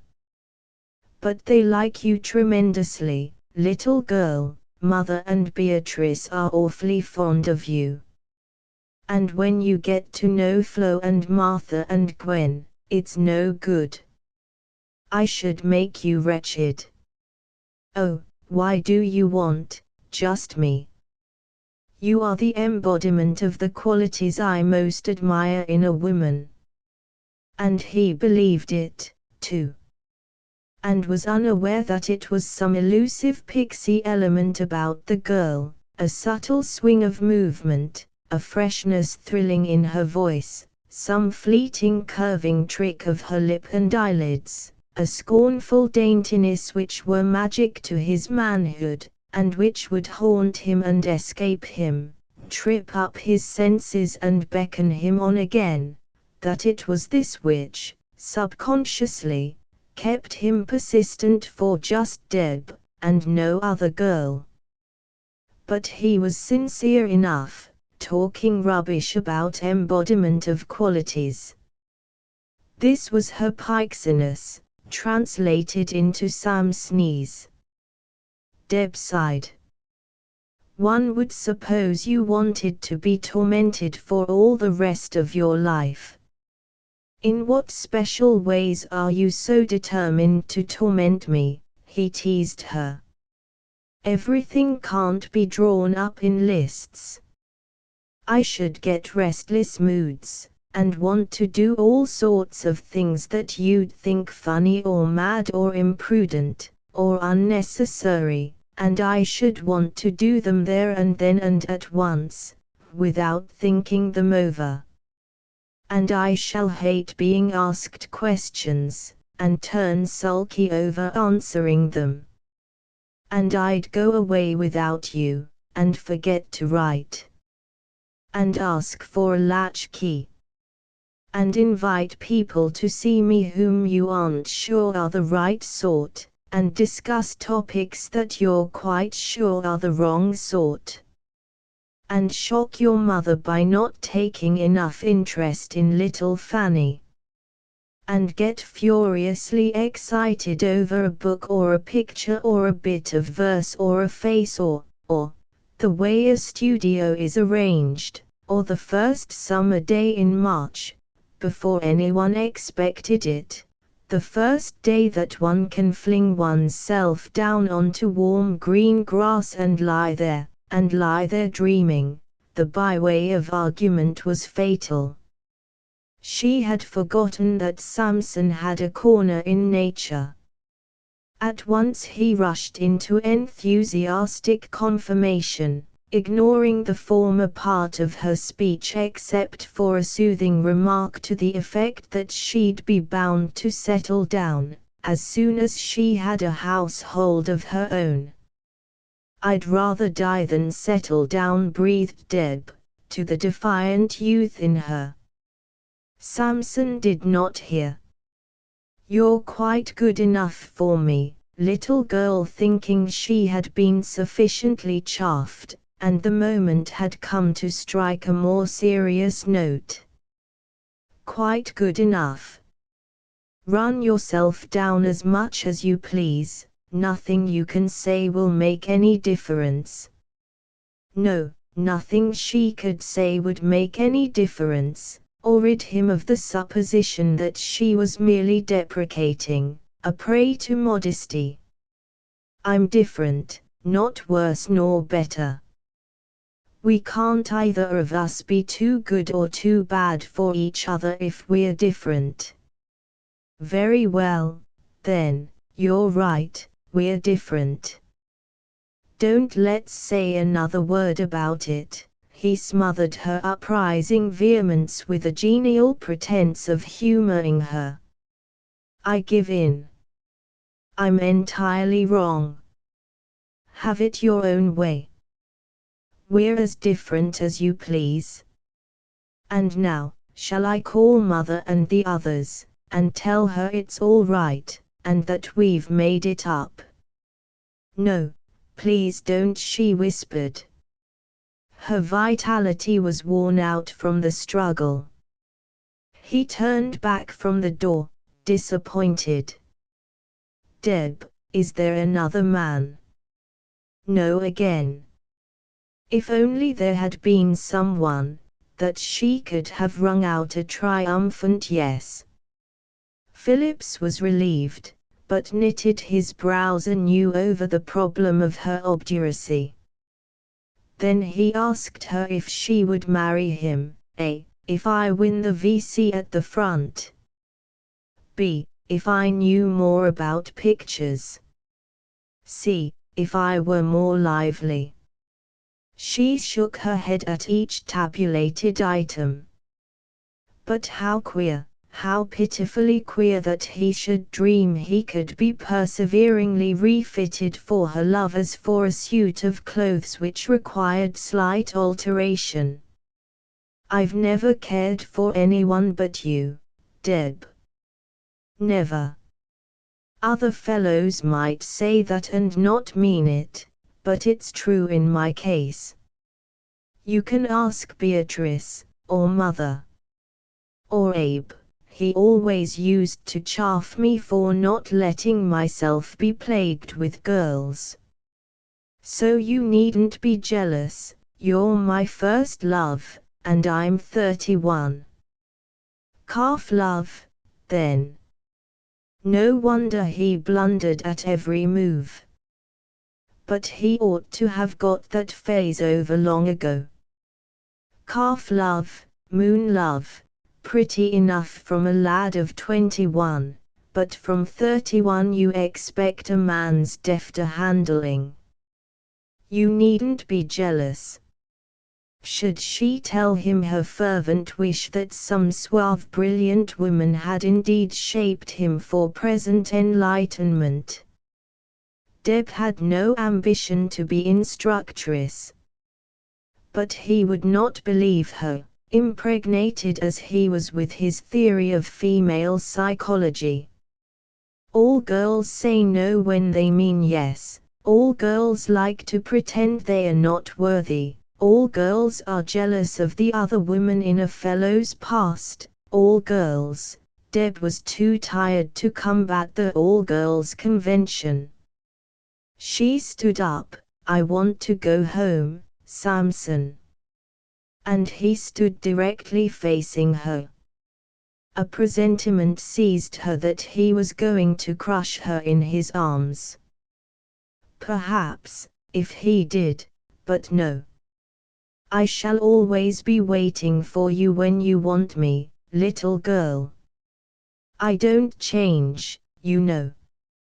Hope and wait, that's going to be my motto." He straightened his shoulders and pulled down his tunic and smiled at her.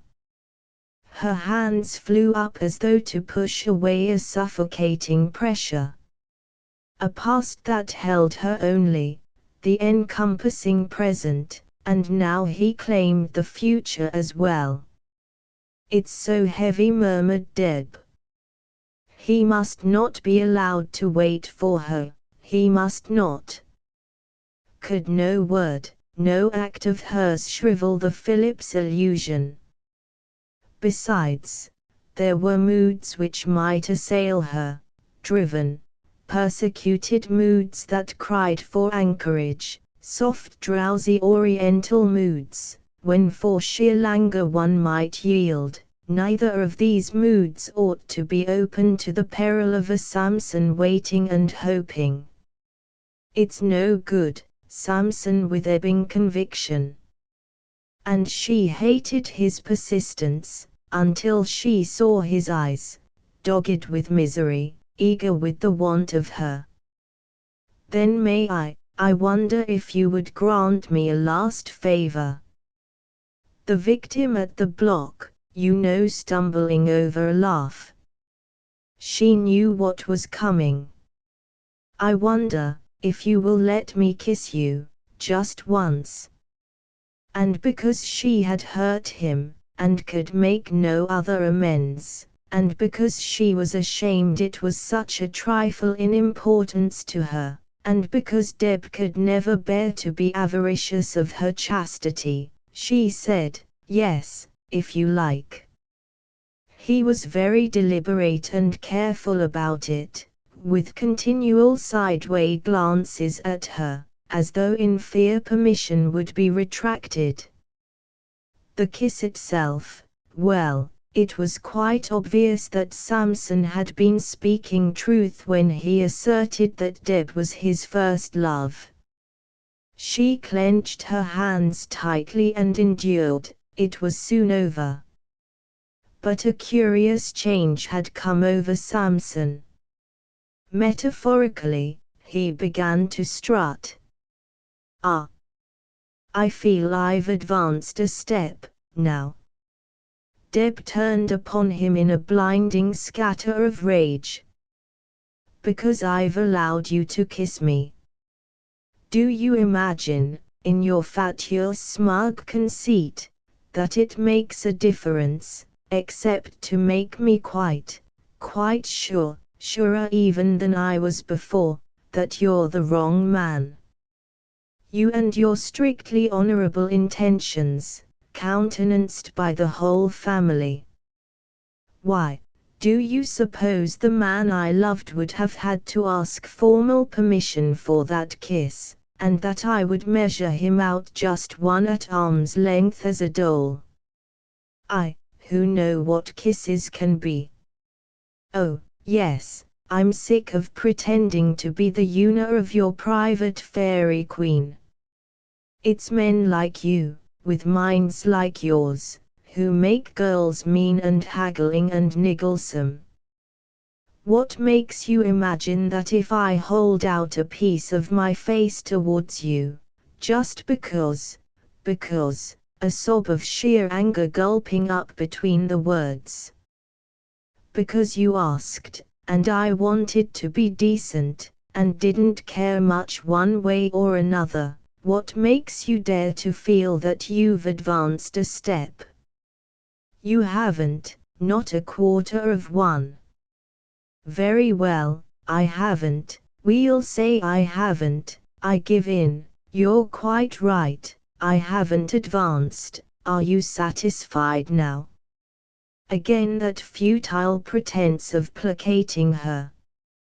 But, kisses, she whispered, dreamily, unheeding him, kisses, like a shower of stars on my lips. Stars that burn. Unconvinced of his error, he stated pompously, I treated you with the respect which is due to a good girl, Deb. Her smile subtly mocked him. Ah, but you see, I have not been good.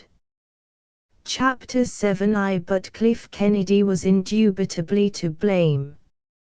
No one could spend so much time with Cliff as Deb had done of late, without echoing his tendency to achieve a climax at whatever cost. His sense of dramatic effect abhorred a vacuum. Deb had caught the trick, that was all. She was always impressionable. "I have treated you with the respect due to a good girl," and then the pause, and, spoken almost mechanically, her curtain line. "Well, he asked for it." The drawback to these histrionic displays in ordinary life, however, is lack of the aforesaid curtain. Certainly it should have fallen at that juncture. "You see, I have not been good," and Act 3 a fortnight later. Meanwhile, Deb and Samson remained looking at one another, in Mrs. Phillips' boudoir, her head proudly tilted, so that the little three-cornered face was foreshortened to an up-curling of black eyelashes, and mouth a mutinous half-crescent, the corners trembling to a smile sternly chidden back again. "This is serious." But the irrepressible desire persisted. Samson's expression was such a marvel of Pharisaic indignation and disgust. So much for the charity of a good man's love. Why, supposing it had been true and I wanted him to forgive me? In Samson Phillips' mind was no doubt of the statement which had shattered his rock-embedded belief in the immaculate chastity of a well-brought-up Jewish girl of his own set. The argument, "Why should she say such a thing if it weren't true?" was too obviously undeniable for admittance. And Deb could have explained to him neither the contagious peculiarity of Mr. Cliff Kennedy, nor the fact that the Phillips family and the thrice persistent proposal had rendered her hysterical. Well, now at least she was free. Samson would never again desire her for his wife. Mrs. Phillips would never again invite her to dinner. Although Deb had chosen a drastic method of dealing with undesirable invitations to dinner or to the altar, do they have altars in a synagogue? I forget, but oh, I wish he would speak before I laugh. But Samson's principles, against which in sheer despair she had flung her falsehood, stood rigid and undamaged, like so many spear-tipped railings. Henceforth, Deb was to him an outcast. He looked at her, and then he went to the door and called his mother, and told her Deb was not feeling very well and wanted to return home at once. Mrs. Phillips gathered from his expression that that girl had flouted him again. Deb was sent home in a taximeter and an atmosphere of black disgrace. Samson's one look had reminded her of a Roundhead soldier, Oliver Cromwell himself. What a fate to have escaped, Cromwell's wife, Cromwell's family. And a Jewish Cromwell into the bargain. But will he tell anybody? What does it matter?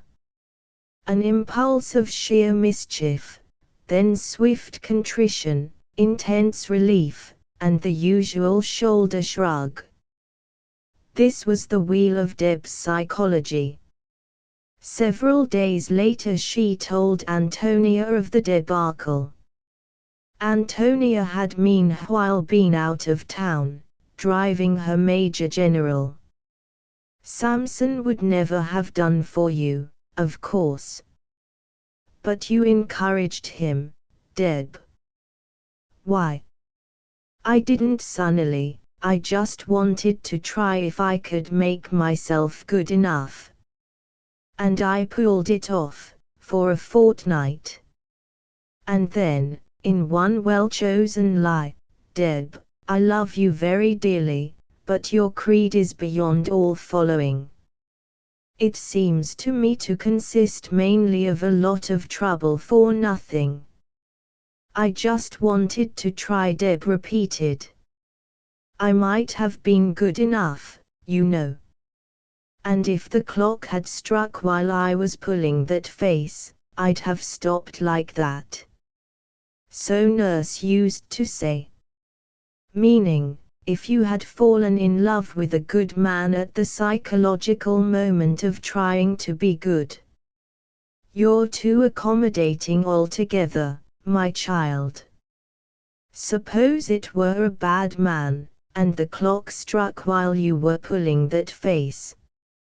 Deb went to the mirror, and tried on the two faces, one after another. Which becomes me best? She demanded anxiously, Puritan or rogue? Oh, Antonia, it was such fun busting the Phillips illusion. I shall never have such fun again. Samson was sent to the front shortly afterwards. And Beatrice confided in her mother-in-law, Trudchen Redberry, her amazement that any girl could so far lose her reason as thrice to refuse a match like Samson Phillips. She must have said something to upset him badly, that last time, but he won't say what. He seemed heartbroken, poor fellow, and going off like that, too, without any hope. How could she? Trudchen also wondered how Deb possibly could, and discussed the matter with Otto, who was thus at last brought face to face with the failure of his cherished notion of a marriage between his little daughter Nell, and an officer in the British Army. He vaunted Ferdinand's tipra. Ache was.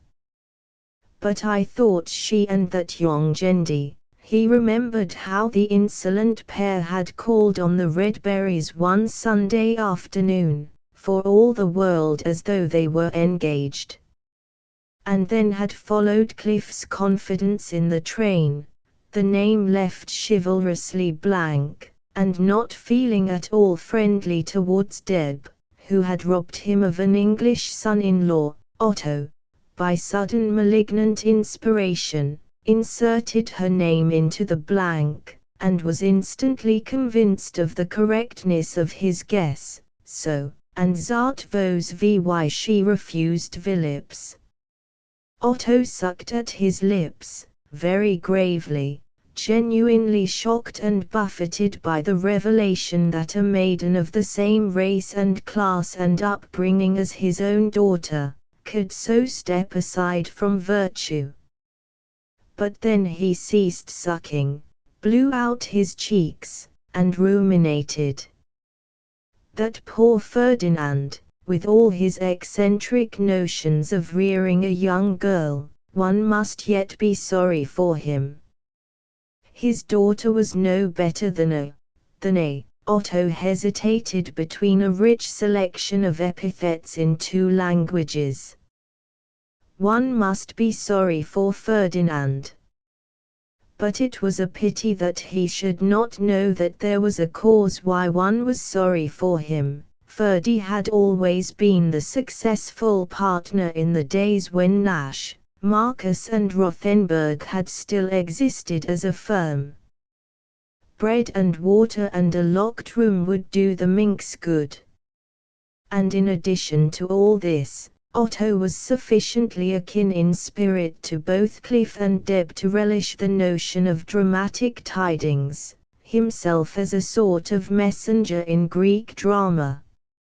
If I do not tell Ferdinand Marcus, then certainly another will do so, which again would be a pity. Otto decided not to risk forestallment. 3. At the first shiver of autumn, grandfather had a bad bronchial cold, which meant the luxury of a fire in his bedroom. During such a period all the Marcuses were usually to be found in enjoyment of this available private warmth, as a rest from the perpetual conviviality of the lounge or drawing-room fires. True, it meant that grandfather's company was thrown in with the fire, but Stella and Ferdy were used to him, and Deb and Richard thought him rather funny. Otto, when he paid his visit, was received by the 3 generations of male Marcus. He requested that Richard be ejected, with that lack of ceremony towards his juniors which was so deplorable in the old-fashioned relative. "All right, Uncle Otto, I wasn't going to stay, anyway." "Where's David?" "David was in a training camp." "And, has that boy of yours nothing to do but bite his head off all day long, Marcus?" when the door had slammed on Richard. "As much to do as your son-in-law Firth, shouted Herman with irascible emphasis. "Or perhaps you do not visit him often enough to ascertain his occupations." Herr J. Rothenberg, he was a good enough chidak for your daughter Hedvig 5 years ago. Otto did not like being addressed as Rothenberg, especially as a door behind the cupboard communicated with another bedroom. He glanced uneasily that way. "There is no policeman there," his host reassured him. "Our neighbor is a rabbit who calls himself a special constable, that is all. And I am convinced, Lieber Rothenberg, that your naturalization papers are ready on your person and in complete order. Or, let me see, you are one of those that have changed their names." "Redberry, is it?" the old scoundrel chuckled hoarsely. "Redberry, poor old Fritzi Rothenberg of Nuremberg, your late uncle and my friend. That would have amused him, Redberry. But you must correct me if I forget." And all this, in vengeance for the implied belittling of Richard. The SC could be heard moving about among his furniture, and Otto's manner had not that repose which stamps the caste of Vere. He accompanied the old man's loud discourse by an agonized hushing, which Herman heeded no more than a drone of a blue bottle. From offensive English he lapsed into friendly, too friendly, German, enquiring affectionately after all Otto's relatives in Berlin, Mainz, Koll and Frankfurt, mentioning each person by name and address. And when Otto affected ignorance of the existence of these, he laughed and coughed so much that he was perforce reduced to gasping watery-eyed silence, which gave Otto his chance at last for a patriotic panegyric which he trusted would reach the S.C. and so nullify any evil effects of Herman's malice. "My son is in the drenches, and my pones will one day lie in English ground. My money I give for England, and England, I pray, may still find a use for an old man's services, isn't it?" Ake was, impatiently interrupting the peroration. "You have been learning by heart the recruiting posters. I would advise a little less noise about patriotism, lieber Freund. You look like an enemy spy who has yet to learn not to overdo his business. It may bring you into awkward situations." Otto turned yellow and his fingers twitched. "Besides, a man who cannot be loyal to his own country, England is my country," cried Otto hysterically. "Stuss," and Herman subsided contemptuously. While Ferdy broke in, "You have neither of you any sense at all. It is quite possible, Papa, not only to be from prudence, but also in thought and from affection, loyal to an adopted country, where one has lived, and planted one's hopes, and brought up one's children. Would one bring up one's children to serve England before even war was in sight, if still one cared about Germany? But to shout it about, that is tactless nowadays. They do not love the sound of our voices, unpleasant, yes, certainly, but natural. Let us then rather keep quiet, you and I, Redberry. Papa I respect for making no professions where he cannot honestly feel them, but he also should keep quiet. You are discourteous to a country of whom you are the guest. And also you make things very uncomfortable for us your family." "I have no fear," snapped the old autocrat, sitting very upright. "But I have then, for Stella and Deb and Richard. So when I feel pessimist, when my opinion is not likely to be a popular opinion, I keep it to myself.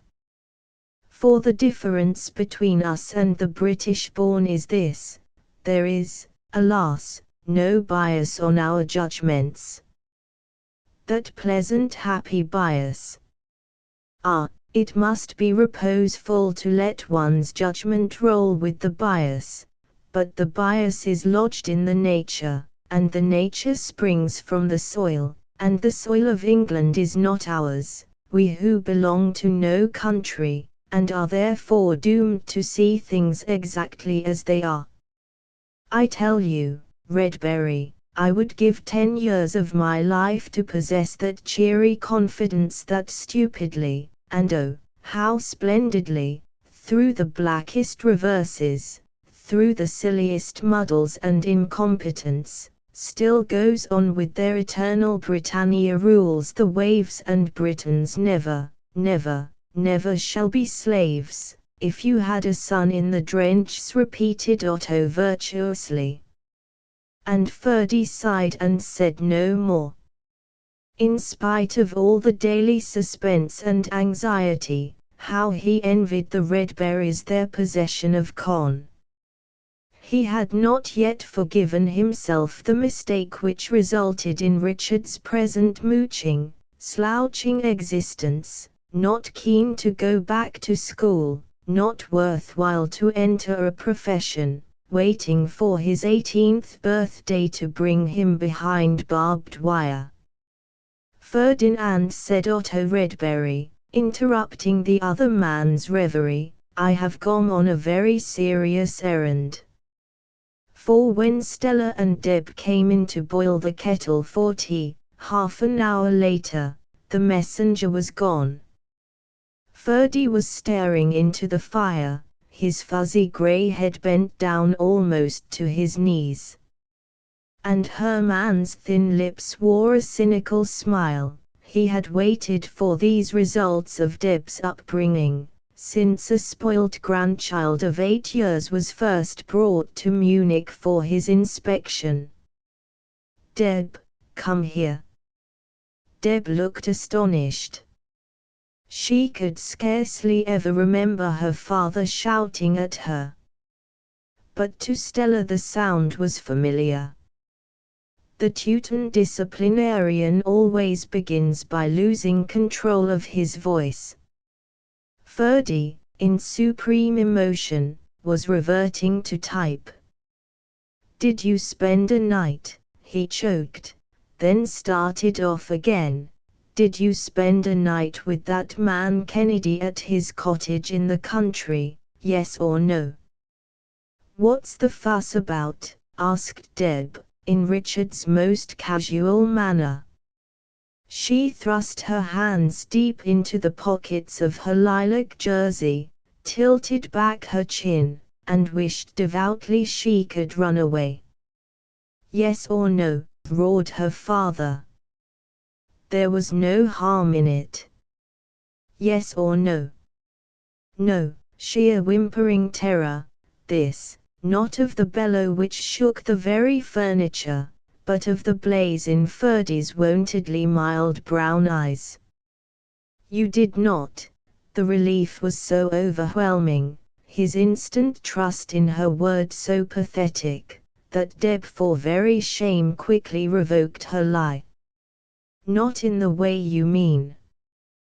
Why are you so ready to believe, girls and men in our set, the look of things doesn't matter so tremendously anymore, doesn't matter at all? No, do listen to me. She was honestly fighting down an inclination to sulk, a defiant silence. She would have interpreted the attitude, I do know what it looks like to you, that I stopped down there with Cliff that night, but really and truly with an appealing little smile, I'm still Daddy's good girl.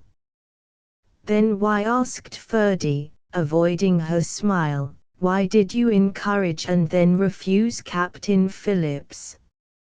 Oh, Deb stared mentally at these two bits of her, yes, her silliness, which entangled produced such a formidable appearance against her. Could she put herself right again? Not without help. She turned with quick confidence to her aunt. Aunt Estelle, and stopped as though at a shock. I suppose you had just enough decency left not to deceive an honest man. Stella's voice sounded as though it had been filed. She crossed from Deb's side to her brother, the action clearly defining where her support was ranged. Ferdy, she whispered, for he had sunk back to a despondent, shrunken heap in the armchair, and his knees shook as she laid her hand on them. Ferdy, old boy. Little Deb, he murmured. Well, Ferdy had always been a sentimentalist.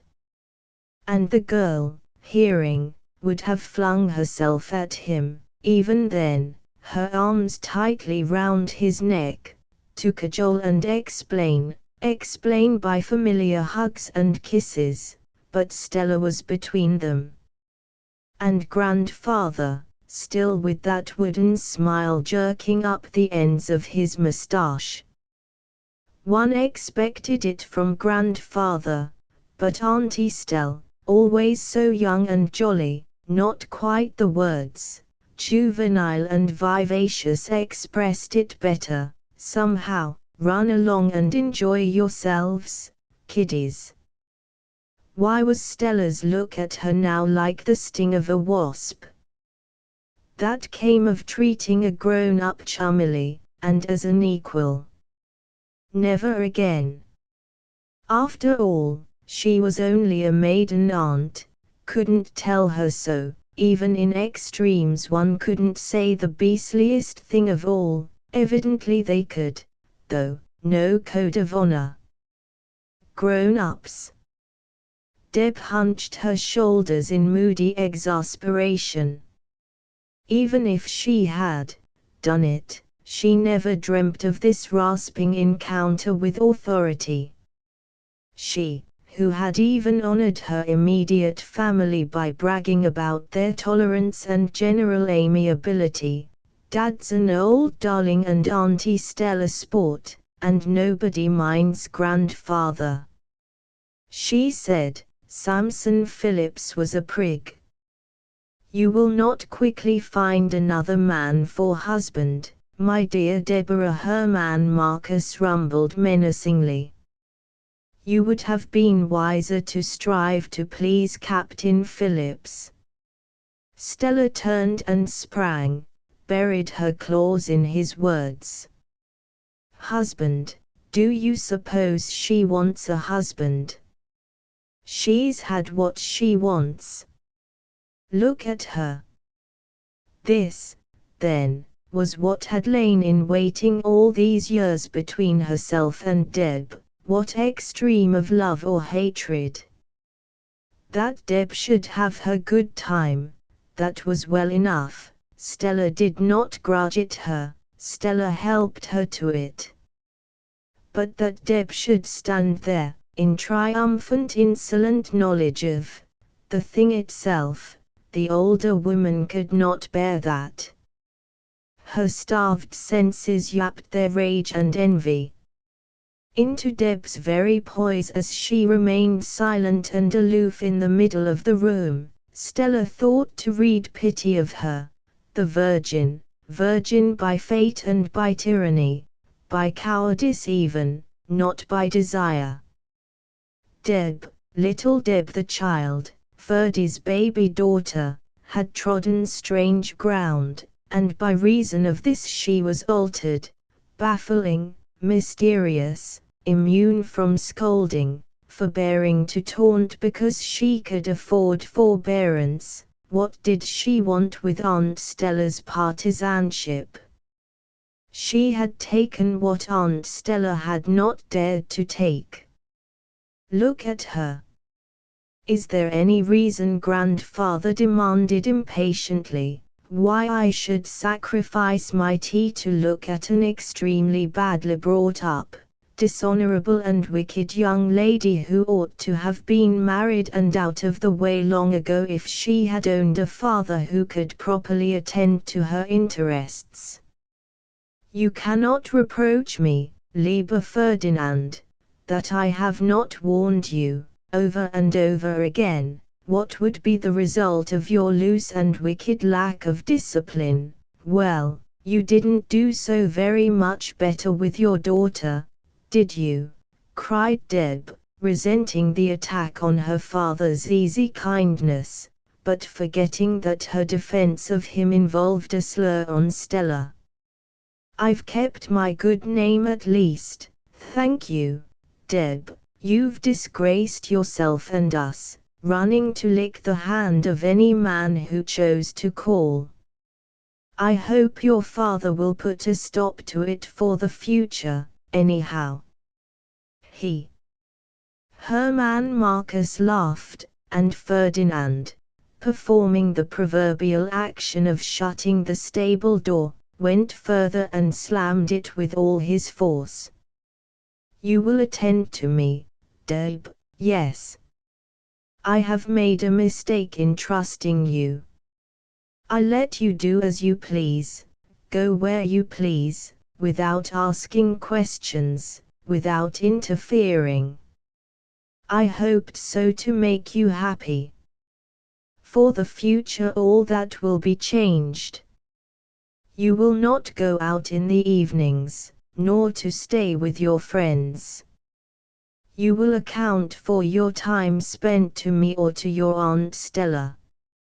I will see to it that you take lessons in something, to occupy you usefully.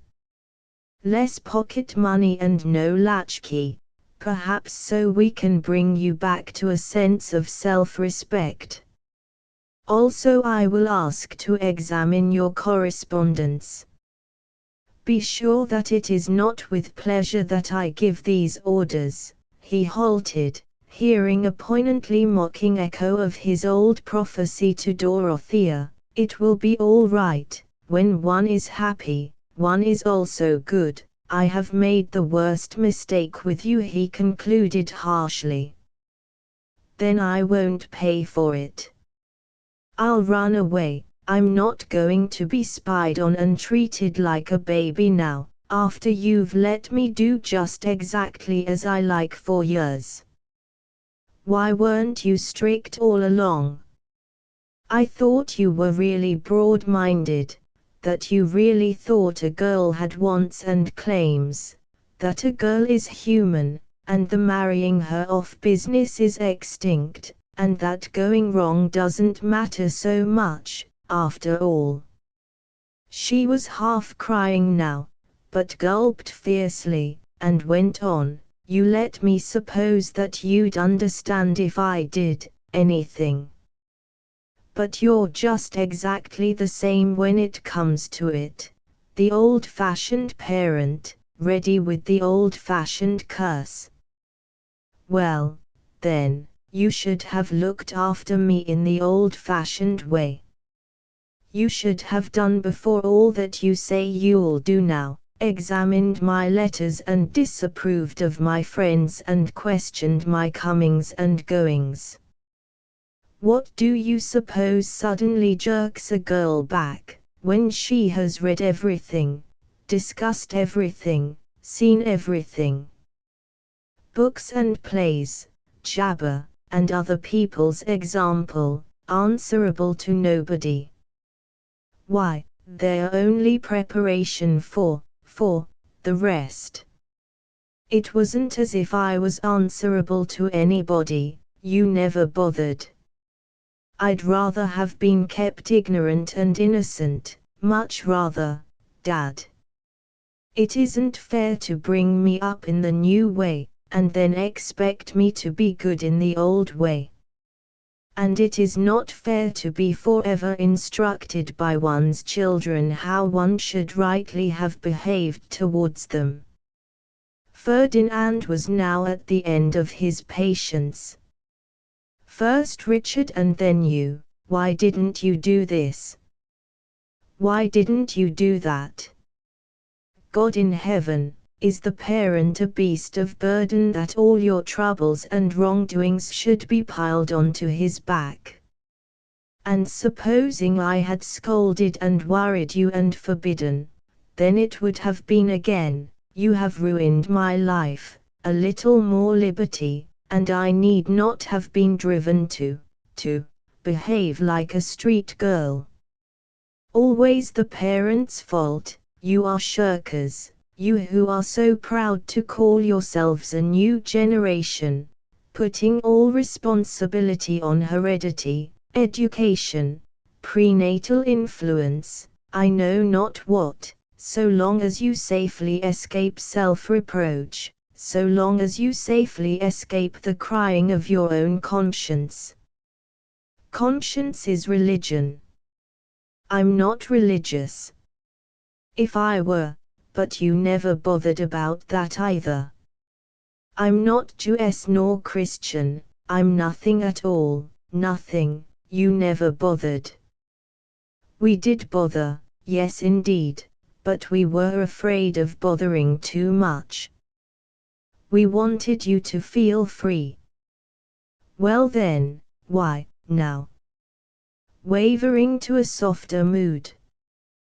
When her father spoke with just that fondness, turning aside her head to blink back the tears, she caught sight of his old silk handkerchief, plum and navy blue dabbed together, knotted round the bedpost in the same way as he was wont to knot it round his neck, as long as she could remember.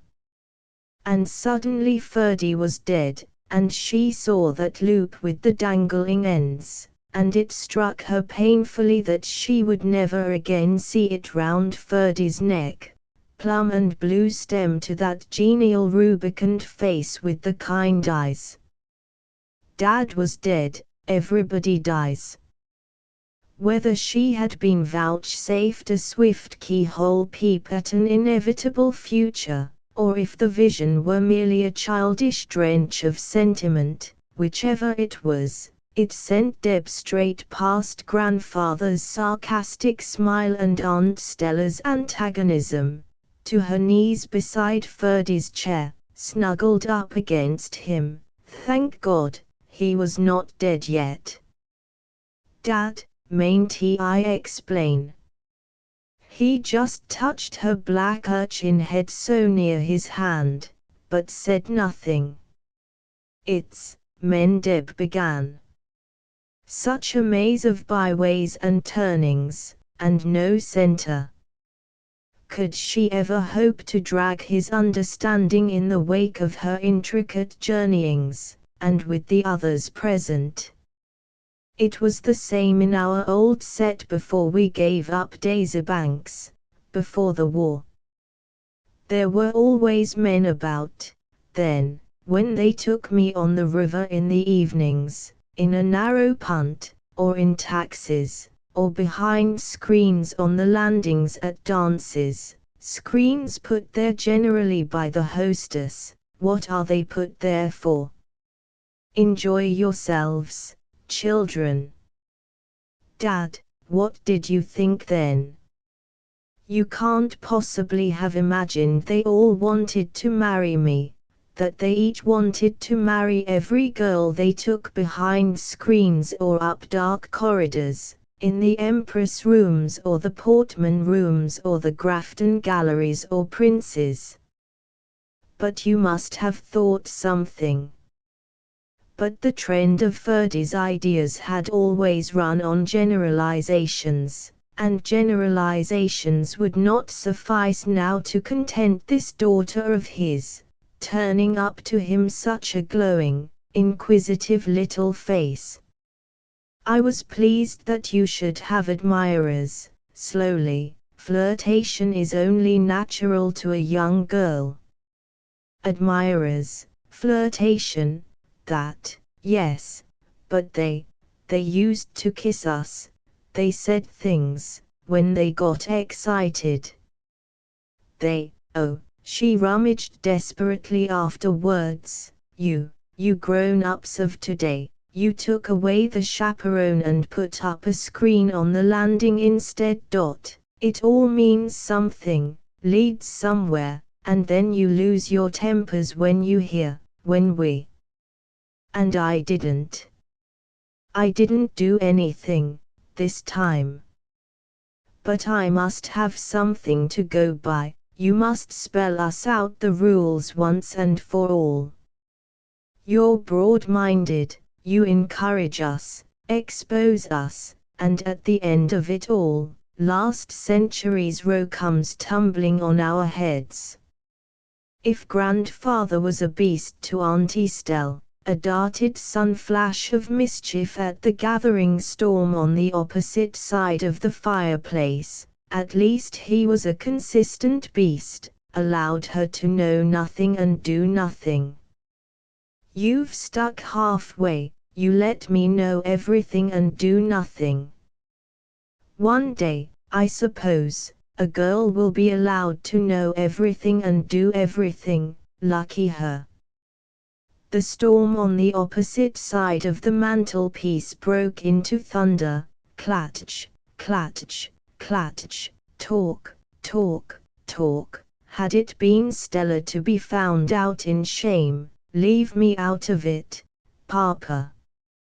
And you too, Deb, Stella threw in curtly, without turning from the window where she stood looking out into the dripping dusk.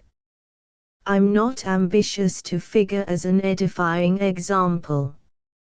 Had it been Stella, her man persisted, not in the least heeding her protest. My first business, as her father, would be interview the young man and see to it that he is made aware of his immediate duty towards her. But that, of course, does not strike Ferdinand.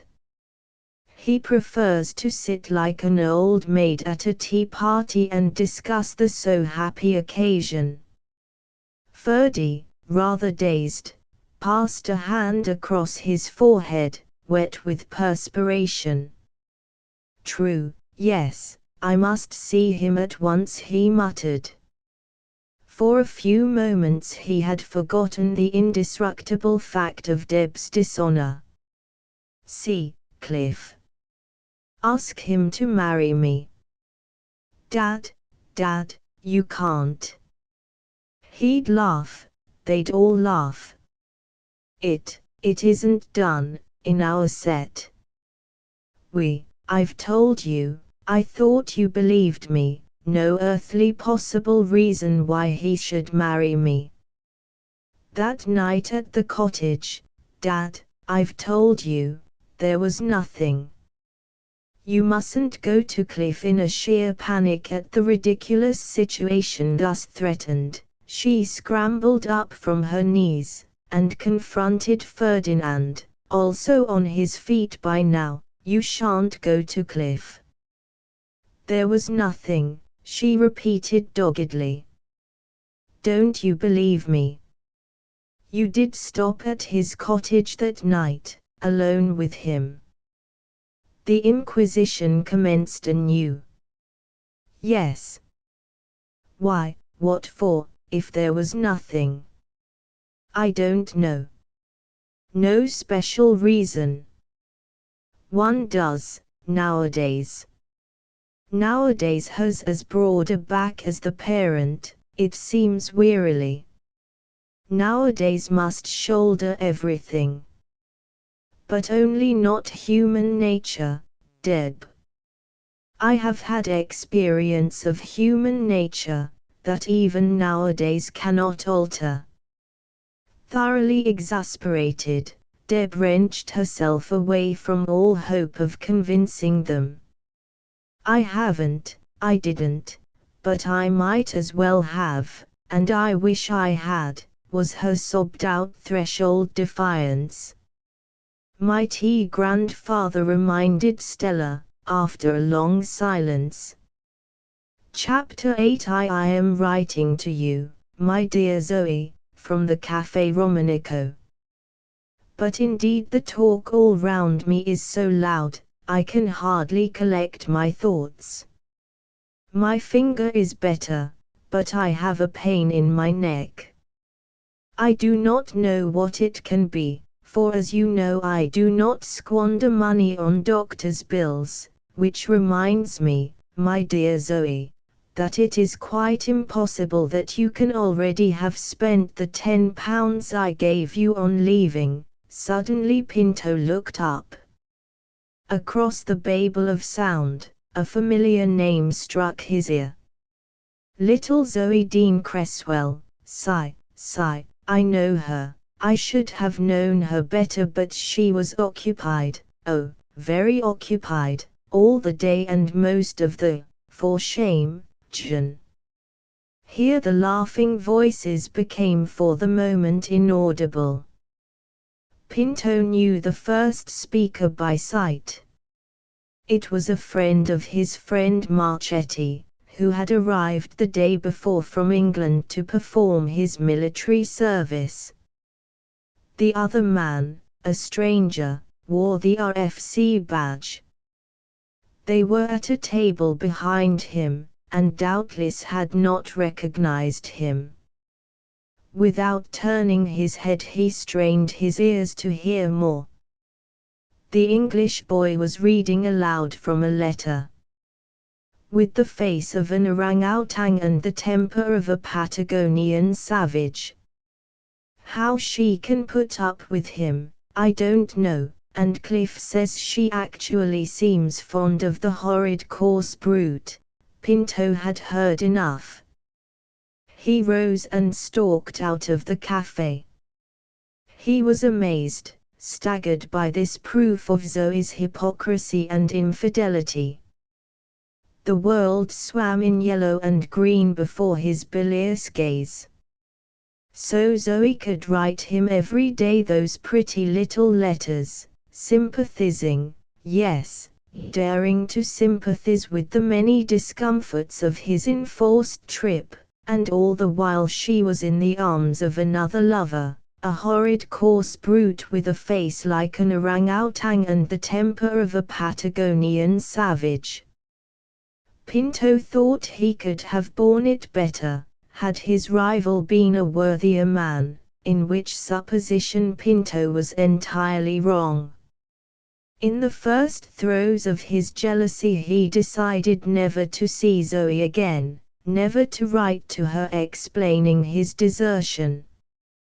Let her wonder at it as much as she pleased. He had been betrayed, he had been fooled, he who had always been so good to her. Even now the thought of the £10 rankled. How she must have rejoiced at the necessity for this business trip. How she must have laughed in her sleeve during their farewells. After all, she was a common little thing, this Zoe. He had tried to educate her taste, but she was evidently glad to sink again to the type of male with whom she was most at her ease. In time she would learn the difference. Pinto preened himself. He had done with Zoe. But a month later, when his business affairs were concluded, and it was time to return to England, he decided that it was very dull, cutting people off forever without seeing the effect upon them of this treatment. Also he wanted his big row with Zoe. Also he had discovered that no French girls could cook macaroni like a certain English girl. He did not see why he should deprive himself of the relief of telling Zoe just exactly what he thought of her. His nerves were in a state of suppressed irritation for lack of a victim. Yes, most decidedly he would go to Zoe and have a grand scene with her, and then never see her again. Perhaps he would throw something at her, perhaps even he would challenge his unknown rival. But this he resolved not to do, in case the challenge should be taken up. To Antonia dear, Miss Stella Marcus has just spoken to me on the telephone. She asked for you. Perhaps I did wrong in not calling you, but she was kind enough to say that I was not to trouble. She seems to be in deep distress of mind, causelessly I should say, but of course I am in no position to judge. Why, mother? Antonia and Cliff were engrossed over a portfolio of cubist pictures by an aspirant for their candid criticism, when Mrs. Verity came to the door of the studio. Deb has eloped, with very commendable independence of spirit, I thought, but I did not say so to Miss Marcus, who seemed in deep distress of mind. Forgive me if I repeat myself, Antonia dear. Cliff, do, I beg you, forgive me if I repeat myself, but it is all so surprising. Eloped. Deb. But she's never said a word to me. Antonia sprang to her feet, scattering the drawings over the floor. Whom has she eloped with? Miss Marcus said, but I really and truly doubt if she can be accurate, so perhaps I ought not to report her words. It is so very, very difficult to know what is tactful and prudent under such circumstances, but Miss Marcus said her niece had unfortunately eloped this afternoon with Mr. Cliff Kennedy. Antonia raised quizzical eyebrows in Cliff's direction. Present appearances are in your favor, Cliff, but still, Kennedy protested heatedly, I have most emphatically not eloped with Deb. Do I look as though I'd eloped with anyone this afternoon? What nasty people those Marcuses are, taking away a fellow's character. Perhaps they did not mean it uncharitably, Cliff. I trust indeed that if you or anyone were to elope with a daughter of mine, that I should approve heartily, though certainly elope has an old-fashioned sound. The Marcuses are slightly old-fashioned people, charming, I mean nothing to their detriment, but laggards in emancipation. Young people do not elope nowadays, they walk straight out of the dusty temple of convention onto the open heath. But pray do not allow me to be a bore, I merely wanted to assure you, Cliff, that in repeating Miss Marcus' comment, I in no way attach any blame to your possible complicity. Cliff bent and kissed her hand in its black silk mitten. I regret to state, dear lady, that I've frequently invited a daughter of yours, I may say the daughter of yours, to step with me onto the open heath, but, deplorably archaic in her principles, she has always rigidly insisted on the prior formality of a registrar's office. Mrs. Verity shuddered slightly. It was one of her troubles that the late Mr. Verity had succeeded in imposing upon her the legal right to bear his name, before she knew enough of life, or the new movement, to resent it. "Mother, you're being selfish. I want to know about Deb."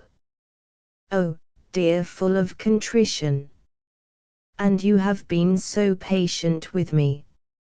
Now let me try and be accurate." I gathered from Miss Marcus that violent argument had taken place this afternoon between little Deb and her father, in which he censured her, most unwisely, if I may be permitted to say so, for a too passionately independent spirit, and threatened her with closer guardianship for the future. The brave child, refusing to submit, has been seen leaving Montague Hall at tea time, no, a little after, with a suitcase, but without a word of explanation. They are anxious to discover her whereabouts. The object of the telephone call was to enquire if Antonia knew anything. "But where do I come in?" demanded Kennedy in aggrieved innocence. "Miss Marcus seemed to think it possible that you were involved in the flight, but she did not give me her reasons for supposing so. I mentioned indeed that you were here, but—" "Cliff, if you have an appointment with Deb tonight," Mrs. Verity glanced at her neat wristwatch. "It is precisely 8:45, she said anxiously. "You ought not to be late. If she has taken this step for your sake, I truly have no desire to be meddlesome, but—" Cliff turned sulky, asserted that he knew nothing about Deb, that she had probably gone for a walk, and that he and Antonia were due at Gillian Sherwood's at 9 o'clock. People don't go out for walks lugging a suitcase. Don't be inhuman, Cliff. Deb's such an impetuous little goose. Oh, probably she has gone to La Lorraine, or to Zoe. Yes, I remember Zoe offered her a spare bed whenever she liked to drop in. I wish she had a phone." Antonia fidgeted irresolutely with an easel peg, popping it in and out of its hole. "I'll run round to Zoe," she exclaimed suddenly. "Explain to Gillian for me, will you, Cliff? I shan't rest till I find out. It puzzles me why Deb doesn't come here." After Antonia had quitted the studio, and Cliff and Mrs. Verity had enjoyed a little desultory chatter on reconstruction of sexual morality in conformity with the new era of womanhood, and what a pity it was that darling Antonia was so intolerant, he departed for Bayswater, where he found Winifred Potter lolloping in plump content on the horsehair sofa, with a penny novelet. "Hello, Winnie, where's Gillian?" "Hello, Cliff. I believe she's out. Or she may be in her room. Just look." She was of the pretty unremarkable type of suburban girl, who wears beads round a podgy white neck, and never moves save under compulsion. "Not in there, Cliff." As he opened the door of the bedroom adjoining, "We've changed over, so that I needn't do the stairs so much. Jill sleeps on the 3rd floor now. Wasn't it sweet of her to change?" Cliff grunted and ran up to the 3rd floor, then down again. Not a sign of her. At least, no, the whole ballet floor is littered with signs of her, but that's all. Is she out? She expected me and Antonia tonight to go to the Vermilion Club, but that's nothing, no inconvenience. Winnie, do wake up, you've grown fatter. Theo says I've grown thinner, said Winnie unperturbed. Theo was pulling your leg, my dear. Was he? Yes, he often does. He is a caution. Where's Gillian? Shouted Cliff, whom, strangely, this placid young woman could always irritate to a frenzy. If you poke her mind you only dimple the suet, he complained to Antonia. Where's Gillian? She invited Antonia and me to supper. I expect she forgot lazily. Anyway, Antonia hasn't come, so it doesn't matter. I've come, haven't I? Yes, Winnie sighed, and fingered her novelet. Well, I'm off again. Can't waste a moment. Tell Gillian that we're in a terrible state. Antonia has had to run round to Zoe. Deb Marcus is missing from home since yesterday. No, the day before, since days. He paused, for sensation. How perfectly awful. But I expect she'll come back, yawned Winnie. It had become more essential to Cliff than anything else in the whole world, that Winifred Potter should be made to display some rending emotion. No. She won't come back. I happen to know she won't come back, you see. Winnie dangled her bare braceleted arm over the side of the sofa and picked up a cushion which had slid to the ground. Why? Do you know where she is? No. Only where she isn't. Only where she isn't, Winnie. And that's on Earth. After all, it was merely the question of the novelet. Now that Cliff had really produced a thrill which outrivaled even the Sin of Lady Jacinth by Coronel, Winnie immediately yielded him what he coveted in the way of attention all agape. She was personally acquainted with neither Deb nor Lady Jacinth, but Cliff had proved himself a better author than Coronel. Dead. He nodded curtly, and stood for a moment with eyes fixed on the carpet, then bent and cut off a loose strand absently with his penknife, seemed on the verge of speaking, thought better of it. Winifred watched him, her light blue eyes were circles of horror and fascination. She's not dead abruptly, forget that I said it. I ought not, ought I don't know. Upon my soul, I don't know. He began to stalk the room, hair falling shaggily over his frowning forehead, as he jerked his head in acute mental conflict. Winifred was rapacious for detail. Did anyone treat her badly? She whispered, with healthy gloating. Any man, I mean. And one man stood stock still as though he had been shot. What makes you ask me that? Was it you? Queried Winifred, very naturally. And then he unburdened himself. He had by this time safely crossed that precarious borderland stage in the life of a lie, by Cliff Kennedy, when that lie, from being artistically perceived, created and approved by his own consciousness, is slowly and mysteriously merged, as far as he was concerned, into genuine and independent existence, the self-supplied groundwork entirely obliterated from his memory. He was mostly worried, it seemed, as to whether he ought to tell Deb's people what he knew. Directly he heard that she was missing, her threat of suicide had scorched like fire into his mind.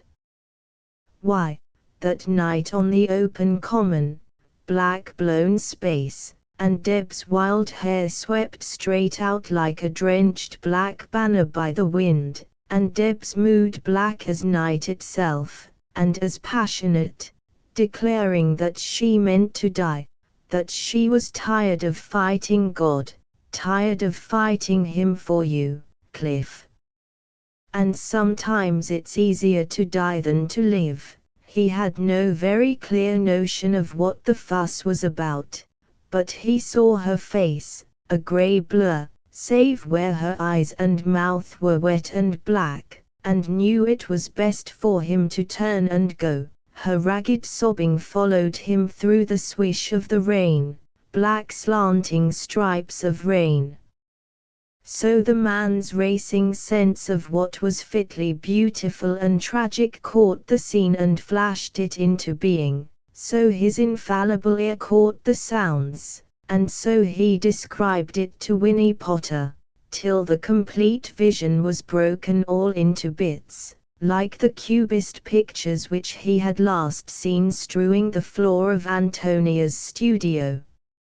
Mrs. Verity's recent remarks, a certain conversation with Otto Redberry in the Tube, the actual Saturday to Sunday spent at Seaview, telepathic oddments from Winifred's conventional expectation, suggestion from the cover picture illustrating the sin of Lady Jacinth were all stirred and flung pell-mell into the descending spiral vortex of Cliff's prismatic imagination. "Oh," gasped Winifred at the end of the recital, "but I do think you ought to tell them, Cliff, even if you're not sure. They might want to drag the river, or something. Anyway, they've got a right to know." "Granted that, have I the right to tell them? The aunt mentioned me as being mixed up in the whole horrible business, when she phoned Mrs. Verity. Am I the person to tell them? When it may not even be true, when I may be only the victim of my cursedly morbid imagination, and yet, I wish to heaven, Winnie, that someone would take the decision out of my hands. I can't stand it much longer, holding the secret alone. It gnaws, like the fox, Spartan boy, you know. I hold it tight, and it gnaws. What do you suppose my nights are like?" turning with ferocity onto his hearer, who replied simply, "What things you do say, Cliff." "Ought I?" he hacked anew at indecision. The puzzle existed for him as surely as though it were wrought in bits of metal, and sold in a box for fourpence halfpenny. Deb was missing, his name was mixed up in it. Ought the Marcuses to be told what he knew about that night, hiatus, at Seaview? Was he the right person to tell them? These were all facts. The hiatus was slurred over unperceived, it was such a tiny hiatus. Winifred Potter was responsible for it, by being fat, and yawning, and talking in that slow flaccid way of hers. But it was an absorbing problem.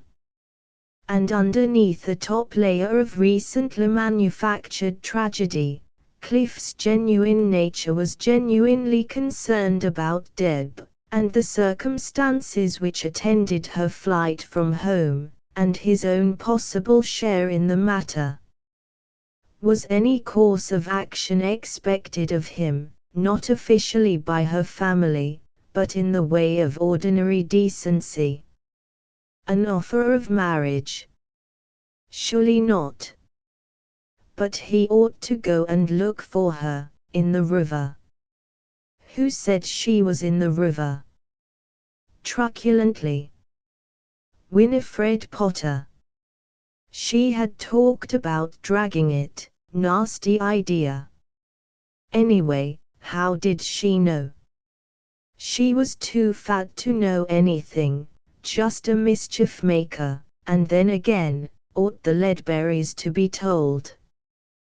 Would it be worse for them to wait from hour to hour and from week to week, hope slowly drained away, or be dealt the sudden blow? Not by him in any case. Not by the man who ought to have married Deb. His entranced mind, pacing the hiatus like a bridge between fact and fancy, took him out of the house and halfway down the street before he even realized that he had left the room.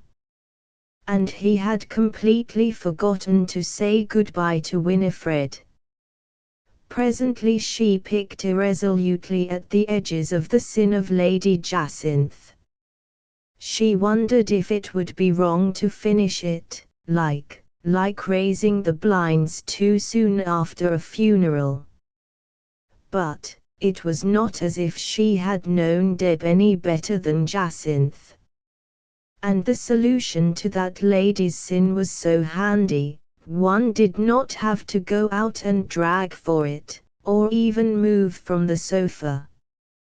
Winifred did not move from the sofa, not when the front door bell was violently pealed, again, and several times again. She went on reading. After about 6 minutes, the lodger on the 3rd floor, who had previously admitted Cliff, came tramping wearily down the stairs again to let in Gillian Sherwood. "So you are at home, you lazy young pug. And awake. Have you lost your key again?" Winnie reprimanded her. "Yes, no, here it is, in the ashtray. I remembered suddenly that Cliff and Antonia were supposed to turn up tonight, and flew home." Gillian, yielding to natural tendencies, scattered widely her hat and gloves and coat in various portions of the room. Then chased them and retrieved them and draped them tidily on one chair, remembering that if she did not do so, nobody would. It was on understanding of the performance of this and like jobs that Winifred had been enlisted as her roommate. Thus Gillian would be left free to be a genius.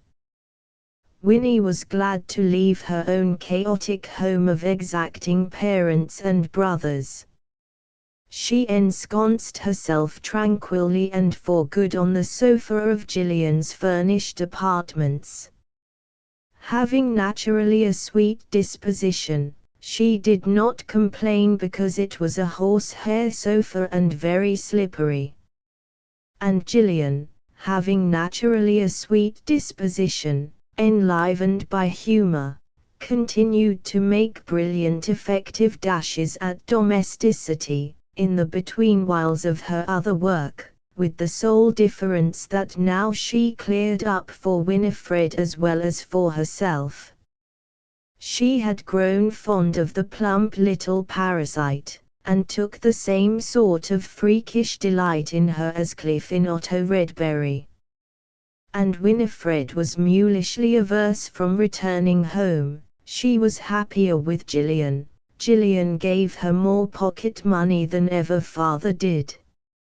And Gillian was famous, a personage. It was all very nice. She was never going to leave Gillian. Gillian began to hurl supper onto the table, smashing 3 plates and a jam jar, confidently indifferent as a conjurer who smashes a watch in the knowledge that he can produce it whole again out of the top hat of the gentleman in the back row. Winifred watched her listlessly for a few moments, till it dawned upon her that knives and forks were being laid for 4. Cliff and Antonia aren't coming. Didn't I tell you?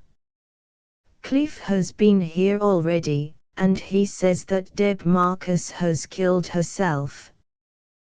Then she probably has a cold in the head, Gillian commented, with the perfect serenity of one who has often sampled the output from the Kennedy factory. Winifred was indignant, and even roused herself to convince Gillian, who presently admitted that there might be something in the story. Anyhow, Cliff oughtn't he to be allowed to walk about with such a dynamo joggling loose in his pocket? Did you say he did or did not intend to explode it on the Marcus family? Because if the girl is really missing, it may frighten them. He wasn't sure. Never mind. We don't know any of them. And Winifred rolled off the sofa and established herself comfortably at the table. Gillian's eyes twinkled at her, narrow green-grey eyes set askew in an odd, thin, freckled face. Gillian's body was also thin and small-boned to a degree. And her hair, which, by all the rights of compensation should have been a gloriously redeeming feature, was short and mouse-colored and ragged, short with the round pudding basin effect. The man who loved her could say that she had pretty wrists and ankles, and enormous fascination. Then, lacking material, he must perforce cease from hyperbole.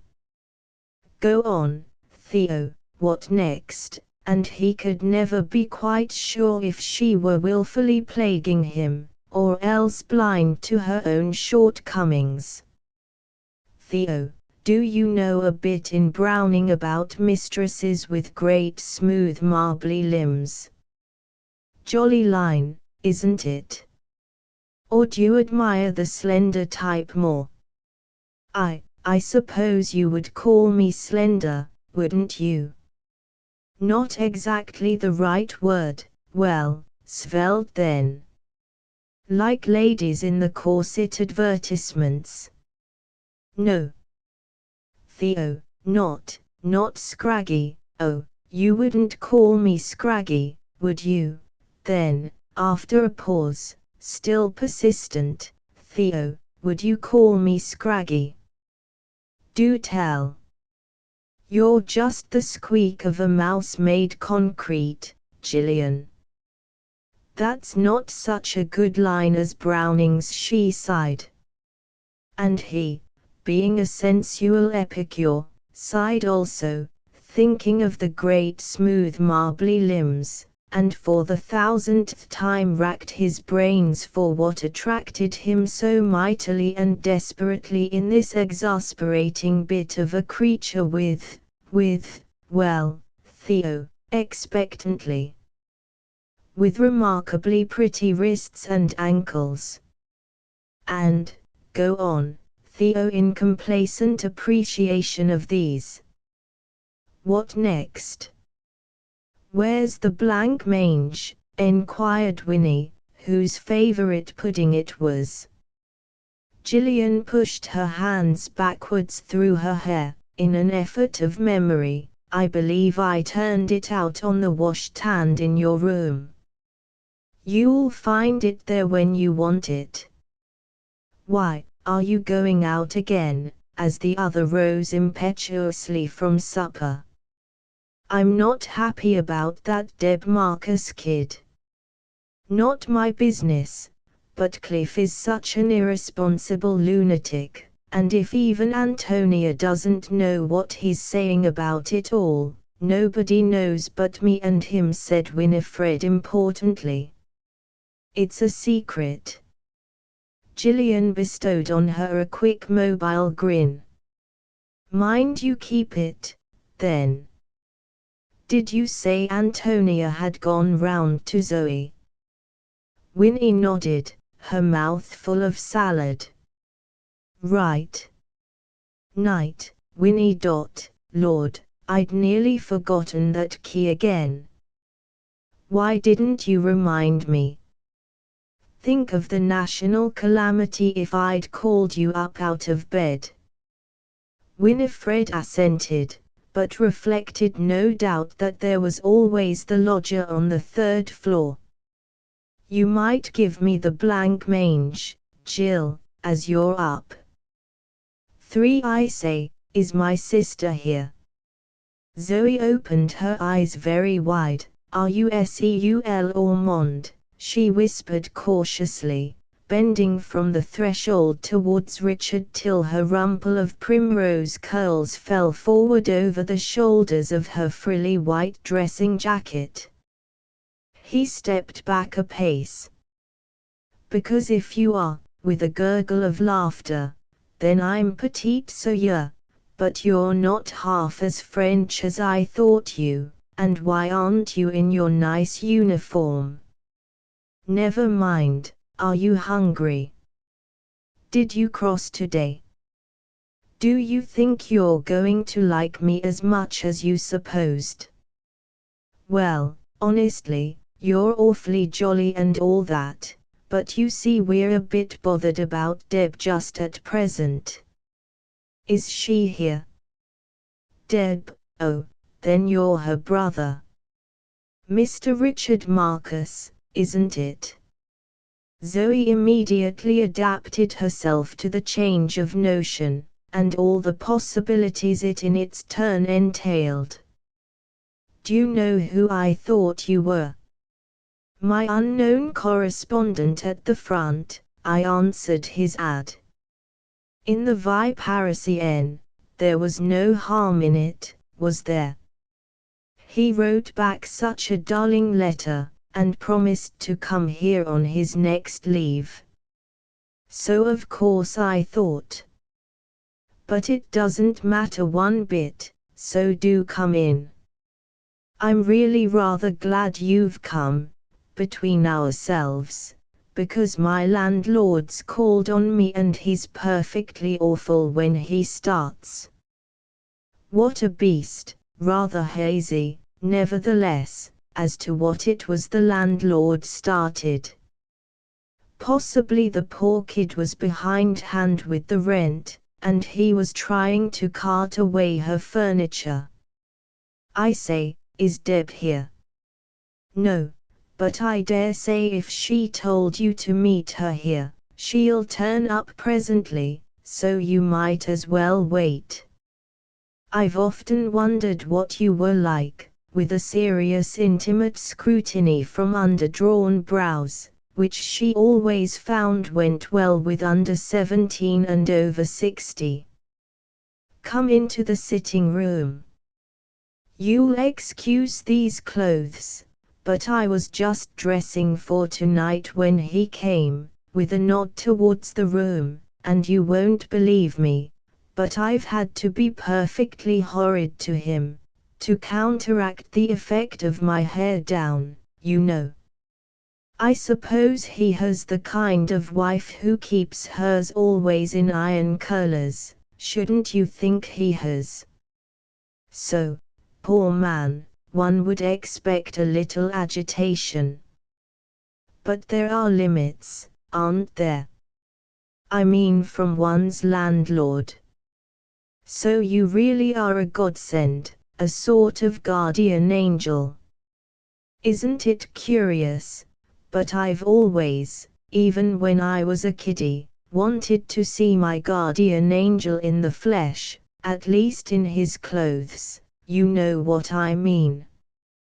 Because I was always quite sure he was a man, it didn't seem right that he shouldn't be, somehow. Bet you could have made a man of him, anyway, said Richard in blind admiration. And he was right. Zoe could be relied on to rouse the sex element from any substance in her vicinity, even a guardian angel. Delighted with his tribute, and still gabbling, she preceded him into the sitting room, and prettily introduced him to the landlord, a very low man, but genial, and obviously with no evil intentions on the furniture. The difficult point at issue seemed to be that he desired to pay for the new carpet, and Zoe, wriggling coyly on the edge of temptation, would yet not quite yield to it. Though if spitting on a carpet makes it yours, I'm sure I've no more claims at all, Mr. Wright, with a look of coquetry that mellowed her unexpectedly frank rebuke. Richard was enjoying it, enjoying her immensely. There was no real cause for alarm about Deb, only the family were fussing. And he was flattered by Zoe's skill in making him feel essential to her being, while dimly recognizing that the flattery was somewhat impaired by its too even distribution between himself and the landlord. Zoe was not in the least Richard's ideal. But Zoe was, well, rather a rag. And she bespoke applause by the zest and candor with which she demanded it, retailed it, invented it. Her existence might present a surface appearance of muddle, but perhaps more than other girls she could hail herself as a success. Zoe knew how to unwind unlimited quantities of what makes you happy, and how to be made happy by a material of which unlimited quantities exist for the unwinding. I'm going to be taken out this evening by a cavalry giant who clanks and jangles the whole way up the stairs, and calls me you dear little thing. Fancy living all alone with no one to look after you, it's a shame. And brings me presents.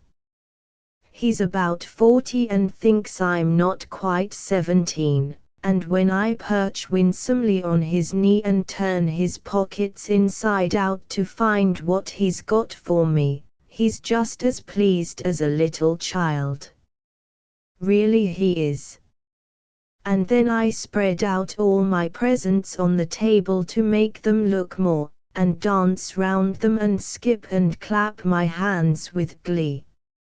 Oh, he loves it when I clap my hands with glee. You shall both see me do it if you wait long enough. Isn't it funny what things please some men? Sometimes I say, "What have you brought me?" and he says nothing at all to tease me, and I pout, like this, "Look, look, Mr. Marcus," and he can't bear to see me so disappointed and pulls an enormous painted chocolate box from behind his back. That sort of treatment is wonderfully rejuvenating, you wouldn't believe it, tons better than massage. There he is, and I'm not dressed yet. She scuttled into her room as a door banged down on the street level, then popped her head in again to say, "You'll keep him entertained, won't you, till I'm ready?" He's quite easy. Would he rather have me or Mr. Wright to perch on his knee? Laughed Richard. If it's ver turn in his pockets, it you'll be me, the landlord remarked with a facetious wink. As the footsteps were heard, though without any of the perceptible clank and jangle foretold, Zoe again appeared, with comb tugging at her curls. I wonder if the sight of you two would upset him. I've told him that I had no friends in the world except him and one old lady who's kind to the lonely little girl. She eyed the landlord dubiously. Oh, you could pretend to be the broker with a quick spurt of inspiration.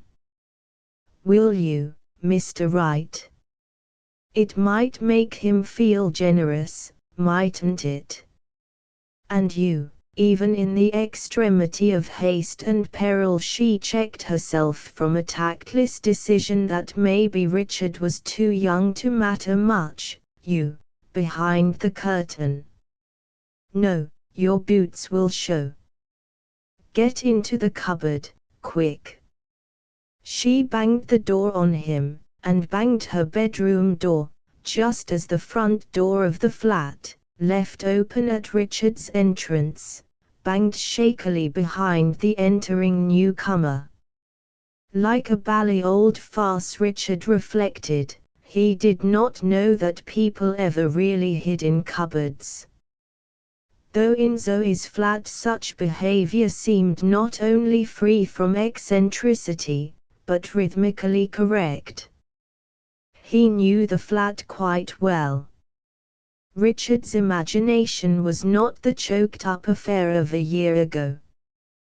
This was the flat where comic misunderstandings took place, and false identities, where an incriminating glove was left in the corner, and where screens fell down at the wrong moment. It was the flat for runaway wives, the flat where the husband is made to look a fool. It was jolly, now, actually to be in such a flat, actually to be the man in the cupboard. Richard chuckled silently, then grew impatient, till, after seemingly endless waiting in muffled darkness, the fourth wall against which he pressed his weight gave way, and he stumbled forward into a room full of people. "Fancy, I forgot you for the moment," laughed Zoe, who had released him. "Why didn't you bang or shout? Here's Antonia come to find Deb. I'm sure I don't know why all London is running here this evening to enquire after that sister of yours. Isn't it funny, she and Monsieur le Caporal met on the stairs, and he thought she was petite Sœur, didn't you, just like I took Mr. Marcus for Seul Ormond." A young man in uniform, with round red cheeks and a tassel dangling from his cap, stood adoring Zoe with an embarrassed smile, obviously not understanding a word of her harangue. There are two types of Belgian soldier: the stolid peasant who is shy, and the dapper townsman who is bold. Zoe unfortunately had hooked one of the former species. Undaunted, she turned her welcome into French with morsels of pidgin English inserted for the benefit of Mr. Sam Wright, that he might not feel left out of the conversation. Richard, over by the window, was explaining to Antonia about Deb. It was Mr. Wright who discovered that the Belgian had had nothing to eat for 14 hours. "Hold on, missy, the young chap's guts is fair yawning for a bit o' something solid. This is my treat, see, and you go and cook a steak for him. Vive la Belgium," and the corporal, understanding, stood at attention, and then bowed gratefully to Mr. Wright, to Antonia, and Richard, and Zoe, in turn, while the tassel from his cap bobbed absurdly. Zoe, interrupted in a rapid resume of her own intimate history, calculated to set the intruder at his ease, took up the threads again while she ran in and out of the kitchen, laying the table and grilling the steak. "Isn't it a good thing I've still got some wine in the house? This is the last bottle, but I expect more tomorrow. It's a present." "Oh, not from Captain Braithwaite. I wonder why he's so late, by the way, but there's an Italian wine and macaroni shop just round the corner, and the owner is simply crazy about me, an atrocious old man with black teeth, but he does stock good wines, and so cheap. His wife caught him out ogling me over the counter one day, and now she won't leave the shop, so the old demon comes round here, and brings me Chianti on the sly, hoping to melt me. There's not the slightest chance that I shall be melted. But you don't think it's wrong of me to accept the wine, do you? I mean, he takes the risk of losing all and gaining nothing, doesn't he? Of course I daren't let him into the flat, besides, I wouldn't do such a thing. No, I wouldn't, because I don't honestly think it's right, if his wife feels like that about me, do you, Mr. Wright? So I half open the door and tell him to leave the bottles outside and go away quietly for both our sakes. He supposes I've got a jealous husband, the Italian bandit kind, with ribbons and daggers all the way up their legs. And just fancy, once he had the cheek to come round without any wine at all, and said, "Well, I didn't know men were like that, did you, Antonia?" But I sent him home to fetch some pretty quick. Wouldn't you have, appealing to the caporal, who murmured "Mais oui, certainement," and sat down to his steak as to a serious business. He shoveled up the food strangely, and thought how beautiful was Zoe, in her white frilly dressing jacket, clouded with yellow curls. Why not go round to La Lorraine? Deb might be there, Antonia suggested. And reluctantly Richard stood up. Deb was a nuisance, of course she was all right. He disliked La Lorraine and Manon, but Zoe and her doors and her landlord and her Belgian and her spaniel and her lovers and her stories, had a unique flavor of attraction. Any further developments, comic or ridiculous, might occur at any moment, in this atmosphere.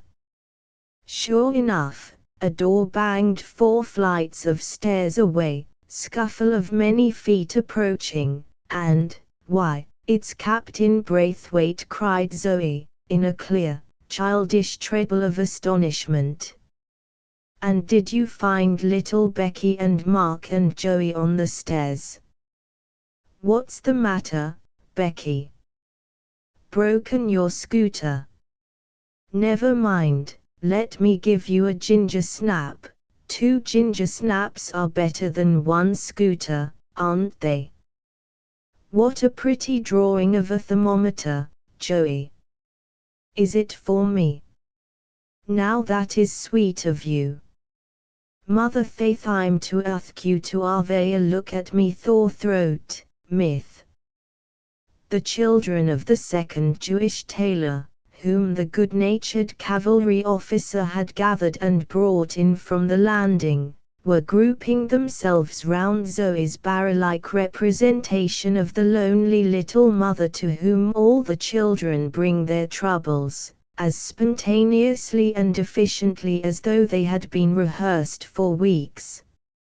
Zoe really had been very good to them in different ways at different times, and their present adhesion round her knees, in full view of a beaming Captain Braithwaite, was her reward.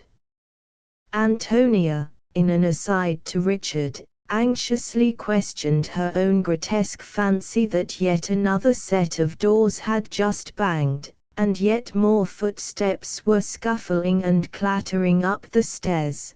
"This flat is haunted by a delusion of banging doors. Listen." "Listen," echoed Zoe, smashed into sudden silence. "It's Pinto," she whispered, all her gay resourcefulness paralyzed. "She hears it too." Antonia sighed with relief. "I don't mind so much if we're all raving together." And indeed it was obviously incredible that the corpulent whiskered person who was projected squealing into the sitting room, by an image of bony yellow ferocity, could be otherwise than chimera. The wine bottles which the pursued swung in impotent arabesques from either hand, erased the last touch of credibility. "Face, like an orangutan, temper, Patagonian savage, were the only words distinguishable from the yapping, snapping medley of limbs and bottles and vituperation. There was a crash of splintered glass, and ruddy liquid poured into pools on the carpet, and Zoe cried out to Captain Braithwaite, who flung his big form on top of the belligerents and wrenched them apart. The ensuing sequence of events was rather too nimble for disentanglement. The Italian wine and macaroni merchant from round the corner collapsed panting, then rallied his faculties and bolted for the door.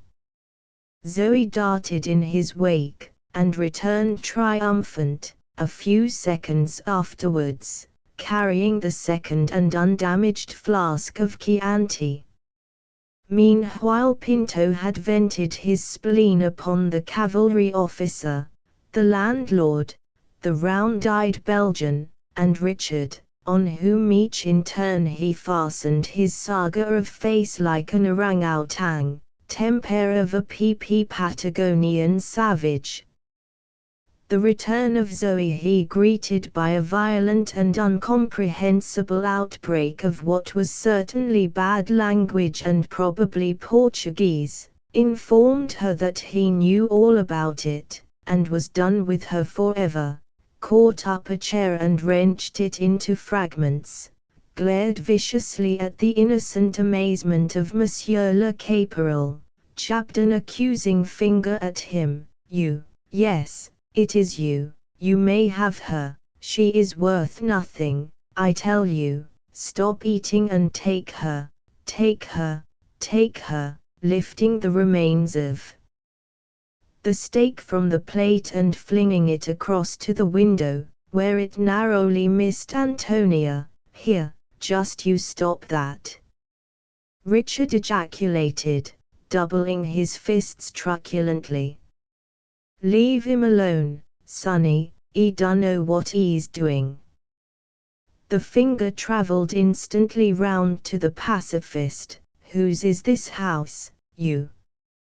"Mine," the landlord retorted, putting up his boots on the sofa as a sign of ownership. "Now shut up, do, ladies present. It is then you with the face and the temper." "Face and temper yourself," from Mr. Sam Wright, which retort, though merely made in the way of casual repartee, was, had the assembled company only known it, the full explanation of the scene so astounding them. But Pinto's suspicions made a last leap at Captain Raymond Braithwaite. "Take her," flourishing with both arms in Zoe's direction. "She is ungrateful, unloyal. True affection is not to be found in her nature. She lies and thieves, she is untidy in her clothing, she has betrayed me and will betray you. Take her, perhaps your temper like a Patagonian savage will keep her in order. Take her and beat her if you please. Who am I to have a claim?" He recapitulated the entire list of Zoe's crimes, linked to the benefits his easygoing generosity had showered upon her, shed tears at the recollection of his own innocent confiding trust and little tender ways, surpassed himself in an ebullition of Portuguese and English blended into one final expanding monstrous, wall-cracking, hair-stiffening execration, anathema, and blight. Antonia stepped forward, and laid her hand on his arm. "You're not behaving at all nicely, and we're tired of you," she said gently but distinctly. Pinto, checked in his onrush of epithet, rolled round at her a pair of livid, yellow eyeballs, spluttered, made a few inarticulate sounds in his throat, and departed. No one could deny that his visit, though short, had been full of lively color.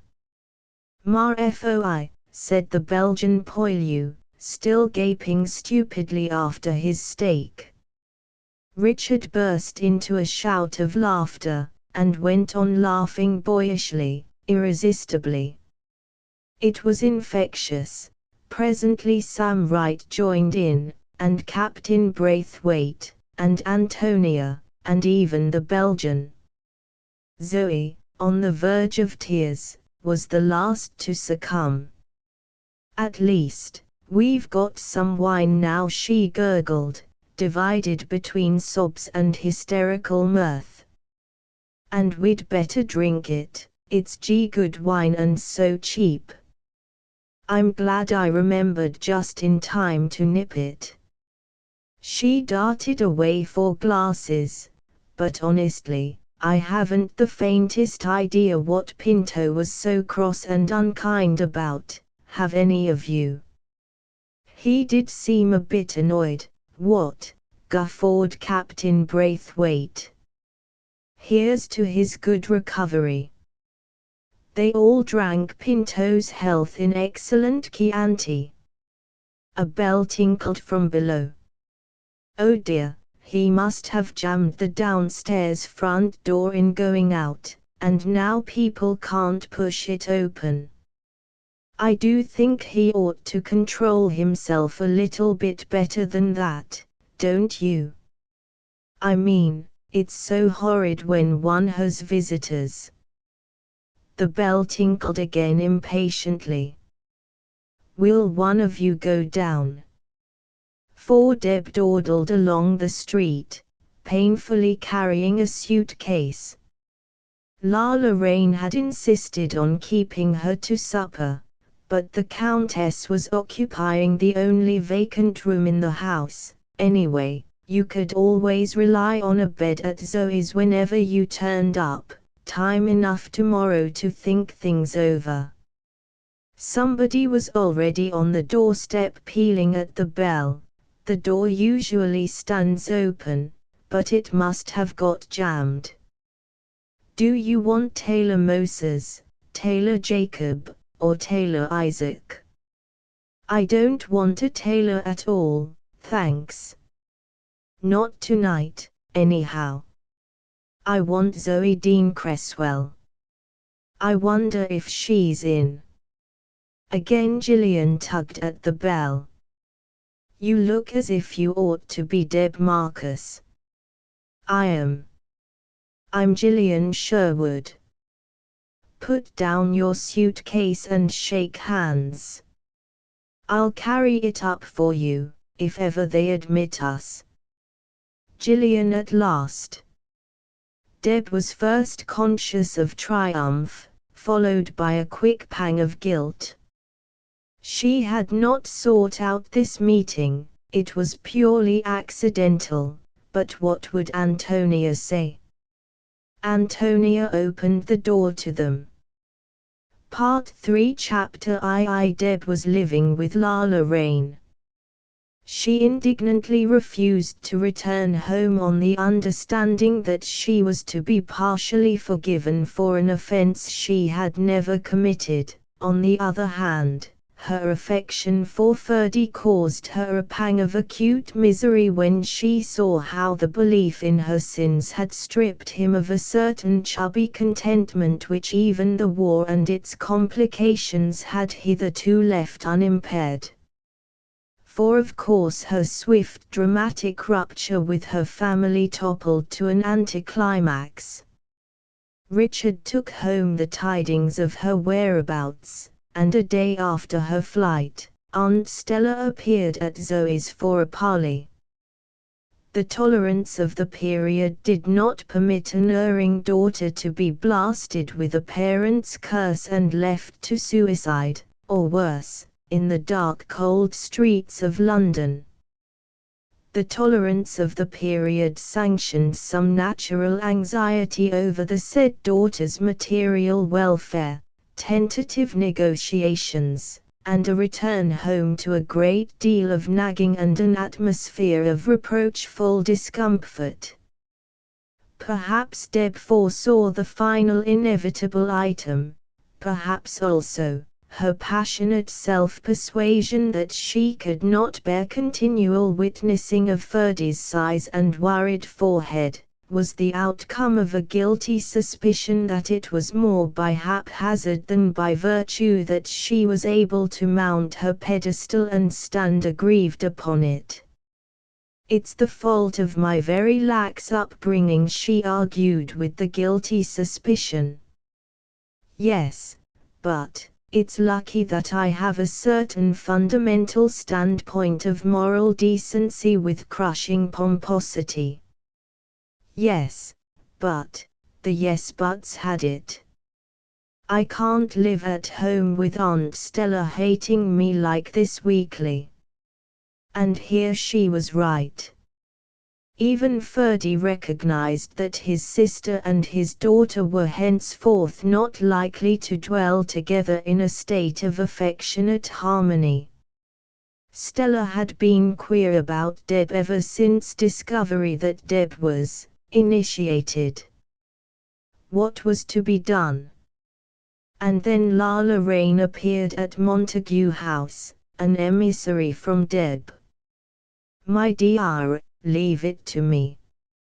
Lala Rain was magnificent. She was Milady, she was Josephine Boheme, and Madame de Maintenon and Louise de Queerwale, Duchess of Portsmouth, and every other intrigante of foreign history, entrusted with dispatches and a cardinal secret, a go-between from one royal court to another. She wore filmy black, and a huge black hat cast a mysterious shadow over her eyes. She wore all her sables, and Parma violets, and fingered them meaningly with her long thin white hands as though they were a symbol of a lost cause. She flattered, cajoled and hinted, and laid down her cards and picked them up again, and her speech was worldly and witty and wise, and her smile was maternal, or suggestive, or discreet, and she overwhelmed Ferdy Marcus with dupery and diplomacy, and left him quite dazed, but convinced that the arrangement made was the only one possible in view of the subtleties involved, and that moreover it had emanated straight from him. "So, my dear, you join us in our humble little apartment, and your father will put you in possession of your own income. Have I done well? Turned out of home plus a checkbook, that's what I call an eviction deluxe," laughed Antonia, when Deb told her of the new arrangement, while repacking her suitcase to quit Zoe's flat 5 days after her weary arrival. Zoe was out at rehearsal. "What are you going to pay Lala Rain per week for board and lodging?" "My dear," Deb imitated the grand manner and the large gesture by which her future landlady had dismissed the question. "Zot, between us, it shall arrange itself." Antonia looked enigmatic, and warned Deb that the first time she arrived at the apartment, and found her breakfasting at 11 o'clock in a dirty wrapper and curl papers, in the Venetian drawing-room, on stale mayonnaise, with Lala Rain practicing scales, and Manon being demure with the fishmonger because the cannel wanted to be paid, she would immediately haul her off to an environment less pictorial but more hygienic. Fishmonger, indeed. Deb turned Quella Vi out of the suitcase. "When we want fish," Lala Rain, pale and haughty, kisses Manon on the brow and goes out to pawn the crown jewels. Then she brings home the fish and chips in a piece of newspaper, and we sit down to enjoy it while she tells us sniggering anecdotes of fifth-rate music halls. "Look here," demanded Cliff, striding into the room, "I've been interviewing your brother, Deb, and he says that little bit of mange who calls himself Otto Redberry is responsible for our good name dragged in the mud. He says that verminous Dutchman called on your father full of a private peasiness just before the row. What I want to know is, who told him? And a rumor has got about that you committed suicide last Friday night. That's not exactly funny, is it? We've got to track those scandals to their sources. You don't seem to realize how serious it is. Our honor is at stake.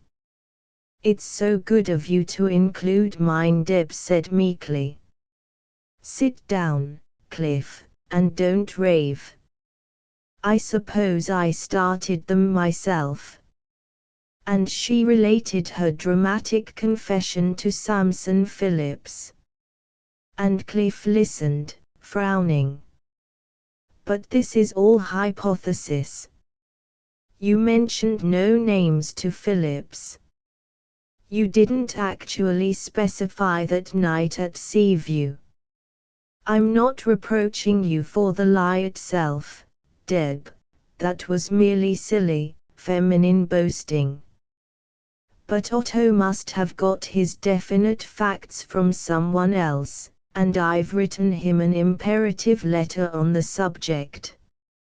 It begins, "Sir, that's not highly striking or original in itself, Cliff." "Why not, honey?" Antonia laughed. "Tell us Otto's answer when you get it, Cliff. I respect you for taking a strong line." But Cliff did not show them the reply he received from Otto. He studied it in solitude and bewildered indignation. What could the man mean by reminding him of a certain conversation in the tube? He recalled, with an effort, having once traveled in Otto's company, and having talked a great deal of fantastic rubbish for Otto's benefit, but he was quite sure that not the veriest scavenger could have picked Deb's name from among the rubbish heap. "I've always been very careful over names." To Deb, taking her present emancipation as a vantage point for a survey of her past, as a whole and in segments and phases, arrived at a conclusion that the general inadequacy on the amorous side was due to foolish compromise. She made up her mind, therefore, to reform, and be bad, thoroughly bad. In the episode with Samson she had proved to herself that she was no longer fit for the conventional extreme of respectful love and sheltered marriage. Her dilatory sense of daring must therefore be flogged to that other far extreme. I hate betwixts and betweens. A little balm of self-deception had to be applied. Hitherto she had been more or less under home supervision, not stringent supervision, certainly, but a background of loving trust was a hindrance in itself. Now the trust had been withdrawn, and the background. Now she was on her own, free, disillusioned, slightly embittered. Deb prodded the embitterment anxiously. Yes, it was still there. Now she was 25 and at the crossroads. Deb did not realize the truism that even as every woman's life holds material for one novel, so that generic novel may generically and with perfect application bear the title, Crossroads. She had been on the lookout for the hero to her heroine, and he had failed in the appointment. Now she was in search for the villain to her adventuress, and it seemed at first as though he would prove equally elusive. A series of minor experiments left her seriously convinced that in choice of a villain, a young girl cannot be too careful, He must make it worthwhile. Perhaps after all she was still on the same old quest, translated into different terms. Meanwhile, the winter passed, and early spring woke her slightly bilious soul to fretfulness. Her habits had slackened to harmony with her environment of cosmopolitan bohemianism, but whereas a bed erected in the Venetian drawing-room and covered by day with a priceless piece of embroidery, seemed to La Lorraine all that was necessary in the way of a tiring room, my dear, you can use Manon's mirror as your own, it goes without saying.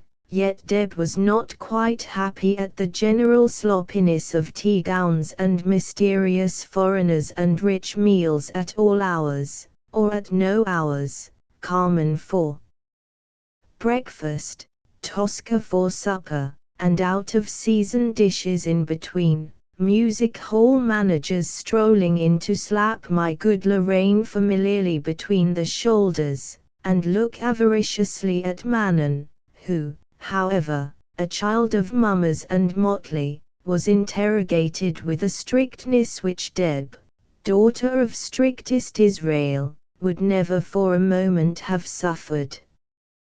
But La Lorraine knew more of her world and was wiser in education than Ferdinand Marcus. La Lorraine, who sometimes put on enormous horn spectacles and sat knitting by the fire, and sometimes rose up like a prophetess and tossed a pair of desperate arms to heaven, in denunciation of that war which prevented return to a beloved continent which knew something of good music. La Lorraine was equally genuine and lovable in either mood, and Deb grew to be sincerely fond of her.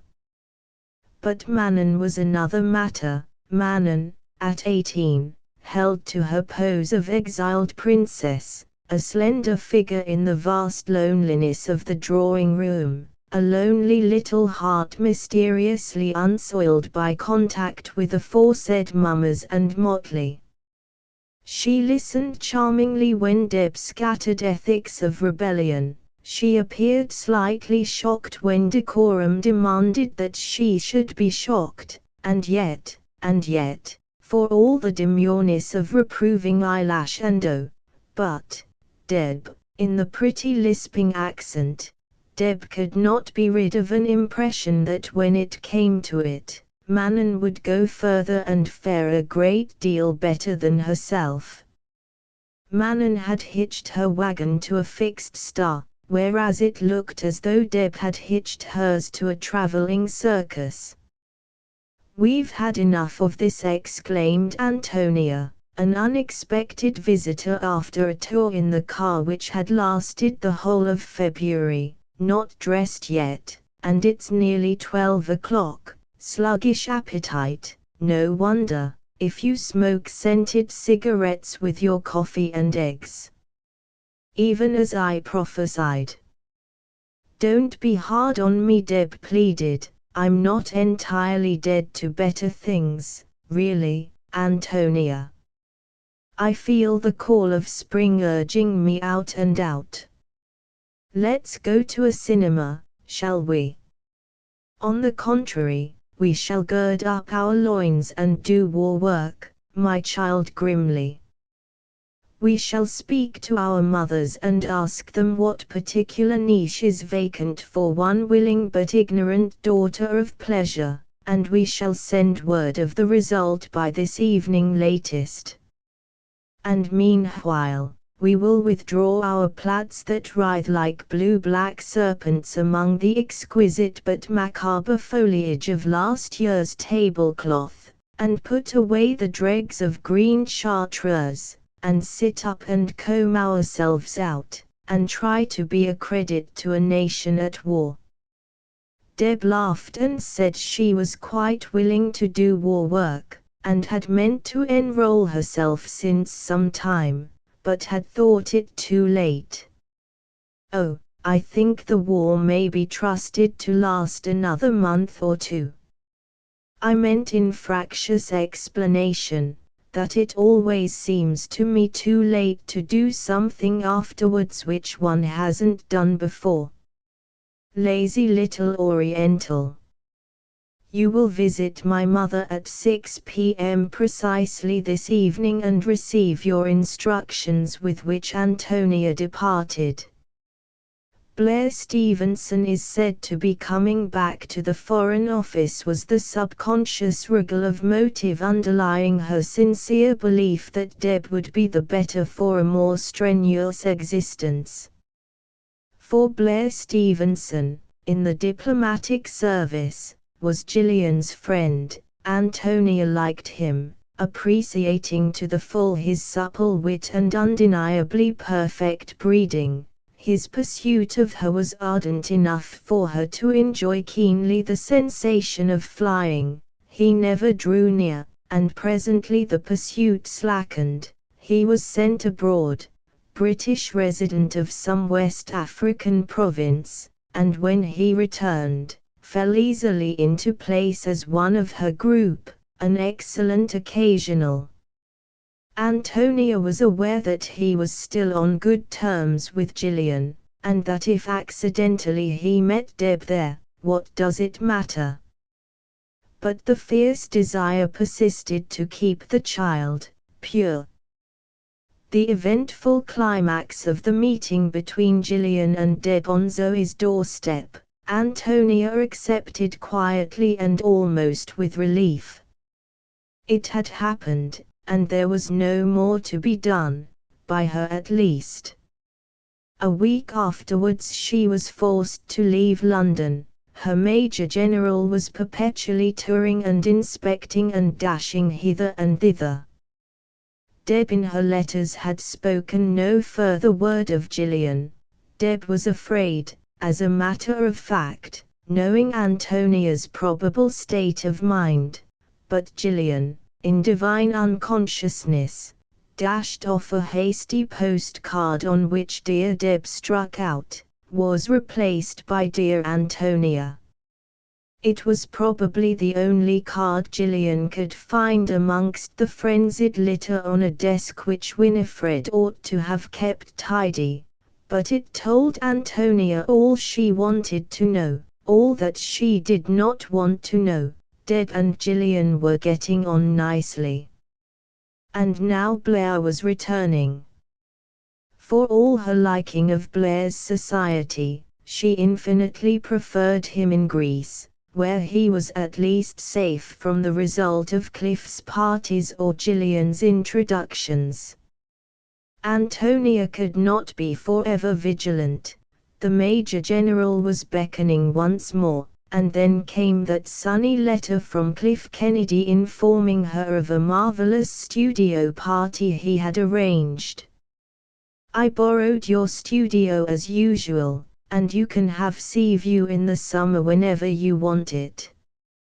These are little eddies of communal brotherhood that one day will unite to a surging river that will sweep away, etc. Antonia skipped a page or two till the names she sought, dreading to find, sure to find, sprang at her from the page. Blair Stevenson, Deb. I had a sort of presentiment that something was bound to happen if I brought those two together. And again, Antonia, my experimental nerve had twitched to some purpose. Bet you a copy of the Omar Khayyam, I've got 72, that this fusion of personalities will have results, dramatic or beautiful or horrid. Do come home and join the audience, I'm so excited. 3. Deb, entirely absorbed in her canteen work, had given up scanning the horizon for the villain of the piece, so that it was with a shock that she looked up and found him standing quite close to her, waiting for his cue. Almost she hoped that he would prove not worthwhile.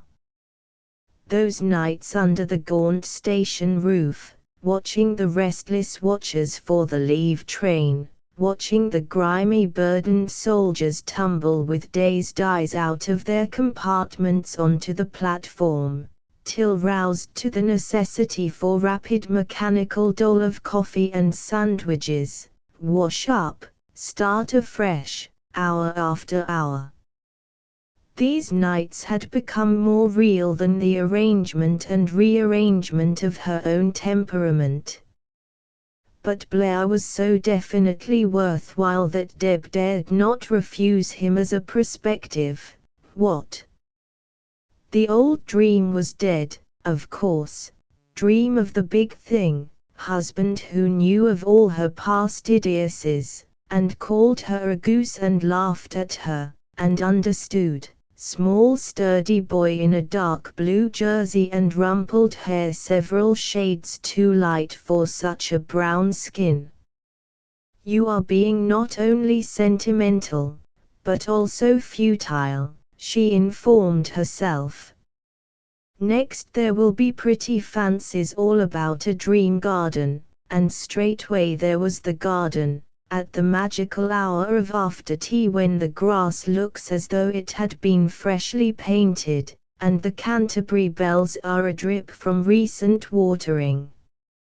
Sternly Deb removed husband, child and garden by the dream scruff of their dream necks. She sought for some delicate means to enlighten Blair Stevenson of her willingness to self-communion slurred over the verbal expression of good, or bad, intent. For it refused to present itself with more elegance than to go the whole hog, and such blatant slang did not associate itself readily with Blair's personality. To fulfill my womanhood, but that sounded priggish. To tread the primrose path was affectation. To take a lover was the final selection, but still imperfect. She chose it for the sarcasm of the word lover which still hummed to her on that deep sonorous note of wind along the wires. Lover. Meanwhile, her watchfulness lay in ambush for that splendid flare of passion which was to be her impetus and justification. She had a passionate temperament.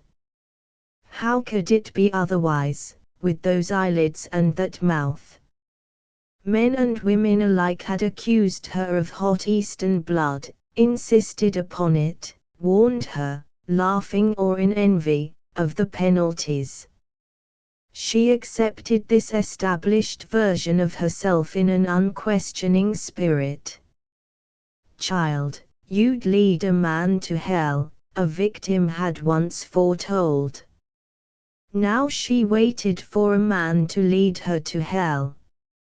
She could at least be assured that Blair Stevenson would instinctively and unostentatiously choose quite the least traveled and the most refined and expensive route thither. He was that kind of man, with a reputation, but not a vulgar one, for success with women. Deb, seeking to express crudely the sense he aroused of having dipped to her class from that elusive class which lies midway between the upper middle class and the aristocracy, told herself in confidence that he made her feel not unlike a housemaid being took notice of by one of the quality. Hitherto, most of the men with whom she had come in contact could be tabulated as solid business or professional, like Samson or her own father, or else urged by the prevalent rebellion to type, into the artist or vagabond pose, like Cliff Kennedy. Blair Stevenson was of such excellent family that he never mentioned his family, probably most of it was extinct, and the rest knew better than to encircle him save at a distance. He had traveled extensively both in cities and in the wilds, so that he combined cosmopolitan ease with the British knack of being able to cope with emergencies. Although he was not much more than 35, the Foreign Office had already recognized his perfect tact and suavity, combined with knowledge of languages, to be extremely useful to them, so that he was accounted one of those mysterious beings in the know, behind the scenes, one of the men who pulled strings. He had been entrusted with a rather tricky mission to the Balkans, prior to his present leave.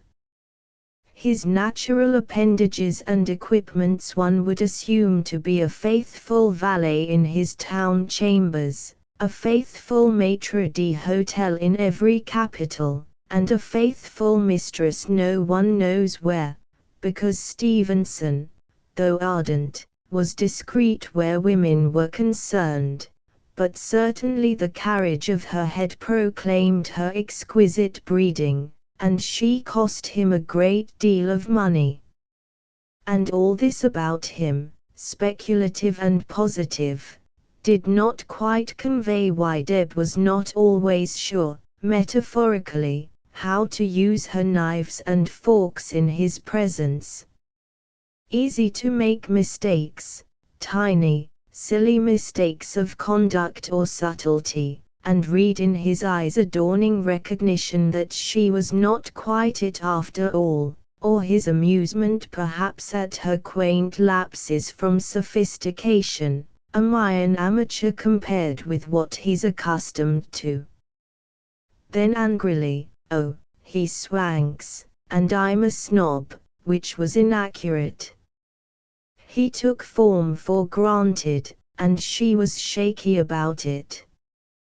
Blair Stevenson could be relied on for good manners, not so much the surface good manners connected with the graceful opening of doors for the ladies' exit, but the more fundamental good manners which broke a heart as a heart would most wish to be broken. "For I've waited long enough," said Deb. It suddenly frightened her that again she was hesitating too long, that decision was wearing thin and threadbare with the days. Perhaps Blair had not realized, it must be puzzling for a man nowadays to differentiate between the merely good, the frankly bad, the good trying to be bad, and the bad resolved to be good.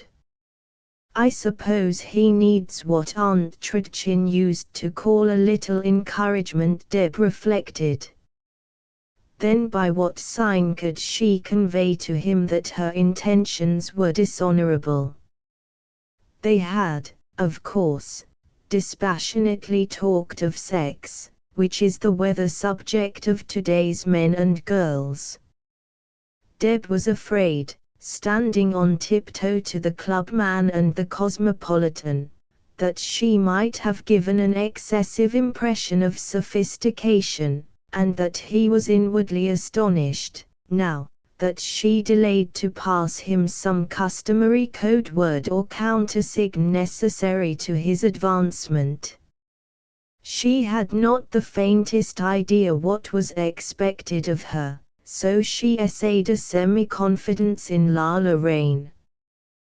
That royal veteran of a more clear-headed period, when courtesans were expected to know their alphabet, could not fail to be good-humoredly contemptuous at the spectacle of these children playing their variations of an old game with such quaint and ponderous seriousness, and getting so very little out of it in the way of genuine passion, genuine fun, and ermine cloaks.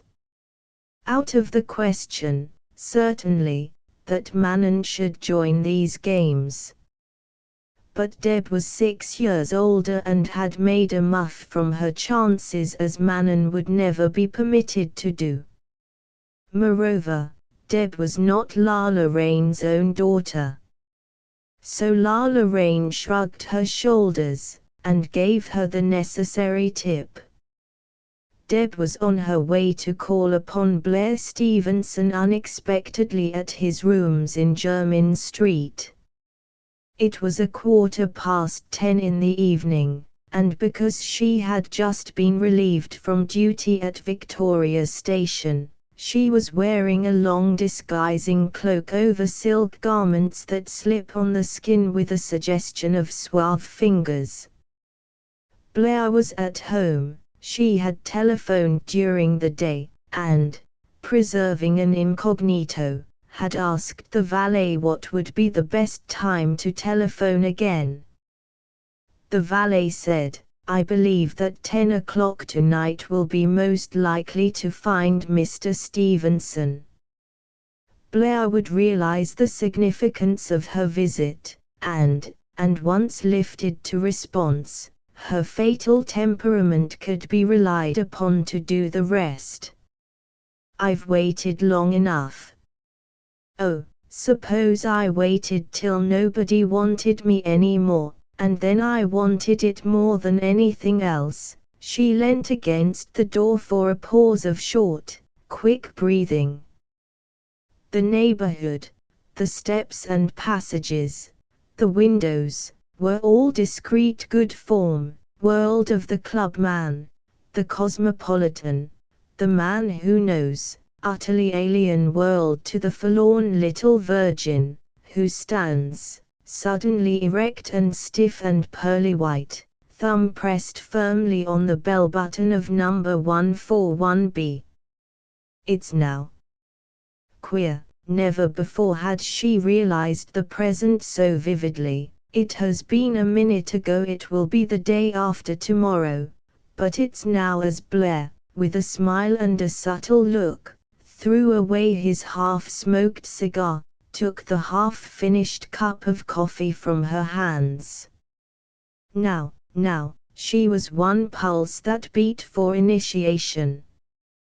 Her cheap artist fancy had always decorated the temple of initiation so heavily with incense and tiger skins and divans and rose leaves, all the crude stock and properties of rapture, that the reality of this ordinary room, big leather armchairs and a few prints on the plain dark walls, and a bookcase, and several ashtrays scattered about, this so essentially a man room, left her disappointed. Had she relied too much upon the trappings? But Blair had taken her in his arms, now. And still no response from that most damnably sluggish temperament. Very precisely and dispassionately she noticed for the first time that one of his lids lay over the eye with a heavier slouch than the other. She was pleased with the behavior of his face under stress of emotion. It did not grow hot nor red nor damp, the veins did not bulge, his breath was under control. She had been right in her selection of Blair Stevenson, but the ungrateful temperament, which she had provided with the best advantages, was failing her utterly. She kissed his exacting lips with as much of faked ecstasy as she could coax to her aid, and then wondered, supposing she laughed. The word ecstasy always made her want to laugh, if that indecorum could be passed off as further ecstasy. And all this time she did Stevenson the injustice of believing him imperceptive. "Deb, my dear." He had from the beginning philosophically summed her up as incapable of extremes. But it was not as though he were dependent. He did not love Deb, he was a little bit in love with her, and she was elfish, delicate, captivating, freshly surprising at each encounter, like in June the first strawberry whose unremembered flavor one has taken for granted through the winter months. Yes, she was charming. And he was wrong in his estimate of her. After all, she had come to him, one tiny gesture of his, and Deb's histrionics lay shattered like a wave into foam. No, no, no, not now. Oh, please. A moment later, and Blair said, from the other end of the room, there was no need for that, please, dear. The first no would have been enough. She lay angrily sobbing, hair not even disordered, her drapings of pale linen shamefully untumbled.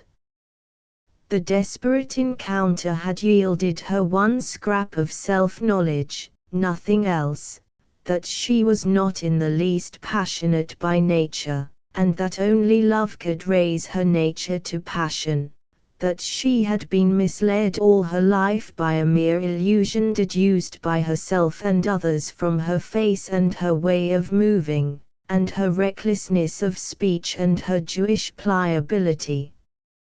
To her mother, who was a Gentile, was due this slight chilliness, blown like a hoarfrost over what might otherwise have been an exotic blossoming. And the man by the window murmured, "To play at half a love with half a lover, is that what you wanted, child, and couldn't express?" I didn't understand. Well, he crossed again to the couch and stood looking down upon her, hands clasped behind his back, mouth bent to a whimsical smile. "Well, it's not too late, is it?" For that explanation both solved the enigma of her visit, and coincided with his former conception of her. The surprise had been her acquiescence, not her rebuff. She looked up at him pitifully, and shook her head. His mouth grew hard. If not mistress, nor demi-maid, then what did she expect he would make of her? Surely she could not be hoping. Blair Stevenson's wife, if ever materialized from wraithdom, would not be the sort of girl who came to his rooms alone at 10:15 p.m. Nor would his mistress, she not at all a wraith, plead to leave them again after a futile half-hour of compromise. No, Deb, and he still thought her charming, was qualified not for chastity nor for fierce desire. What did she want of him?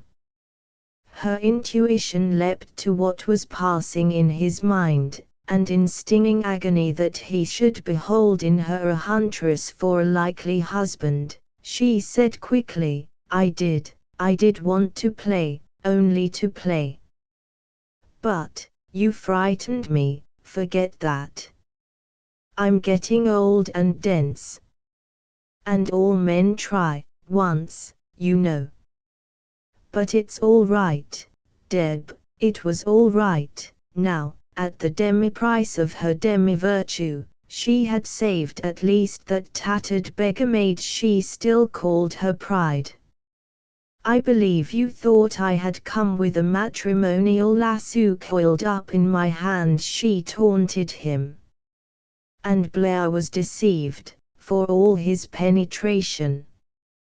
How was he to know, indeed, that daringly as she had repudiated his suspicion, in a little backwater of thought trembled still an eddy from old times and old traditions, it would have been rather nice to marry him.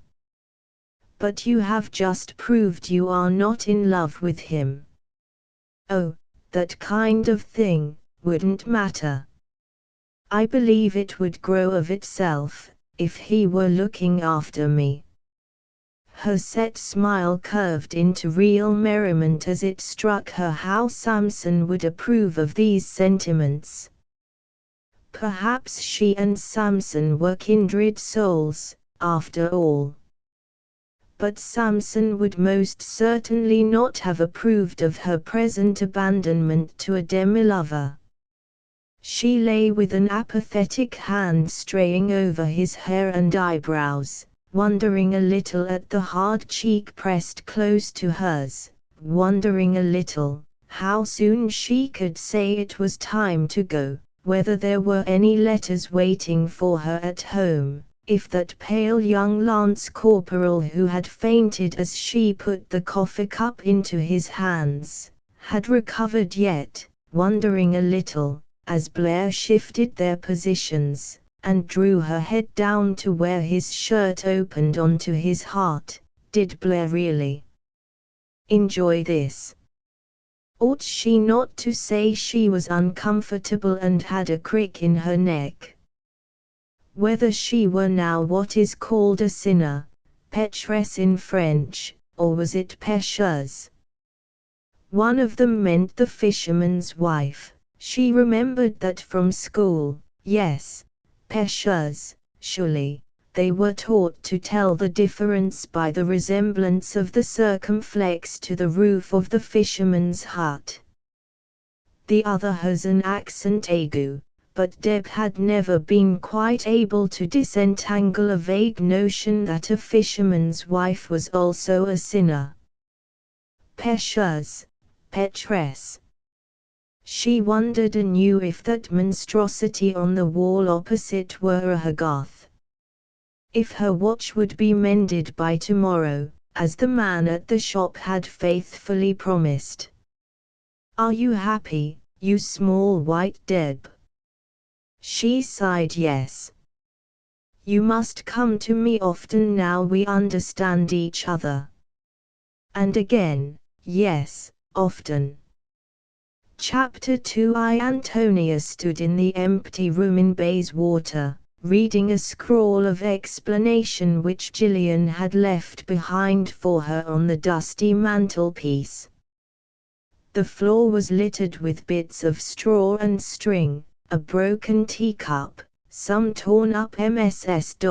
An old stocking and a tin of bluebell polish. Her foot struck against the latter, and it rolled towards the tin fender and stopped with a forlorn clank. My dear, I've decided to go and live with Theo, why not? You'll find me here if you come this afternoon, 54 Middle Inn Gardens. I'm leaving behind a bottle of Lehman's Embrocation, because I haven't room for it. Bring it along, and anything else you see lying about. Yours, Jill. So she's done it at last. Slowly Antonia left the house, came back for the embrocation, could not find it, and went on to Middle Inn Square with the bluebell polish as a substitute. With an air more than ever slim and defiant and passion-free, she swung into Gillian's presence. Jill. It was this, or sharing him with 50 others, the culprit explained coolly. She did not look in the least like the famous bacteriologist, as she sat astride a wooden packing case, tugging with giant pincers at a refractory nail, hair rakish from the frequent tumbling of her fingers, eyes two greenish slits of roguery, cigarette tilted well upwards from the corner of her mouth. She did not look like a heroine of passion either. Her blouse was open and her sleeves rolled up, and her short navy blue skirt was smeared with white where she had leant against some wet paint. You can help me unpack while you disapprove. That lazy little cat Winnie has gone off to spend the day with Camellia. Winnie. She's still with you.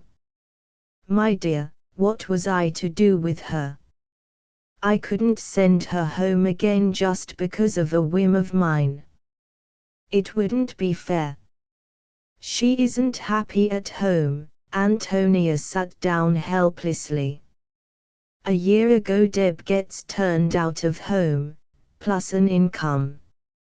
Now you elope, plus Winifred Potter. You're a pair to make any friend of yours hysterical, a little more, and I'd have dispatched Winifred labeled right side up as a farewell present to you, Gillian retorted grimly.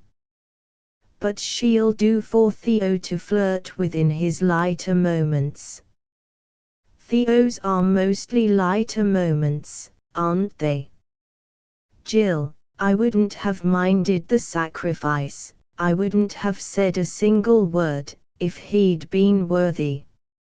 She was ice white with the conviction of his unworthiness. Gillian said nothing for a minute or two. She still sat bent over the packing case, one leg on either side of it, wrenching at the wood. Then, much need for sacrifice with a man who's worthy. Then you admit he isn't? Antonia sprang up. Oh, Gillian, if you must try a theory. Good Lord. Nothing of that sort.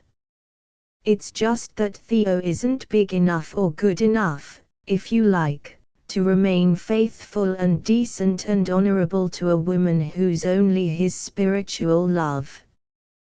Why pretend? We all know what Theo is. She shrugged her thin shoulders and flashed a wide smile up at her friend.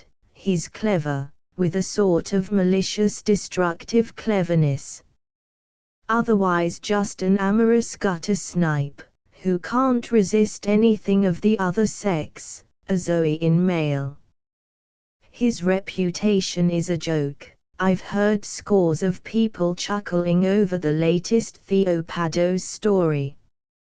You know this, and still, I know it, and because he won't do without the others, but he can't do without me.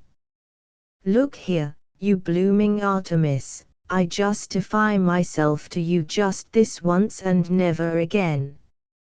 Understand this. That little rotter is my completion, if you like, the answer to my special quantity of X. It's a pity, I'm sure, that it didn't happen to be someone grand and distinguished and austere, who'd spend all day long renouncing me, and all night long being nobly glad that he did so. Can you see Theo being glad he's renounced anyone, ever? Again the swift joyous grin. Antonia could not help returning it. Theo's got a wife, I believe. Oh, curse her, yes. A Spanish Catholic who won't divorce him. A dark flashing thing who looks all passion and Carmen and castanets. She's no earthly use to him. Gillian, you're a thoroughly immoral creature. I'm not going to be one of a crowd. 'Tisn't he good for the self-respect. And it isn't good for Theo. Oh, I've no illusions about my young man. It amounts to this: I'm fed up with the type of woman who can't sling sex out of her mind. The mind isn't the proper place for sex. I want my mind for my work. Enforced virginity, not chosen, mind you, but enforced, is unbalancing. It hangs about and takes up more room than it ought to. My work has got to come to fruition sooner or later, and all this has got to be cleared out of the way, somehow, first. Theo is thoroughly unsuitable, he's younger than I am, he's married, he's fast and horrid, granted, but Theo is a factor that can't be slung out. So he's got to stay, with as little fuss as possible. I thought about it all hard, and when last night I'd decided, I packed, and I came. Poor old Theo, and she chuckled softly as at some memory of the preceding evening, but her brows were contracted with pain. Wasn't he terrifically glad, at least? Oh, glad enough. But just last night, it was awkward. I ought to have phoned him beforehand. See, Antonia, you're shrinking like bad material in the wash. Bad material perhaps, but not in the wash, at the present moment. Cue for a wince from the fallen woman. Frankly, are my affairs as unsavory as all that? Not you, Jill. Never you, but Theo. He's your demon. Not much demon about him when he hung from the left foot onto the right at his front door last night, and I sat demurely on my trunk outside. If the Bacteriological Society could have seen me, I'm lecturing there next week. I'm what Theo had been waiting and longing for since 3.5 years, and coming just then. For once even he wasn't able to carry it off. Zoe would have chucked the incubus through a door, or into a cupboard, or under the bed, and turned up smiling. Theo just stood staring at me with the tears streaming down his face. My beloved little cad. So I went home again, and returned this morning. Antonia, you're not to look like that, in a spasm of fury. Didn't I know he'd get rid of her not 10 minutes after I left? Oh, I suppose he said he had scornfully. Gillian raged more. You'd have sheared off and never looked at him again. For better, for worse. Without the marriage service read over me, I can keep to it as well as any of you. It's Theo as he is, not Theo transformed by mescaline and